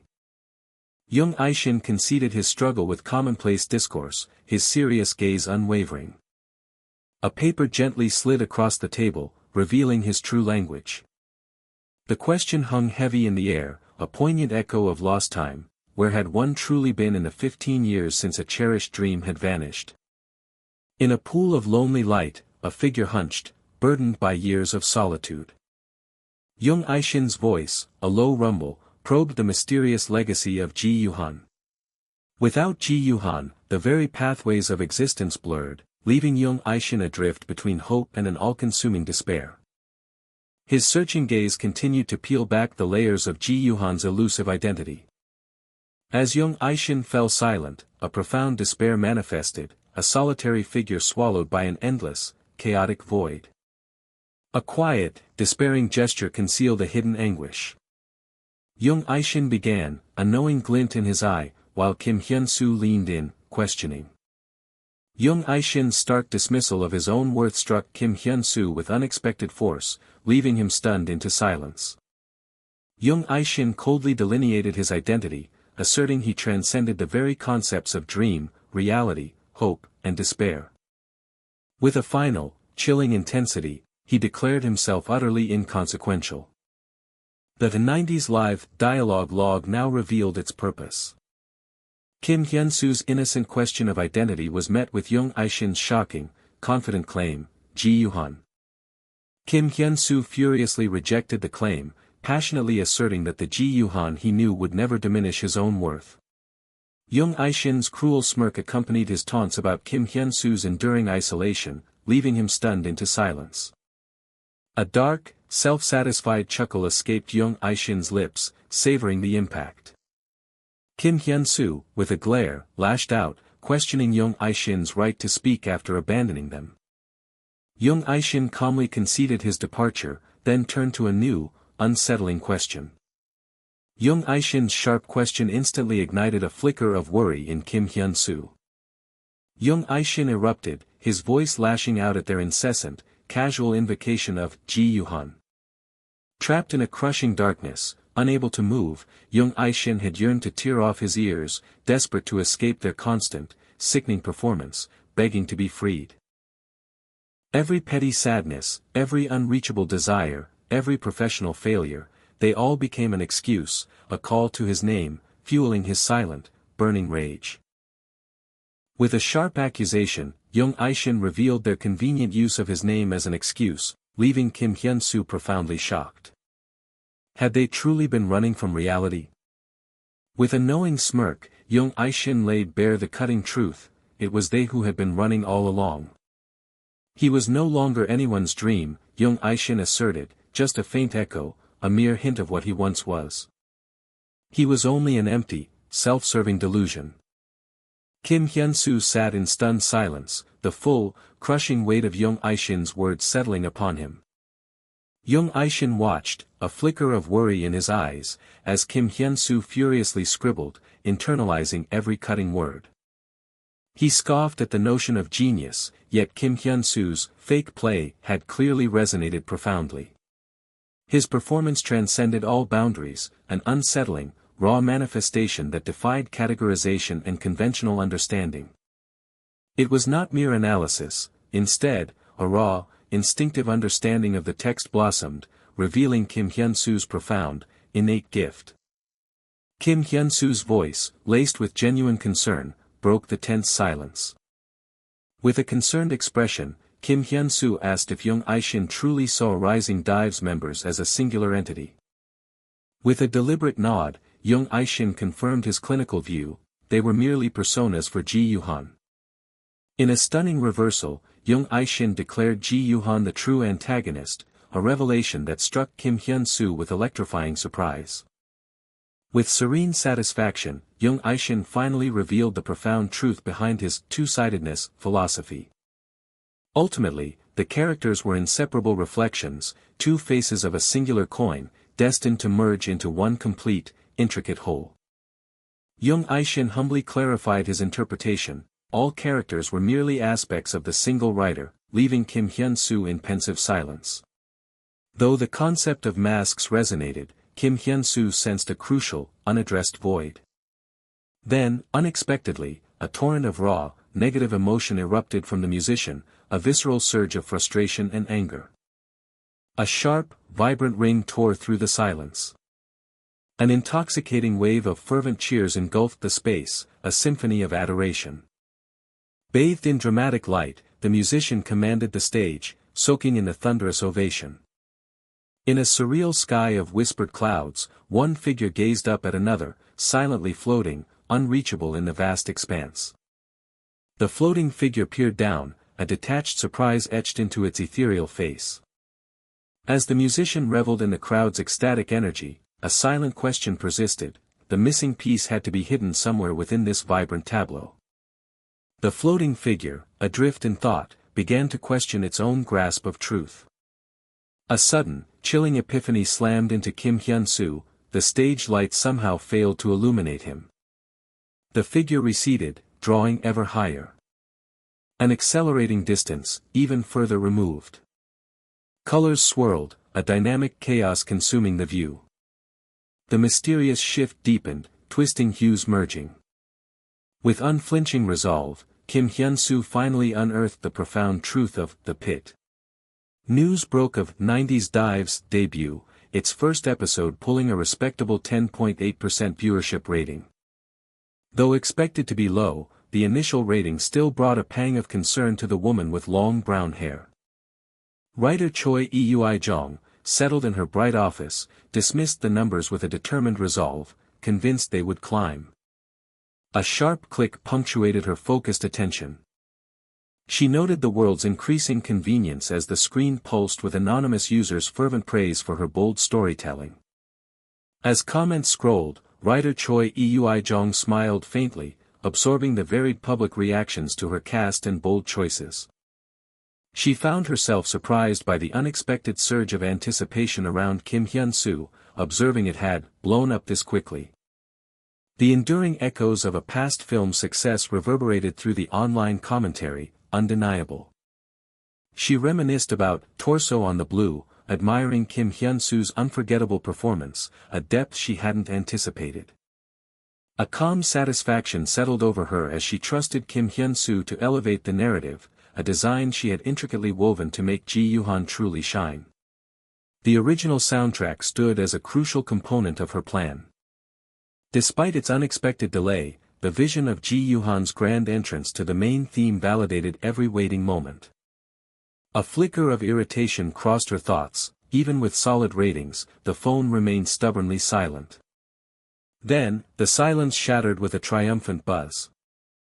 "I knew it," writer Choi Eui-jong smirked, answering the call with practiced ease. Feigning humility about the ratings, writer Choi Eui-jong swiftly turned to business, declaring no time for celebration when endless work beckoned. A sudden flinch stole her composure, her voice snapping with a sharp "sorry." "What did you say?" A heavy silence settled, broken only by her chilling directive: "Listen carefully, director." Her voice, now steely and unyielding, delivered the ultimatum: no script would materialize until the current problem was utterly resolved. The phone landed with an angry clutch, signaling her fury. A man with short haircut stared at his phone, a concerned realization dawning: the script's on hold. Writer Choi Eui-jong exploded with frustration, unable to comprehend the sudden, nonsensical failure to deliver the theme song.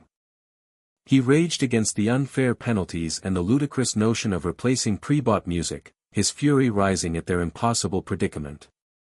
Impatiently, the man with short haircut demanded alternatives to Rain Black, while the new male character hesitated, a nervous confession on his tongue. As the new male character anxiously tried to justify Rain Black's perfect fit, the other man snapped, demanding an immediate answer instead of endless prevarication. Rain Black, a four-member male idol band, once dominated the early 2010s, their Asian popularity enduring even as their domestic activities waned. Their history decreed Rain Black the sole choice for the OST's main title track, a decision that, though long settled, only recently solidified. He skeptically questioned Kang Ha-shin's commitment, but the new male character clarified the issue stemmed from a bitter internal agency dispute. The new male character detailed the Japanese distributor's powerful demand for the OST rights, their leverage stemming from Rain Black's overseas dominance, trapping the Korean agency.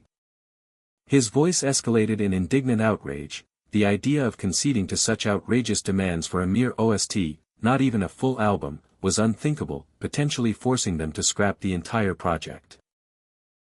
He explained Rain Black's insanely tangled Japanese contract, exasperated that their overseas customs were now disrupting Korean production.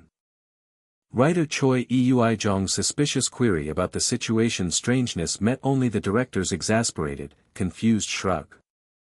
She drilled down on the suspicious timing. After assurances of Rain Black's involvement, this sudden stunt felt like a deliberate act, almost as if someone desired an accident. Hesitantly, he revealed an unconfirmed detail. The distributor often replaced actors on a whim, a fact that seemed to hit him with fresh, startled impact. His eyes widened with dawning horror, realizing Impact might be manipulating the entire situation from the shadows. He spiraled into speculation. Could Impact deliberately sabotage their own drama, perhaps even orchestrating Nam Jin-sung's past contract breach to clear the way for Kang Ji-hoon? Shaking off the web of speculation, he declared a resolute focus, finding their way out of this impossible situation. The new male character proposed a solution, asking writer Kang Da-na to transform the well-received teaser track into the main OST song. Already asked, the man with short haircut mumbled, an embarrassed flush rising, "She ghosted me." He wrestled with the unresolvable, realizing that simply shrugging it off would inevitably jeopardize any future collaboration with writer Choi. "If we can't work with her, we can't work, period," he declared, his fist slamming down with a wham, demanding immediate, absolute focus. Both writer Choi Eui-jong and the man with short haircut remained stunned, exchanging wide-eyed glances. An unseen voice echoed in confusion, demanding, "What do you mean, Ji-Yuhan's back?" Kim Hyunsu, embodying Ji-Yuhan, responded with wide-eyed astonishment, "You're Ji-Yuhan?" Young Aishin scoffed, a single, contemptuous laugh.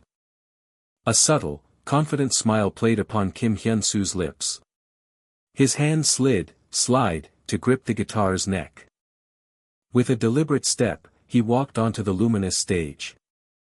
He paused, gazing at the blinding stage lights, lost in a reflective moment before the performance. Director Meng Jong-ho mentally noted the perfect moment for the main guitarist's close-up. On the dimly lit set, Director Meng Jong-ho pondered the daunting task of resolving the current mess, feeling a weary recognition of his own aging spirit. Kim Hyun-soo, as Ji-Yuhan, sought feedback from the pensive PD, a persistent nagging about the scene's emotional flow stirring his concern. Kim Hyun-soo prompted, PD, jarring the director from his distracted thoughts. Snapping back to reality, Director Meng Jong-ho acknowledged his inopportune distraction with a sheepish smile. Director Meng Jong-ho praised the scene's remarkable evolution from his audition, noting Kim Hyun-soo's significantly deeper, impressive immersion into the role. Kim Hyun-soo, as Ji-Yuhan, worried if settled implied lost energy, but the director swiftly reassured him otherwise. The director clarified that Kim Hyun-soo's raw energy had deepened through restraint, a nuance that made Kim Hyun-soo wonder if such control truly fit Ji-Yuhan's essence. Director Meng Jong-ho profoundly suggested this scene epitomized how 15 years transformed not merely one's acting, but the very individual. The director explained that Ji-Yuhan, once a pure embodiment of cheer, now felt like a genuine human, allowing others to immerse themselves even deeper into their own roles.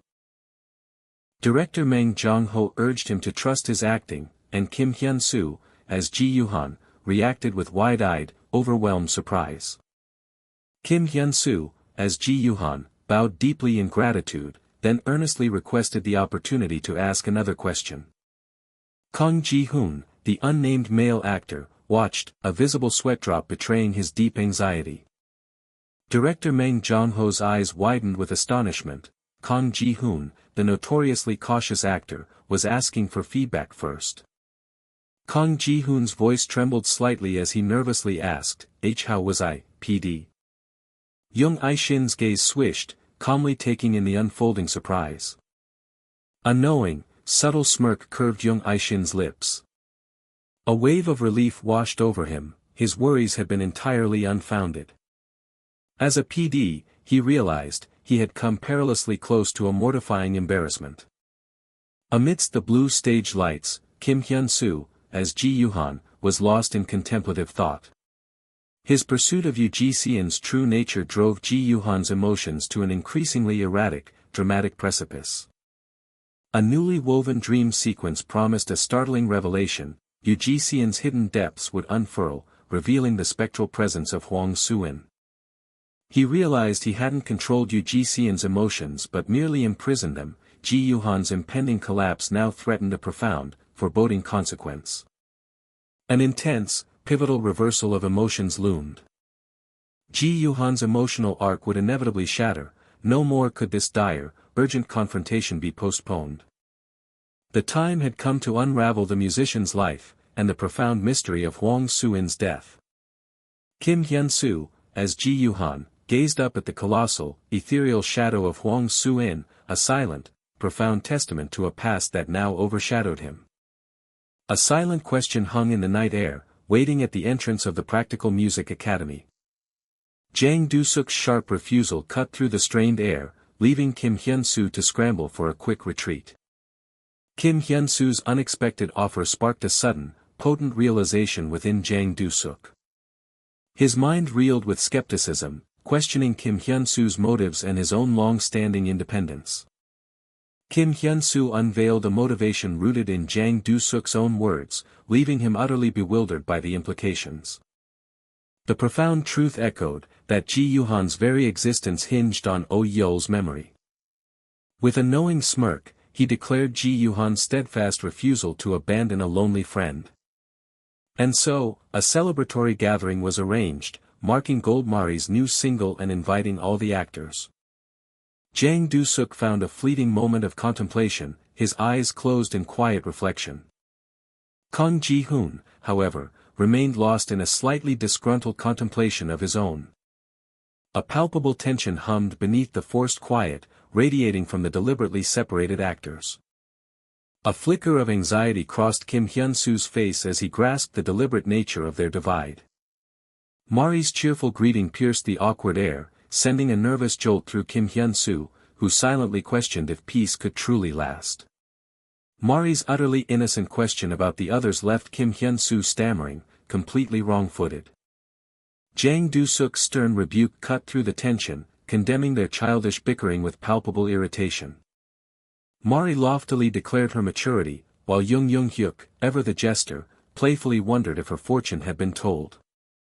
Mari's enthusiastic praise for Yuhan, followed by her direct question, trapped Kim Hyun-soo in an agonizing loop of awkward, forced laughter.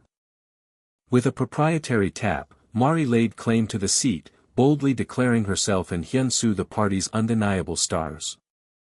A collective, uncomfortable silence descended, each actor's unspoken annoyance hanging thick in the air. Kang Ji-hoon's quiet, irritated tisk punctured the fragile peace, confirming the simmering resentment. The dynamic energy of the room momentarily blurred, signaling an imminent shift. The night unfolded within a cool, urban music venue, bathed in neon glow. Jang Do-suk's thoughts drifted, contemplating that young Aishin held no genuine animosity for Kang Sunbae. In the quiet chambers of his mind, Jang Do-suk pieced together young Aishin's true motivations, centered on Ji-hwan and Kang Sunbae's role. A deeper longing emerged, a simple, earnest desire to know Ji-hwan and understand him completely. Ultimately, the emphatic truth resonated, his deepest desire was simply to forge a true connection. Yet, in this cool, urban space, Jang Do-suk's pointed question cut through, exposing their raw desire for Hyun-soo's presence. With stern authority, Jang Do-suk yielded his position, but only in exchange for a definitive end to their petty, childish squabbles. Hyuk recoiled in comedic shock when Kang Ji-hoon's blunt assessment confirmed his biggest pet peeve, appearing vague. Hyuk's aggressive pronouncement, his utter contempt for lame acting, struck Kang Ji-hoon with visceral disgust. Jang Do-suk's commanding tone solidified, conflict, especially personal vendettas, held no place on their collective set. With an unyielding force, Jang Do-suk's eyes burned with resolve, demanding their immediate reconciliation. The unspoken threat hung heavy, a coercive weight pressing on Kang Ji-hoon, risking the night's entire celebration.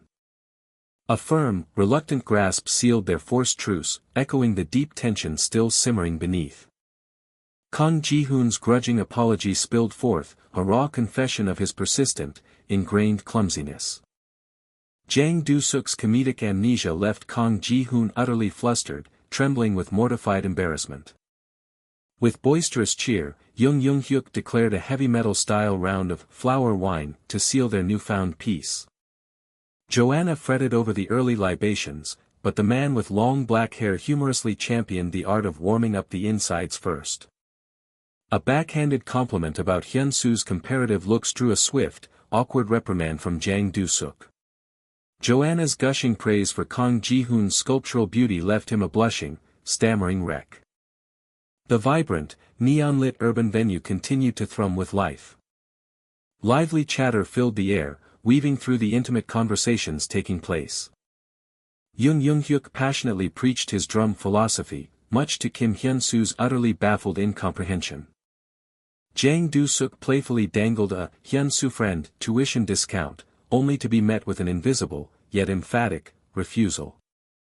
Hyuk voiced a challenging question: wasn't it inherently unfair to always be the spectator, never the star? He pressed his ambitious point, arguing that they deserved to ascend to fame right alongside the actors. Cha Woo-ram's inquisitive gaze sought confirmation. Had Hyung heard the finished, with wings, whose rough melody still resonated? Kim Hyunsu reeled in comical surprise, utterly bewildered by the revelation that he had once been a target of hatred. Hyuk vividly recounted the agonizing stress and near-death experience endured to craft music after the Nadav trailer's impact. Kim Hyunsu's gaze sharpened, reflecting on Ji Yuhan's entrance and the profound inspiration that had birthed this song. Kim Hyunsu voiced his desire to hear it, and Hyuk, with boisterous enthusiasm, offered the stage as if it were a mere trifle. The vibrant stage lights of the urban venue pulsed, anticipating the unfolding performance. The band ignited the stage with a vibrant, electrifying performance, pouring their souls into the music. Cha Woo-ram's voice resonated with heartfelt dedication, revealing their profound desire to play this very song for Hyung. Kim Hyunsu registered the shocking revelation: his forgotten question had birthed the very song now unfolding before him. As the bass strings sang their poignant melody, a foundational question echoed from the past. A montage of shattered hopes and folded wings painted Mari's painful past, culminating in the song's poignant question of renewed flight. A drumstick hovered, charged with anticipation, poised for the momentous beat that would ignite the next phrase. Mari's melancholic voice soared, a raw confession of her terror of flight, of falling, and of wings left cruelly dormant. Then, a soothing memory surfaced, the comforting assurance that flight wasn't mandatory, that dormant wings were also an option. The narrative shifted, offering a profound promise of solidarity, to run alongside, rather than soaring into the sky alone. The bass string vibrated with a deep, resonant hum, anchoring the song's unfolding emotion. A profound, gut-wrenching realization struck: her sorrow wasn't grand misfortune, but the simple, tragic fact that her wings had never truly reopened. The bass strings were plucked with sharp, rhythmic precision, each note a deliberate, resonant heartbeat. Her deepest, most poignant yearning echoed, to simply sparkle, to be truly seen, by those who mattered. A profound, almost sacred, silence descended upon the captivated audience, holding the lingering echoes of the song. Mari's grateful words hung in the emotional air, while the actors watched, deeply moved by the raw vulnerability she had shared.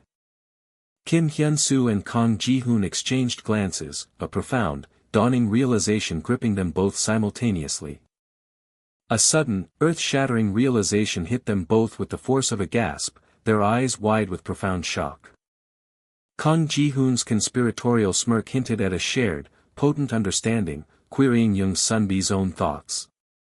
With a subtle, mischievous nod, Jang Do-suk affirmed their shared, silent and startling conclusion.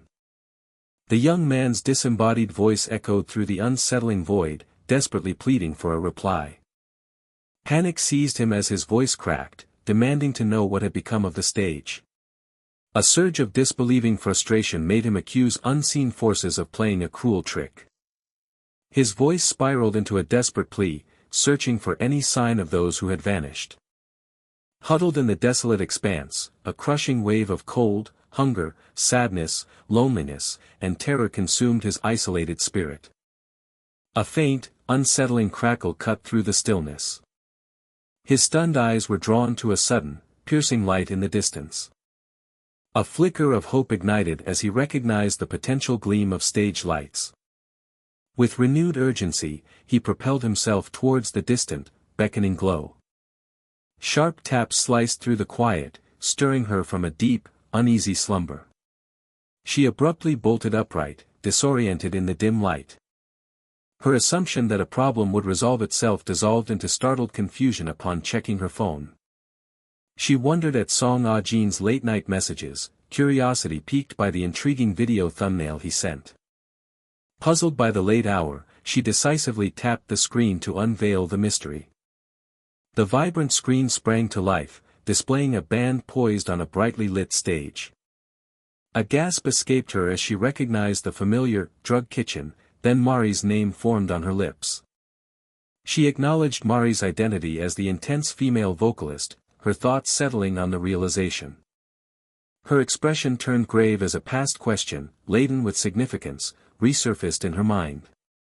A sudden, vivid realization caused her eyes to widen, images of the performance swirling around her. Mari's voice, raw with emotion, confessed their profound yearning to perform, to be truly seen. She processed the emotional weight of the words, her gaze deep with silent concern. A tight, involuntary clench betrayed her profound emotional response. The narration lingered on a collective "we," evoking a shared, distant memory. The deep, echoing desire to simply dance and play, once a singular longing, now weighed heavily upon her. A new realization struck her with an alarming, bewildered question. The intense performance stirred a peculiar thought. This felt like a new syndrome, compounding Ji Yuhan's recent return. She analytically concluded the song's intent for Ji Yuhan, then wondered if other collaborators were hidden within the footage. A new message from Young Ai-shin, featuring the identical video, deepened her surprise and confusion. Her mind worked, silently connecting the unseen dots, pondering their unexpected relationship. Kang Ji-hoon's message, showcasing him in Young Jin-UK recording, presented another layer to the unfolding mystery. Under the neon glow, Young Jin-UK and Kang Ji-hoon captured the moment with focused intensity. A wave of shock washed over her as Kim Hyunsu's name escaped her lips. She grumbled inwardly at his blatant disregard for instructions, a sly smile betraying her grudging admiration. She watched the band performance again, her focus unwavering. A decisive tap initiated the call. She answered the director with a professional calm, informing him that the situation remained unresolved. There was no need to wait, she informed him confidently, having already begun her work. A hand subtly slid into view, anticipating its next move. Her voice sharpened with direct inquiry, probing their history with Gold Mari. The drug kitchen sign beckoned brightly from the bustling urban street. Within the club, a woman with white hair rhythmically swept the remnants of the night. Joanna erupted in frustrated exasperation at the abandoned bottles, muttering about nutcases and her unexpected cleanup duty. The vocalist's passionate intensity shone through, capturing every raw emotion. A proud, nostalgic smile softened Joanna's face as she acknowledged Mari's remarkable growth on stage. Before, Mari had been nothing but a perpetually grumpy child, Joanna mused. Just like Jin Han had been, long ago. Mari, it was clear, was surrounded by a strong, supportive network of bandmates, fans, and true friends. She mused hopefully if this meant Jin Han could finally achieve his potential. Joanna's voice cut through the air, sharp and direct. Her surprise was evident, a warm acknowledgement of Kim Hyunsu's presence. Joanna questioned his early rise, to which Kim Hyunsu laughingly blamed Mr. Im's inescapable snoring. She reminisced humorously about her own legendary snoring, a comfortable banter solidifying her long, yet exasperating, friendship with Mr. Im. Kim Hyunsu courteously offered his help with a quick gesture, but Joanna assured him the cleaning was finished. Joanna called his name, her tone shifting to a thoughtful inquiry about the song, With Wings. Kim Hyunsu wholeheartedly agreed, admitting the melody's relentless echo kept him from sleep, a sentiment he shared openly. He recalled the exasperating challenge of reigning in Ryu Ji-seon's wild, untamed energy on stage. Joanna revealed, With Wings, was the product of two of the three geniuses she'd known, a fact that deeply surprised Kim Hyunsu. His eyes widened with eager curiosity, demanding the identity of the elusive third genius. Joanna attributed credit to him, an unexpected declaration that left Kim Hyunsu genuinely bewildered. With a knowing wink, Joanna cryptically spoke of an assigned musician and an uncharacteristic ease in stepping away. The drama teaser alone had revealed it, that familiar, bygone spark rekindled in Jin Han's eyes, just as before. An insightful look in her eyes, Joanna suggested Kim Hyunsu had reminded Jin Han of that guy. Kim Hyunsu's confusion was clear, seeking an explanation for that guy. Joanna, with a knowing shrug, dismissed the subject as ancient history. She posed a curious question about Jin Han's morning ritual, prompting Kim Hyunsu's hesitant guess of guitar practice. No, she revealed with a subtle smile, it's always drawing the curtains. A hand tightly gripped the fabric, symbolizing a ritual performed for 15 unbroken years. Every morning, she explained, Jin Han visited the hospital, performing a poignant ritual for one simple, profound reason. With resolute determination, the man with long black hair drew open the curtains. His friend, lost in a profound sleep after their shared night, lay still, the monitor's flatline humming. The poignant truth was simple, they had loved greeting the morning sun together after endless nights. Jung Aishin offered a calm assessment, acknowledging Mr. Song's professional performance. Song Ah-jin, flustered, awkwardly tried to return the unexpected praise. A low hum of murmurs filled the bustling backstage as curious onlookers speculated on the unfolding drama. Jung Aishin delivered a stern, precise critique, leaving his junior bewildered by the concept of unnecessary emotion. A visible crack of frustration sparked in Song Ah-jin as he demanded a clearer explanation for the blunt criticism. Song Ah-jin's overly saccharine apology masked a simmering resentment, amusing the crew who recognized the forced performance. Manager Go Jian watched as Kim Hyunsu, lost in thought, pondered the path ahead. Manager Go Jian's mind raced, mapping out the tangled web of their current crises. Kim Hyunsu's expression solidified, determined to untangle every problem at once. A forgotten sense of unwavering support, solid as a rock, stirred deep within Manager Go Jian's long-dormant heart. That unfamiliar feeling ignited a fierce resolve, he would not be outdone, not now, not ever. Stand by, a voice barked, the sharp command slicing through the tense anticipation. The intricate web of stage lights hung ready, poised to illuminate the drama. Jang Do-suk declared his tenacity, but Kim Hyunsu revealed a yearning for something far more profound. Jang Do-suk's skeptical gaze pressed for answers about this, something better, Kim Hyunsu claimed to possess. Kim Hyunsu's words cut through the tension, revealing that his something better was the irreplaceable bond of his friends. Kim Hyunsu softly prodded Jang Do-suk's memory, hinting at a forgotten promise from a pivotal moment. A serene calm settled over Kim Hyunsu as he drifted into silent introspection. The accidental discovery of Hwang Soo-in's core brought an unexpected calm, steadying the musician's tumultuous emotions. For 15 years, a hidden half had borne his pain, influencing every note, even during his supposed final stage. The musician's heart, once lost in shadows, found its light, and the explanation was deceptively simple. A genuine smile warmed Kim Hyunsu's face, finding solace in shared presence. Young Aishin maintained a composed and tranquil gaze. His rediscovered stability bloomed from the profound realization of a friend's unwavering presence. Time itself began to unravel, pulling back the shimmering curtain to a long-lost era of golden days and youthful ambition. The screen announced, 90s Live Episode 5.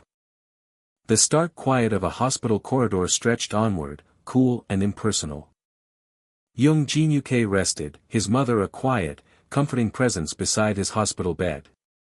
Young Jin-yuke, embodying the child-era role, watched the world with wide, observant eyes. From off-panel, young Jin-yuke mused on the practicalities of a dramatic confrontation, watching the screen intently. His voice continued, a tender sentiment layered over the intense emotional scene playing out on the screen. "I'm so happy," he declared, echoing the vibrant joy of Kim Hyunsu's televised performance. Young Jin-yuke's eyes widened, reflecting a sudden, intense revelation. Young Jin-yuke gently called out, and his mother's tender reply instantly soothed the air. His innocent question about the boy's friends on screen unexpectedly caught his mother off guard. With a gentle, yet slightly strained smile, she affirmed their friendship. "Hello, everyone," Ji Yuhan vibrantly greeted, radiating pure, unadulterated stage energy. Young Jin-yuke's face lit up with an utterly genuine, hopeful smile. The cold, glaring eye of the operating lamp hung above. A shared gasp of pure astonishment escaped both his mother and the doctor. "Hello," Ji Yuhan cheerfully chirped from his hospital bed, brimming with unexpected vitality. Joyful tears streamed down his mother's face, while the doctor merely stared, overwhelmed. The doctor uttered a single word, awestruck, miracle. Her child, the doctor formally declared, had just made medical history with an unprecedented surgery. Despite the triumph, Hyunsu's mother voiced her gnawing anxieties about uncharted side effects. Her impassioned plea about her child's future stunned the doctor into a moment of silence. The doctor, composed, firmly reiterated that, with caution, her child's future held no medical concerns. An ordinary school building stood serene beneath the clear blue sky. Ji Yuhan practically beamed with innocent joy, excitedly introducing himself and his boundless happiness. Oh Yul and another boy watched with disdain, their expressions cold and unwelcoming. Unseen laughter erupted, followed by mocking queries about the new kid's flowery demeanor. A chilling jeer dubbed him G Flowerfield as the ominous figures closed in.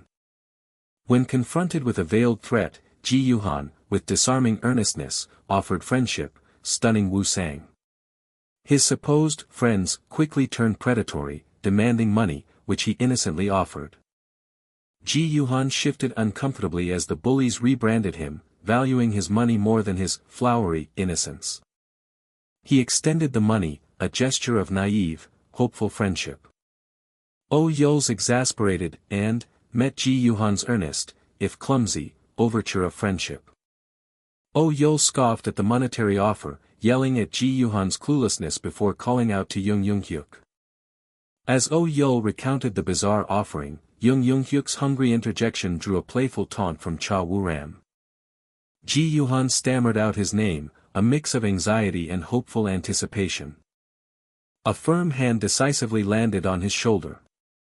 With a mischievous smirk and a knowing wink, Cha Woo-ram declared their newfound friendship would be sealed with a celebratory pork cutlet feast. A crisp 10,001 note was held out, awaiting exchange. Oh Yul quickly borrowed money for a textbook, promised repayment, and then casually walked off with Young Hyuk and Cha Woo-ram. Oh Yul flaunted the borrowed cash, leaving Ji Yuhan speechless in bewildered silence. Ji Yuhan wondered, a hopeful but bewildered thought, if this transaction truly meant friendship. Cha Wu-ram offered a reassuring explanation. Oh Yul was eccentric, but honest in his debts. Then, with a curious glance, Cha Wu-ram pointed to the other boy. Hyuk's face was awash in an unexpected cascade of tears. His eyes, brimming with unshed tears, silently conveyed his overwhelming emotion. Cha Wu-ram tried to shush Hyuk's loud sobs, but the tearful boy only insisted he'd pay for lunch, sob. Wu sang, Hyuk, oh Yul. This chaotic, memorable first encounter, truly, gifted him his very first friends. Episode 5 of 90s Dive captivated, pulling in a 21.2% rating. Online, a tempest of commentary swirled around Ji Yuhan's story, stirring both heartfelt emotion and skeptical disbelief among viewers. A woman, lost in consideration, prepared to introduce a crucial divergence. The band members, feeling uncertain, tentatively explored performance venues, with street busking floated as a casual suggestion. Cha Wu-ram, clearly exasperated, immediately shot down busking as an impractical, age-unfriendly notion. Oh Yul calmly countered, stating music knew no age. Hyuk agreed with Oh Yul, but then subtly reminded everyone that skill truly mattered. Oh Yul's pointed question about drum practice left Hyuk stammering with embarrassment. Cha Wu-ram's own realization about his keyboard skills brought a wave of quiet concern. Ji Yuhan defensively touted his killer guitar skills, which Oh Yul promptly dismissed as a complete train wreck. Oh Yul, having confessed his own long break, shifted the focus to their more serious, underlying challenges. Ji Yuhan passionately insisted they needed a genuine audience, people to actually watch them perform. Oh Yul, sharply skeptical, wondered who would actually listen to their amateur, unknown band. The band collectively slumped into dejection, admitting their skills were definitively worse than a high school band. Yet online, a surge of enthusiastic fans declared they would flock to see the very worse than high school band performance. A sharp "huh" escaped her, her eyes widening in surprise. Online discussions buzzed with curious excitement, wondering if the actors truly played and if the theme song would be performed live. One fan, in humorous exaggeration, feared a live performance would simply trigger cardiac arrest. The air hummed with anticipation before her next pivotal words. She confidently proposed, "Would you be interested in doing it for real?" Oh Yul and Cha Wu-ram responded with mirroring confusion, demanding clarification on "do what?" Her calm proposal for a real live performance left Cha Wu-ram utterly startled. With a confident smile, she asserted they had enough time to pull off the live performance. The track, With Wings, soared, hitting the daily top 10 chart just yesterday. Oh Yul pressed for clarity on the live performance, but she deftly redirected, referencing the drama My Only Idol. She confirmed the webtoon's real concert footage, leveraging the precedent with confident purpose. Cha Wu-ram, deeply concerned, highlighted their crucial difference: they were mere actors, not actual idols. Her counterpoint, about fictional band members leading ordinary lives, left Cha Wu-ram utterly flustered. She reassured them, promising to keep the scale modest, which then piqued Oh Yul's curiosity about her precise strategy. Her hint at past expertise prompted a sudden, nervous realization in Cha Wu-ram.